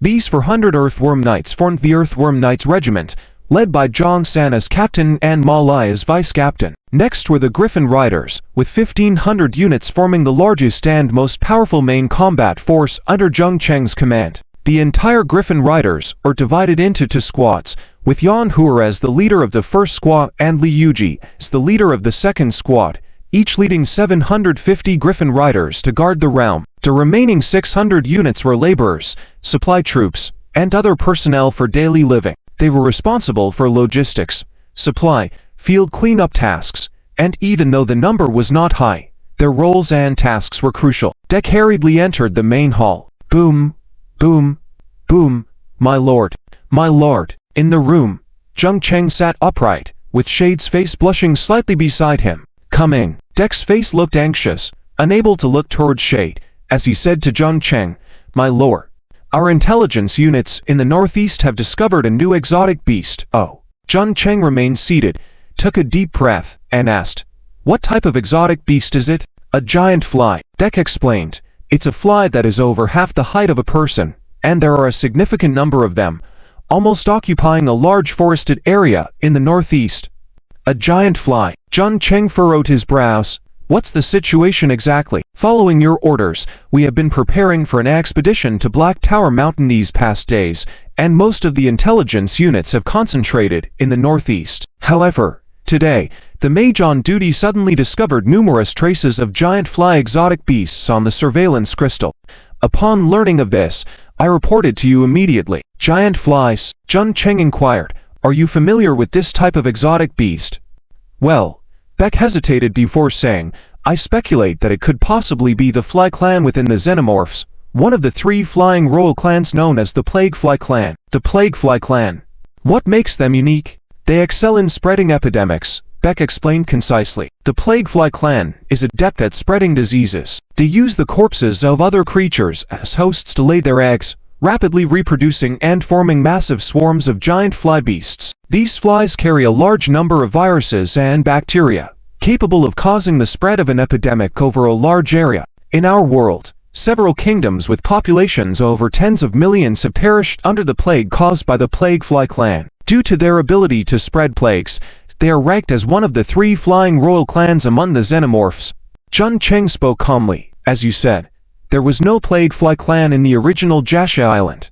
Their sudden appearance here might indicate that there could be hero units from the plague fly clan behind this. Or, perhaps, their mission here is related to the giant crystal of the realm atop Black Tower Mountain. Dek quickly nodded. That makes sense. My lord, what should we do? Jun Cheng stood up abruptly, his calm demeanor returning. He spoke coldly. Issue the command. The expedition troops depart.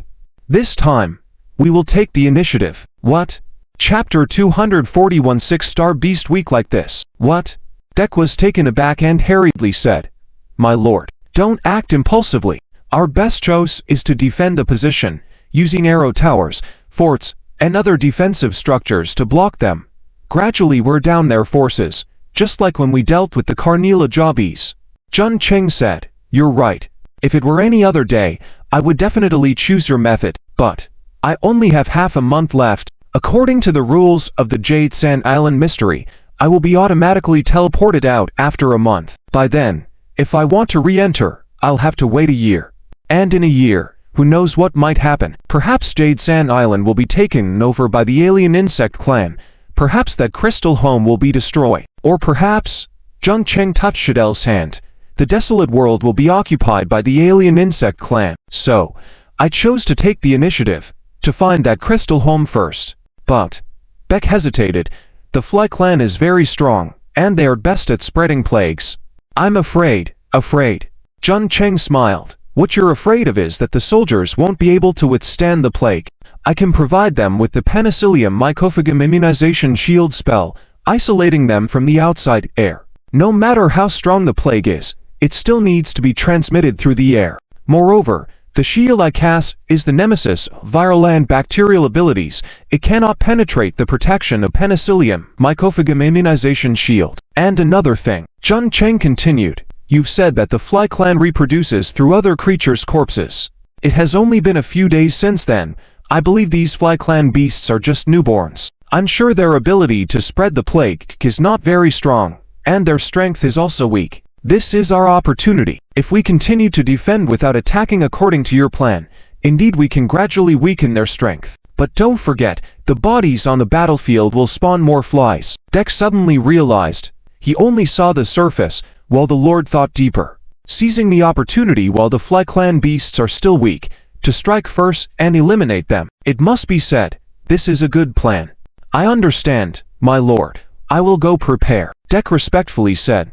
Then turned and quickly left. My lord, do we really need to attack proactively? Shadel asked with concern, her eyes full of worrying. Jun Cheng pulled her into his arms and whispered softly, Don't worry, Shadel. Even for you, I won't act recklessly. My lord. By the way, it's still early. Let's do it again. My lord. Once breaking the rule, Jun Cheng indulged in the moment. Unfortunately, time was running out. He could only make good use of it. 2 hours later, flags fluttered, and a chilling wind swept through the air. 3,000 soldiers stood in formation on the training ground, with Beck, Zhang San, Niu Jindao, and others in front of them. Under the gaze of everyone, Jun Cheng and Shadel walked up the stage together. Jun Cheng was handsome, Shadel was charming. Everyone's gaze was intense. Jun Cheng raised his sword to the sky and said solemnly, Gentlemen, for the sake of your homeland, for the sake of your descendants, follow me forward, and crush the beasts. Crush the beasts, onward. At Jung Cheng's command, all 3,000 soldiers moved. This time, leaving only 500 guards in the homeland, the remaining 2,500 soldiers all set out. Doom. Quoch. 2,500 soldiers were led by 1,500 hippogriff knights. The densely packed hippogriff soared into the sky, covering half of the sky, casting a shadow even on the ground. On the ground, the Velociraptor knights charged ahead. Following them were the silverback armored dragon knights, and the desert dragon knights in full force, stirring up dust clouds, shaking the earth. After the army set out, Jung Cheng pinched Jerry lying on his shoulder, looking puzzled. Jerry was already awake. The black ink fishman's DNA molecules in him seemed to have no effect. At least, he didn't notice anything different about Jerry. Maybe throw him into the water to try it out. Shadel pulled Jun Cheng. My lord, let's go. Stick close to me. He had advised Shadel to stay behind, but she wouldn't listen. Helpless, he could only let her follow him so that he could protect her at any moment. Unfortunately, he still didn't have his own mount, and the hippogriffs had no spares. So, he and Shadel could only reluctantly ride on the same giant eagle. Fortunately, Shadel was petite, and Jung Cheng could easily hold her in his arms. Otherwise, riding together would be somewhat awkward. The army marched forward, especially the speed of the hippogriff knights. They quickly approached the edge of the black mist. This was already Jung Cheng's outermost controlled area. My lord, Dek also rode a giant eagle over, with a large mirror floating in front of him like water ripples. Water mirror technique, a magical version of long-distance communication in the magic world, which could be connected to the surveillance crystal in the surveillance guard base in the Homeland. Dek could grasp the situation detected by the surveillance guards around the base at any time. The surveillance crystal shows that the giant fly beasts in the northeast are still roaming in that area, not far away. Jung Cheng looked at the water mirror and saw the dense forest filled with giant flies. These flies were dark green, with transparent wings and large red compound eyes. They were greedily sucking the sap from the large trees. More giant flies were hunting other beasts. They crawled on these beasts, voraciously consuming their flesh and blood, regardless of their kinship. Some of the beasts resisted, but for some reason, their resistance was very weak, allowing the flies to feast. Central Radar Life Monitoring Technique instantly activated, covering an area of 3,000 meters in circumference. In front of him, numerous red dots appeared. Those were giant flies. The farther away, the more numerous they were, and towards the back, they were piled up in layers, countless and uncountable. The attributes of a giant fly appeared in front of Jung Cheng. Name: Giant Fly Clan, Alien Insect Clan, Fly Clan Template, Common Soldier Type Star Rating, 6-star level, LV to 9 height, 60 centimeters weight, 0.8 kilograms constitution, 16 strength, 35 agility, 66 spirit, 87 skills. Plague transmission. Egg-laying description. A common soldier type born from egg-laying by the Fly Clan.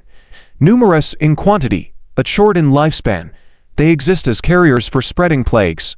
A creature with high agility and spirit, but the constitution and strength are so low. Ha. Jung Cheng's eyes suddenly lit up as he looked at the star rating column. 6-star? Is this a joke? With such weak 4-dimensional attributes, it also counts as a 6-star creature. Could it be?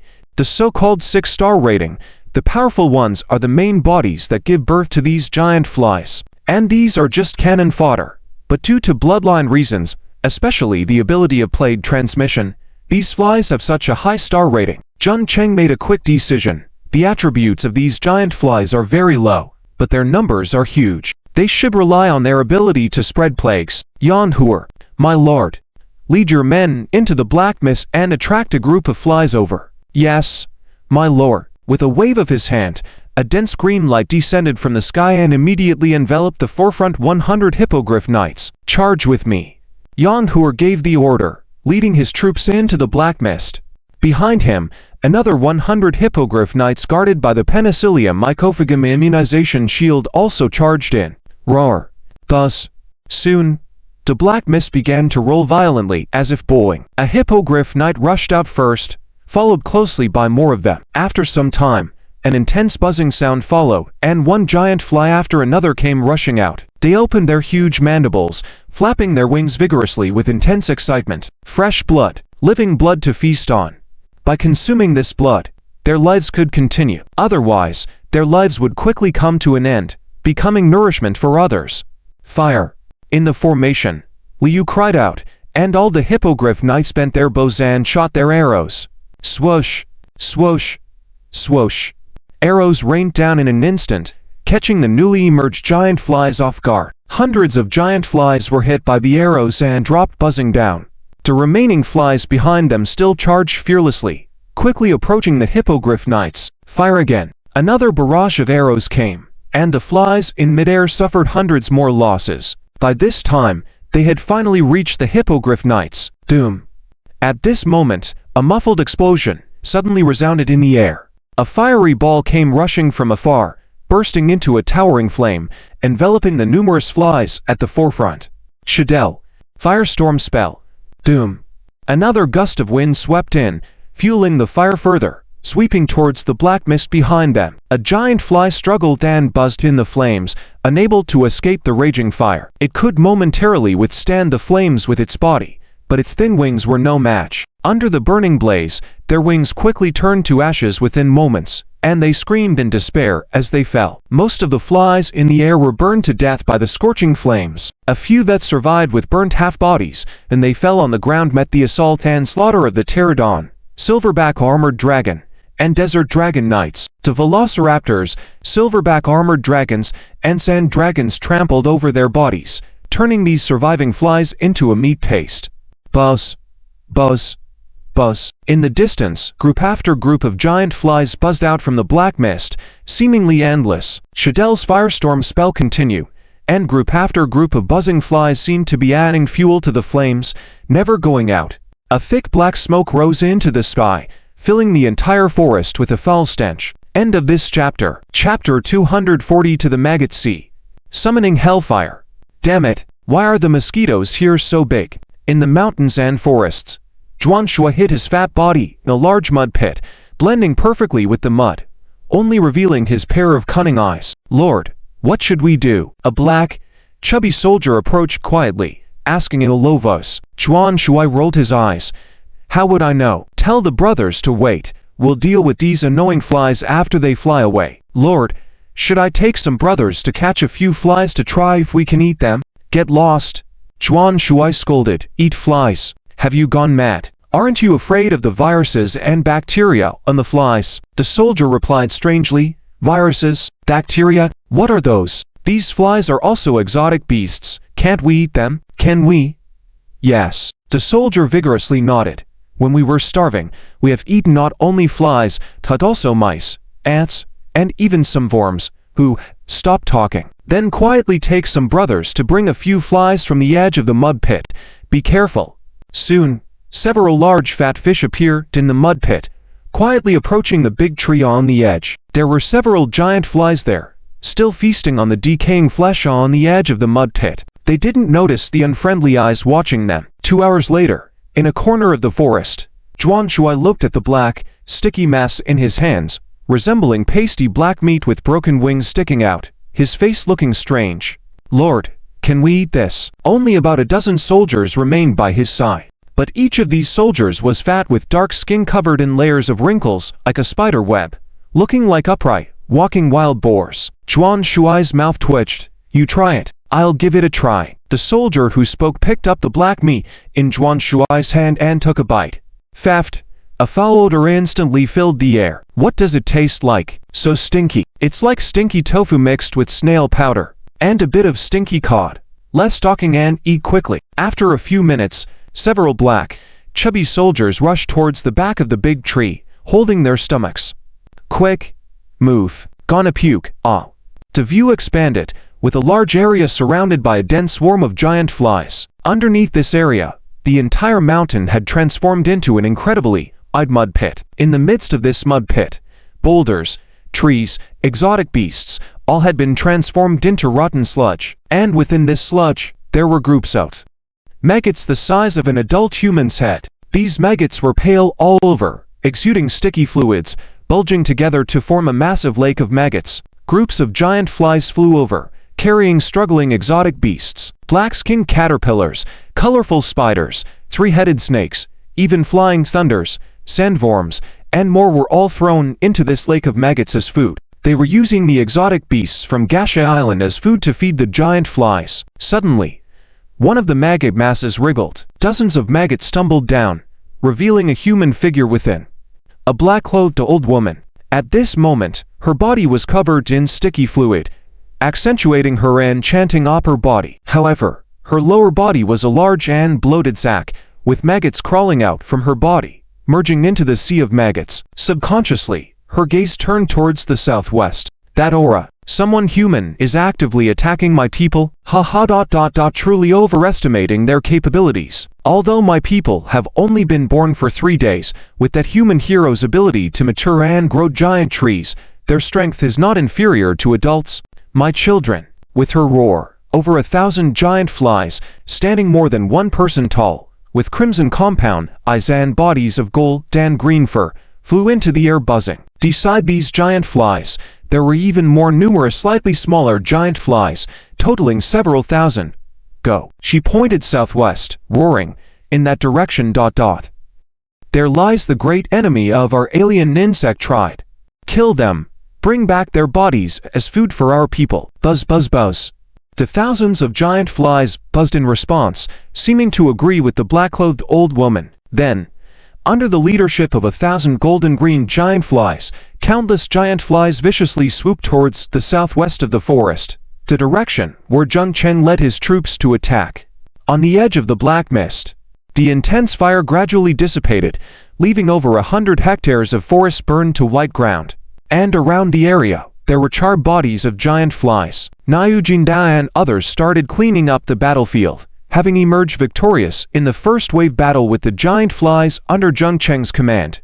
Who, on the giant eagle, Shar panted heavily, with sweat dripping from her forehead, cheeks, and waist. She had exerted the most effort in this battle.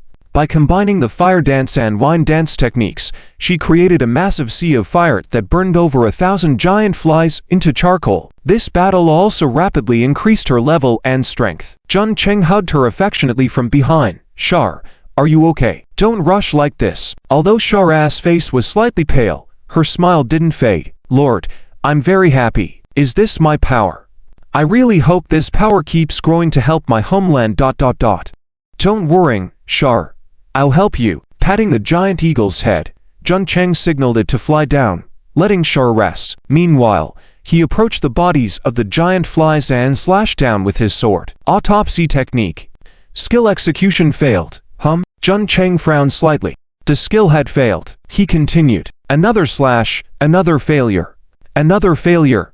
Is it because the bodies were burned by the fire, or is it because these giant flies can't yield any special materials through dissection? He thought for a moment and opened the Hero Altar's attribute page. Sure enough, in the column for collecting exotic beast souls on the Hero Altar, the quantity of the 6-star exotic beast souls was only 1,450 10,000ths. The previous quantity of 6-star exotic beast souls was just over 1,000, left over from before. They had killed so many giant flies, yet had only accumulated over 300 6-star exotic beast souls. This meant that these giant flies were not genuine 6-star exotic beasts, but merely physical bodies without souls. Only about 3 giant flies could merge into a complete 6-star exotic beast soul. As most of the giant flies had been burned to ashes, Ishar's fiery techniques or turned into desiccated corpses, only a very small number of them were left intact for dissection. It wasn't until dissecting over 20 of them that Jung Cheng finally received a successful prompt. Skill execution successful. You have obtained special ingredient. Large green fly hair. You have obtained large green fly hoverfly DNA molecule. You have activated large green fly hoverfly DNA blueprint. Special ingredient. Large green fly hair. Quality. 6-star forge. Effect. Consuming can permanently increase 3 points of spirit, 1 point of strength. Limited to 10 strands. Levitation ability +1. Virus resistance +1. Description. The green fly's fur has withstood the erosion of hundreds of viruses and bacteria, standing sturdy. Looking at the malicious, slightly curved strands of green hair, 7 to 8 centimeters long in his hand, Jung Cheng's mouth involuntarily twitched. Could this thing really be eaten? Continuing the dissection, after half a day, Jung Cheng's spatial ring contained a large clump of green fly fur, like a ball of hair. Lord, Deck quickly flew over, shouting, surveillance scouts report a massive swarm of giant fly beasts attacking ahead. How many are there? Densely packed, all of them. Jung Cheng looked out, and from the dense black fog, several large green fireballs began to fall, pounding fiercely into the swarm of giant flies deep in the mist. The large number of giant flies were crushed into a pulp, and the black-green flames also exploded violently, burning the surrounding giant fly beasts to death. At the same time, with the frantic burning of the black-green flames, giant humanoid figures, about 10 meters tall, composed entirely of giant stones and burning with black-green flames, rose from the swarm of giant flies. With each step, they crushed several giant flies into mush. Behind the legion of magicians, Beck Roland's golden hair danced wildly as his magic book radiated a rich green light. Summoning Hellfire. Doom. End of this chapter. Chapter 243. Fly Hero. The long-awaited assassin's sword. 10 Hellfire summoned by Beck Roland burst out, towering in size and strength, their bodies flowing with black and green magma. With a casual step, they could leave a large pit on the ground. The blazing flames and lava rolled, and the surrounding monstrous flies screamed in agony as they were burned to charcoal. A group of giant flies also flew over, launching an attack towards the Hellfire. Unfortunately, the Hellfire were elemental creatures composed of giant stones, magma, and flames. Their attacks felt like tickles to the Hellfire. On the contrary, the flames and magma on the Hellfire burned the group of flies to a crisp. Wings, mouth parts, limbs, under the burning flames, couldn't resist for long. Attack. At Beck's call, the first group of flies that rushed out only lasted less than an hour before being completely crushed. The army continued to advance. Doom. 10 Hellfire led the way. Behind them the Earth Dragon Knights, Griffin Knights gradually advancing and eating away at the flies' territory. And behind the troops, a formation made up of 10 silver-backed ironclad dragons guarded a tall totem, the Pillar of Life. For this great battle, Jun Cheng even brought the Pillar of Life. Under the Light of Life, as long as their heads weren't severed instantaneously, they could always recover. Following this continuous progress, Jun Cheng didn't even have to lift a finger, and they entered deeply into the forest. 3 days later, Jun Chen's large forces finally encountered a fierce attack. A group of giant flies, each as tall as a person, emerged with numerous other flies buzzing around them. Around them, there was also a dense black mist, resembling a dark sea, sweeping towards them. Plague. These giant flies were the true adult giant flies, naturally carrying a terrifying plague. Any creature that breathed in even a slight amount would be infected by the plague and eventually die from illness. Unfortunately, the vanguard team under Jun Cheng had the protection of the penicillium-devouring fungal defense shield. A wave of charge, followed by a circle of fire by the Mage Legion, would annihilate any virus, including the plague, especially with the presence of the Hellfire, a natural enemy to the plague. These days, Beck almost hugged the Pillar of Life to sustain himself mentally. After 10 Hellfire dissipating or were destroyed by suicidal attacks, another 10 were summoned. Then, the majority of the forces reoccupy and swept the participating alien beasts. After 3 days of continuous fighting, Jun Chen's army suffered heavy losses. However, with the protection of the Pillar of Life, they still had strength for battle. After killing off these giant flies, Jun Cheng discovered something. The number of 6-star hero altar soul beasts had reached 10,000 points again. In other words, 2 more people could be promoted to heroes. Niu Jindao, Yan Huer, understood. The 2 men, covered in blood and flesh, quickly rushed over and half-kneeled in front of Jun Cheng. The soul accumulation in the hero altar is enough. It's time for you to go for promotion, said Jun Cheng. The 2 men were delighted. Thank you, Lord. Subsequently, one rode a silver-backed ironclad dragon and the other rode a griffin, returning home for the hero promotion. The army continued to advance. Finally, one day, after more than half the army was lost, they arrived at a massive sea of maggots. As far as the eye could see, the dense forest was almost entirely filled with maggots the size of an adult's head. They wriggled in the sticky mucus, moving as if swimming. Sensing the approach of humans, the maggots closest to the human forces immediately started moving toward the fastest velociraptor team. Quick, report to the Lord. Soon, Jun Cheng led the main force to the location. As expected, the sea of maggots, densely packed, entered his view. Jun Cheng was witnessing such a large scene for the first time, even more terrifying than the conditions in the school toilet he knew as a child. A vast expanse, with at least tens of thousands, so many bugs. Saida jumped in fear, clinging tightly to Jun Cheng. Jun Cheng reassured her. Don't be afraid. These are just maggots, the larvae of giant flies. They pose no threat to us. A single flame can burn them all. As soon as he spoke, the maggots in the front suddenly burst, and a large swarm of tiny black mosquitoes all rushed towards Jun Cheng and Saida. Specifically, towards Jun Cheng. Capture the leader first. If Jun Cheng was taken down, the many human soldiers would be defeated without a fight. However, as these tiny flies rushed out, Jun Cheng took a step forward and delivered a punch, a flash of green light immediately crushing the swarm of mosquitoes. I've been waiting for you. With the central radar life monitoring technique, Jun Cheng had already sensed the target hiding in the sea of maggots. The hero of the fly tribe. Doom. Once again, with a punch, the black figure that had just rushed out soared into the sky. At the same time, it spewed out a dense cloud of tiny mosquitoes, seemingly aimed at Jung Cheng and Saida. However, at the same time, a flash of green light emanated from Jung Cheng, dispersing the swarm of mosquitoes. How is this possible? The black figure roared. You are not affected by my plague power. Who are you? Even if it's a mage's defense spell, it's impossible to completely block the whole body. Jung Cheng sneered, took a step forward, and charged toward the black figure. Damn it! The black old woman continued to retreat, suddenly revealing two pairs of iridescent, nearly transparent wings on her back, moving at an incredible speed. Don't think our fly tribe is weak. If not for nurturing our most loyal children, you would have long been devoured by our tribe. Children, your food has arrived. Wake up quickly. With her roar, the sea of maggots suddenly burst open, and a group of giant flies rushed out. Unlike the previous black and green flies, these newly emerged flies were even larger in size, with multicolored wings and golden fur-like surface. Buzz. At the buzzing of the black-cloaked old woman, this group of giant flies immediately rushed over. Kill.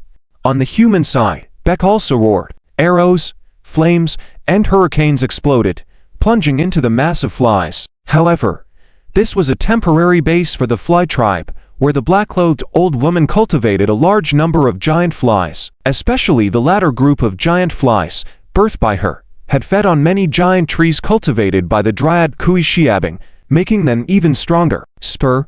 Kill them. Kill these giant flies. Buzz. Countless giant flies clashed with griffin knights, with giant flies being pierced by the knights' weapons every moment. Many griffin knights were also bitten by giant flies, their heads crushed, and their bodies, along with griffins, crashed heavily onto the ground. Doom. Doom. Doom. Under Beck's command, the 10 Hellfire charged towards the central battlefield, but were surrounded by hundreds of giant flies, bravely attacking. One of the fastest Hellfire was even knocked down by dozens of giant flies, madly tearing at it. Jung Cheng frowned. The strength of these flies far exceeded the previous ones. In that case, it was time to unleash one of the long-prepared killer moves. He reached out and a crimson jade pendant appeared in his hand, which he threw into the distance. Accompanied by faint chanting, praying, and murmuring, almost the entire battlefield was shrouded in a faint crimson light. In a flash, a huge crimson figure appeared in the center of the battlefield. End of this chapter. Chapter 240 for Blood Guanyan. 2 new heroes. Blood Guanyan. Jung Cheng's secret weapon, only revealing its ferocious fangs at this moment. As soon as Blood Guanyan appeared, dozens of blood vessels gushed out wildly, like dozens of giant pythons, rushing into the swarm of flies all at once. Flies were smashed directly, tightly trapped, and their entire bodies crushed into pieces. But at this moment, these flies also became excited, buzzing and crazily pouncing on Blood Guanyan's body and blood vessels, ferociously biting and devouring. For these flies, Blood Guanyan, made entirely of fresh blood, was undoubtedly a great supplement. Hehe. Fresh blood. The black-clothed old woman also chuckled darkly, saying, for us, the Fly Clan, the power of fresh blood will only make us stronger, and even. Doom. Before she could finish her words, a muffled sound suddenly came from Blood Guanyan, who was surrounded by countless flies. Immediately, the chilling blood flame exploded, fiercely burning. The burning blood turned into thick flames like maggots, sticking tightly to the bodies of the flies. They screamed in pain as their fragile wings and fur were immediately burned to ashes. Even the sparse blood inside their bodies began to burn violently. The speed of this burning was unstoppable, quickly spreading to countless flies. In just a few minutes, the entire sky above the sea of flies turned into a sea of blood-red flames. Damn it! The black-clothed old woman, in a sorry state, dodged an attack from a blood vessel, only to find that most of her fellow tribe members were enveloped in the sea of blood. Enraged, she transformed into more than 10 different illusions and viciously charged towards Jung Cheng. Killing this kid would prevent that strange magical item from taking effect. In the air, she flicked her hand, and a black long spear suddenly appeared. The entire person and the long spear almost merged into one, like over 10 black lightning bolts, shooting towards Jung Cheng. Illusions? They have no effect on me, Jung Cheng replied coldly, taking a step forward and punching again. In the central radar life monitoring technique, apart from the third figure on the left being real, the rest were all illusions. Doom. A punch echoed, followed by a violent explosion in the air. The long spear in the hands of the black-cloaked old woman collided fiercely with Jung Cheng's fist, shattering the spear, smashing into her shoulder. Bang! With a sound, the black-cloaked old woman's left arm was directly broken, and her body was thrown dozens of meters away, crashing fiercely into a large tree, blood gushing from her mouth. The Lord is so strong. Behind Jung Cheng, Beck and the others stared wide-eyed, incredulous. For the past half-month, all the wars in the Homeland had been overseen by Beck, Zhang San, and Shadia. Jung Cheng hadn't intervened. Beck and the others were unaware of Jung Cheng's true strength and thought he was just a supporting hero who could strip power from beasts to enhance their abilities. Unexpectedly, their lord possessed such power. This power gave them a delusion, as if Jung Cheng alone could take out this group of beasts. Perhaps only Shadia vaguely understood Jung Cheng's strength. After all, few men could persist for days on end, and she had witnessed Jung Cheng in action before. Thus, among the countless shocked gazes, a violent buzzing sound once again arose from the sea of maggots. Countless maggots were violently exploded by a powerful airflow, followed by the appearance of a gigantic golden fly. It stood over 10 meters tall, with 6 pairs of colorful, almost transparent wings violently flapping. The most notable feature was its abdomen, appearing almost transparent, emitting a crimson light. Its massive mouthparts oozed viscous liquid that corroded the ground, emitting a series of corrosive sounds. At the same time, countless tiny flies swarmed around it, emitting an indescribable foul and putrid odor, assaulting like a storm. For those in the rear, not protected by the penicillin bacterium shield spell, soldiers immediately felt nauseous. Some even collapsed, vomiting uncontrollably, in terror. Thus, the giant fly roared, its bulky body forcefully charging forward, knocking down the earth dragon knights, giant flies, and maggots blocking its path. It had turned unrecognizable by now. Doom! The giant fly charged forward. Even Jung Cheng had to temporarily avoid its edge. Just then, a figure descended from the sky, fiercely pouncing on the giant fly. The weapon in its hand sparkled coldly, leaving a huge wound on the fly's back. The figure flew past, revealing a giant double-headed flying dragon. Perched on the back of the double-headed dragon was a tall figure. The long spear in his hand gleamed with a dazzling golden light, slashing the fly once again. The black-red blood gushed out.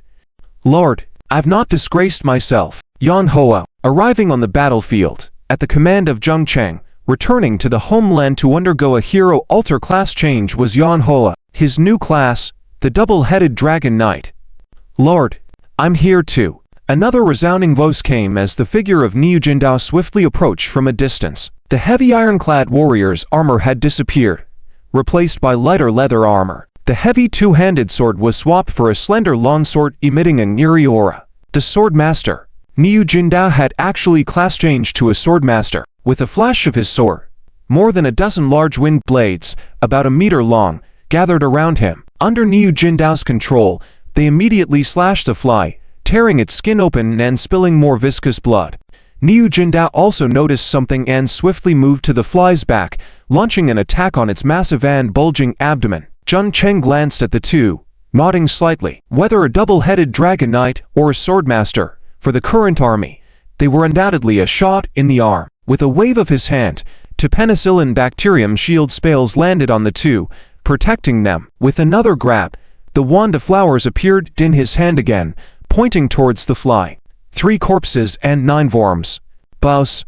Buzz buzz buzz. The giant fly kept roaring, but couldn't do anything to Yan Hoa and Niu Jindao. Yan Hoa was on the flying double-headed dragon, out of reach. Niu Jindao, as a swordmaster, was extremely fast with a small target, making it impossible for the fly to hit him. The enraged giant fly suddenly stopped attacking, pressing its massive abdomen firmly on the ground, then opening its mouth wide. A near-piercing buzzing sound emanated from it, as visible black mist and tiny flies continuously poured out. Thus, countless tiny flies, resembling a black cloud, flew out of the fly's mouth, circling in the air before splitting into more than 10 smaller black clouds, rushing towards everyone present. Many soldiers were entangled by the black clouds, the tiny flies continuously gnawed at them, screams filling the air. However, Jung Cheng's heroes easily crushed the black clouds, launching another attack on the giant fly. But at that moment, Unnoticed by others, the giant fly's body suddenly began to rupture. Small milky white worms, like tentacles, wriggled out from its body. It could clearly feel the power within its body gradually draining away. Its skin, fur, mouth parts, and even compound eyes all experienced an uncontrollable itch. 3 corpses and 9 worms triggered the parasites within its body. Buzz buzz buzz. Damn it, my power. Ah. End of this chapter. Chapter 245. The horrific power of 3 corpses and 9 worms. Skill book. Amidst the consecutive roars of the giant fly, parasitic worms such as blood-sucking worms and whipworms crawled out from the fly's body like tentacles. Soon, they gnawed its body into a mess, with fresh blood and sticky liquid continuously oozing out. It screamed in panic and terror, its massive figure constantly thrashing and shaking, trying to shake off the parasitic worms.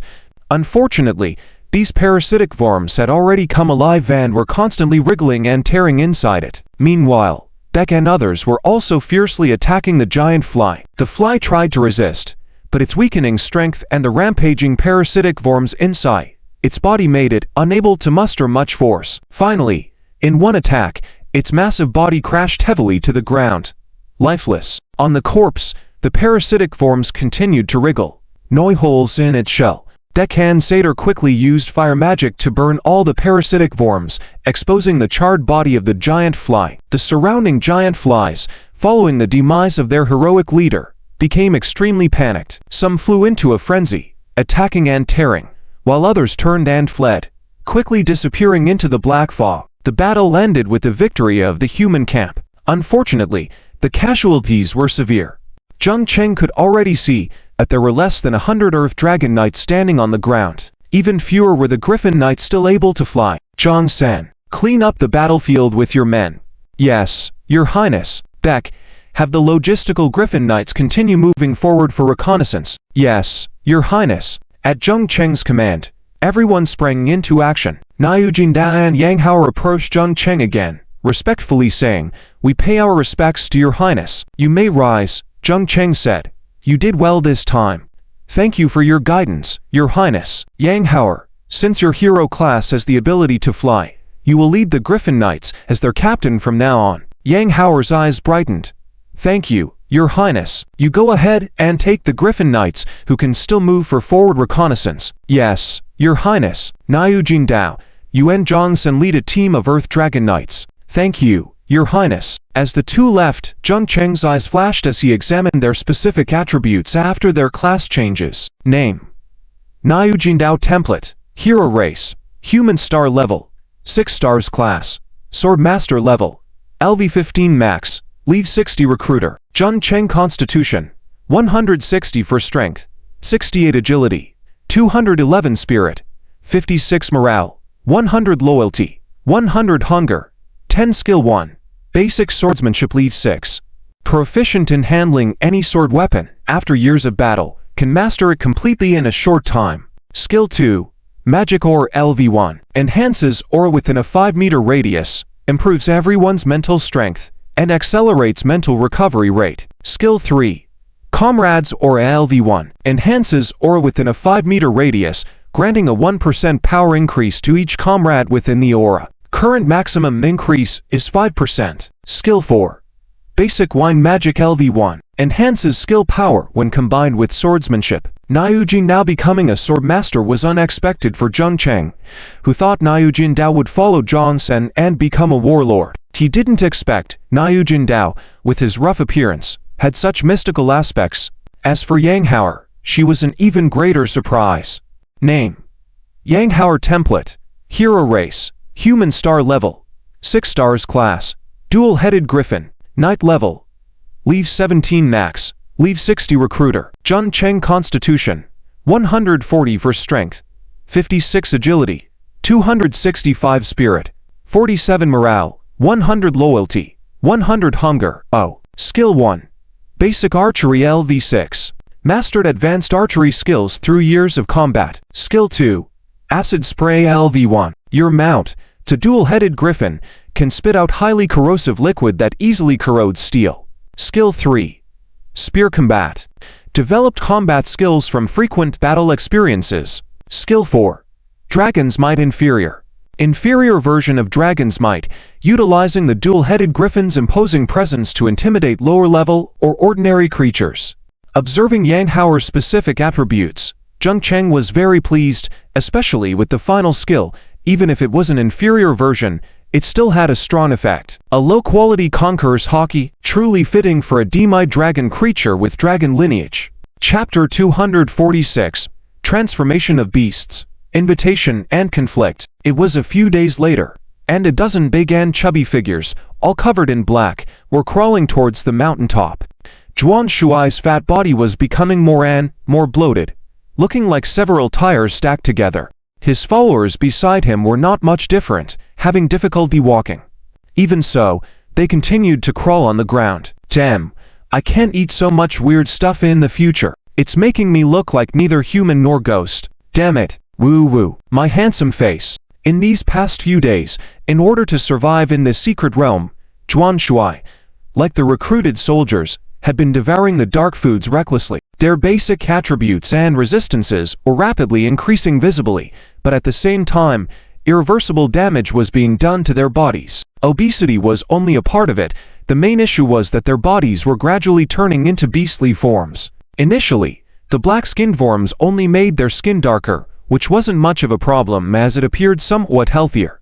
But the black-armored forms not only enhanced their physical defense but also made their skin rougher and tougher. The colorful spiders caused their skin to crack, resembling pieces of old tree bark. The three-headed serpents sharpened their teeth, protruding slightly outward and adding a hint of poison. The fierce mantises increased their movement and attack speed, but also made their legs more robust.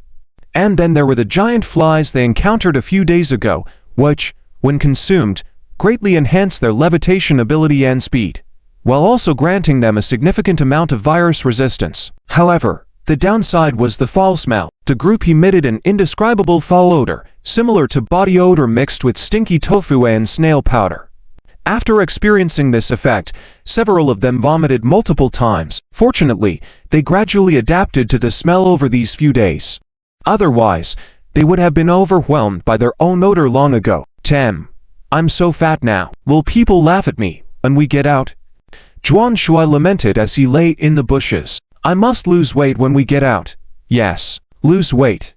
I can't do it. I can't lose weight. Lord, a soldier approached. There's a cliff ahead. We can't go up.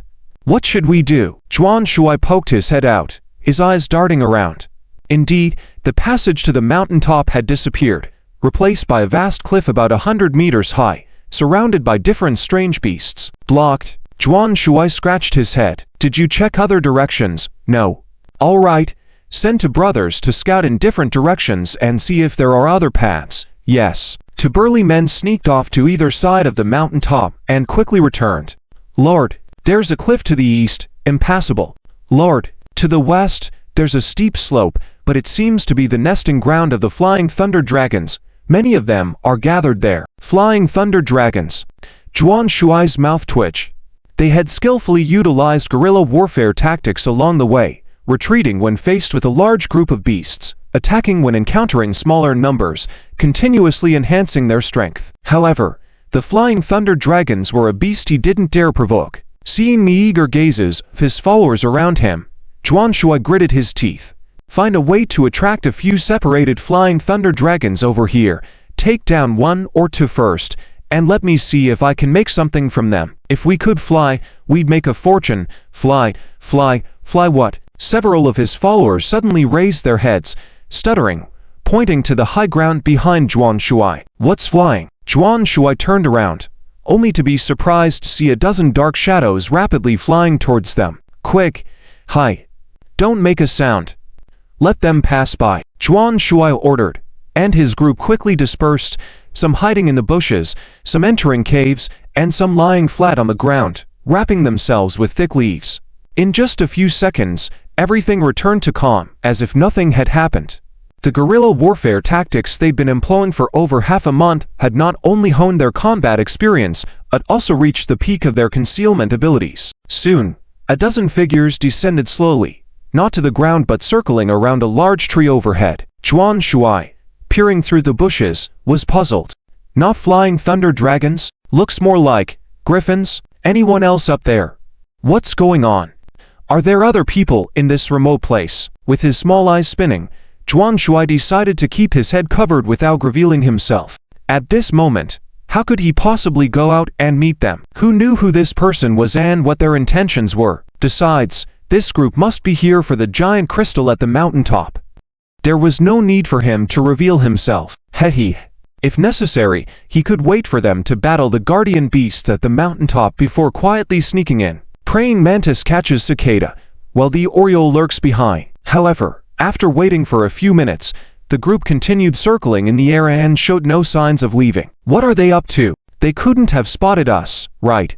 Just as he was pondering, 3 figures suddenly descended from the sky and landed in a triangular formation. They dismounted cautiously, keenly observing their surroundings. Seeing this, Zhuan Shuai's eyes lit up. Griffin knights, fully equipped with leather armor, bow and arrows, javelins, dragon spears, short swords, all armed. These are 6-star troops, who's being so generous as to recruit 6-star Griffin Knights at this time, and send them here. Zhuan Shuai's eyes flashed with a hint of viciousness. If he could take down this group, seize their griffins. At worst, eat these griffins, perhaps gaining the ability to fly. Just as he hesitated about whether to take action, the leader of the group suddenly spoke. Mr. Zhuan Shuai, my lord invites you to join him in heading to the mountaintop crystal at Black Tower Mountain. Please come out and meet us. Under the bushes, Zhuan Shuai's eyes changed suddenly. How could he be recognized? It was impossible. How could these people know he was here? And they knew his name? Ridiculous. In this situation, it was even more impossible to reveal himself, let alone follow them, unless he captured these people first, extracted information about their origins, and then decided. The lead Griffin Knight furrowed his brow, carefully scanning his surroundings. Strange, my lord said the person was in this area, but I can't find anything. Could it be? Just then, there was a sudden commotion in the nearby bushes. A tall, black figure suddenly surged out, charging towards him like a huge wild boar.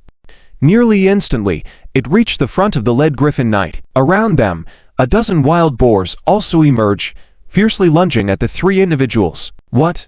Beasts! The lead Griffin Knight shouted, not retreating but stepping forward, launching an attack against the charging figure. Die. Asterisk clang. Asterisk. End of the chapter. Chapter 247. Can't crush me unless you're a hero. Doom. Zhuan Shuai took the lead, charging towards the leading Griffin Knight with both hands straight out. After half a month of strengthening, his strength had increased by more than 10 times. The enhancements from various kinds of dark beast fu had comprehensively strengthened all his abilities. Especially his resistances had multiplied several times over. Even his basic 4-dimensional attributes had slightly increased. The 10 or so subordinates he brought with him were also the same. In his eyes, the 10 or so soldiers he had trained had a combined strength that was no weaker than ordinary 6-star troops. There were only 3 6-star troop types here, and within 10 seconds, he could control them all. When that time came, if he wanted to gather information, wouldn't they have to answer to him? However, his expectations were shattered when he rushed forward and was met by the leading Griffin Knight's sharp blade. Tough. With a swift slash, if not for his quick reflexes, his head would have been chopped off. Still, his left chest had a gaping wound from the blade, blood flowing freely. Humans. The leading Griffin Knight was also surprised by the attack of the shadowy figures. He did not expect the attackers to be a group of humans. Though these humans were obese and dark-skinned, resembling walking upright wild boars, there was no doubt that they were indeed humans. Zhuan Shuai's mind raced as he realized his other subordinates were already engaged with 2 other Griffin Knights. He immediately shouted, "Capture them first." Then he lunged forward again, and the leading Griffin Knight also retracted his longsword and struck back. Doom. Ouch. Both sides exchanged blows, with Zhuan Shuai's fist, as big as a sandbag, smashing into the Griffin Knight, who only staggered slightly. However, when the Griffin Knight retaliated, Zhuan Shuai was sent flying with a single punch. This back and forth continued with the 2 relentlessly attacking each other, the sound of heavy impacts echoing through the air. To Zhuan Shuai's surprise, he was no match for the Griffin Knight before him. Even when 2 of his subordinates joined in the attack, they could not overpower him. The knight matched their strength, but his speed was much faster. Under the combined assault of 3 of them, The Griffin Knight effortlessly evaded their attacks and even counterattacked them. The other two Griffin Knights did the same, easily overpowering several of Zhuan Shuai's subordinates. Ah, this is bad. Zhuan Shuai's face turned pale. He looked up and realized that several more Griffin Knights, which were circling in the sky earlier, were now diving towards the ground. Retreat. Zhuan Shuai forcibly exchanged a punch with the Griffin Knight in front of him, yelling, "Quick, retreat, regroup at the designated location." The soldiers immediately scattered, running helter-skelter in different directions. However, their speed was no match for the Griffin Knights, and they were quickly caught up. Some tried to resist but were easily knocked down by the Griffin Knights. Zhuan Shuai couldn't afford to care for the others. He turned and ran, only to be easily caught up by the leading Griffin Knight. With a leap, in a few steps, the knight caught up to Zhuan Shuai, and they continued their struggle. But Zhuan Shuai was clearly outmatched. "Damn it, a hero. You're a hero," Zhuan Shuai roared, but a moment of oversight gave the knight an opening. A kick landed on his waist, sending him sprawling. As he struggled to get up, a long spear was pressed against his throat. He quickly raised his hands, a forced smile on his face, saying, "Brother, it's a misunderstanding, completely a misunderstanding. You were looking for Zhuan Shuai, right?" I am.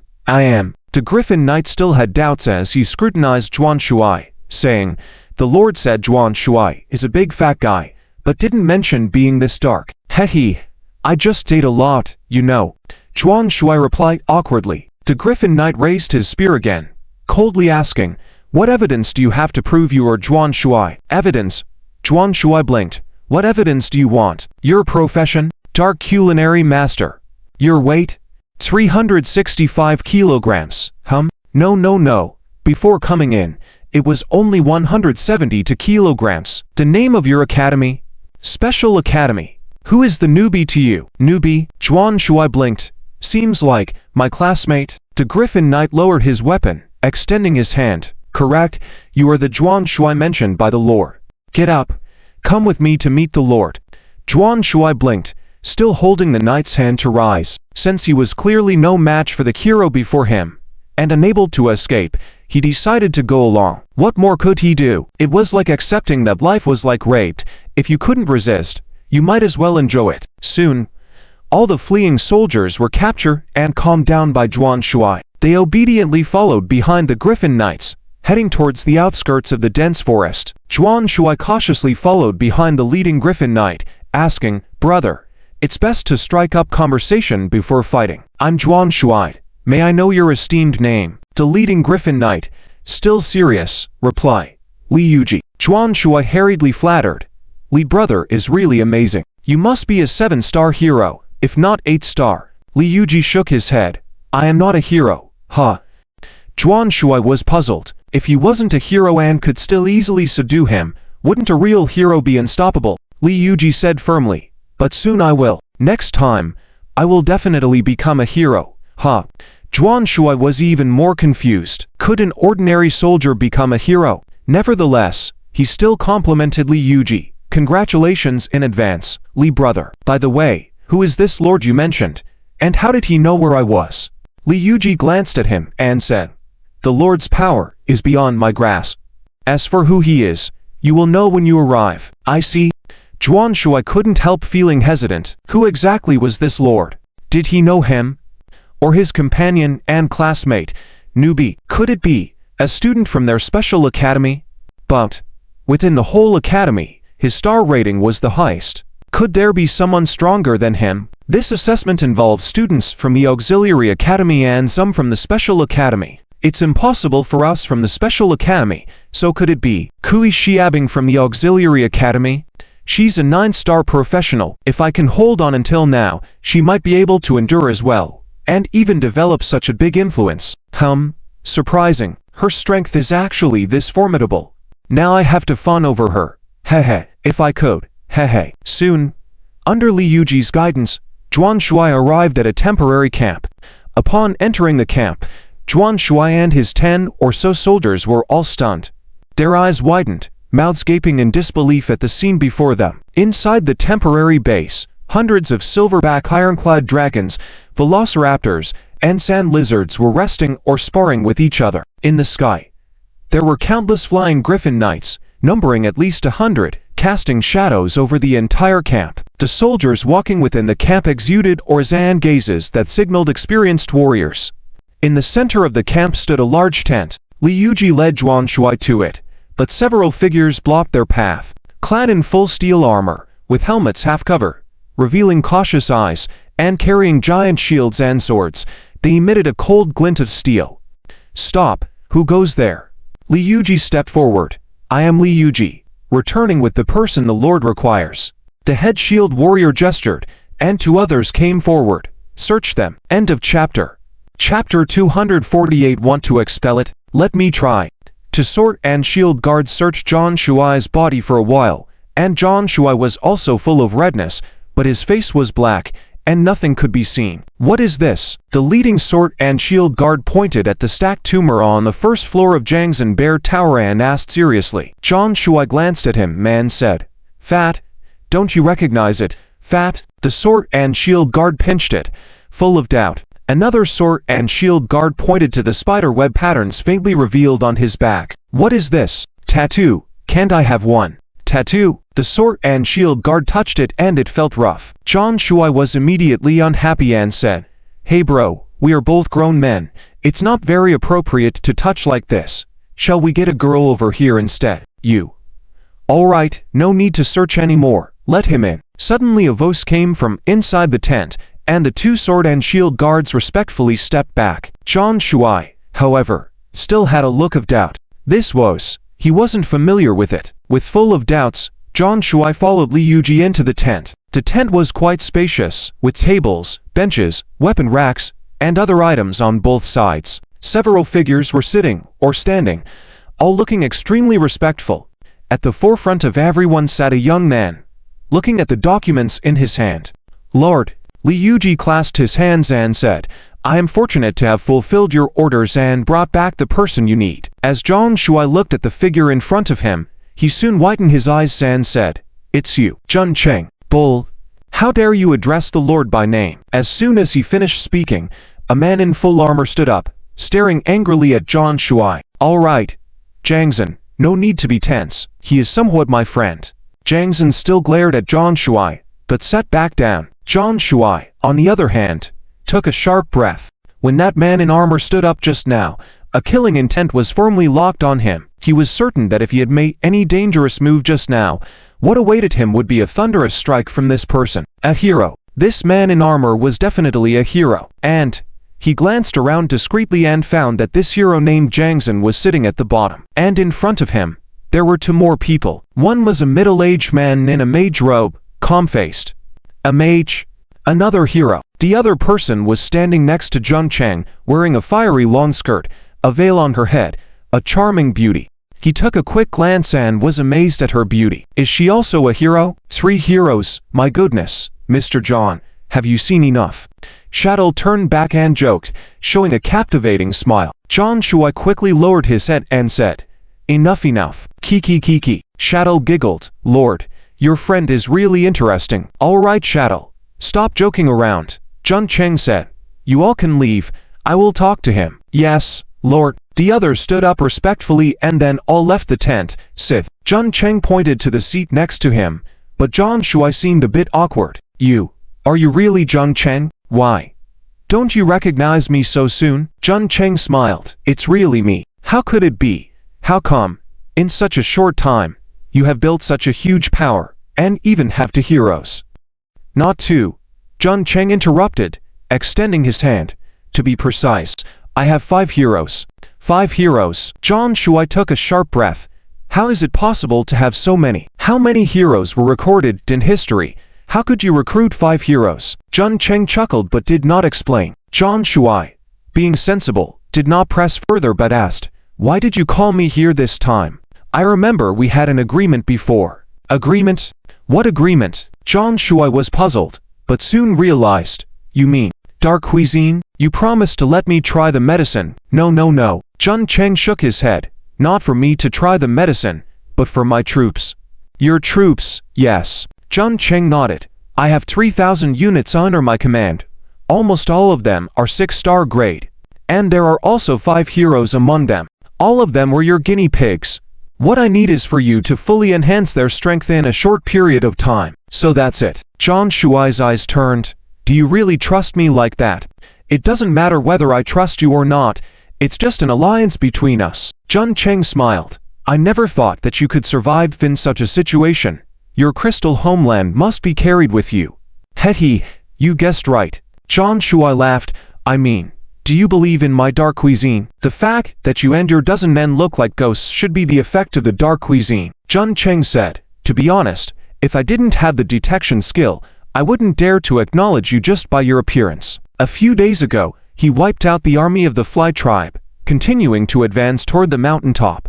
But due to the terrain and loss of troops, they could only rest here for a while. When using the central radar life monitoring technique to survey the surroundings, he suddenly discovered 4 green dots within his monitoring range. Teammates, or in other words, students who entered this secret realm at the same time. One of them was Zhang Shuai, and he was the closest to himself. Besides him, there were more than a dozen yellow dots nearby, belonging to his subordinates. Discovering Zhang Shuai and his subordinates was not surprising at first, but when he subconsciously checked the attributes of Zhang Shuai and more than a dozen of his subordinates, he was shocked. Although there wasn't a significant increase in the 4-dimensional attributes and levels, many inexplicable things appeared in their attributes. Dark resistance +10, shadow resistance +10, poison resistance +10, and so on. These resistances were common.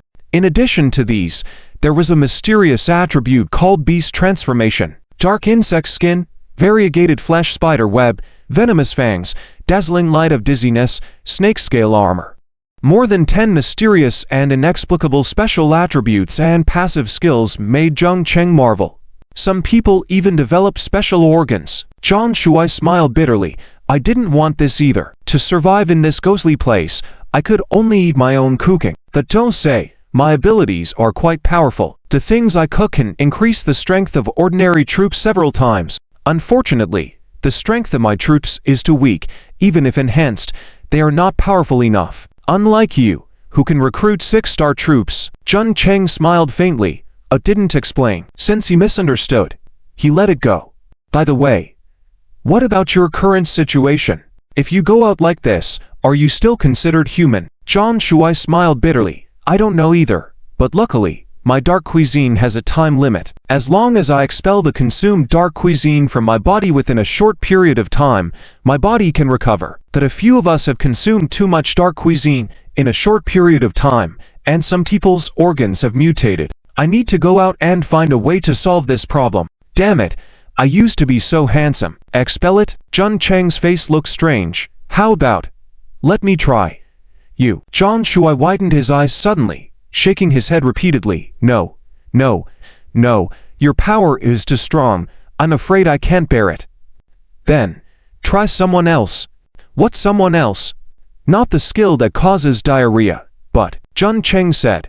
Walking to the side of Zhang Shuai, reaching out, a mysterious wave appeared in his hand. In Zhang Shuai's astonished eyes, a slap landed on his stomach. Ah. End of this chapter. Chapter 249. Omnivorous creature DNA. Compassion in the eyes of the intellectually disabled. Goo. A strange roar emitted from Zhang Shuai's stomach, and his face immediately changed. What did you do to me? Why is my stomach rumbling? He looked around and instinctively placed his hand on his stomach. Sensing something was wrong, he quickly ran to the bathroom. Zhang Cheng shook his head. A special DNA molecule called omnivorous creature. I have merged it into your body, strengthening your stomach to digest any substance in a short period of time. Zhang Shuai widened his eyes. It has this effect too. This is my first time using it. Zhang Cheng shrugged. How do you feel? I don't feel anything. Just my stomach keeps rumbling. Goo. It may take some time to take effect. Zhang Cheng patted his shoulder. If this doesn't work, try having diarrhea. No. Zhang Shuai frowned. I think I'm fine like this. As you wish. Zhang Cheng asked again. Do you agree to my earlier proposal? If you agree, I will allow you to cook all the bodies of the beasts and boss in my homestead, even the bodies of the beast heroes. If you disagree, I will have someone take you back to where you came from and let you fend for yourself. Are there beast heroes? Zhang Shuai's eyes lit up. I agree. Hehe, it's my first time cooking the body of a beast hero from a different race. According to the classification in our world, will these beast heroes be considered professional workers from a different race? This, shh, Jun Cheng glared at him. You know this yourself, don't speak of it. I know. Go then. I will have someone take you back to my homestead, awaiting good news from you. No problem. After the Griffin Knight took Zhuan Shuai back to his homestead, Jung Cheng sat back on the main seat to look through the documents in his hand. Dek quietly walked in. Lord, have you made a decision? Let's follow your proposal, leave the main forces stationed here, and lead the elite soldiers into the summit ourselves. In the past few days, they had surveyed the situation at the summit through reconnaissance. As they said, at the top of the Black Tower Mountain, there was indeed a large crystal from the homestead. But apart from the homestead crystal, the entire summit was also filled with different beasts, from the lowest star level to the 5-star level Tempest Mantis and Tank Earth Dragon. In addition, there were many flying thunder dragons and sandworms. Especially the number of flying thunder dragons, that area seemed to be considered their nest, with nests made of giant tree branches everywhere, and many young flying thunder dragons roaming within. His large army had suffered heavy losses in the battle with the Fly tribe, with over 70% casualties. In other words, the number of veterans he had on hand was less than 1,000. The Lion Griffin Knights in the military were mostly new recruits. Although their attributes were sufficient, their combat experience was far from sufficient. In addition, the terrain of Black Tower Mountain restricted the deployment of a large army. The summit looked like the tip of a tower surrounded by steep cliffs, making it impossible for ordinary troops to ascend. That is to say, his Earth Dragon riders could not join this great battle. Only the Griffin Knights, combined with the rideable giant eagles, it allowed the mage corps and some sword and shield guards to participate in the war. As a result, his combat strength was once again limited, and for another crucial reason. His penicillin mycelium shield could only protect a maximum of 300 units. If there were more, he would not be able to protect them. Therefore, he planned to gather 300 elite units to attack the summit of Black Tower Mountain. Jun Cheng breathed a sigh of relief. Let's go with this arrangement. 200 units of Griffin Knights, 50 units of mages, 50 units of sword and shield guards, attacked the Homestead Crystal at the summit of Black Tower Mountain. Yes, my lord, Dek respectfully responded, but then stopped after a few steps. My lord, this battle should be our final battle on Jasha Island. I hope you take care. Jun Cheng smiled. Don't worry, Beck, I won't die so easily. Snort. At that moment, a shrill and hoarse neighing sound came from outside the tent. Jun Cheng's eyes lit up.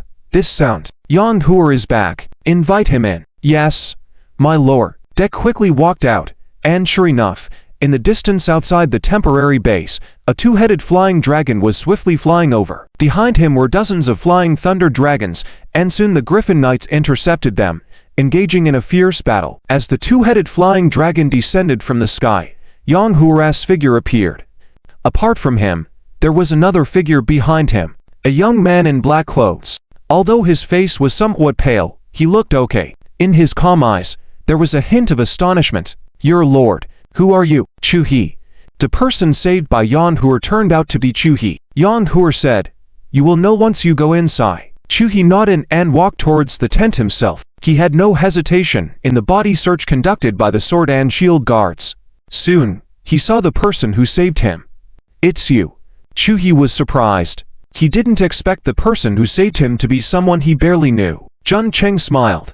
I didn't expect you to hold on until now. Chu He quickly calmed down and asked, why did you save me? We are competitors, aren't we? Competitors? Jun Cheng said, our competitive relationship ended long ago, back when the beast tide occurred. If I'm not mistaken, there are only 5 participants left in the entire guarded homestead sanctuary. 5? That many? That many? Chu He nodded coldly. From my estimates, there should be less than 3 people who can survive in the guarded homestead sanctuary until now. I didn't expect there to be 5 people left, which greatly exceeded my expectations. Who are the other 3 people? A big guy, and 2 others. You'll find out soon. Chu He nodded. They all surprised me. Jun Cheng was interested. So, who did you think would survive until the end? Kui Ziabing. And you? Me? Jun Cheng was surprised. You actually included me. Why not? Chu He glanced at him. Your strength is very strong. No, extremely strong. You are not weaker than some 9-star professional workers from prominent families. I wonder how you became so strong. Jun Cheng joked. Maybe I'm also a 9-star professional worker. I believe you if you say you are a priest. All right. No more joking. Jun Cheng said. Bin mentioned that you have a very high talent in military strategy. I'd like to consult you on your views on the current situation. Chuhi smiled bitterly. Military strategy. So what? Here we are still being defeated by the beasts. No matter how cunning the strategy is, in this world where power rules, it's just a joke. A powerful person will naturally be able to break through conspiracies and schemes. Jun Cheng was interested. What about your homestead? It's on me. Impressive. Like that fat guy's idea, carrying the homestead crystal around. Fat guy. Who? A fat guy. I'll introduce you to him later. Jun Cheng said. I'm curious to know how you survived. What about your troops? All dead. Chuhi shrugged. Under normal circumstances, I'm confident I could have upgraded the homestead to level 6. Unfortunately, the beast tide erupted suddenly, and I didn't have time to develop it. Jun Cheng scratched his nose, as if he didn't hear anything. But even during the beast tide, with my homestead defense and military command, I was confident I could hold on. But I encountered a hero of the alien bud tribe. A hero. Jun Cheng's eyes lit up. In this world, he had already killed 3 heroes of the alien bud tribe. He didn't expect there to be another one. Chuhi nodded. It's a hero of the alien bud tribe with a golden full-body armor and circular wings. He single-handedly invaded my homestead, destroyed my defenses with absolute strength, and wiped out my troops. If not for my preparation of the flying squirrel suit on the cliff in advance, I would have died at his hands. Flying squirrel suit? Jun Cheng looked Chuhi up and down. Your ideas are quite progressive, escaping the hero's pursuit with that thing. It was just a temporary measure. Chuhi smiled bitterly. I hid in the forest with the homestead crystal, constantly recruiting troops to rebuild the homestead, but it all failed later on. Until I met your subordinates, the Griffin Knight hero. He looked at Jun Cheng. You were quite lucky, recruiting a flying unit hero. It was with his help that your strength skyrocketed so quickly, right? Jun Cheng didn't explain but continued. All right, tell me your thoughts. My current plan is to lead the troops to attack the homestead crystal at the summit of Black Tower Mountain. But there are too many beasts gathered there. Do you have any ideas? Do you know the specific situation at the summit of Black Tower Mountain? I have reconnaissance guards who can monitor the surroundings from a distance. I see. Chuhi sighed. Can I know your specific military strength? And how were you planning to proceed before? Jun Cheng tapped on the table, scrutinizing Chuhi. Professor Bin had mentioned absorbing Chuhi into their team whenever possible. And today's strategy about the homestead crystal in Black Tower Mountain was a test. I currently have about 1,500 Griffin Knights under my command, but only 500 of them are seasoned veterans. In addition to them, I have 170 Earth Dragon Riders, 50 mages, 100 sword and shield guards, heavy armor iron cavalry. That many. Jun Cheng shrugged. There are quite a lot of troops, but in the face of Black Tower Mountain's peculiar terrain, I can't deploy all of them. And it seems like the summit of Black Tower Mountain is the nesting ground for the beasts on Jasha Island, with a large number of flying thunder dragons and sandworms. I can only choose to launch a surprise attack, rushing to the homestead crystal at the summit as quickly as possible to activate it. So, my plan is like this, with a small number of elite Griffin Knights combined with mages. After a few minutes, Jun Cheng detailed his plan, but he concealed his own strength. After all, in this plan, Jun Cheng's strength was the crucial part, especially the Blood Guanyin's role.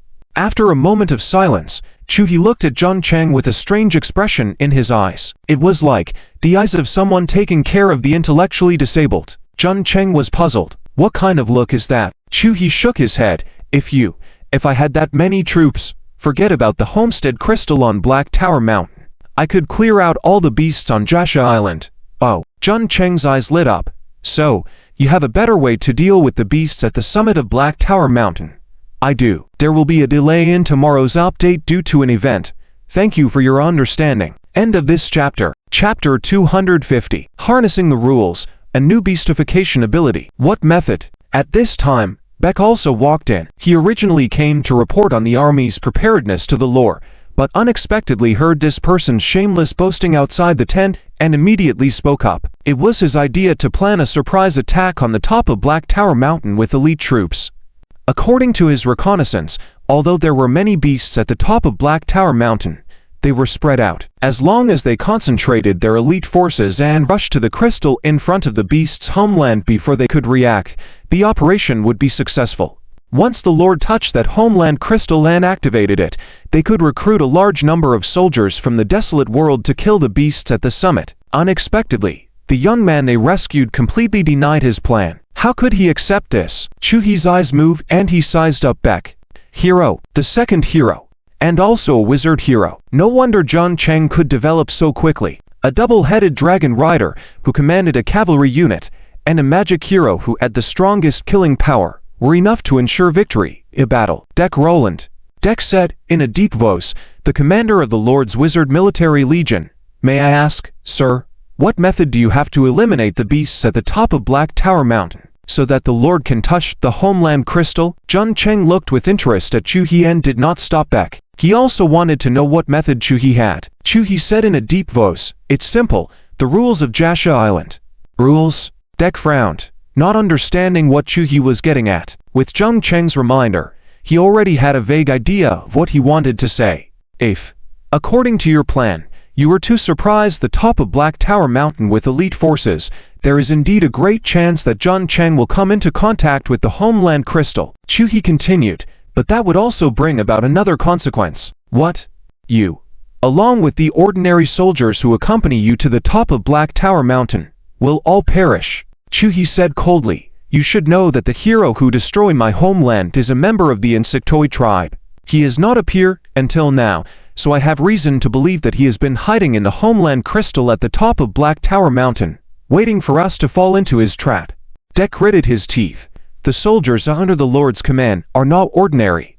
Beck, Jong Cheng interrupted Beck and looked at Chuhi, saying, Chuhi, tell us about your plan. It's simple, Chuhi said. The power of the rules of Jasha Island is such that once a homeland crystal is activated, the surrounding beasts will launch attacks against them, using all their strength to crush the activated homeland crystal, just like when we entered this world. When I was fleeing for my life, I discovered many unclaimed homeland crystals. When they are not activated, beasts cannot approach. Only humans can enter and activate them. My plan is to send out your fastest troops to find more homeland crystals, activate them, lure the beasts at the top of Black Tower Mountain to attack, and weaken their strength. We don't need too many. Just activating 100 homeland crystals will attract most of the beasts at the summit. At that time, we will use elite forces to settle the matter. After Chuhi finished speaking, the tent was very quiet. Deck widened his eyes, feeling at a loss. Jong Cheng, on the other hand, was considering the success rate of Chuhi's plan. Along the way, he had also discovered many unclaimed homeland crystals, but had not thought in that direction. After all, those homeland crystals were the training targets for the future university students in the Imperial City. But now, it was a chance for himself. All right, Jong Cheng said, in a deep voice, let's go with your plan. I will send out a portion of my Eagle and Griffin Knights to search for unclaimed homeland crystals. Deck quickly reacted, my lord, let the Wizard Legion assist the Griffin Knights in reconnaissance and locating the homeland crystals. Find as many as possible, Jong Cheng ordered. Once found, let them stay near the homeland crystals temporarily until further instructions to activate them together. Yes, my lord. Deck stepped out of the tent, then suddenly stopped and said, if your plan succeeds, I apologize to you. Chuhi remained non-committal and said to Jong Cheng, I want to know the true strength of your soldiers to estimate the success rate of our war. The true strength? Jong Cheng nodded. 1,500 units of Griffin Knights, including 300 elite units, 100 units of Land Dragon Knights, 100 units of Sword and Shield Guards, and 100 units of heavy armor Iron Riders. However, only 300 people can carry out the surprise attack mission, and my auxiliary skills can only cover this many. Wait, Chuhi suddenly interrupted Jong Cheng. What did you say? The auxiliary skill can cover 300 people? Damn, are you really a cleric? Typical auxiliary professions can only affect around 50 people, at most. And now Jong Cheng was saying that his auxiliary skill could cover 300 people, which was definitely not bragging. Shrugging, Jong Cheng said, just 300 people, you'll see later. You. Chuhi looked at Jung Cheng, unable to detect any signs of lying and could only suppress his doubts. And the wizards, do you have a wizard legion? Jung Cheng replied, wizards are very rare even in the desolate world. 50 people can be considered a legion. I have exactly 49 ordinary wizards under my command. And 2 wizard heroes. A wizard legion. I know that kind of combat power. 2 hero wizards, huh? Chuhi widened his eyes. What did you say? 2 wizard heroes. Not including the dual-headed flying dragon hero. Jung Cheng smiled faintly. Yanhuer is a flying cavalry hero. How can he be a wizard? You. Chuhi gasped in shock. How many heroes do you have under your command? Let me count. Shadi, Beck, Zhang-san, Niu Jindao, Yanhuer, approximately 5. Wow. Chuhi gasped and almost choked on his breath. You really have a rich array of heroes for this battle. Jung Cheng casually said. Why? Interested in joining me? The battle of the 10 great hidden dragons. Are you trying to recruit me for that? Professor Bai mentioned you. I will think about it. With Jung Cheng's permission, more than 1,000 eagle and griffin knights soared into the sky, led by the wizards, flying towards various places on Jasha Island. Soon, each piece of news was gathered and summarized by Beck. My lord, found an unclaimed Homeland crystal. My lord, second one. Third one. In just one day, Beck's griffin knights found 300 unclaimed Homeland crystals. By the third day, his soldiers had discovered 1,300 unclaimed Homeland crystals. Through reconnaissance, they vaguely saw that these 1,300 unclaimed Homeland crystals formed a winding defense line, centered around Black Tower Mountain. Looking at this winding defense line, Jung Cheng's tone was somewhat strange. This is a defense line. Beck nodded. Yes, the Homeland crystals on Jasha Island are actually a defense line, guarding the rear of Jasha Island. It seems that there are also human presence there. Why didn't you ask for help from them? The black mist blocks the way, and no one can reach there. Is that so? Jung Cheng muttered and looked towards the area behind the defense line. How many people would be there?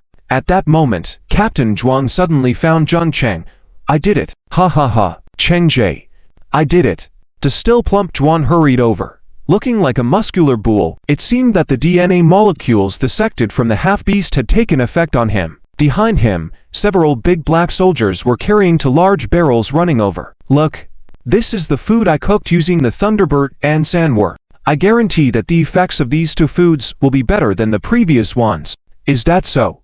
Jung Cheng approached and opened the first barrel, revealing a pile of black hard chunks with clear silver patterns on the surface. Zhuang leaned in. This is the meat roasted from the Thunderbird. I had to use all my strength to cut off a small piece. Jung Cheng twitched his mouth.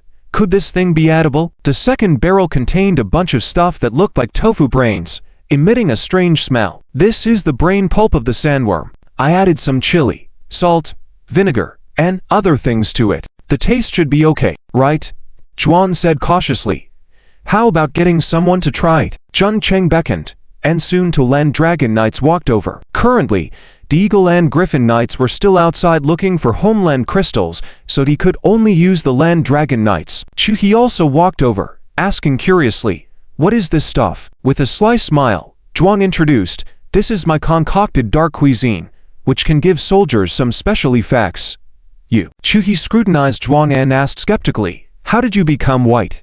3 days ago, the 2 of them had already met through Jung Cheng's introduction. Zhuang said, Jung Cheng's ability can help me digest the food I eat from the beasts. Chuhi looked at the pile of food, then at Zhuang, and a few big soldiers. Your ability can cook beasts into food with special properties. Yes, yes. Under Zhuang's eager gaze, 2 soldiers each ate a piece of roasted Thunderbird meat and sandworm brain pulp.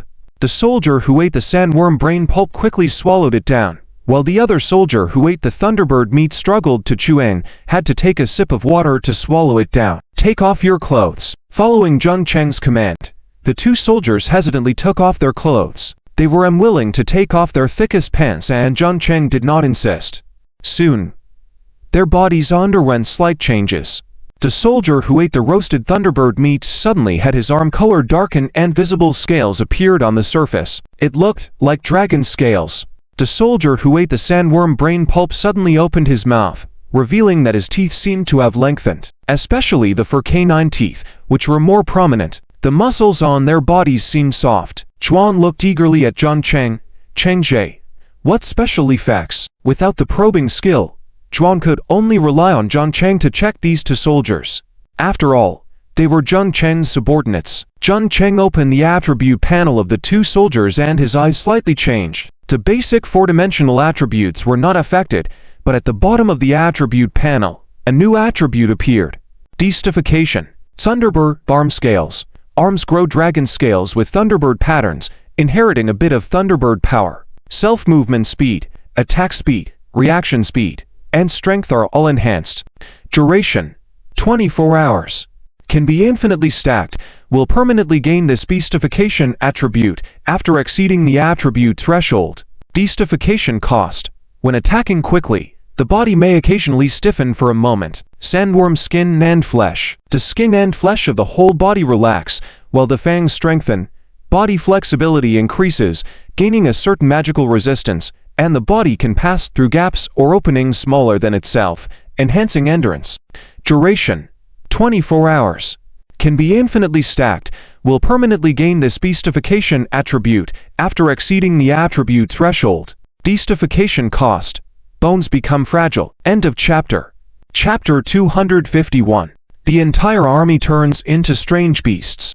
Laughter by the crystal by the Homeland. After seeing the attributes of these two individuals, Zhang Cheng shared them with Zhuan Shuai and Chu He. Two completely different transformations into strange beasts. Compared to the increase in their strength, the cost after transformation into strange beasts can be ignored. Zhuan Shuai looked at it and said, "Truly, food cooked from 6-star strange beasts is much stronger than those few strange beasts before. Not only in terms of strength, but even the duration is suddenly 24 hours.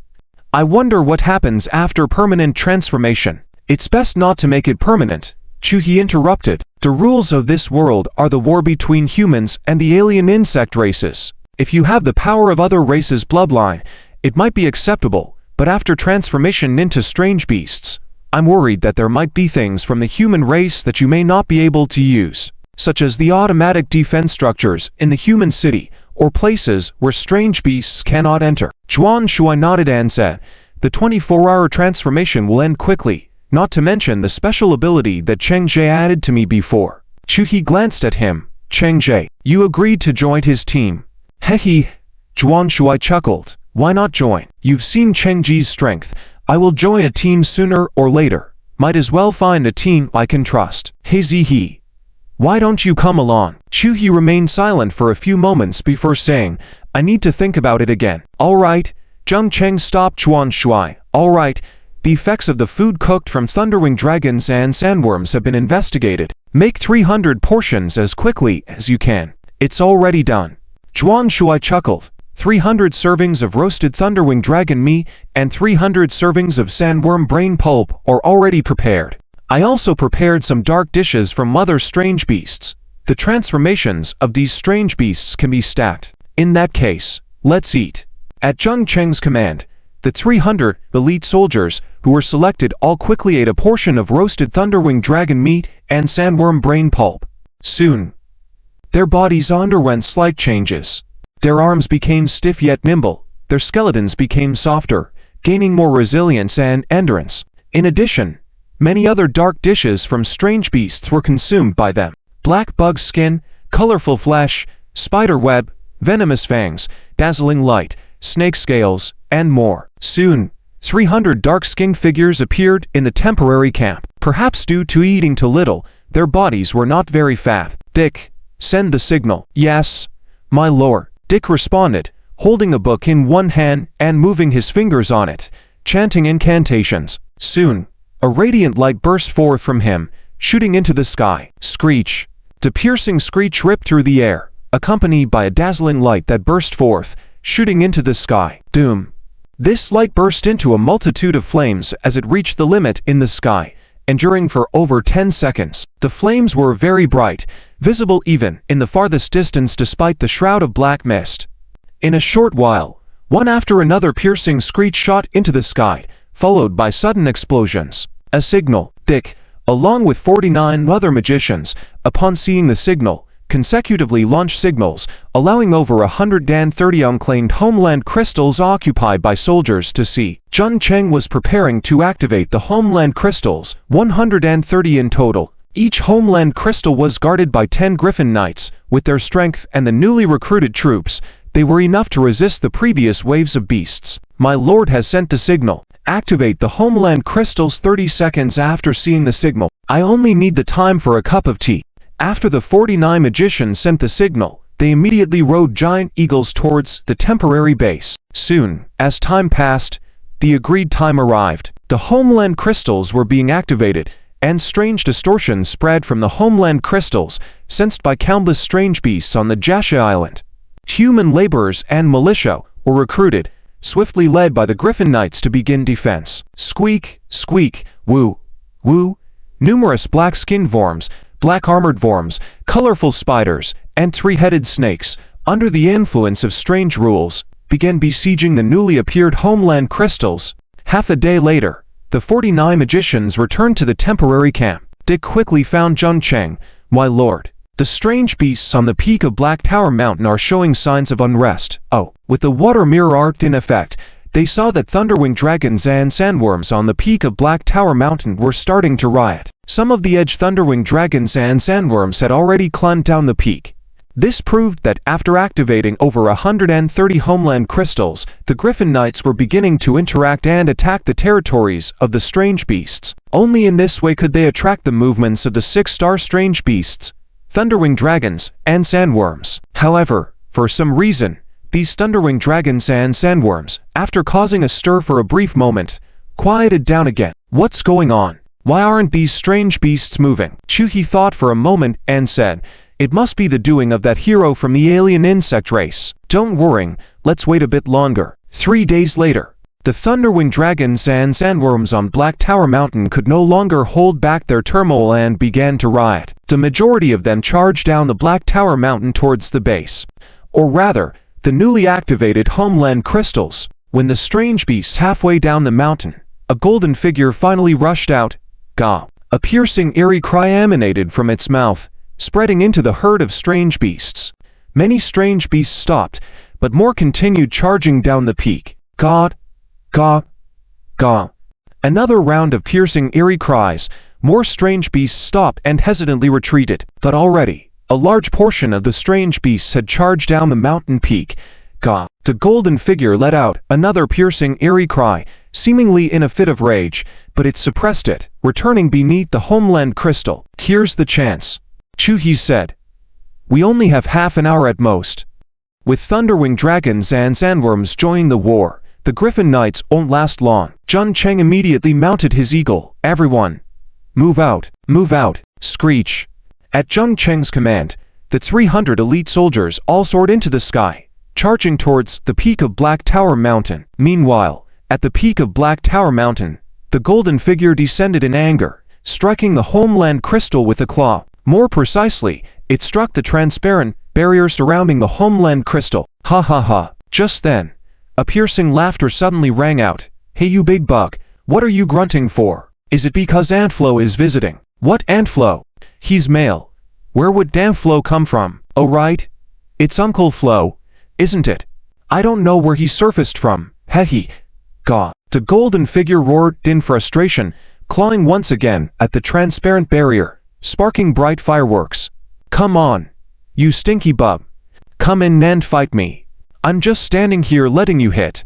See if you can hit. Ha ha ha. End of this chapter. Chapter 252. How can you use props in the secret realm? The two of them burst into laughter, revealing that the long-lost brothers Juawen and Juawu were here. They had no injuries on them, but there were no troops around either. It seemed like they had been staying here without venturing out. So boring. Juawen leaned against the crystal of their home, complaining idly. Juawu, on the other hand, showed off in front of a golden armored beetle for a while before strolling over casually. How boring. It's safe for us to stay here. Wait a few more days, and the time to be sent out of the secret realm will come naturally. What's the rush? It's really frustrating. Everyone else can recruit troops with the crystal of their home, kill exotic beasts, upgrade, and so on. But we can only sit around waiting with this big crystal. It's so damn frustrating. Juowu also smiled bitterly and said, "Originally, I thought that the two of us brothers could team up when we were teleported here, and we'd have a big crystal for ourselves. Who knew that this thing couldn't be used? It's not that it can't be used, it's just that the level of this crystal of our home is too high and requires a lot of resources to activate. All the exotic beasts around us are high star level, and without troops leading the way, we are basically, oh, what the heck?" Zhuo Wen, who was lying on the ground, suddenly bounced up and stared fixedly at the sky. "Brother, what are you looking at?" Zhuo Wu turned over and looked strangely, saying, "Oh my god." In their incredulous gazes, the sky in the distance suddenly filled with dense black dots rushing towards them at an incredible speed. "Griffins? The human race's 6-star troops?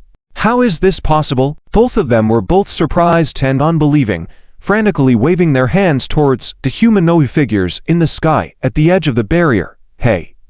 We're here! Come save us! Help us! Please!" In the air, leading the elite flying cavalry including Zhongcheng, Yanhuer, Beck, and Shadow, swooped down fiercely. Shadow was still the first to act. She raised her hands towards the sky, and the crisp sound of bells suddenly rang out, echoing through the sky. Doom! Firestorm spell. A scorching flame came crashing down from the sky, engulfing dozens of flying thunder dragons hovering in the air. Whoosh! Windstorm spell. Fierce winds appeared out of nowhere, causing a violent blaze. Roar! At this moment, the flying thunder dragons and sandworms also noticed the enemy in the air and pounced ferociously. "Shoot!" Yanhuer commanded, and 300 griffin knights immediately drew their bows and shot sharp arrows, instantly turning dozens of flying thunder dragons into hedgehogs. Among the giant eagles, Beck suddenly pulled out a pair of thin wings as delicate as cicada wings. The surface of the wings emitted a faint blue glow. This was the alchemical tool you refined using the remains of a hero from the Fly tribe after his death. He muttered an incantation and casually threw the wings into the air. Accompanied by his incantation, the wings quickly unfurled to become a giant pair of wings about 10 meters long. And then, it exploded. Doom! Countless fragments of wings formed almost an abundance of tiny wind blades under Beck's control, rapidly headed towards the flock of flying thunder dragons. In an instant, the cries of the thunder dragons resounded continuously, blood and body parts constantly falling down from the sky, smashing onto the ground.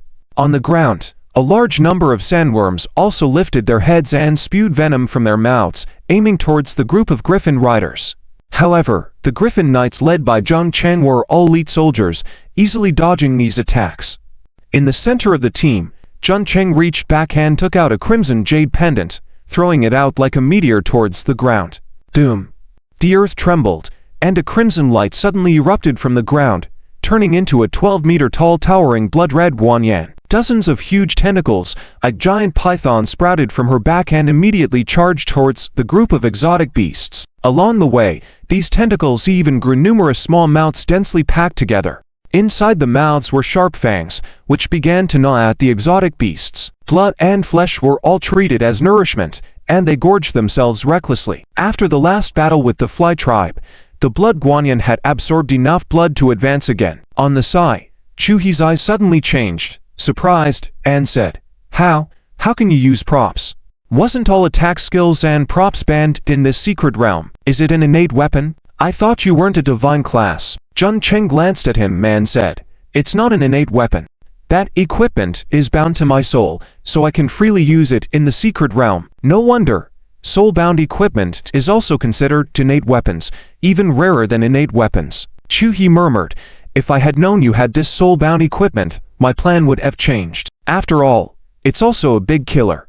On the ground, near the crystal of their home, Zhuowen and Zhuowu widened their eyes. Oh my god, it's the boss. Zhongcheng is here to save us. Ha ha ha, I knew Zhongcheng would come.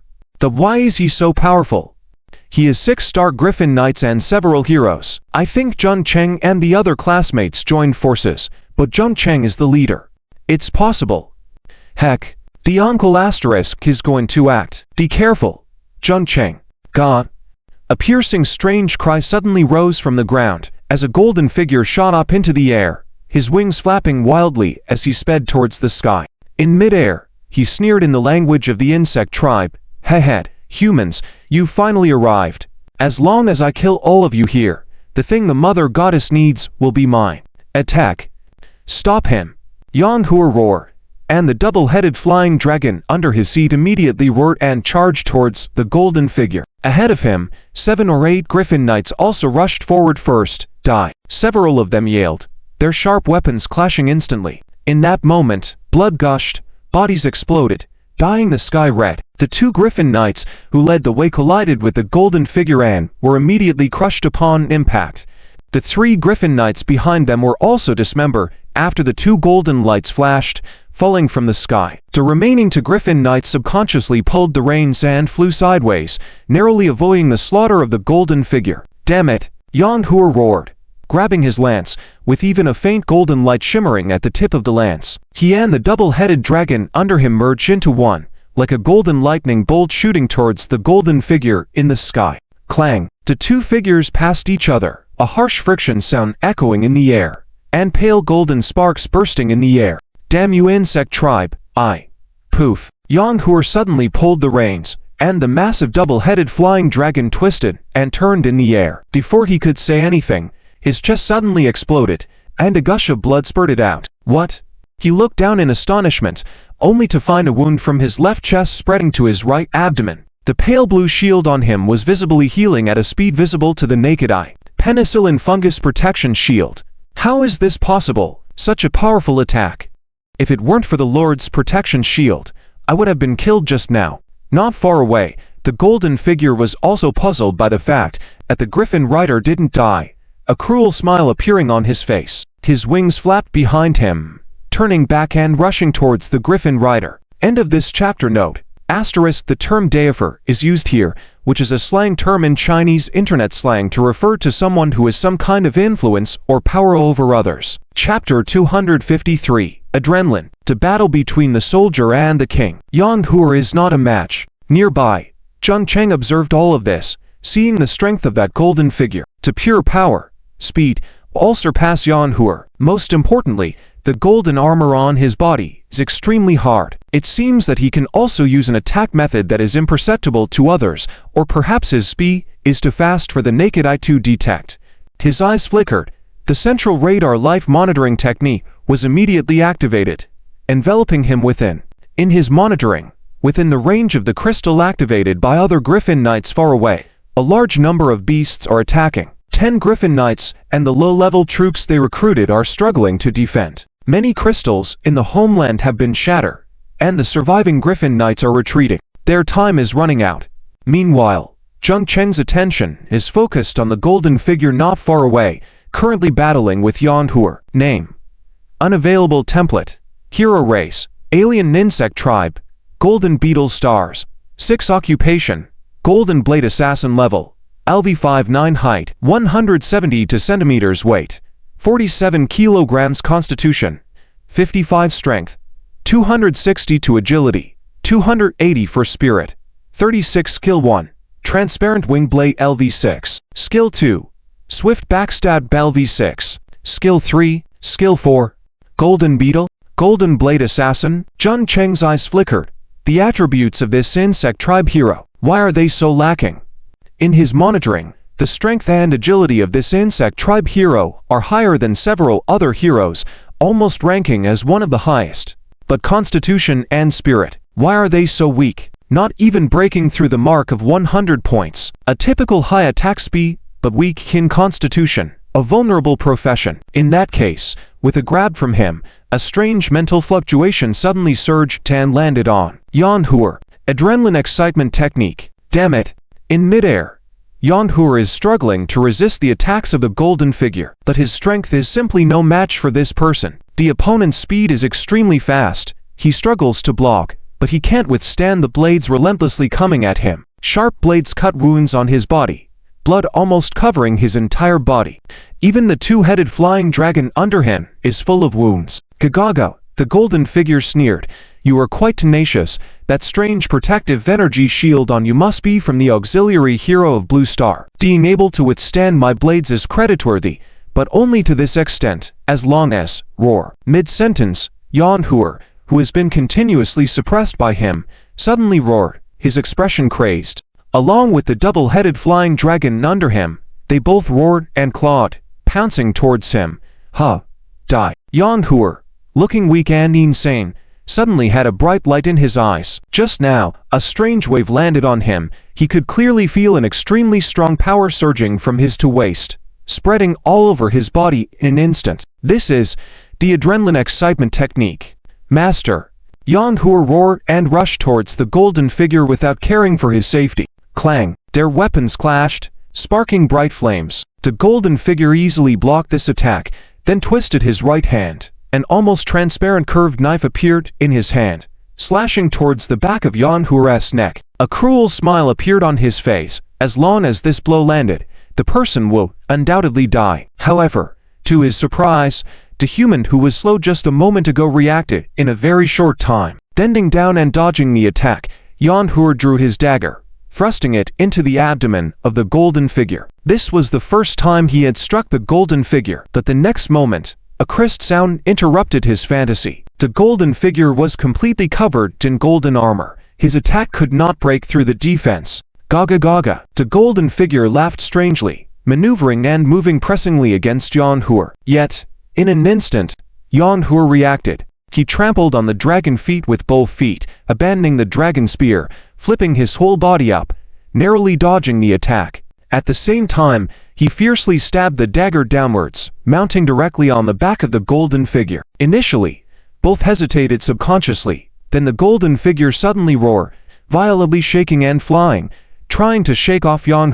But Jong was ruthless, tightly gripping the golden figure's neck, refusing to let go. With the boost of adrenaline excitement technique, his whole strength was deliberately focused on the golden figure, slowing down its flight speed more and more. Jun Cheng widened his eyes, watching helplessly as the two flew out of the range of the mountaintop. What's this? Running before even fighting. He shook his head, ignoring the flying Jong and the golden figure. He patted the head of his giant eagle, and the giant eagle swiftly flew towards the towering crystal of the Homeland on the mountaintop. Next to the towering Homeland crystal, two figures were excitedly moving their hands, looking extremely thrilled. Sure enough, it's them. Gak tilde. Just as Jun Cheng was about to approach the Homeland crystal, a piercing strange cry suddenly resounded. Far away, the golden light on the golden figure burst suddenly, and in an instant, in midair appeared a golden beetle roughly 10 meters long, oval in shape, standing before everyone. On the back of this golden beetle, there were several black patterns. Gak! It screeched again. Jong's body was thrown down directly, covered in blood. Jong. Jun Cheng frowned. Thankfully Jong still had breath and hadn't died. The double-headed flying dragon swiftly flew from below and caught Jong, carrying him away. At that moment, Jun Cheng keenly felt a strong sense of killing intent and oppression coming towards him. Looking up, it was the golden 7-star beetle. Jun Cheng's movement approaching the Homeland crystal immediately infuriated the giant beetle. Gak! It mouthed loudly, its golden armor spreading open on its back, layers of wings violently flapping, and a fierce wave of energy suddenly appeared, slashing towards Jun Cheng. The space in front of both the man and the bug was severed by this fierce wave of energy. Doom!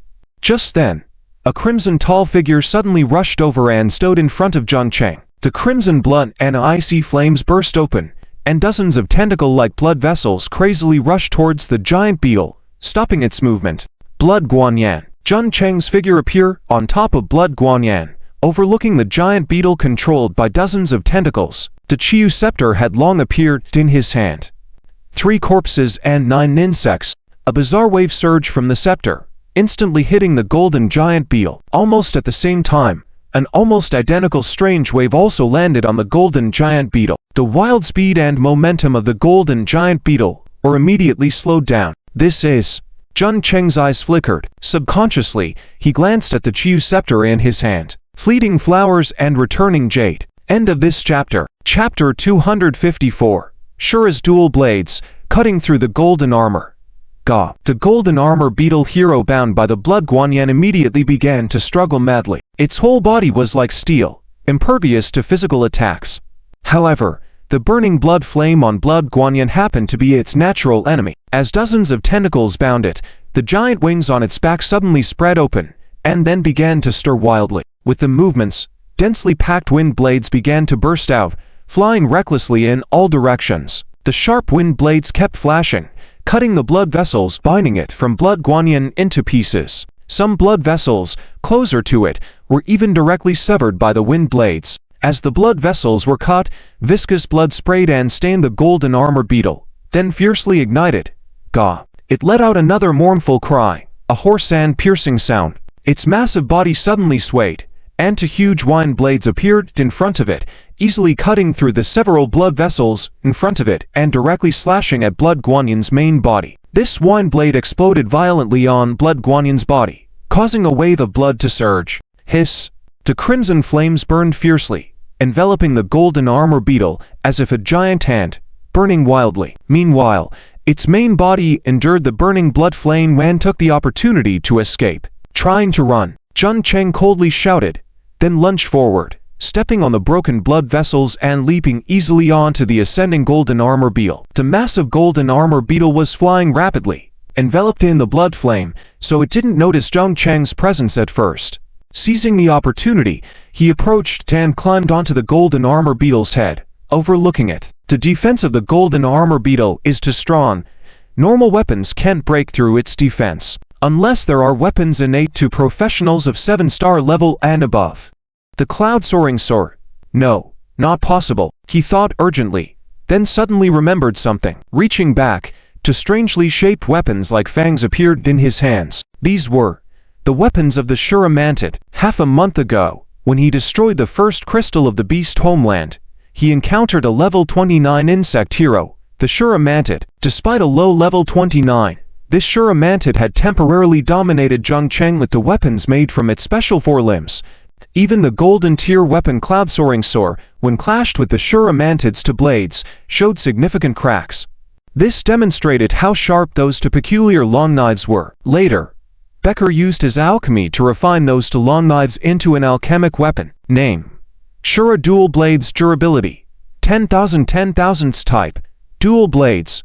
Weapon tier: Perfect equipment requirements: Leaf 30, Strength 50 points, Agility 40 points, Spirit 30 points, no professional restrictions. Effects: Agility plus 10, Strength plus 10. Additional skill 1, Break Magic passive. Equipping this weapon has a certain chance to break through the target's magic shield when attacking body protection spells or energy shields. Additional skill 2, Mirage passive.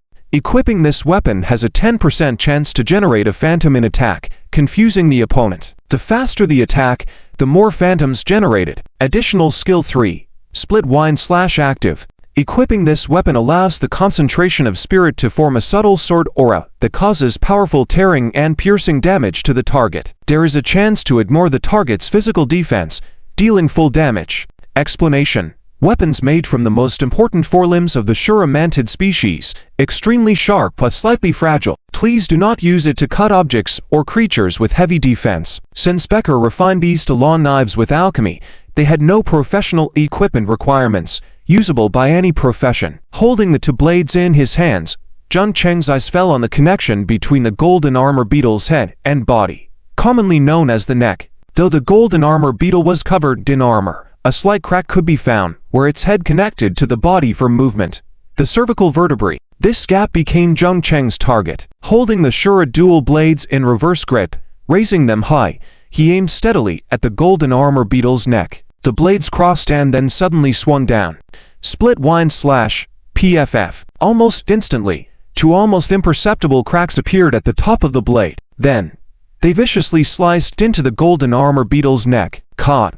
PFF. First, a slight tearing sound as the golden armor beetle's armor was easily slashed. Then came the sound of the sharp blade ripping through flesh. Jun Cheng's dual blades went down, piercing the golden armor beetle without resistance. Gah! An incredibly piercing cry rang from the golden armor beetle, filled with endless pain and madness. Its body began to tremble and shake violently. Roaring at the heavens, the massive body slammed fiercely onto the ground, crushing dozens of sand insects below. Jun Cheng did not pull out the dual blades, but rather used both hands to push them forcefully downwards, leaping down from the golden armor beetle. The sharp Shura dual blades had left a large gash on the golden armor beetle's neck. Half of its brain dangled weakly in the air, dripping with a mix of viscous milky white and crimson blood. Despite this, the golden armor beetle was not dead yet. Its massive head suddenly turned, locking its compound eyes firmly on the figure jumping off its body. Jun Cheng, Ga. It just started to speak when a sharp shockwave emitted from its mouth. Lunging forward, the massive body attempted to crush Jun Cheng but was easily dodged by him. It's useless. I've already cut off half of your brain. Ga tilde. It cried out again. A rich golden light suddenly condensed in its mouth, containing an extremely powerful energy fluctuation. The final masterstroke.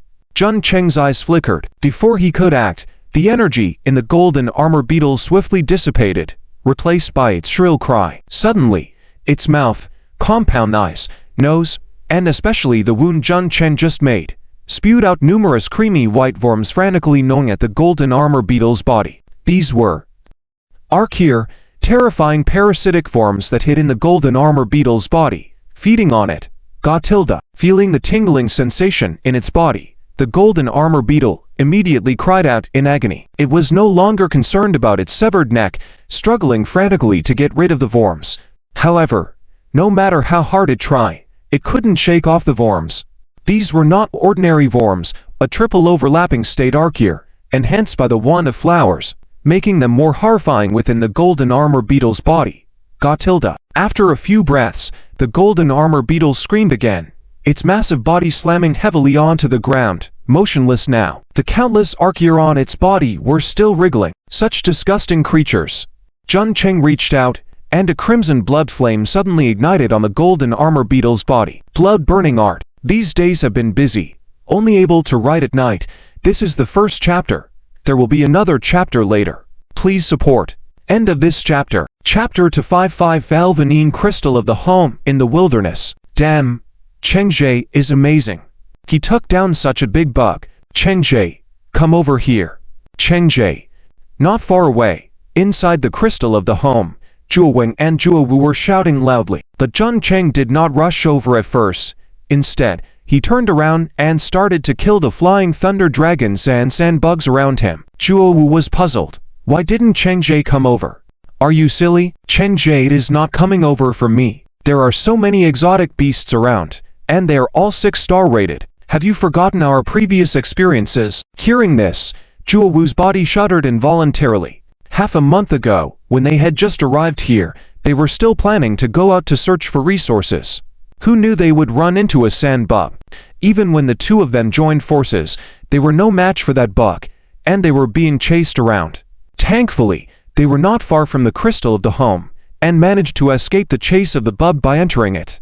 For some reason, the barrier around the crystal of the home only blocked exotic beasts. For the two of them, there was no obstacle. Until half a month later, a figure in golden armor suddenly appeared outside the crystal of the home and pointed at the two of them. With its summons, countless flying thunder dragons and sand bugs surrounded the area. At that time, they couldn't get out anymore. The two of them were shouting to no avail, but fortunately, they had brought a lot of food with them into the space ring, or they would have starved long ago. Unexpectedly, just as the assessment of the secret realm was about to end, Chengzhe actually came to rescue them. This was truly so touching. With Jung Cheng's help, most of the exotic beasts on the top of the Black Tower Mountain were quickly eliminated, and the body of the golden armored beetle that had been burning all along was finally extinguished, revealing a golden armor with a diameter of about 5 meters in front of Jun Cheng. This was Jun Cheng's goal. The golden armored beetle's armor was extremely tough, and even under the burning of the blood flame, it remained intact, highlighting its preciousness. Handing it over to Beck would allow him to craft another equipment. Chengzhe. Only at this moment did Juowen and Juowu come running out, rushing to Chengzhe with overwhelming joy, almost on the verge of tears. Jun Cheng was at a loss, wondering, "What's wrong with you two? Why did you come here?" "Wah, I don't even know." Juowu suddenly hugged Jun Cheng's thigh, crying out, "Chengzhe, damn it, it's like seeing a ghost. You don't know, as soon as I woke up, I saw my older brother. I thought it was just a lucky break. The two of us tackling a small secret realm was like a piece of cake. Who knew?" "Wah." Juowen slapped Juowu's head and said, "Let me explain. Chengzhe, the two of us did arrive together, but there was only one crystal of the home with us, and this crystal is of a high level. Leave 9. Jun Cheng's eyes flashed, as expected. Juowen gave a wry smile. "We thought we were lucky. This Leave 9 crystal of the home has a very abnormal function. It can even recruit 9-star heroes. But unfortunately, the two of us have no resources, so we can't activate this crystal of the home at all. And all the exotic beasts outside are 6-star rated. We couldn't gather any resources even if we tried. Later, that giant golden bug appeared, summoning even more exotic beasts to surround this place. That was when we truly couldn't get out. The two of us were like sitting ducks, unable to do anything. Jung Cheng's expression was also somewhat strange. Are these two brothers lucky or unlucky? They had just entered the secret realm, and they were already at the final level. But because their strength was too weak, they couldn't do anything. Isn't this a bit bizarre? Cheng Jie, come quick. Zhuo Wu quickly got up and pulled Zhang Cheng, running towards the crystal of the home. You can recruit so many troops. See if you can activate this crystal of the home. The three of them passed through the barrier of the crystal of the home without hesitation, arriving in front of a giant crystal about 5 meters high. The giant crystal was overall a pale gold color, with a transparent outer layer and dense threads floating inside. Looking closely, at the center of the crystal of the home, there was another floating rhombus-shaped object, its identity unknown. Jun Cheng took a deep breath, placing his hand on the giant crystal of the home. Ding! Detected human contact with the crystal of the home. Shall 1,000 units of life crystal, 1,000 units of space crystal, and 1,000 units of energy crystal be consumed to activate this crystal of the home. Please note, after activating the crystal of the home, the alien battlefield of Jasha Island will be connected to the wasteland world. Seeing the prompt in front of him, Zhang Cheng did not activate it immediately. Instead, he checked the specific properties of this crystal of the home. Name: Crystal of the Home. Attribute: Gap in space and time. Function: Summon corresponding race of life. Host: Wasteland World. Level: LV9. Current units: 0-1 millions. Resources: 0. Attached buildings: none. Function 1. Recruit troops. Click to view. Can consume certain resources to recruit all 1 to 9 star ratings of the Wasteland World. Can also recruit troops of other world races that are also human faction. Function 2. Building construction. Click to view. The crystal of the home comes with building construction that requires specific resources for construction. Function 3. Recruit heroes. Click to view. Consume specific resources for summoning. Can summon heroes from other world races that are also human faction. Function 4. Mini world. The crystal of the home forms a world inside itself. Please enter to view specific situations. Function 5. Teleportation. After activation, the crystal of the home will be bound with the wasteland world. Humans of the wasteland world can be transported to Jasha Island through this crystal of the home. Durability: 100,000. Status: awaiting activation. Tipped: already at the highest level. Only fusion with an equally leveled crystal of the home can be used for upgrade. Cheng Jie: how is it? Amazing, right? Zhuo Wu grinned on the side. Activate it quickly, recruit a large number of 9-star troops, and eliminate all the exotic beasts in this world. Zhuo Wen also said on the side. That's right, Cheng Jie. Look at the troops you can recruit. You can even recruit 9-star dragon riders, low angels, sword saints and such troops.